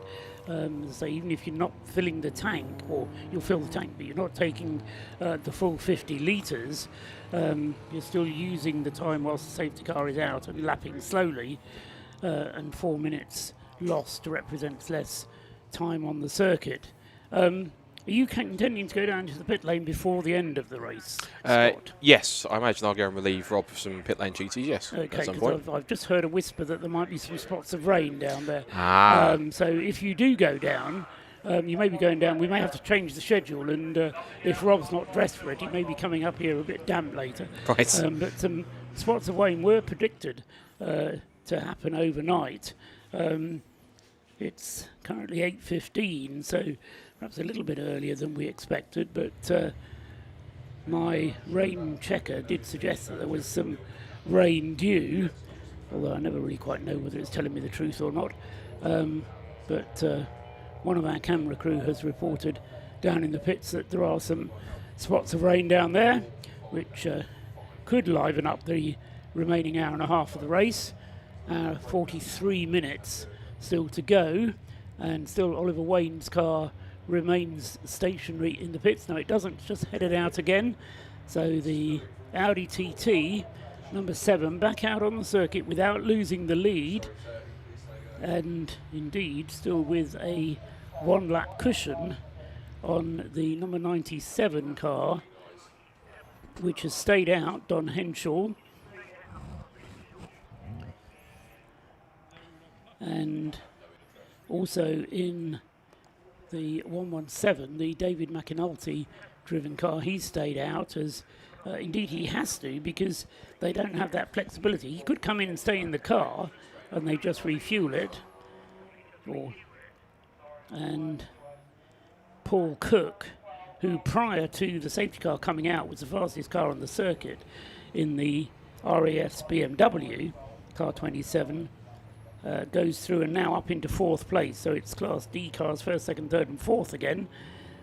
The Paul Herndon Breakdancer Racing Caterham having been into the pits, and in fact now out again in the hands of Alan Curtis. Just quickly, I'll mention as well the Class C battle that's going on. We have got the leaders. We have got the Rob Boston Racing Clapham North MX-5 in. So Rob Boston is handing back over to Will Blackwell Chambers. Alex Capadia hasn't pitted yet. If he intends to, in this safety car in the 91 Stuart Humphrey racing car, still a lap between them. Yes, but they've already done 3 pit stops, whereas the Clapham North Mazda has only just now come in for its 3rd pit stop. So if the Stuart Humphrey car would come into the pits, it would be for the next pit stop, if you see what I mean. Yeah. So Capadia staying out, although he won't be able to get to the end of the race, or the end of this segment of the race, without another pit stop anyway on the fuel. I don't know if I was supposed to publish this, but George Warrant told me off air before we talked live on air that they believe that the Stuart Humphrey car has a smaller fuel tank than the Clapham North car does. So I see. Whether that's true or whether that's just George trying to feed me with some misinformation so that I then publish it. Because George knows perfectly well that anything I say, or anything he says, I'm just going to repeat. You're sure not conducting, that's just a skullduggery, are you, Mr. Trotwell? No, not at all. We'll see what happens, as I say. Anyway, it will be interesting to see how this battle plays out between the two Class C cars, the two Mazdas. We were saying right at the beginning that there was a great race in prospect. Will Blackmore-Chambers against Stuart Humphrey in the early stages was then spoiled a little bit because Stuart Humphrey came in for an early pit stop, stayed in the car, then came in again during the safety car interlude for their second pit stop, and then Martin Rich and Alex Capaldi were both done full stints. The car's going through, completing another lap behind the safety car, and therefore another tranche of cars coming into the pits. The Citroen 2CV coming in there. Oh, Capaldi is coming in. So the 91 car has come into the pit lane. So both the Class C cars. And I think if I'm right, I think the Clapham North car, no, that might be the number 2 car, in fact, actually, because that number 2 car, or is it the Clapham North car? There is a white Mazda MX-5 that's down towards the bottom of the pit lane. It looks like it's, I think that is the Clapham North car, I think. So there is a white MX-5 Mark III, which suggests that it's theirs. Yes, I think it is. Yeah, it is. Hasn't yet been shown on the screen as having exited the pit lane, but I think that's just the screen being slow. It's that, and also they were being held at the end of the pit lane because the train of cars under the safety car were going past, so they were allowing them to get through. I think now, if I'm correct, yes, the 69 car has now left the pit lane, as is the rest of the cars that have come out from that first round of stops. We've got the 555 car is in, the 305 is back in, which after it had its incident after being hit from behind by the car that's directly next to it awkwardly in the pit lane, which is the number 18 RAF Graduates car. Both of them in the 116 class. We've got the 80 116 in the pit lane as well, so a few of the BMWs are making some stops while they can under the safety car to save themselves a bit of time later on. Yes, and interesting that the cars that stayed out behind the safety car lapping just under 4 minutes. So you will lose one lap, and we saw that happening just now because the queue of cars was going past. So you lose one lap by making your stop under the safety car. But if you would make two, you would also automatically lose 2 laps if you would pit under green flag conditions. Anyway, down in the pit lane, Rob Lewis has more for us. What have you got for us now, Rob? Some frantic work going on down in the pit lane as per usual. Silver Lake have no idea why the car stopped out on track. They've been trying to find out information themselves. But I just want to draw your attention to the RAF car that's coming in for its pit stop at the moment, and just look at the front of it. I think we found the cause of the exhaust issue on the Navy car. Look at that. It's doesn't as much look like the shark teeth at the moment, but it's certainly looking a bit aggressive in ways that you wouldn't want it to. That's had a hefty whack on the front, and you can even see here that is a crash bar that's part of the road car crash structure, so that's pushed all the grille and the bumper right behind that. It was so lucky that that hasn't damaged the radiator. They've really got away with that, which is well, quite lucky for them. But the next door neighbours, including quite a hands-on pit marshal there from the Army team there, car number 305, they've just come into the pit lane. Let's have another wander up the pit lane and see. The safety car lights are off at the moment. Let's just have a bit of a wander up the pit lane and see what else is going on. There's loads of people in these teams here. Mission Motorsport, everyone has managed to get stuff done on their cars. Speaking of getting stuff done on their cars, Mazda MX-5 gearboxes. Oh, we love them. You came in with 10, 15 minutes into the race with an issue? Yeah, then we managed to get the first box done in 28 minutes between 3 of us, and then after that, then it was just one after another. We've been at it 3 times. So, yeah, if the cameraman swings to my right slightly, there's dancing marshals. We've certainly got some dancing marshals here, and they've really got themselves in it now. They always run away at the best possible moment. Now, you know we love the Orange Army. I do know that. What is it about this event for you? It's fun, it's for charity, we have a great time. Just everything about it, we just absolutely love it, hence why there's more than 200 marshals here. How long have you been marshalling at this particular event? 10 years. You've done all... I haven't done all 10, but I've done quite a lot. Fantastic. And favourite car at the event? I'll throw one out for you. Probably the American one, I like that one, with all the nice shiny lights. Yeah, big fan of the American car? Yeah. They do build a good car, do they? Well, we've got green lights out on circuit. We've got cars racing once again. Thank you very much to our great Orange Army for providing over, was it 200 marshals for this event? Phenomenal effort. Thank you, Orange Army. Long may that continue. If you are interested in marshalling, get involved. It's the best thing you can do in motorsport for free. Remember that. Now, the stars aren't quite out tonight on this night sky, but I tell you what, there's a pair of stars up in the commentary box. It's time to hand back to Scott. Paul. How long did it take you to think of that one, Rob? Oh, he does flatter us, does Rob Lewis. Yeah. But no, excellent stuff. And again, I think we can certainly echo everything he said, as we talked about earlier on. Without marshals and without the volunteers that give all the hard work, we just couldn't go motor racing. And to have, some 200 marshals here this weekend just for this event, one, just shows how dedicated they are, two, shows how amazing they are, and three, how popular this event really is across the board. Not just drivers, not just teams, not just for us two and Rob Lewis, but for everyone that's involved in it, and just how spectacular it is. So again, any marshals around the circuit, volunteers, officials, if you are listening on the commentary, genuine, all of us, on behalf of Mission Motorsport and everyone at BRSCC, genuine thank you for all your support for this event, and this year and every year since it started. Of course, as a club, we started back in 2021.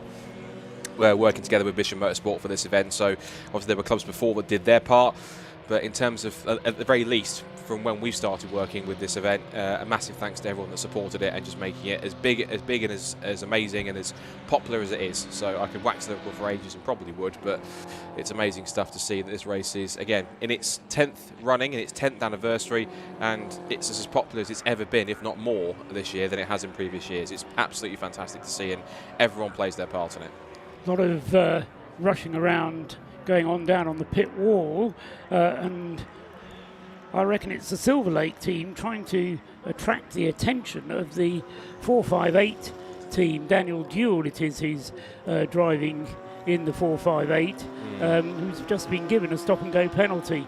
So whether that's for continued fluid loss or quite what's going on, I'm not sure, but the car number is fairly large, probably not quite a metre high, but certainly written in large letters on the start-finish line. But Daniel Duell would seem, without his glasses on, doesn't able to see that, so can't see the fact that the car is being called into the pit. So the team is down underneath the floodlight on the start-finish line, trying to attract the attention of the driver.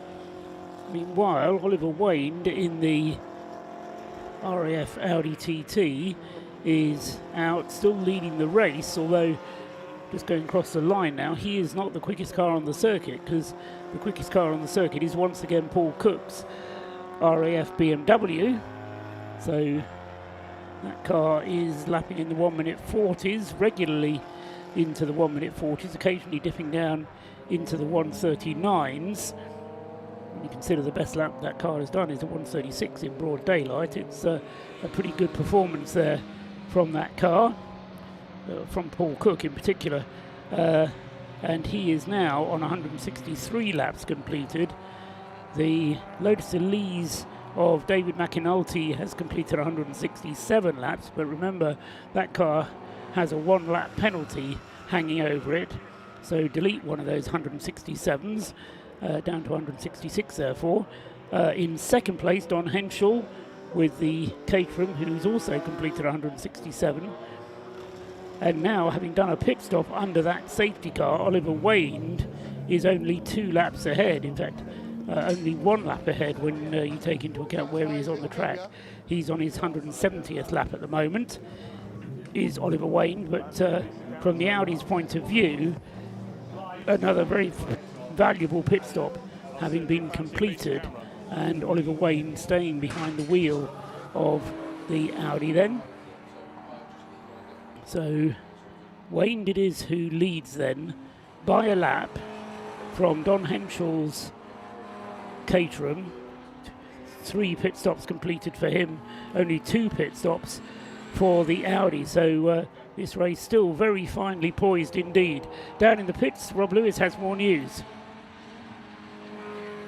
Now, I've heard a rumour that a lot of these Mazda MX-5 drivers are considering running auto boxes in these next year, because at least then they'll be able to have some gears. It's another MX-5 with another gearbox issue. I don't know what it is on these cars. There's a lot of work going on by the RAF team. They've got multiple members in. They're going to have to change the gearbox on this. Carl, I've got one of the mechanics just in the background. Carl, definitely gearbox gone? 100%, mate, yeah. We've been monitoring it through the race. It was a question of when. You couldn't quite nurse it to the end? No, that was a plan, to nurse it to the end, but hey, it wasn't. We got Shady lads here with us now. We're all man on the deck, so I reckon with the boys on it, half an hour we'll be back out. Fantastic. I'll let you crack on there. Good work, sir. So yeah, more problems for the Mazda MX-5. Car 558, Silver Lake, parked up, course a safety car. That car's gone back out, so I'm going to go down and find out what happened. They had those electrical gremlins early in the race. Have they come back? Let's go and find out. But for now, back up to the 2 stars in the commentary box. Thank you, Rob. So what I was just explaining, and whilst Rob was talking down there, trying to do the sums, Don Henshaw and Stephen McCulley with their Caterham is now a matter of 3 and a bit minutes behind Oliver Wayne with the Audi TT, but the Audi TT still owes us a pit stop. It's only done 2, whereas the Caterham has done 3. When you bear in mind that a 4-minute pit stop, if it's done under green conditions, then the Audi's lead doesn't look so secure, does it? 117 in 3rd place has that penalty. David McAnulty at the wheel, having to stay out for 2 hours in order to give Jason McAnulty the time that he requires before the drive time will once again get in the way of their progress. And just checking actually between 1.5 hours, just over 1.5 hours for Don Henshaw. He's been out for another hour there, so he's been out for 2.5 hours in the last 5, so he will have to be in within the next half hour, will Don Henshaw, or else he will be going over the drive time limits as well.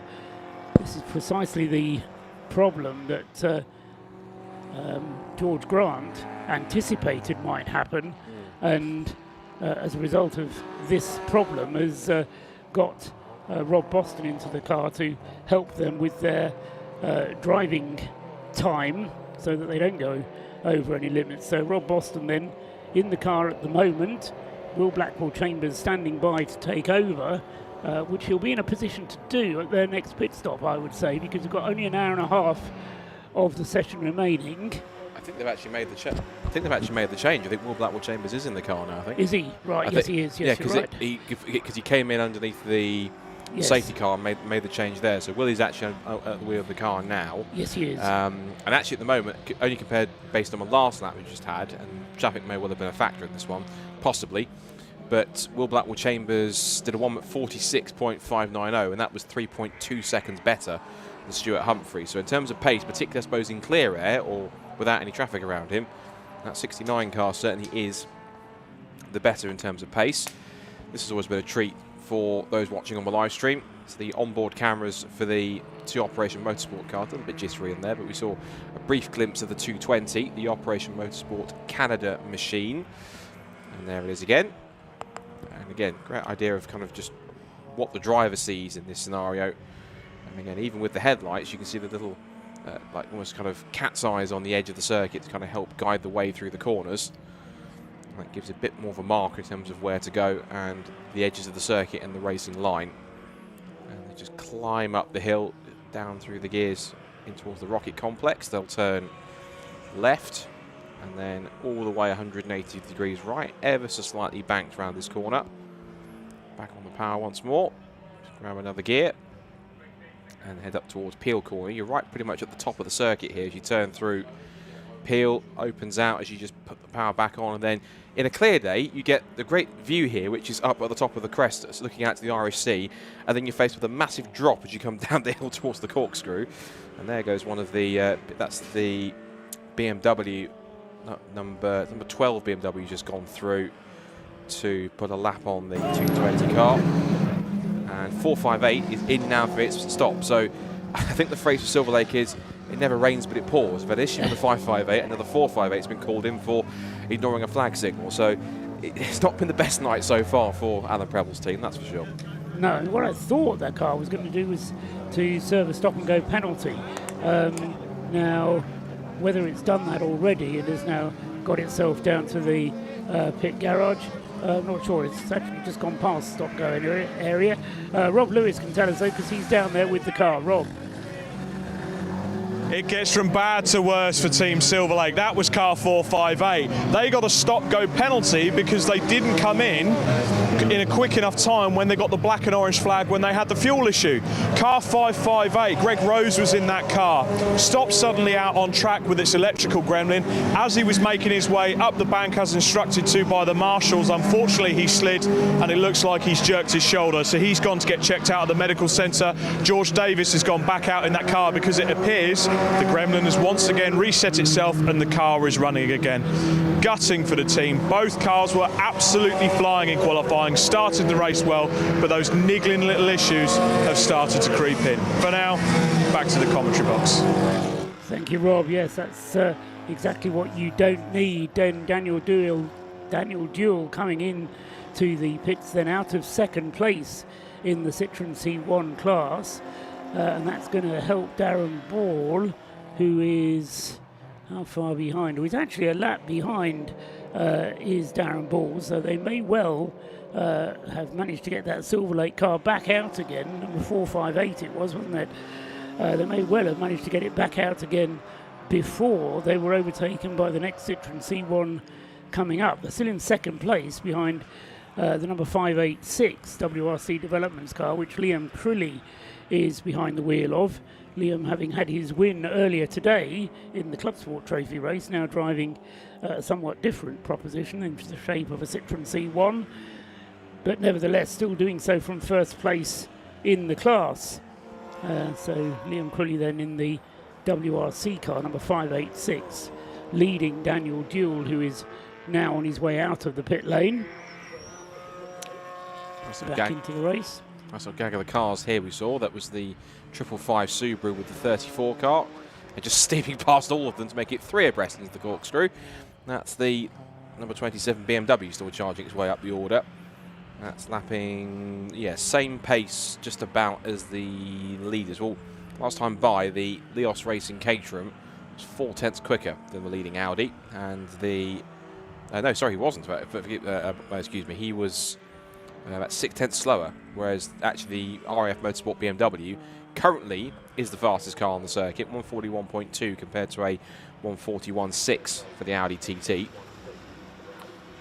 And there's another shot of the most experienced car in Race of Remembrance history. 101 Mazda MX-5 still pounding around, still soldering on. I don't want to jinx it, so I'm going to touch wood. Their gearbox seems okay for the moment. Fingers crossed it does stay that and I haven't jinxed it. James Cameron was talking to me about that car earlier on today, and he told me how many thousands of miles it's done, and it's something like 30,000, it was either miles or kilometres, that car has on its clock. And they're all racing kilometres, okay? They're not just like your road car. You'd sort of think, oh, well, 30,000 miles, that's a couple of years driving for some people.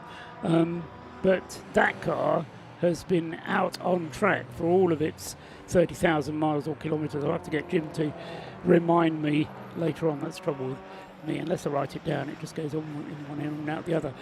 But anyway, the Mazda number 101, as you say, without wanting to jinx it, going well so far, in the hands at the moment of Roland Wilkinson, the Mission Motorsport entry in 23rd place overall and 7th in Class C. Not on the pace with the battle that we were talking about earlier on between 69 and 91, which, although they're not close together on the timing screen, and although the timing screen tells us that they've both done 4 pit stops, the Stuart Humphrey car has actually done 4 real pit stops, whereas the 69 Clapham North car has only done 3 real pit stops. And when you ask me what I mean by a real pit stop, we had a safety car situation earlier on in the race when the Rob Boston Lotus caught fire, and as a result of that safety car, the safety car led the cars through the pit lane. Now, some people chose the opportunity to peel off out of the queue and make a pit stop, which is exactly what Stuart Humphrey's team did. But other teams stayed in the pit lane, in the queue behind the safety car, and so didn't really make a pit stop, even though TSL thought they did. Indeed they did, because they came through the pit lane. So that's the reason why I talk about these proper pit stops, as opposed to the virtual pit stop, if you like, of the car coming through the pit lane behind the safety car. I think there's a rave about to happen at Flying Haggis Racing, and Rob might be about to join in with it, because they're getting the glow sticks out. And again, it is, I stress, it's only 20 to 9. So it's, again, that's just the atmosphere and the actual the fantastic just camaraderie and the fantastic just sort of good humour and good nature of this race. It's absolutely excellent to see. One thing I was going to point out, I saw one of the rapid moving caterhams just diving down the inside of a couple of cars to put a lap on them, is that this is one of those races where, as in any endurance race, particularly when it goes into the night time, but particularly with this one with so many different speeds, different pace levels when it comes to all the different classes that we have, the pace of a Caterham compared to one of the C1 endurance cars is such a chasm that ultimately there's a bigger responsibility on both sides to make sure that when they're lapping or being lapped, that they're as extra cautious and as aware as possible, because when you're the car being lapped, you've got your rearview mirror just becomes a wall of white, because all you've got is just headlights behind you, and that can be constantly, if you're one of the slower cars in the field, that will just be constantly happening over and over, not because to doubt any speed, just pure pace difference compared to the cars around you. So you've got to be super aware of the cars that are making moves, but at the same time, as the faster car, you've got to try and be as predictable as possible, because when you get into situations where, here, like the 117 Lotus, he'll have tried to make himself as obvious as possible that he's there, but the one thing that some of these drivers don't want to do, particularly with drivers at different experience levels, is have a faster car, just thinking they can make a move quite far back, diving down the inside, and that's how accidents happen. And I think particularly with where you started that sentence, Scott, is with the Caterhams, because the Caterham is a physically much smaller car, there's less to be aware of. One of our camera cars there has taken it into his head to explore the grass. That's a Rocket, isn't it? That was the 22. That was the US Operation Motorsport car. That was an actual live excursion onto the grass for the number 22 machine. Yeah, it definitely is that time of evening now already, because Flying Haggis are showing their fantastic sense of humour. And Mike Stillwagon it was with the Operation Motorsport USA car. He's been here, I think this is his third race in the Race of Remembrance. Mike Stillwagon, third time here. He was here in 2022, here in 2023, and he's currently running in the Mustang Challenge over in the States. I must admit, that does look like quite a good new series, the Mustang Challenge. I've watched a brief bits of a couple of rounds this year, and it's been fairly entertaining and quite well supported. Also works as the safety car driver for SRO on some of the American series races that take place over there. The SRO series, GT World Challenge America, and the various other subsidiary SRO races that are run over there. So Mike's Stillwagon should be competent enough to keep the car on the road. Another car you suddenly had your attention brought to there, I think, was our favourite Mazda, Scott. Yes, and it had a wing mirror that wanted to escape. It was the left-hand wing mirror was hanging off the car and kind of dangling about, which means, I guess, if it gets too serious or kind of dragging along, dare I say, it might possibly warrant a black and orange flag. Not that I wanted to get one, but it might well get one if it carries on, if it doesn't fall off. Keep quiet, because otherwise the judges might not see it. So clear evidence there of close contact of the first-hand kind from the little 101 Mazda. Oh, and that's the 22 car that's gone off again. Is that the same place? That looks like it's at the same corner. or let's just have a look. Oh, no, that might actually be with the banking. Actually, there's two very similar parts of this circuit, and it might well be that. Yeah, that's the banking going through Church now, gone to the back straight. So that number 22 car, no, it is up at the same complex. This is now going down to the corkscrew. So Mike Stillwagon, twice in as many laps, has gone off at exactly the same spot, which is the run at the top of the hill under brakes for the Rocket complex.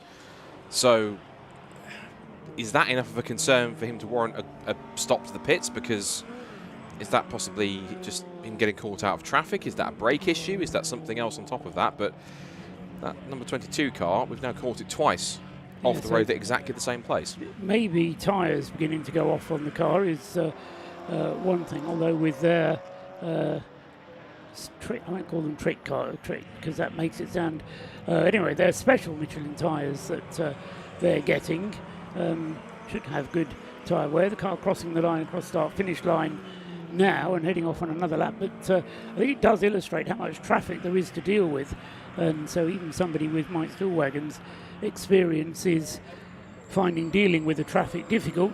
I think it's particularly difficult when you're in a middle car, when you're in one of the middle classes. So you're not overtaking all the time, but you are overtaking some of the time. But at the same time, you need to be aware of what's coming up behind you, because otherwise you end up, as Mike has done, off the circuit. Well, let's see if this happens again, because he's coming up towards the same cut. It surely can't happen 3 times in a row unless he's about to prove me wrong. I hope he doesn't, but let's see. So under brakes, down through the gears, and he tries around the outside, goes to the edge of the circuit. That's fine. Just trying to sneak up the inside of the Flying Haggis Civic to put a lap on them. So he was fine that time, but whatever spooked him or saw him miss his braking point the last 2 times is interesting. There was a spark there, if you spotted it, just on his front brake. And we saw a couple of cars with sparks on the front end for various reasons. So is that possibly him pushing the brakes a little bit too hard? Maybe the pad issue, yes. Does wonder that. But again, coming through, because you've slowed the car down anyway to go into the first part of Rocket, it was kind of more at the second part of Rocket where Mike was having the problem. Anyway, he did manage to get through. Still impressive pace being demonstrated by number 27, Paul Cook, in the RAS BMW. He's still a long way behind. He's some 5 minutes, nearly 6 minutes adrift, and that's 6 minutes of drift of the car in front of him, the David McAnulty Lotus Elise. But he is lapping some 5-6 seconds a lap quicker than any of the cars ahead of him, lapping 3 seconds a lap quicker than Don Henschel's Caterham and Oliver Wayne with the Audi TT, the car in the lead. 6 seconds separating those two on their last lap time. So Paul Cook, when he's at the wheel of this 27 BMW, is by far the most impressive car out there. We saw it at the beginning of the race when Paul Cook disappeared off into the distance. But then they kind of spoiled it a little bit with a very long pit stop. And they have since then they had one long pit stop, but just tell us what you can see. What I can see is something that's been pointed out by our camera operators, by our director, is that maybe a possible reason as to why that car's having issues, because every time we've seen it brake a couple of times now, not only is it sparking, but also under brakes. Those brakes were literally, you can see it there again, like under brakes, the brakes sparking. And just then when it was coming up towards Rocket, those brakes were cherry red. They were absolutely glowing. Now, you can see that on more kind of fast and more high performance cars when they glow that red. So on a car like that, that spells trouble, in my opinion. Yes, I mean, the discs will get very warm, but no, the problem comes if they're sparking. That suggests that the pads have worn down, and they will have been hoping to get to the end of this segment of the race 7 hours before the pads wore altogether. But if they didn't check them at the last stop, then they certainly need to check them now, and we may well see Mike Stillwagon coming into the pits and calling it a day. They'll be on the radio to him to ask him whether he can continue. The pace is still reasonable from the Toyota. And I was about to tell you about the pit stops from the number 27 car that it has had. And Yeah, the first pit stop was 7.5 minutes. The second pit stop was 6 3/4 minutes. And only at their most recent pit stop, their third and final pit stop, did they get the pit stop down to 4.5 minutes. So those longer pit stops have cost the number 27 car fairly dear, although the car is running strongly, as I say, particularly in Paul Cook's hands, and is now in fourth place, but 5 laps behind the race leader. But still a long way to go. Over an hour of this element of the race, and then 5 hours of racing still to come tomorrow.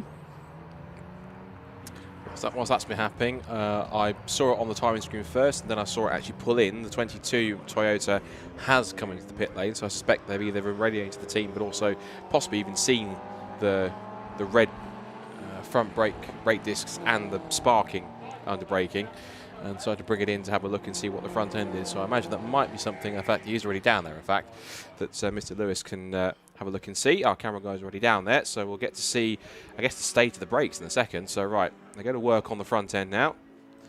All 5 nuts off the front wheel.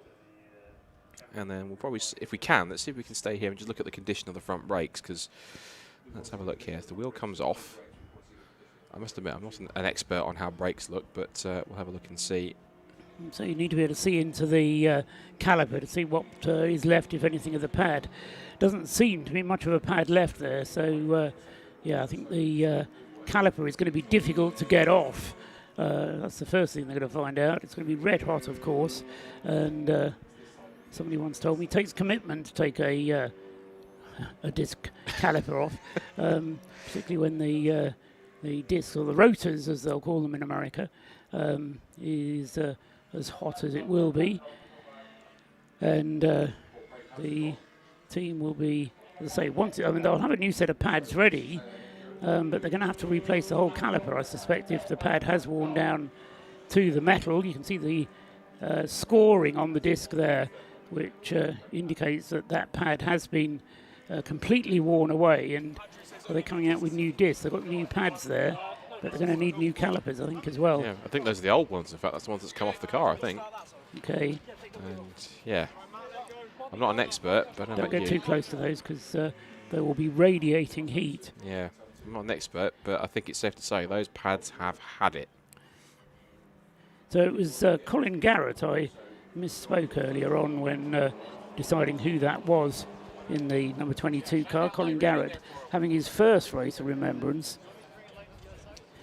this year. I think it was you he spoke to, wasn't it? Or was it Rob earlier on? Yeah. Young Colin Garrett. So he was at the wheel, possibly with less experience of how a car feels without any brake pads. Yeah, well, the timing screen still shows it was Mike. Mike's still working at the wheel, according to TSL, in fact. Whilst we investigate that as we're watching it, let's see if we can get some views from down on the ground from Rob Lewis. So, Rob, tell us what's happening and what can you tell, what's occurring down at brake pad changes going on in the car. I'm going to grab a word with Mike Stillwagon. Mike, we spoke to you on the grid. You're really hustling these cars, aren't you? Yeah, well, I just got in. This is my first stint of the night. The previous 2 drivers told me that we were having an issue with a low brake pedal. And so I was prepared for that with some extra tapping of the brake pedal on the straightaways, but that just wasn't going to be the case. I went straight off the track at the end of Rocket 2 laps in a row. So I radioed to my crew after the first time, and I told them, get some stuff ready. I'll milk it until you're ready, and that's what we're doing. We're doing a front brake pad change and possibly rotors. I saw them carry out some brake rotors. Is it gone right down to bare metal then? Yeah, it sounded like it when it was hard to tell when you're at speed if it's actually metal on metal, but the fact that we had no stopping power would tell me that there's no material left on the brake pads. And then when I pulled in here to the pit, I can feel them grinding. So quick call to change pads and rotors, and we're going to make it happen. We've got a great crew. Operation Motorsport beneficiaries are doing a fantastic job all week. Fantastic. Mike, I'll let you get back, get your head back in the game there and get going. But look at the work these mechanics are doing on these cars. Don't forget, folks, these are red hot brakes on this car, and they've got to get the calipers off, check the condition, assess the discs. They've got both sides on the disc they've got to check, don't forget. These have been grinding. They've got to see if they can just get away with changing the pads on these, get it done, get the car back out, and most of all, don't lose any performance. But what work the Operation Motorsport team are doing here to the car, and that just means Mike Stillwagon could sit in the car, probably sit back, have a pina colada, and oh yeah, get ready to race it again for the rest of the race tonight. But fantastic work from the Operation Motorsport USA car. We're going to get a garage tour with these guys tomorrow morning and talk to some of the people amongst this team. They are doing phenomenal work. Great to see it in action. For now, back up to the commentary box. Thank you, Rob. Doing great work yourself down there in the pit lane, finding out what's going on and why, and the wherefores of it all. So thank you for your hard work.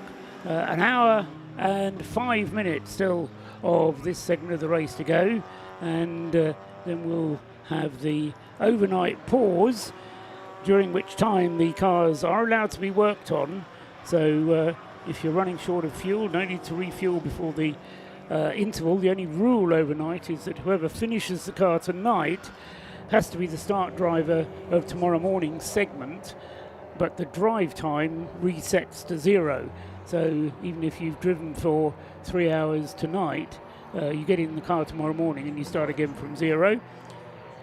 Although you'll only be driving for an hour and a half, because then we'll be pausing again from, say, we'll start at 9 o'clock and then pause at 10:30 for the remembrance service.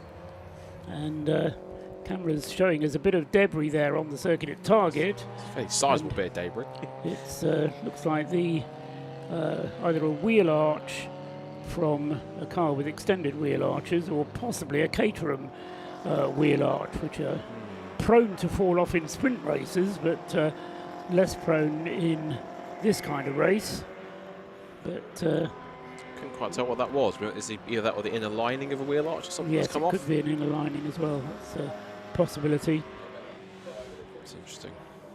So Oliver Wayne then still in the lead of the race, but only by a lap now from Steve McCulley, and McCulley has just brought the Caterham into the pits, and also into the pits has come the 117 car. So both second and third place cars in the pits with exactly 1 hour of this segment of the race still to run.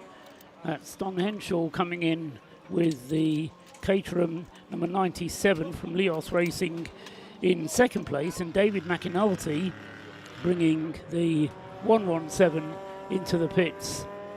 The Lotus Elise, the purple car, which, touch wood, has had a good clean run so far, but unfortunately fell foul of a miscalculation in the pit box by somebody, because they didn't quite get the drive time calculation right, and as a result of Jason McAnulty going for longer than 3 hours in a period of 5,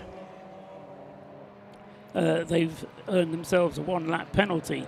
So what you see on the TSL timing screen is that the car has completed 182 laps. That's going to be corrected to 181, or at the end of the race they'll have 1 lap deducted from their total and start tomorrow's race 1 lap down on where they are at the moment, which is unfortunate for them, because there was less than a minute separating second from third when they came into their pits for that most recent stop.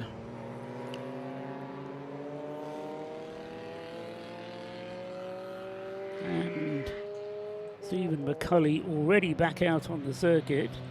So Don Henshaw out of the car, and Steve McCulley having his third stint behind the wheel. So you'll be feeling the effects of that at the end of the race, no doubt. And Jason McAnulty will be getting into the 117 Lotus to take the place of David McAnulty, who that time did a stint of very nearly 2 hours. but with just 1 hour still to go of today's part of the race, Jason won't be in danger of extending the drive time over its limit this time through. Paul Cook still lapping very rapidly indeed in the number 27 BMW. He's been out for 43 laps now, so he'll probably be coming short of fuel fairly shortly. Another 2 laps for Paul Cook at most, and then I think we'll see Paul Cook into the pits and then presumably handing back to Chris Slater. Just seen a shot of the front right brake disc from the 22 car that's still having its brakes being worked on. You can see there's even a patch of it just around the edge, which has practically been charred from where it's been braking so hard, I think, and it's steaming like it's smoking like anything. So either that's been out and then back in again, but the brakes still aren't right, or there's still something wrong with that car which they've been working on for a while. I'm not sure they've taken the disc off yet. They've only just got the caliper off, so I think they're still working on taking the disc off. Of course, this is a road car, and getting the I don't like the way that bare arm is as close as the close to the disc as it is there, but probably all perfectly safe. I'd be wearing double thickness sleeves, I think, if I was. No, that disc hasn't come off yet. They're still trying to unscrew it.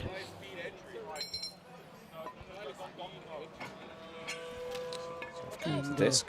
Even with the asbestos gloves, you still can feel the heat going through them very rapidly indeed. But they've got the disc off now. The new one goes on almost immediately. That disc looks, not to state the obvious, that this disc looks a heck of a lot healthier than the one that's just come off it. So Mike Stillwagon having to sit there. What was it? Rob said he was drinking a pina colada or something. I'm sure It'll have to be a mocktail version so you can get alcohol. Yes, I think Rob was joking. So whilst that goes on, whilst we go into the last hour, I think it'd be wise for us to do some kind of an update. That's a nice little angle we've got here, like a static angle here. This is the 24 Auto Test TSW squad in for their pit stop.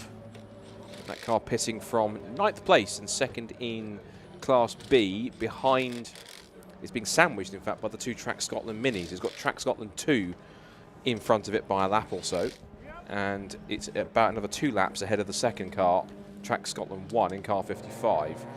So that car's continuing on. I was going to say now we're into the last hour or so, it'd be good to maybe just do a quick update of where we are class-wise, just to give us as kind of like a, if I want to use a term, almost an hourly update in many cases, but we'll do like a quick rundown of who's where, at least in the positions in the top 3, at least. So going into the last hour of this first half of Race of Remembrance, it is still the number 7 RAF Motorsport Audi TT, which still leads the way. It has a 5-lap lead at the moment over the number 97 Leos Racing Caterham, Steve McCulley with that car, and then the Able Care ES Motorsport Lotus Elise, which still has that 1-lap penalty for exceeding the drive time.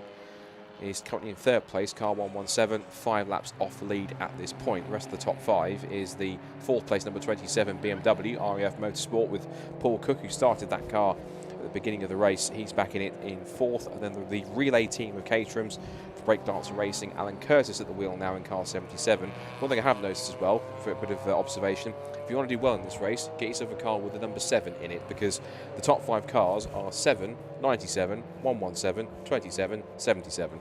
So that all works pretty nicely. Then in 6th position immediately is our leading Class C car, which is the Clapham North Rob Boston Racing MX-5 Mark III. Will Blackwood Chambers at the wheel. They've got a 1-lap lead at the moment over their perennial rivals, not just in this race, but this entire season in Supersport Endurance, the Stuart Humphrey Racing Mazda MX-5 Mark III. They're a lap ahead at the moment with Stuart Humphrey at the wheel right now. And then 3rd place in Class C is the Tacona Racing Division, number 12. I think that's another one of the RAF-based cars, this with the RAF Roundel on it. And that car currently 13th overall in the pit lane, making one of its scheduled stops. And 3rd in class, as we mentioned. Class B, we've just gone through the top 3, but it's 155 Track Scotland 2 in the Mini Cooper. They currently lead the way by 2 laps from the car that's just left its pit stop with Sebastian Fish at the wheel now. That's the Auto Test TSW Mazda MX-5 Mark 1, number 24. And then in the third in class and 10th overall. So first, second and third in Class B are 8th, 9th and 10th respectively. And it's the second of the two Track Scotland Minis, Track Scotland 1, and that's in car number 55. There's only one Class A car, as we know, and that's the Flat Cap Racing and Mintro Motorsport, Mintro Motorsport Toyota Aygo. That is currently in 29th position and 28 laps off the lead. In the BMW class, it's still the Anthony Seddon number 21, Anthony Seddon Racing 116 with Alan Caulfield at the wheel, and then Mackenzie Priestwood, who we talked about as being quite a rapid young driver, just 19 years old, is Mackenzie Priestwood. And in car 34, in second in class, 18th overall, and it's currently at the moment about a lap away from its teammate at the moment, and they're sandwiched on the timing screen by the number 2 Mazda MX-5 of Porsche Motorsport. Third in the BMW class is the Yggdrasil Tim Crichton number 90 machine. That's currently 19th, and that's 1 lap behind second place. And then the only other major class we have to look out for is the C1 class for the Silver Lake C1 Endurance class teams. Currently leading the way there is the number 586 WRC Developments with CB Auto Services. That car currently with Liam Crilly at the wheel, who won the Clubsport Trophy race earlier on today. And he has a lead of 2 laps at the moment over the 458 Silver Lake car with Daniel Jewell in second place, and in third place at the moment, hoping to make it, if they can stay this way, 2 WRC Developments cars on the podium by the end is car 386, which is the other car with Ball at the wheel. That's currently in 38th place overall. And the final class we have to look out for is Invitation, and that is of course the 2CV Hybrid. That's Chrysler Tetridge. After it lost its wheel early in the race, that is back down in 50th position at this point in time. And conditions are still dark but still dry, and hopefully they'll stay relatively dry overnight as we progress into the final hour of ROR 2024. Thank you very much, Scott. Good rundown. Have to get you doing that properly sometime. You never know. So thank you very much. Reports of the rain in the pit lane that we had earlier on seemed to have been a bit of a panic by somebody, probably one of our cameramen who probably wasn't dressed for the occasion and reported some rain, but thankfully so far it's remaining dry. Whether there will be some rain coming in or not, we'll just have to wait and see. So the other thing that happened while Scott was just running down the order there, Paul Cook bringing the RAF Motorsport BMW into the pit. So out of the top 4, 3 of them have made pit stops within the last 5 minutes. So Don Henshaw has been in to hand over to Steve McCulley.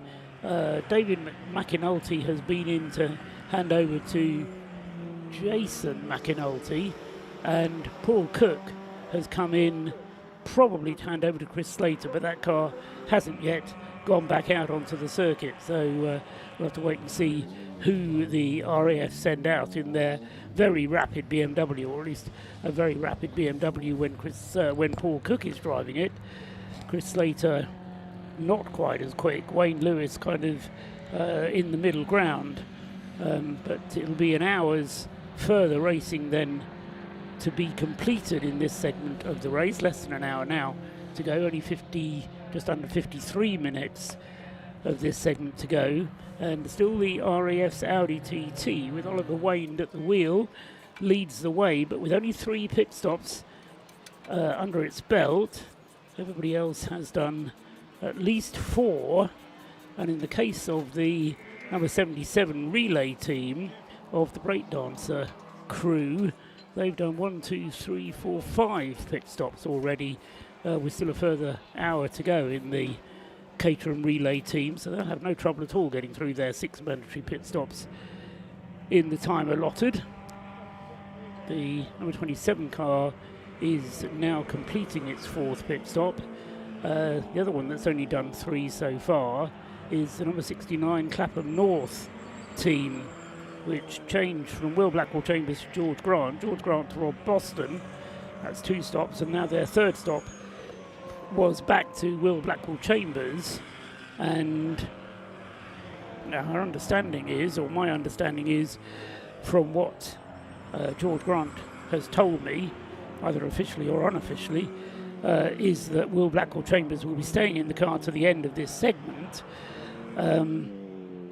Whether he has enough fuel to stay in until the end of this segment is going to be touch and go, so they may well elect to put their fourth pit stop in just before the end of the race, before the end of this segment of the race, and then rely on the fact that the safety car will close the gaps up just before the end, and at the very least for tomorrow morning's race, and so thus help them to maintain their advantage over the 91 Stuart Humphrey team, which, as I think Scott mentioned, now has Stuart back at the wheel of the number 91 car, Stuart having started the race for that team, and then Martin Rich and Alex Capadia both having done their turns behind the wheel.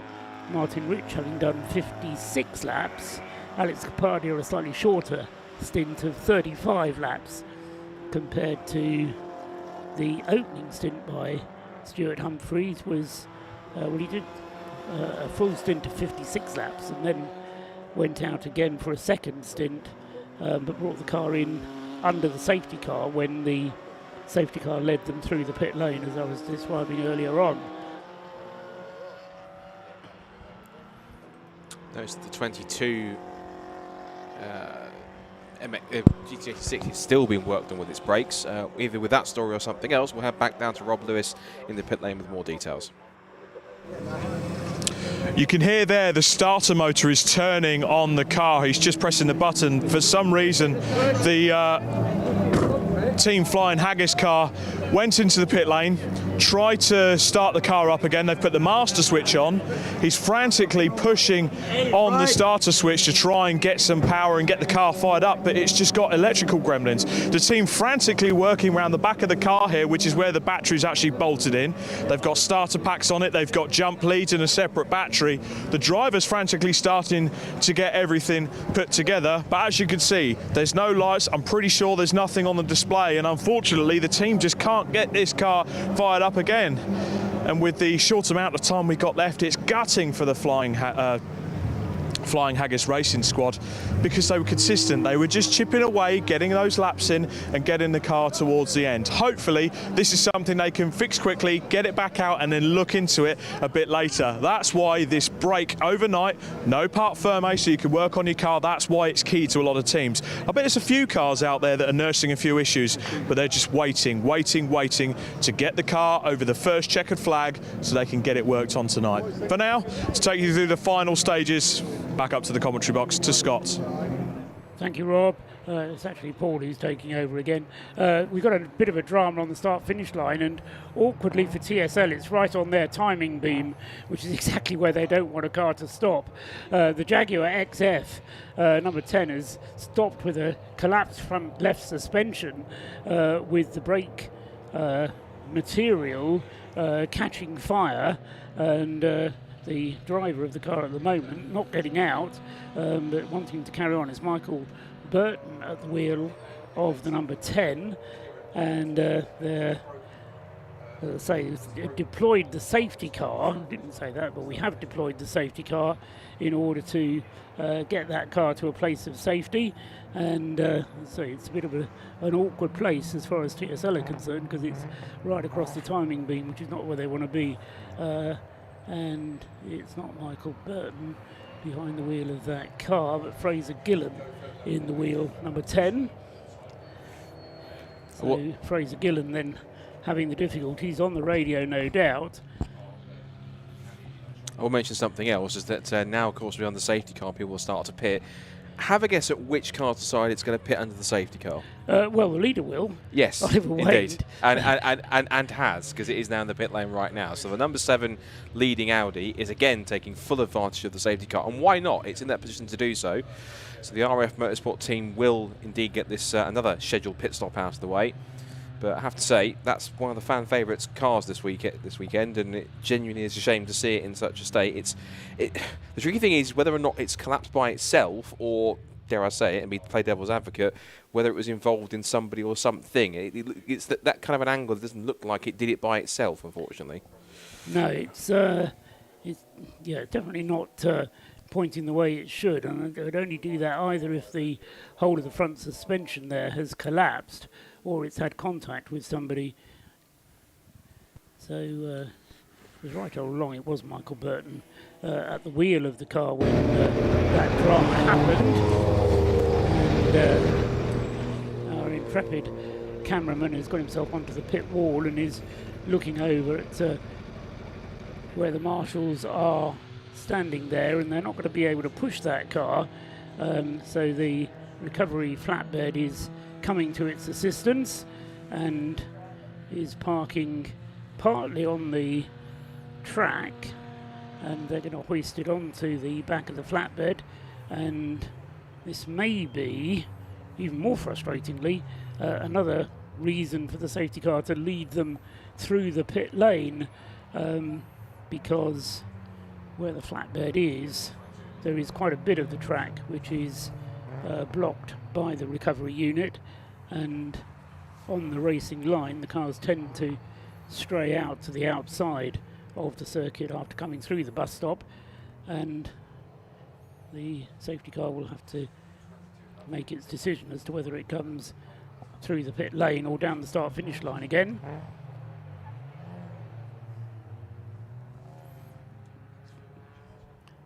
So a bit of a disaster then for the Jaguar XF, which had been running well enough until that point. Currently in 24th place when that issue struck it. Just whilst we're talking there, whilst we're on the safety car, the number 22, which you saw had its earlier on brake issues and brake overheating, has now come into the pit lane, and it was been in the pits for pretty much about, trying to work it back on my live stream, that's about 25 minutes it was in there for a brake change, because it came in with about an hour and 10 left to go. So it's just left with 45 minutes left in the race. Now, I think thankfully for us, Paul, they're not bringing the cars through the pit lane. They're bringing them down the pit straight because I think they're going at a slow enough pace and there's enough room on the pit straight to be able to make them all go through at a sensible enough speed past it. So that's a bonus. It means it won't confuse us further on the timing stream, thankfully, on that side. In terms of pit callers, as naturally there are a few cars coming in as you'd expect in this one. The race leader is just being pushed back and has completed another, looks like, trouble-free pit stop. Quite a few of the C1s are in for stops. We've got the We Buy Any Phone car, which is just pulling in now, 486. It looks like it's almost a full service all round for, I think, at least 3 of the WRC Developments cars. The 586 is in, 486 is in. The Scuderia Polo Rosso car is also in too, that's 310. The 52 BMW is in as well. The 48 Patron Racing BMW has decided to make a stop too. The number 2 Mazda MX-5 is also making its way backwards. Now it's been pushed back out of its stop. Flying Haggis Racing, I think, have just completed the stop too. They're heading to the end of the pit lane and now getting the clearance to go. 52 is being pushed back now and ready to go also. So again, as you'd expect, pit lane, an absolute hive of activity once the safety car comes out. What surprises me, Scott, is that yes, under this safety car it's become very, very busy. Under the early safety cars, it wasn't busy, and certainly under the first safety car, it wasn't busy. When the safety car then led them through the pit lane, it actually made it even easier to make a quick pit stop, because the 4 minutes included driving down the pit lane, and all of a sudden it's as if people hadn't quite done their homework properly and thought about what might happen in the race. And having had their schedule, they decided to stick to it rather than, as we were talking to George Grant, thinking about what might happen if there were a safety car and how to then react to it. The Jaguar, meanwhile, is being hoisted now onto the back of the flatbed at a very jaunty angle. The front end of that car clearly heavier than the back. It always pains me to see it at that angle being lifted onto low loaders. Kind of, please be careful with that Jaguar. It's quite. As a fellow Jaguar driver. Well, anyway, on weekends. Yes, I get the joy of driving mine all the time. Anyway, that one is going to be, well, it is now on the flatbed, and it will then get taken back to the pit garage where the team will be able to work out what, if anything, has broken on that car, and they're going to be able to work out what to do. Mike Burton has exited the car and is now trying to fight his way through the pit wall gate, which is being opened for him. Knock and it shall be opened. So Mike Burton then back on his way.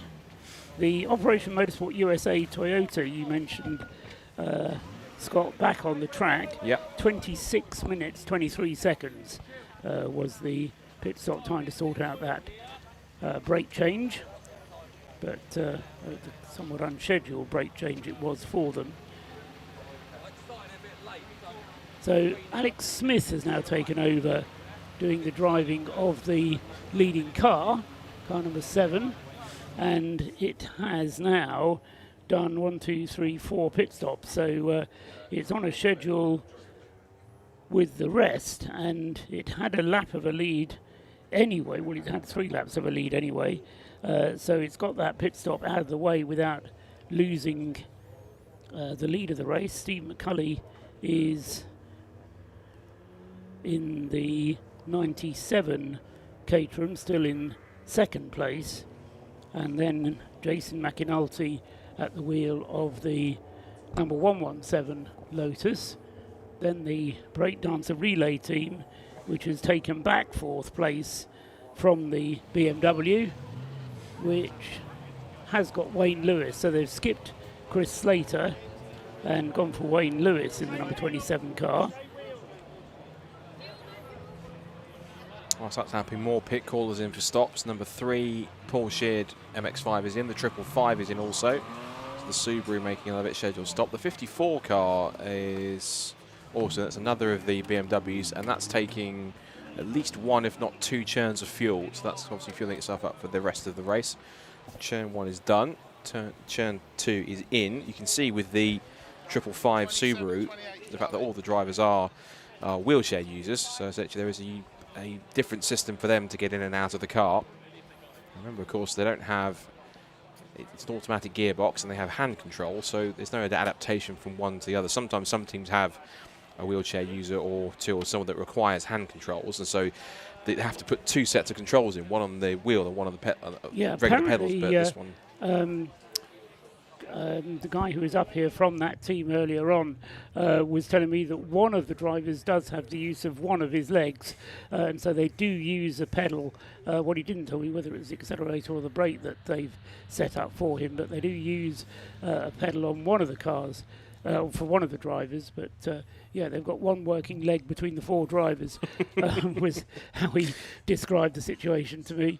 But absolutely magnificent. That car has managed to get out there and is going as well as it has done. Certainly from the mechanical point of view, the Subaru hasn't missed a beat. And now the Jaguar has been returned to the paddock, and they'll now bring it. Now, will they bring it into the front of the garage, or will they bring it to the back of the garage and then have to work on it at the back of the garage? We'll have to wait and see. One more lap, I think, behind the safety car. Coming through now to make another lap behind there. It's the 3rd lap it's done behind the safety car. Although it depends how you count them, because of course we had one lap where the race leader was in the pit lane. you can see now that the obstructing Jaguar has been cleared, the pace is clearly quickening, which means I think we will be going, I'd like to think, safety car in this lap, because the track is now clear to go once more. I'll certainly agree with that. So every opportunity for them to get going again, as we see on the screen the Paul Sheard Motorsport Mazda MX-5. Very international affair in that car. We've got a Brit, a Romanian, a Chinese driver and an Italian, apparently. So plenty of international interest in that car, at least. They're about to be pushed back in the pit lane. And away that goes off into the darkness. One thing I was mentioning also as well when it comes to the light setups is that a lot of teams do prefer the light bars as well. They'll put light bars atop. It's kind of the modern day equivalent of the big WRC style kind of lamp pods that you used to have on those cars. I mean, I think a team should enter again and have one of those lamp pods on the top. But yes, it would be a bit old school, but I think it looked cool. Yes, I think lighting technology these days has very much gone in favour of these LED light bars. Yeah. And, they're very light, pardon the pun. They don't weigh a lot, but they don't draw too much on the electricity that the car is generating either. So they kind of tick all the boxes, and provided they're pointing in the right direction, not pointing at the sky, then they do provide very good illumination indeed, as anybody who's been out in country lanes and suddenly been dazzled by LED lights coming towards you, the bane of modern cars, it would seem. The Porsche Motorsport car we just saw in the pits there, Lucas Pugnali brought the car in. They're currently running 4th in Class C, so behind the battling Mazdas for the overall, or for the Class C battle between Will Blackwell Chambers and Stuart Humphrey, the Clapham North car 69 and the Stuart Humphrey car 91.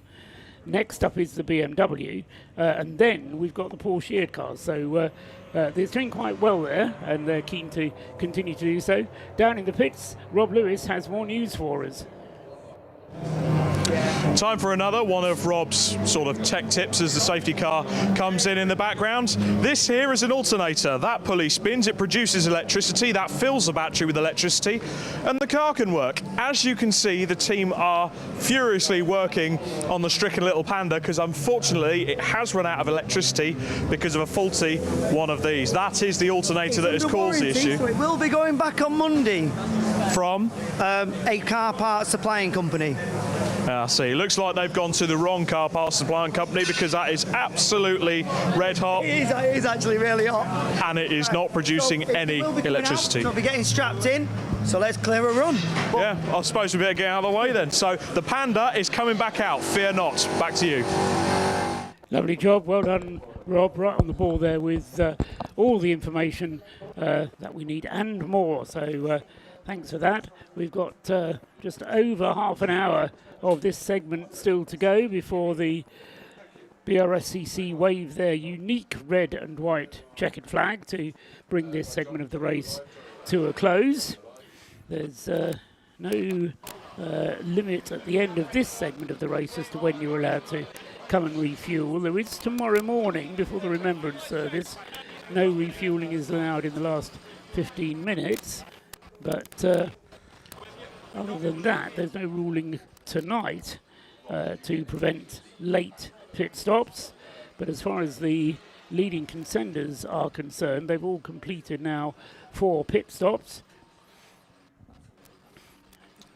And the only one of the leading runners who haven't completed 4 pit stops is the leading Class C car, because we talked about everybody who did come in. What we didn't mention was Will Blackwell Chambers in the 69 Clapham North MOT Mazda, who didn't come in. So Will Blackwell Chambers electing to stay out.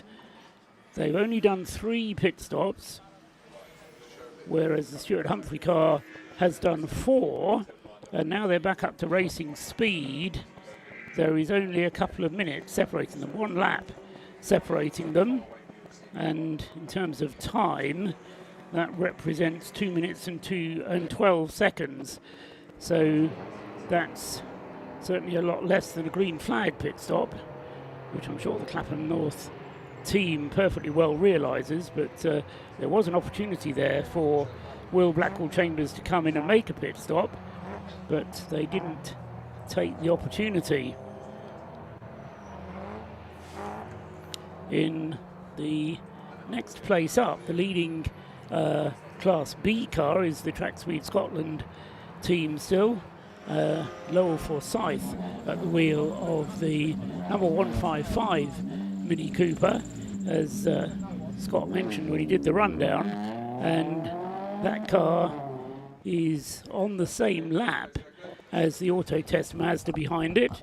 So 155 and 24 on the same lap, and then 1 lap behind them is the other Auto Test Mazda, car number 14, with Fiona Kindness now at the wheel of the Track Scotland 1 Mini Cooper in 4th place in Class B. So we've been talking about the close battle between the 2 Class C cars, but it's pretty close as well in Class B between 155 Lowell Forsyth and Sebastian Fisher at the wheel of the number 24 auto test Mazda in second place in the class. Oh, that's a sideways MX-5. That's the Team Tequila car, and that's right on the apex as they come down to the braking zone, and thankfully does quickly move it out of the way. As I believe we've got more news there with Rob in the pit lane as the Tequila car gets back underway. As you can see, the Jag is back into the pit lane. Absolutely devastating for the AFCN Motorsport team. The poppy band colour, beautiful livery. I've got Dave here with me, who runs this project. Dave, heartbreaking for you guys. What happened? We were taken out in the last corner. We were undertaking. A car slipped down the inside and punted the front left wheel. Pretty badly damaged the steering rack. We're not out yet. It's 9:30. There's half an hour of the session tonight, and then we've got all night. So we're going to work on the car and do our best to get back out. But yeah, heartbreaking, but it's not over yet. This whole project has been fascinating to watch. The scheme, the involvement of the RML group, how do they come into it? A really interesting start to the programme. So it's only in July we decided we wanted to go racing, and I had a quick chat with John Hindhoff from Radio Le Mans. John said to me, Dave, let's get RML involved. So we talked to RML about building a cage for the car, getting some of their experts here to help us with pit strategy and racecraft. So RML have been fantastic supporting us, but we've also had a lot of other supporters. The graphics are all over the car. I think everyone's seen them. But a load of companies out there have helped us out to get us out racing, which has just been wonderful. I've heard a rumour, could potentially we have Mr. Hindhoff join us tomorrow in the pit lane? Yes, absolutely. We refuse to let this race go by without John coming to drop in and say hello. And he's driving around a rather nice Range Rover at the moment, and he's on his way over to us first thing in the morning. Fantastic. Well, I'll let you crack on with the team and get those repairs done. Very best of luck to you, and I think we're going to catch up with you again tomorrow. Thank you very much. I hope so. Cheers, guys. Fantastic, Dave. Thank you. So we'll let the team crack on there with the Jaguar. Again, just take one more look at this absolutely stunning scheme on this car. We'll appreciate it. Look at the people involved with this brilliant project, and then we're going to let the team get on with it. For now, it's time to head back up to the commentary box. Half an hour to go, guys. Yes, not even half an hour, 29 minutes to be precise. So, yeah, the teams are now going to start thinking about how best to finish the race, but with the knowledge that whatever state the cars finish in, they can then pull them back into the garage and do any changes that they need to do. At the very least, that's going to be putting a new set of tyres and refueling. I would imagine in many cases it will be changing the brakes on the cars as well. Certainly front brakes and possibly rear discs and pads as well. Who knows, there may be some changes of gearbox and various other hard work going on overnight. So even though we will be taking a break, the work in the garages will continue late into the night, I suspect, and all of the hard work which the drivers have been doing will be copied by hard work done by the mechanics down in the garages overnight. And certainly there's a number of teams with quite long job lists to do, not least that Rob Boston Racing Lotus Elise spot, which we heard from George Grant. They're planning to get out tomorrow morning. You'd hope so, and they've got plenty of time to do it overnight. Of course, it'd be a long night for the mechanics to try and get that sorted. We talked about the fact that some of these guys have hotels to go to and what have you, but ultimately these guys tend to make some sacrifices because they do it for the love of the sport, or at least that's what they'll tell you in many cases. But yeah, it might be a long night for some teams. It's interesting to note, for a second that was 3 wide between the 305, the Royal Engineers BMW, and the 2 Silver Lake cars. So both the Silver Lake cars back out now. The 558, after it's had both of its problems, has now been reset. I don't know if it's just a ticking case of when that happens again. We're not sure. Speaking of problems, the Fiesta is back in again. I didn't see anything wrong with it. It just pointed the fact it's coming back into the pit lane. The NJM Racing Fiesta, Kermit as it's known. So, but in terms of the Jaguar, interesting to note that he was undertaken, or at least passed by a back marker diving down the inside, and it proves the point that I made earlier on in terms of in these conditions, particularly at night with this many cars with so many different speed differentials, you've got to be careful. One, as the person being passed, to be aware of the cars around you and the car that's faster than you, to make yourself as clear as possible that you're going to move, and don't try and dive up the inside and spook somebody in front of you, because that's what can happen. Yeah, indeed. And I made a calculation at Le Mans many years ago as to how many overtaking moves were made by all the cars. So how many times did one car pass another? And it was something like 20,000. Obviously, this is only a 12-hour race, but you've got similar speed differentials, even though the outright speeds aren't as high, but similar speed differentials between fast cars and slow cars. And when you think of maybe there's 10,000 overtaking moves going on here, you only need one of those to go wrong, and something like that Jaguar happens. Yeah. So, yeah, it's kind of playing the odds that things will go wrong. Talking of the fact that we've got less than an hour to go, less than half an hour to go, in the BMW class, there are cars flapping as fast as they have done throughout the race. Mac Priestwood is now in second place in the Anthony Seddon Racing BMW, number 34, in second place in the BMW class. He's set his personal best lap of the race, the best lap of the race for that car, just on its previous lap there, a 152.751.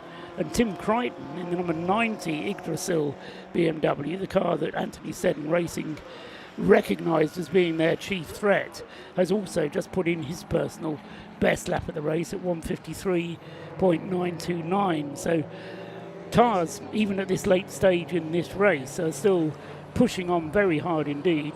And in case of the BMW 116s, as I say, pushing on as fast as they've been in the race so far. Down in the pit lane, Rob Lewis is there, and he's got more news from the Fiat Panda.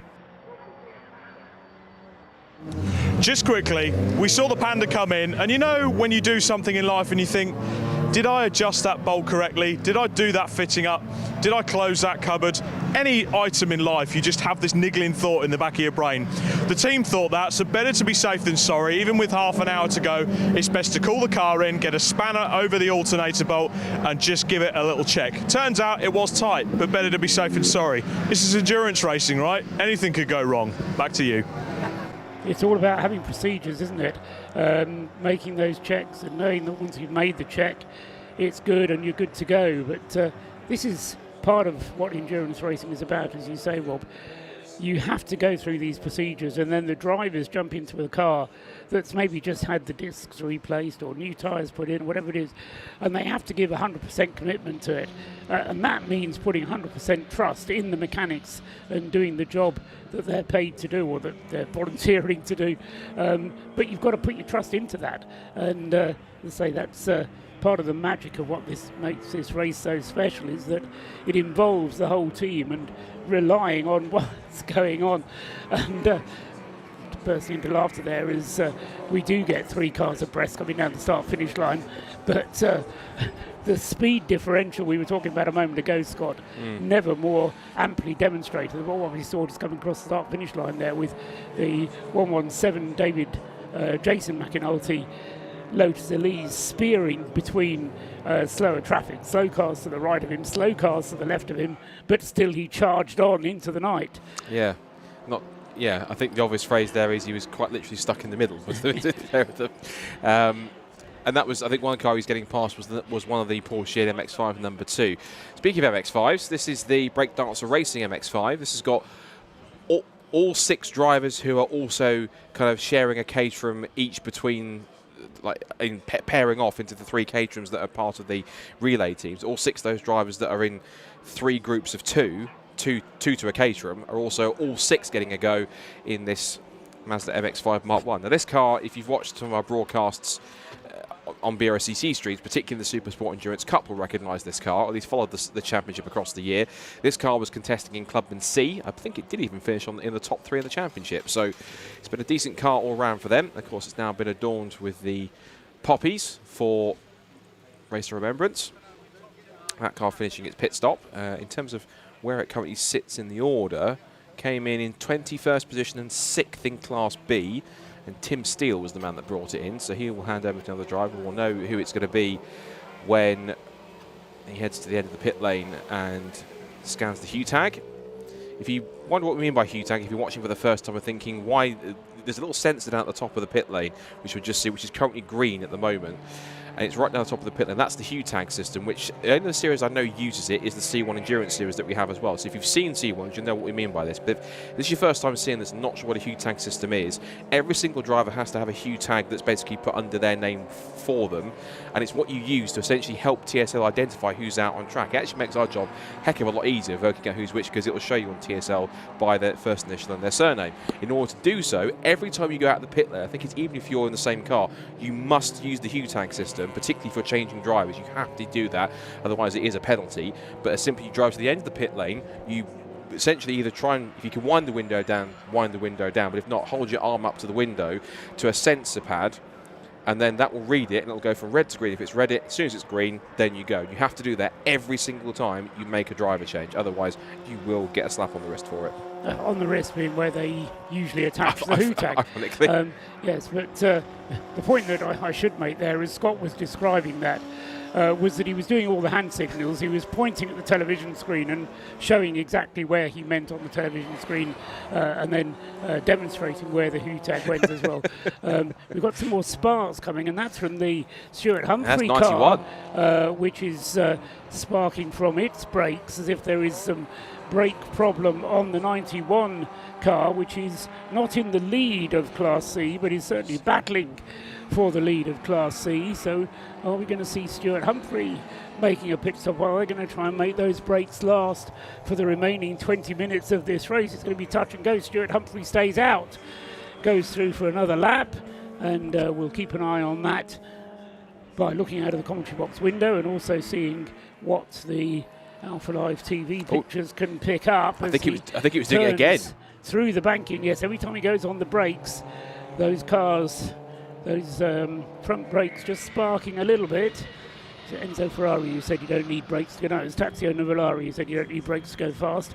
Well, Stuart Humphrey's proving that at the moment by going fast, but how much longer he's going to be able to do so is going to be a matter of some concern, particularly for him, going up towards Rocket at the moment, which is a big stop when you get up the hill there past that's school. rear brakes.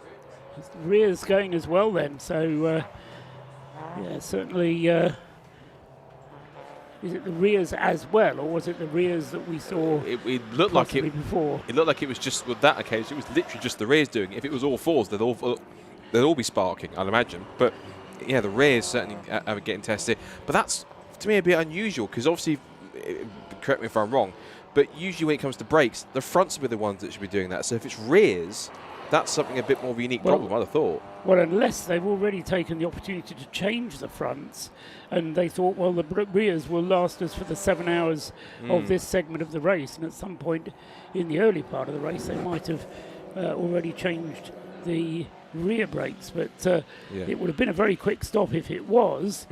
But Stuart Humphrey is at the wheel at the moment. He's got 20 minutes, 18 minutes to keep going. Yeah.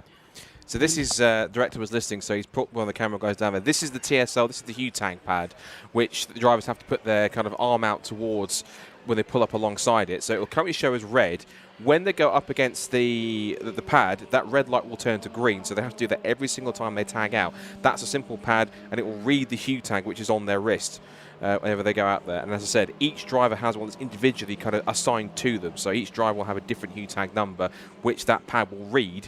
And of course, there's the reminder, make sure that you tag out. And you will see sometimes when drivers go back out when they've got into the car and they're leaving, you will see the teams remind them to either point at their wrist or tell them, make sure that you remember to tag out, because sometimes it's very easy to be in heat at the moment when you've just strapped yourself in, you've got the helmet, the visor down, you're going down the pit lane, you want to get back into the race, and all of a sudden you go straight through the pit lane, or at least wait for the red light to go green and forget to hue tag out, and then that slaps you with a penalty. The time that you forget to do it is when you've been in for a penalty, because you're normally in a fairly certain frame of mind when you've been in for a penalty and you go herring down the pit lane, you forget the speed limit, you forget to tag out, and you end up with 2 penalties. But I always think of it as being a bit like the pub where you go into and the cashier has to tap his little identification thing against the cash till before he can do anything So it's a bit like that, and it works very well. What it does mean is that they don't have to do any heavy, expensive modifications to the cars to put a particular driver ID into the car, which is what is done in more professional versions of motorsport. I'll leave you, Scott, to describe what those marshals are doing, because I have not a clue. I don't know if it's just my music knowledge or anything else. I think I know what song they're dancing to. Oh dear. I think as well. It's I think it's Cha Cha Slide, I'm going to guess, but I can't hear the music in the background, but it looks like it's the moves for Cha Cha Slide. But even so, good effort from our marshals once again. Again, massive shout out to all of them, of course, marshals, volunteers, officials, everyone that does an amazing job just to make this race happen that it does. And yeah, why not have a bit of fun? It's that kind of race. Enjoy yourself. Have a fun time. My only fear is it might be putting off other people from becoming a marshal. They're not all like that. Some of them are actually quite good at what they do. No, marshals.co.uk. There, I'll give them a mention. If you are interested in becoming a marshal, log on, have a look at marshals.co.uk. Come along to Silverstone next weekend for Driven by Racing, which is a event put on by the BRSCC, and gives you an opportunity to see what being involved in motorsport is all about. If you don't want to be a marshal, you can find out about getting involved in race administration, getting involved in race control.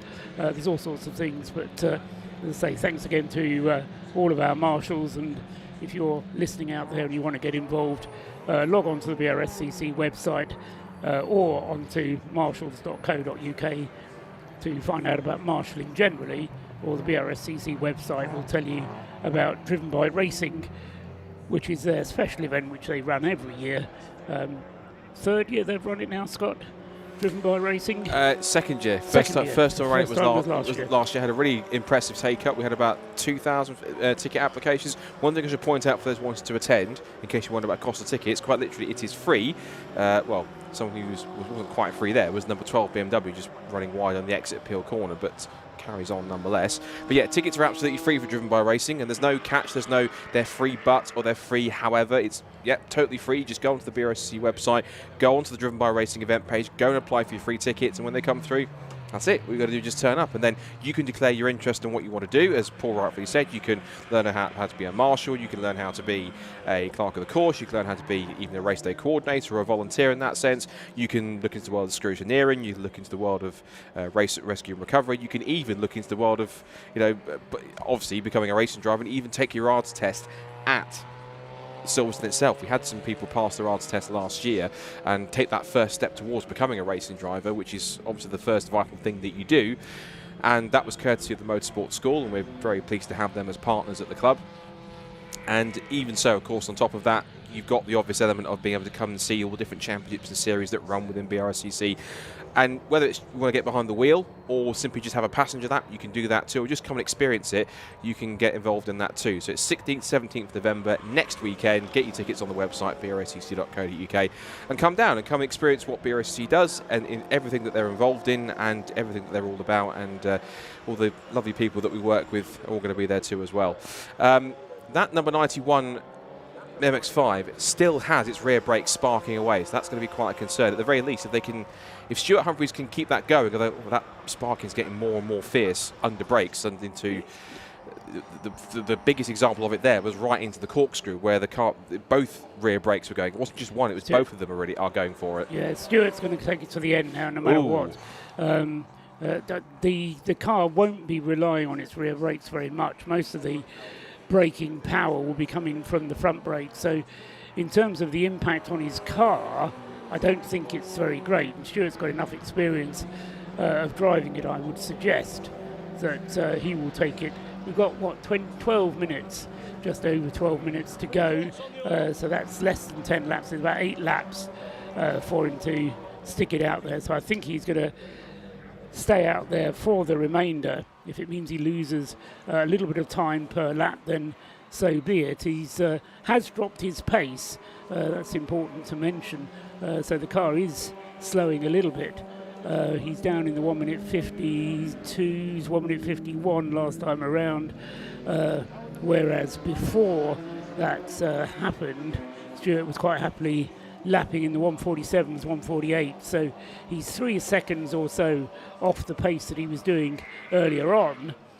But as I say, Stuart Humphrey then pretty sure will try and stay out for the remainder of this stint.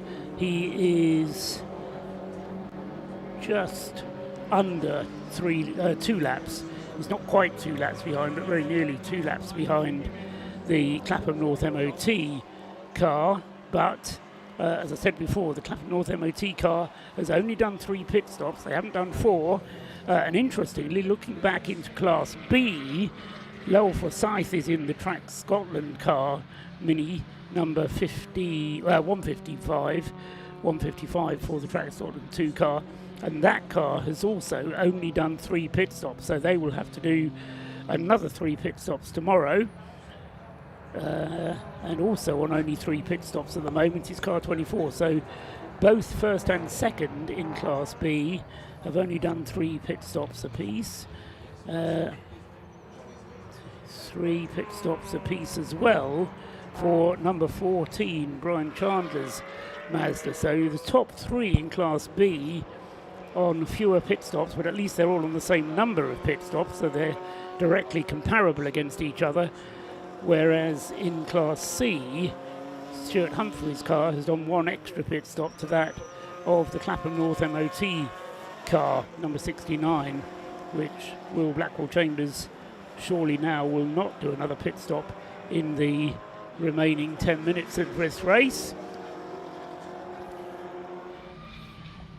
Certainly hope so. The other thing to mention is that I'm led to believe that the safety car will be deployed just before the end of the race, so that the cars will bunch up, even though their aggregate times is what matters. The safety car will be deployed before the end of this segment in order to bunch the field up and bring them past the red and white checkered flag as a group, rather than separated out as they are at the moment. But we'll see whether that actually happens. The safety car has been out 5 times already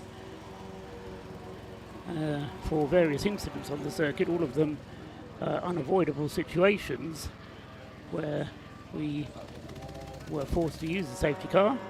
Oh, somebody else bouncing across the grass there. That's 19 MX5. That is 19. That's the RAF Motorsport, sustainably powered by Infrastar, back down in 48th position, having done an excursion there as well. So that car is in there too. The 2CV poodles its way down the pit lane to get back into the race. We're going to the final 10 minutes. We haven't seen yet if there's been any further developments on the sparking rear brakes on the 91 car, although it seems to be more and more aggressively kind of sparking on those rear brakes every time it hits the middle pedal. So it seems as though that it's getting pretty extreme at that point. It's just gone through the start-finish line, through target, up towards the banking. Oh, there's another one. Is that a puncture on the left rear for the Scuderia Polo Rosso car? Because I saw it squirming around on the exit there just as it was coming out of Peel, and there's sparks coming from the left rear. So I think that's a puncture on the 310 Polo Rosso C1. That's going to have to make its way down to pit lane. Have a look. Yeah, that's down its left rear. Oh, I'm getting very sideways. It's certainly become a Formula Drift machine in quick succession, but yeah, that's going to have to go quickly to the pit lane, and I'm certain that its incumbent behind the wheel, which will be in car 310, will be Matthews. I'm certain that he will realise quickly. James Matthews. James Matthews. I didn't want to presume, but yeah, James Matthews will realise that not all is right with that car, and I presume he's coming to the pit lane. Hasn't done yet. He hasn't come. He hasn't come in. Is he? I think he realised that that car has got a left rear puncture. I think they probably will now. They'll probably be on the radio to him to call him in. No, he stayed out that time around. So there's no radio, which has been told. So. No, Citroen C1s, certainly in their normal configuration, race without radios, and so they will have to continue the way they are, even if all is not right with that car, the Scuderia Polo Rosso. I'm assuming, Scott, you will know this because of your intimate knowledge of those drivers, that James Matthews is not the James Matthews that used to drive in Formula Renault many years ago. But I might ask Mr. Rob Lewis, because he's in the pit lane with us now. He's in the pit lane, in the box with us now. Okay. He's not listening to us because he's talking to James Cameron.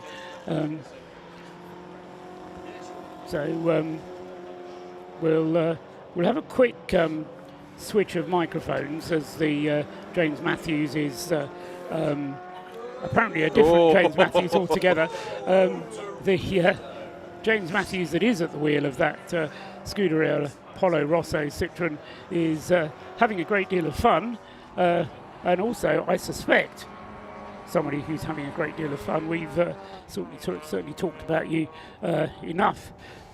James Cameron has finally arrived up here in the box, and we've got a bit of time, James, to talk to you. First of all, I have to say congratulations on your 10th anniversary, because thank you. I'm sure when this event started in 2014, you did not imagine that 10 years later, A, that you'd still be even running the race, but B, it would be as big an event as it now is. Paul, I'll be genuine with you. I didn't think we were going to make Monday, let alone, sort of celebrating a full grid, a full support race, 200 marshals, and all that's sort of come with this. And at the same time, it has to be reflected, we're expecting Chairman of Motorsport UK to fly in tomorrow.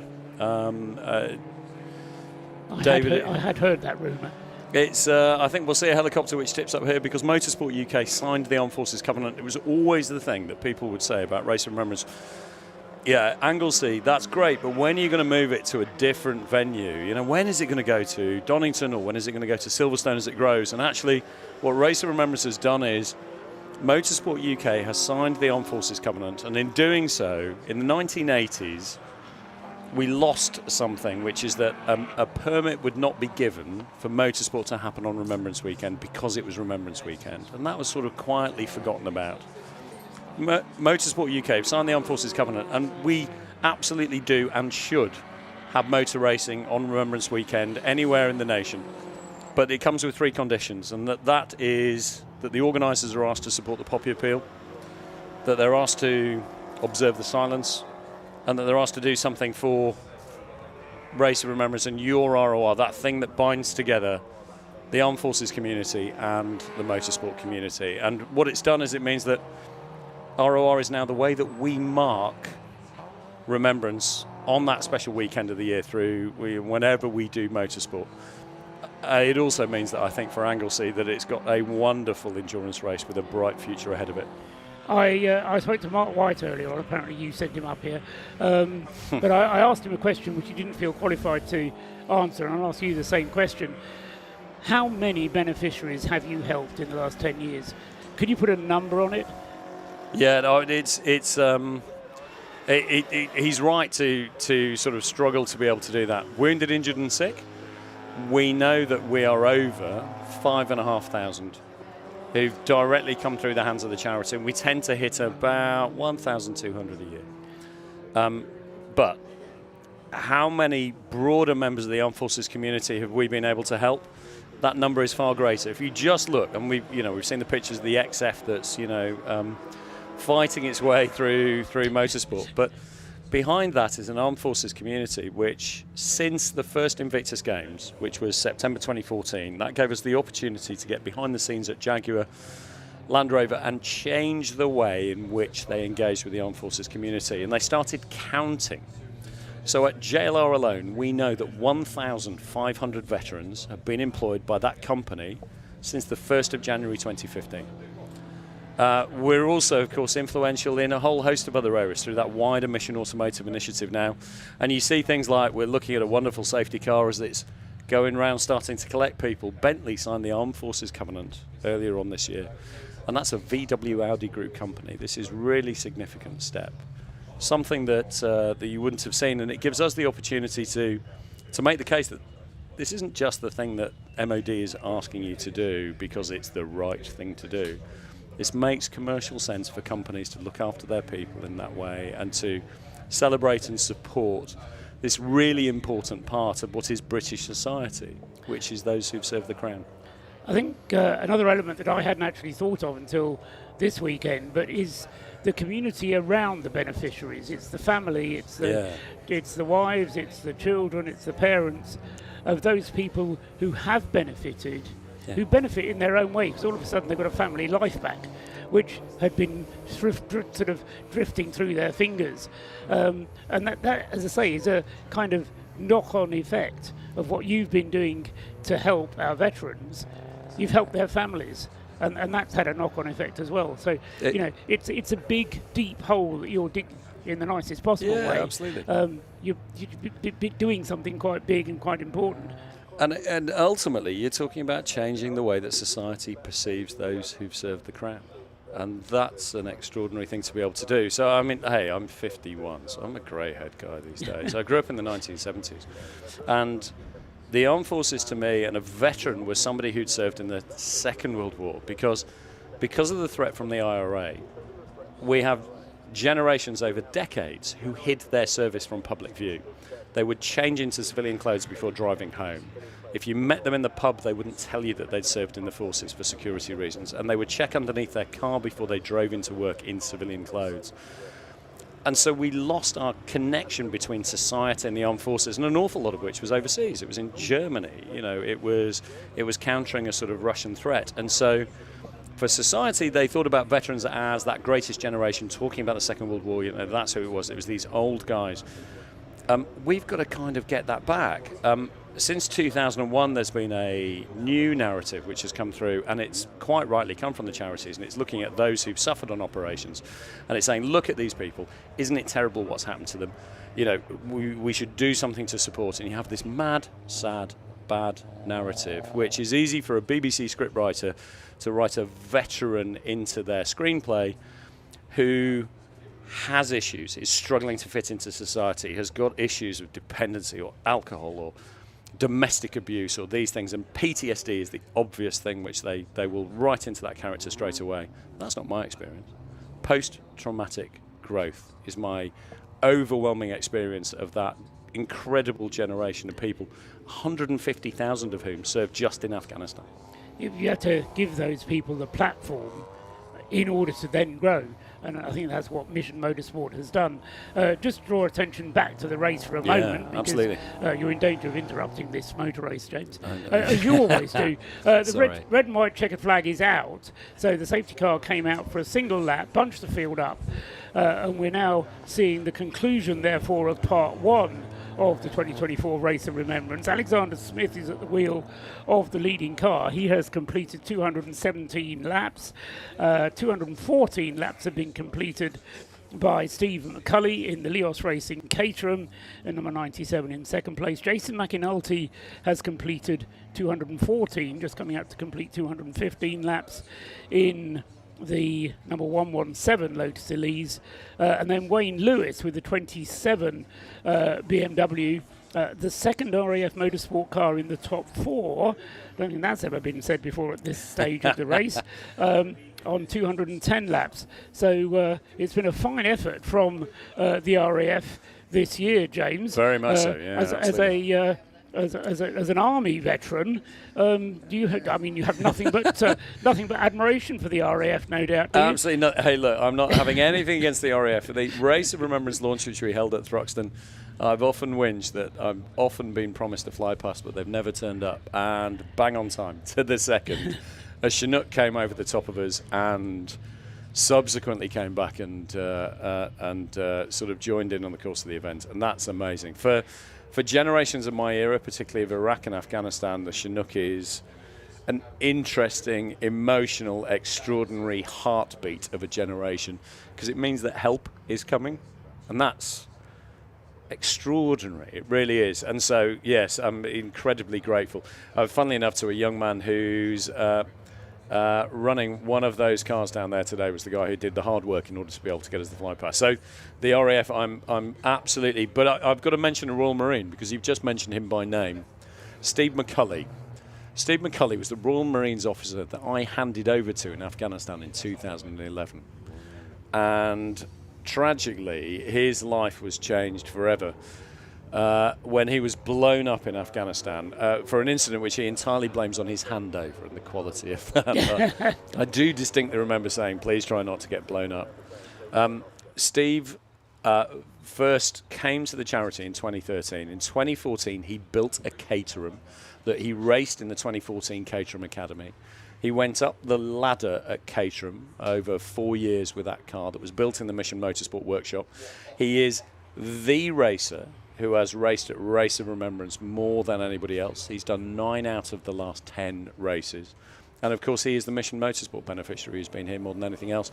Not running in a Mission Motorsport car. Steve has a thriving business. Lios is short for Lillian Oscar, but he makes amazing carbon bikes and has an incredible business which is very successful.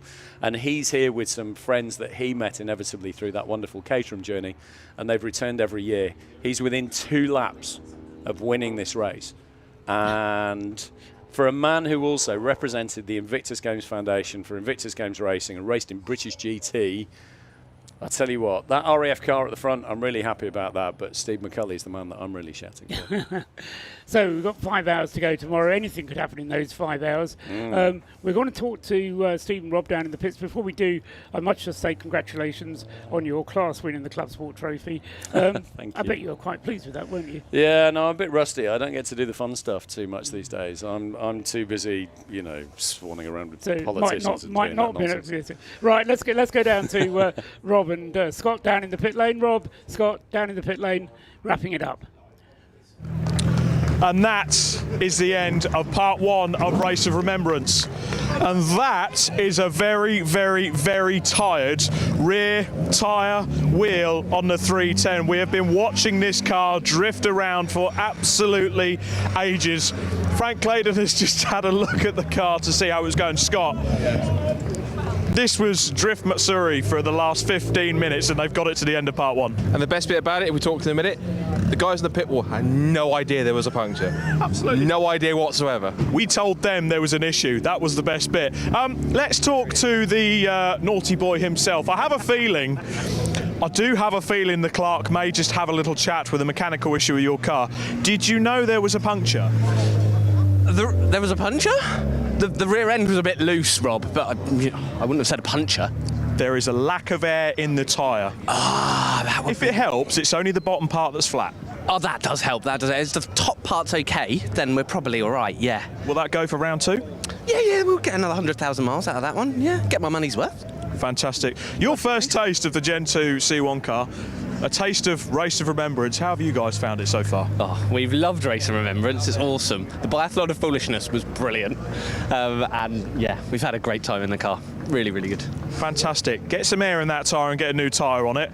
And we'll see you back here bright and early tomorrow morning. Scott, let's go and have a little wander. Let's go and see some of these teams that are doing so well. I feel in the C1 class, talking about them, I feel for Team Silver Lake. Both cars right up there and unfortunately falling foul of issues. It's just endurance racing, isn't it? And I'd said it on the commentary. They've all were luck today. It's all been bad. They had 2 mechanical issues with the 558 when it's ground to a halt twice.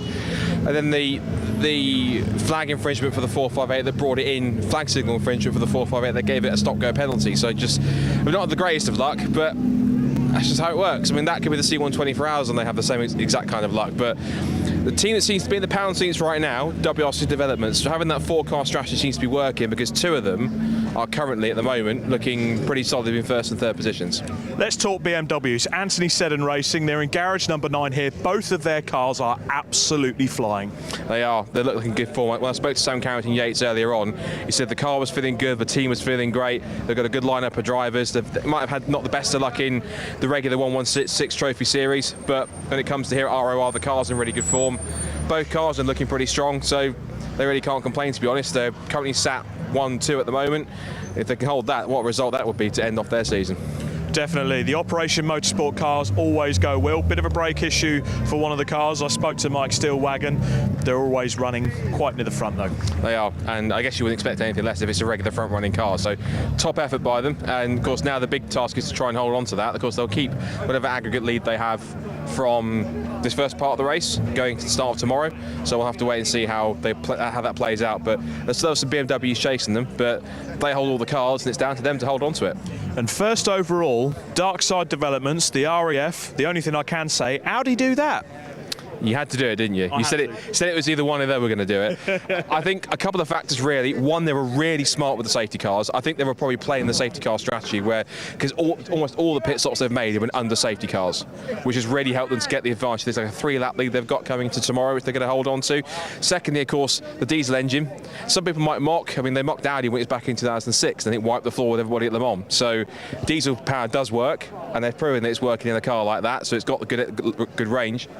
Good team of drivers, good solid team with Darkside helping out RAF. It's a really good package. So ultimately, touch wood, unless something really catastrophic happens, they've got to be the favourites for victory. They've got to be the ones to hold on to this and take it. And it's going to have to take something monumental for them to be knocked off their stride. I think they really are in the pound seats. They really are in the pound seat. And tomorrow we've got some VIPs coming. We've got the likes of John Heinhoff coming down. We've got Chairman of Motorsport UK, ProDrive, Racing royalty David Richards making an appearance. Just shows how special this race is. And also the involvement we've had. I mean, of course, you look at the fact that, you know, Subaru and ProDrive have lent some of their expertise, well, Subaru particularly for the 555 car. The fact that John Heinsoff was influential as you're talking to the guys down at the AFCN team, that he was influential in getting RML involved on top of that as well. So great the fact he's going to be here. And you think back to the history of this race when it first started, with its first big run, I think, by the 360 Motor Club.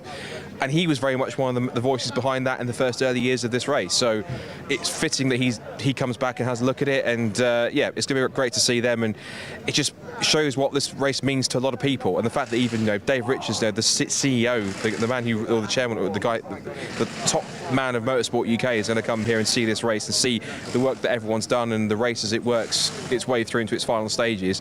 Just proves how special it is, and kudos has to go to Mission Motorsport, James Cameron and everyone else. And even you would have heard Paul say it on the comms that, did you think that 10 years later there'd still be this race? And he even thought, I didn't think we'd get past one race, but to be 10 races and basically 11 years later, because we didn't run in 2020, of course, for obvious reasons. But the fact that all the hard work's been put in by everyone involved in Mission Motorsport, and the race just keeps getting bigger and bigger and better and more popular, more teams come and do it for the first time, and the reaction's always the same, like, why didn't we do this sooner? It's a fantastic event, great atmosphere. You saw Polo Rosso love it, other teams here for the first time, they love it, and the teams that have been here for ages, they go, of course we knew how good it was. We've been here for years and we enjoy it. So yeah, kudos to everyone in Mission Motorsport. Kudos to everyone, of course, who works at BRSCC the last few years and helping push that race forward as well on top of it. Again, all the marshals, all the officials, everyone. Amazing job from everyone. Only just gone past half distance. We've still got 5 more hours and some important stuff tomorrow, of course, because it's not just, of course, the race itself. It's the remembrance service that will take place around about 10:30 to 11 o'clock. If you're near the circuit and you can make it, come and make it. If not, watch it on the stream, because there are remembrance services, and then when you've got everyone here that's here for a common cause, because they love motorsport, they're all here supporting the military, they're all supporting Mission Motorsport and everything they do. When you have everyone gathered in pit lane, it is an experience like no other. Absolutely an experience like no other. So we're going to wrap up part 1 of this endurance race. It has been a brilliant day today. We brought you a fantastic Clubsport Trophy race, a brilliant 45-minute race that Liam Crilly simply walked away with. We of course brought you the Biathlon of Foolishness, and we saw the BRSCC's very own Greg Graham run around in a unicorn suit. I got accosted by chickens, and Scott had a good conversation with plenty of people taking part in that. And we have had part 1 of the Race of Remembrance of 2024. At the moment, as it stands, the Audi TT with RAF Motorsports being helped out by Darkside Development sits top, but with the likes of Jason McAnulty hunting them down, the E46 with the RAF car as well. There's a lot more intrigue to come into this race. And the one thing we haven't spoken about yet in this last monologue, the weather. The weather is coming, it will be here tomorrow, and that is going to shake things up completely across all of the classes. But from myself, Robert Lewis, from this man, Scott Woodwist, from Paul Truswell, and the rest of the team here from Alpha Live, this is the end of part 1 for tonight. We will see you back here bright and early tomorrow morning.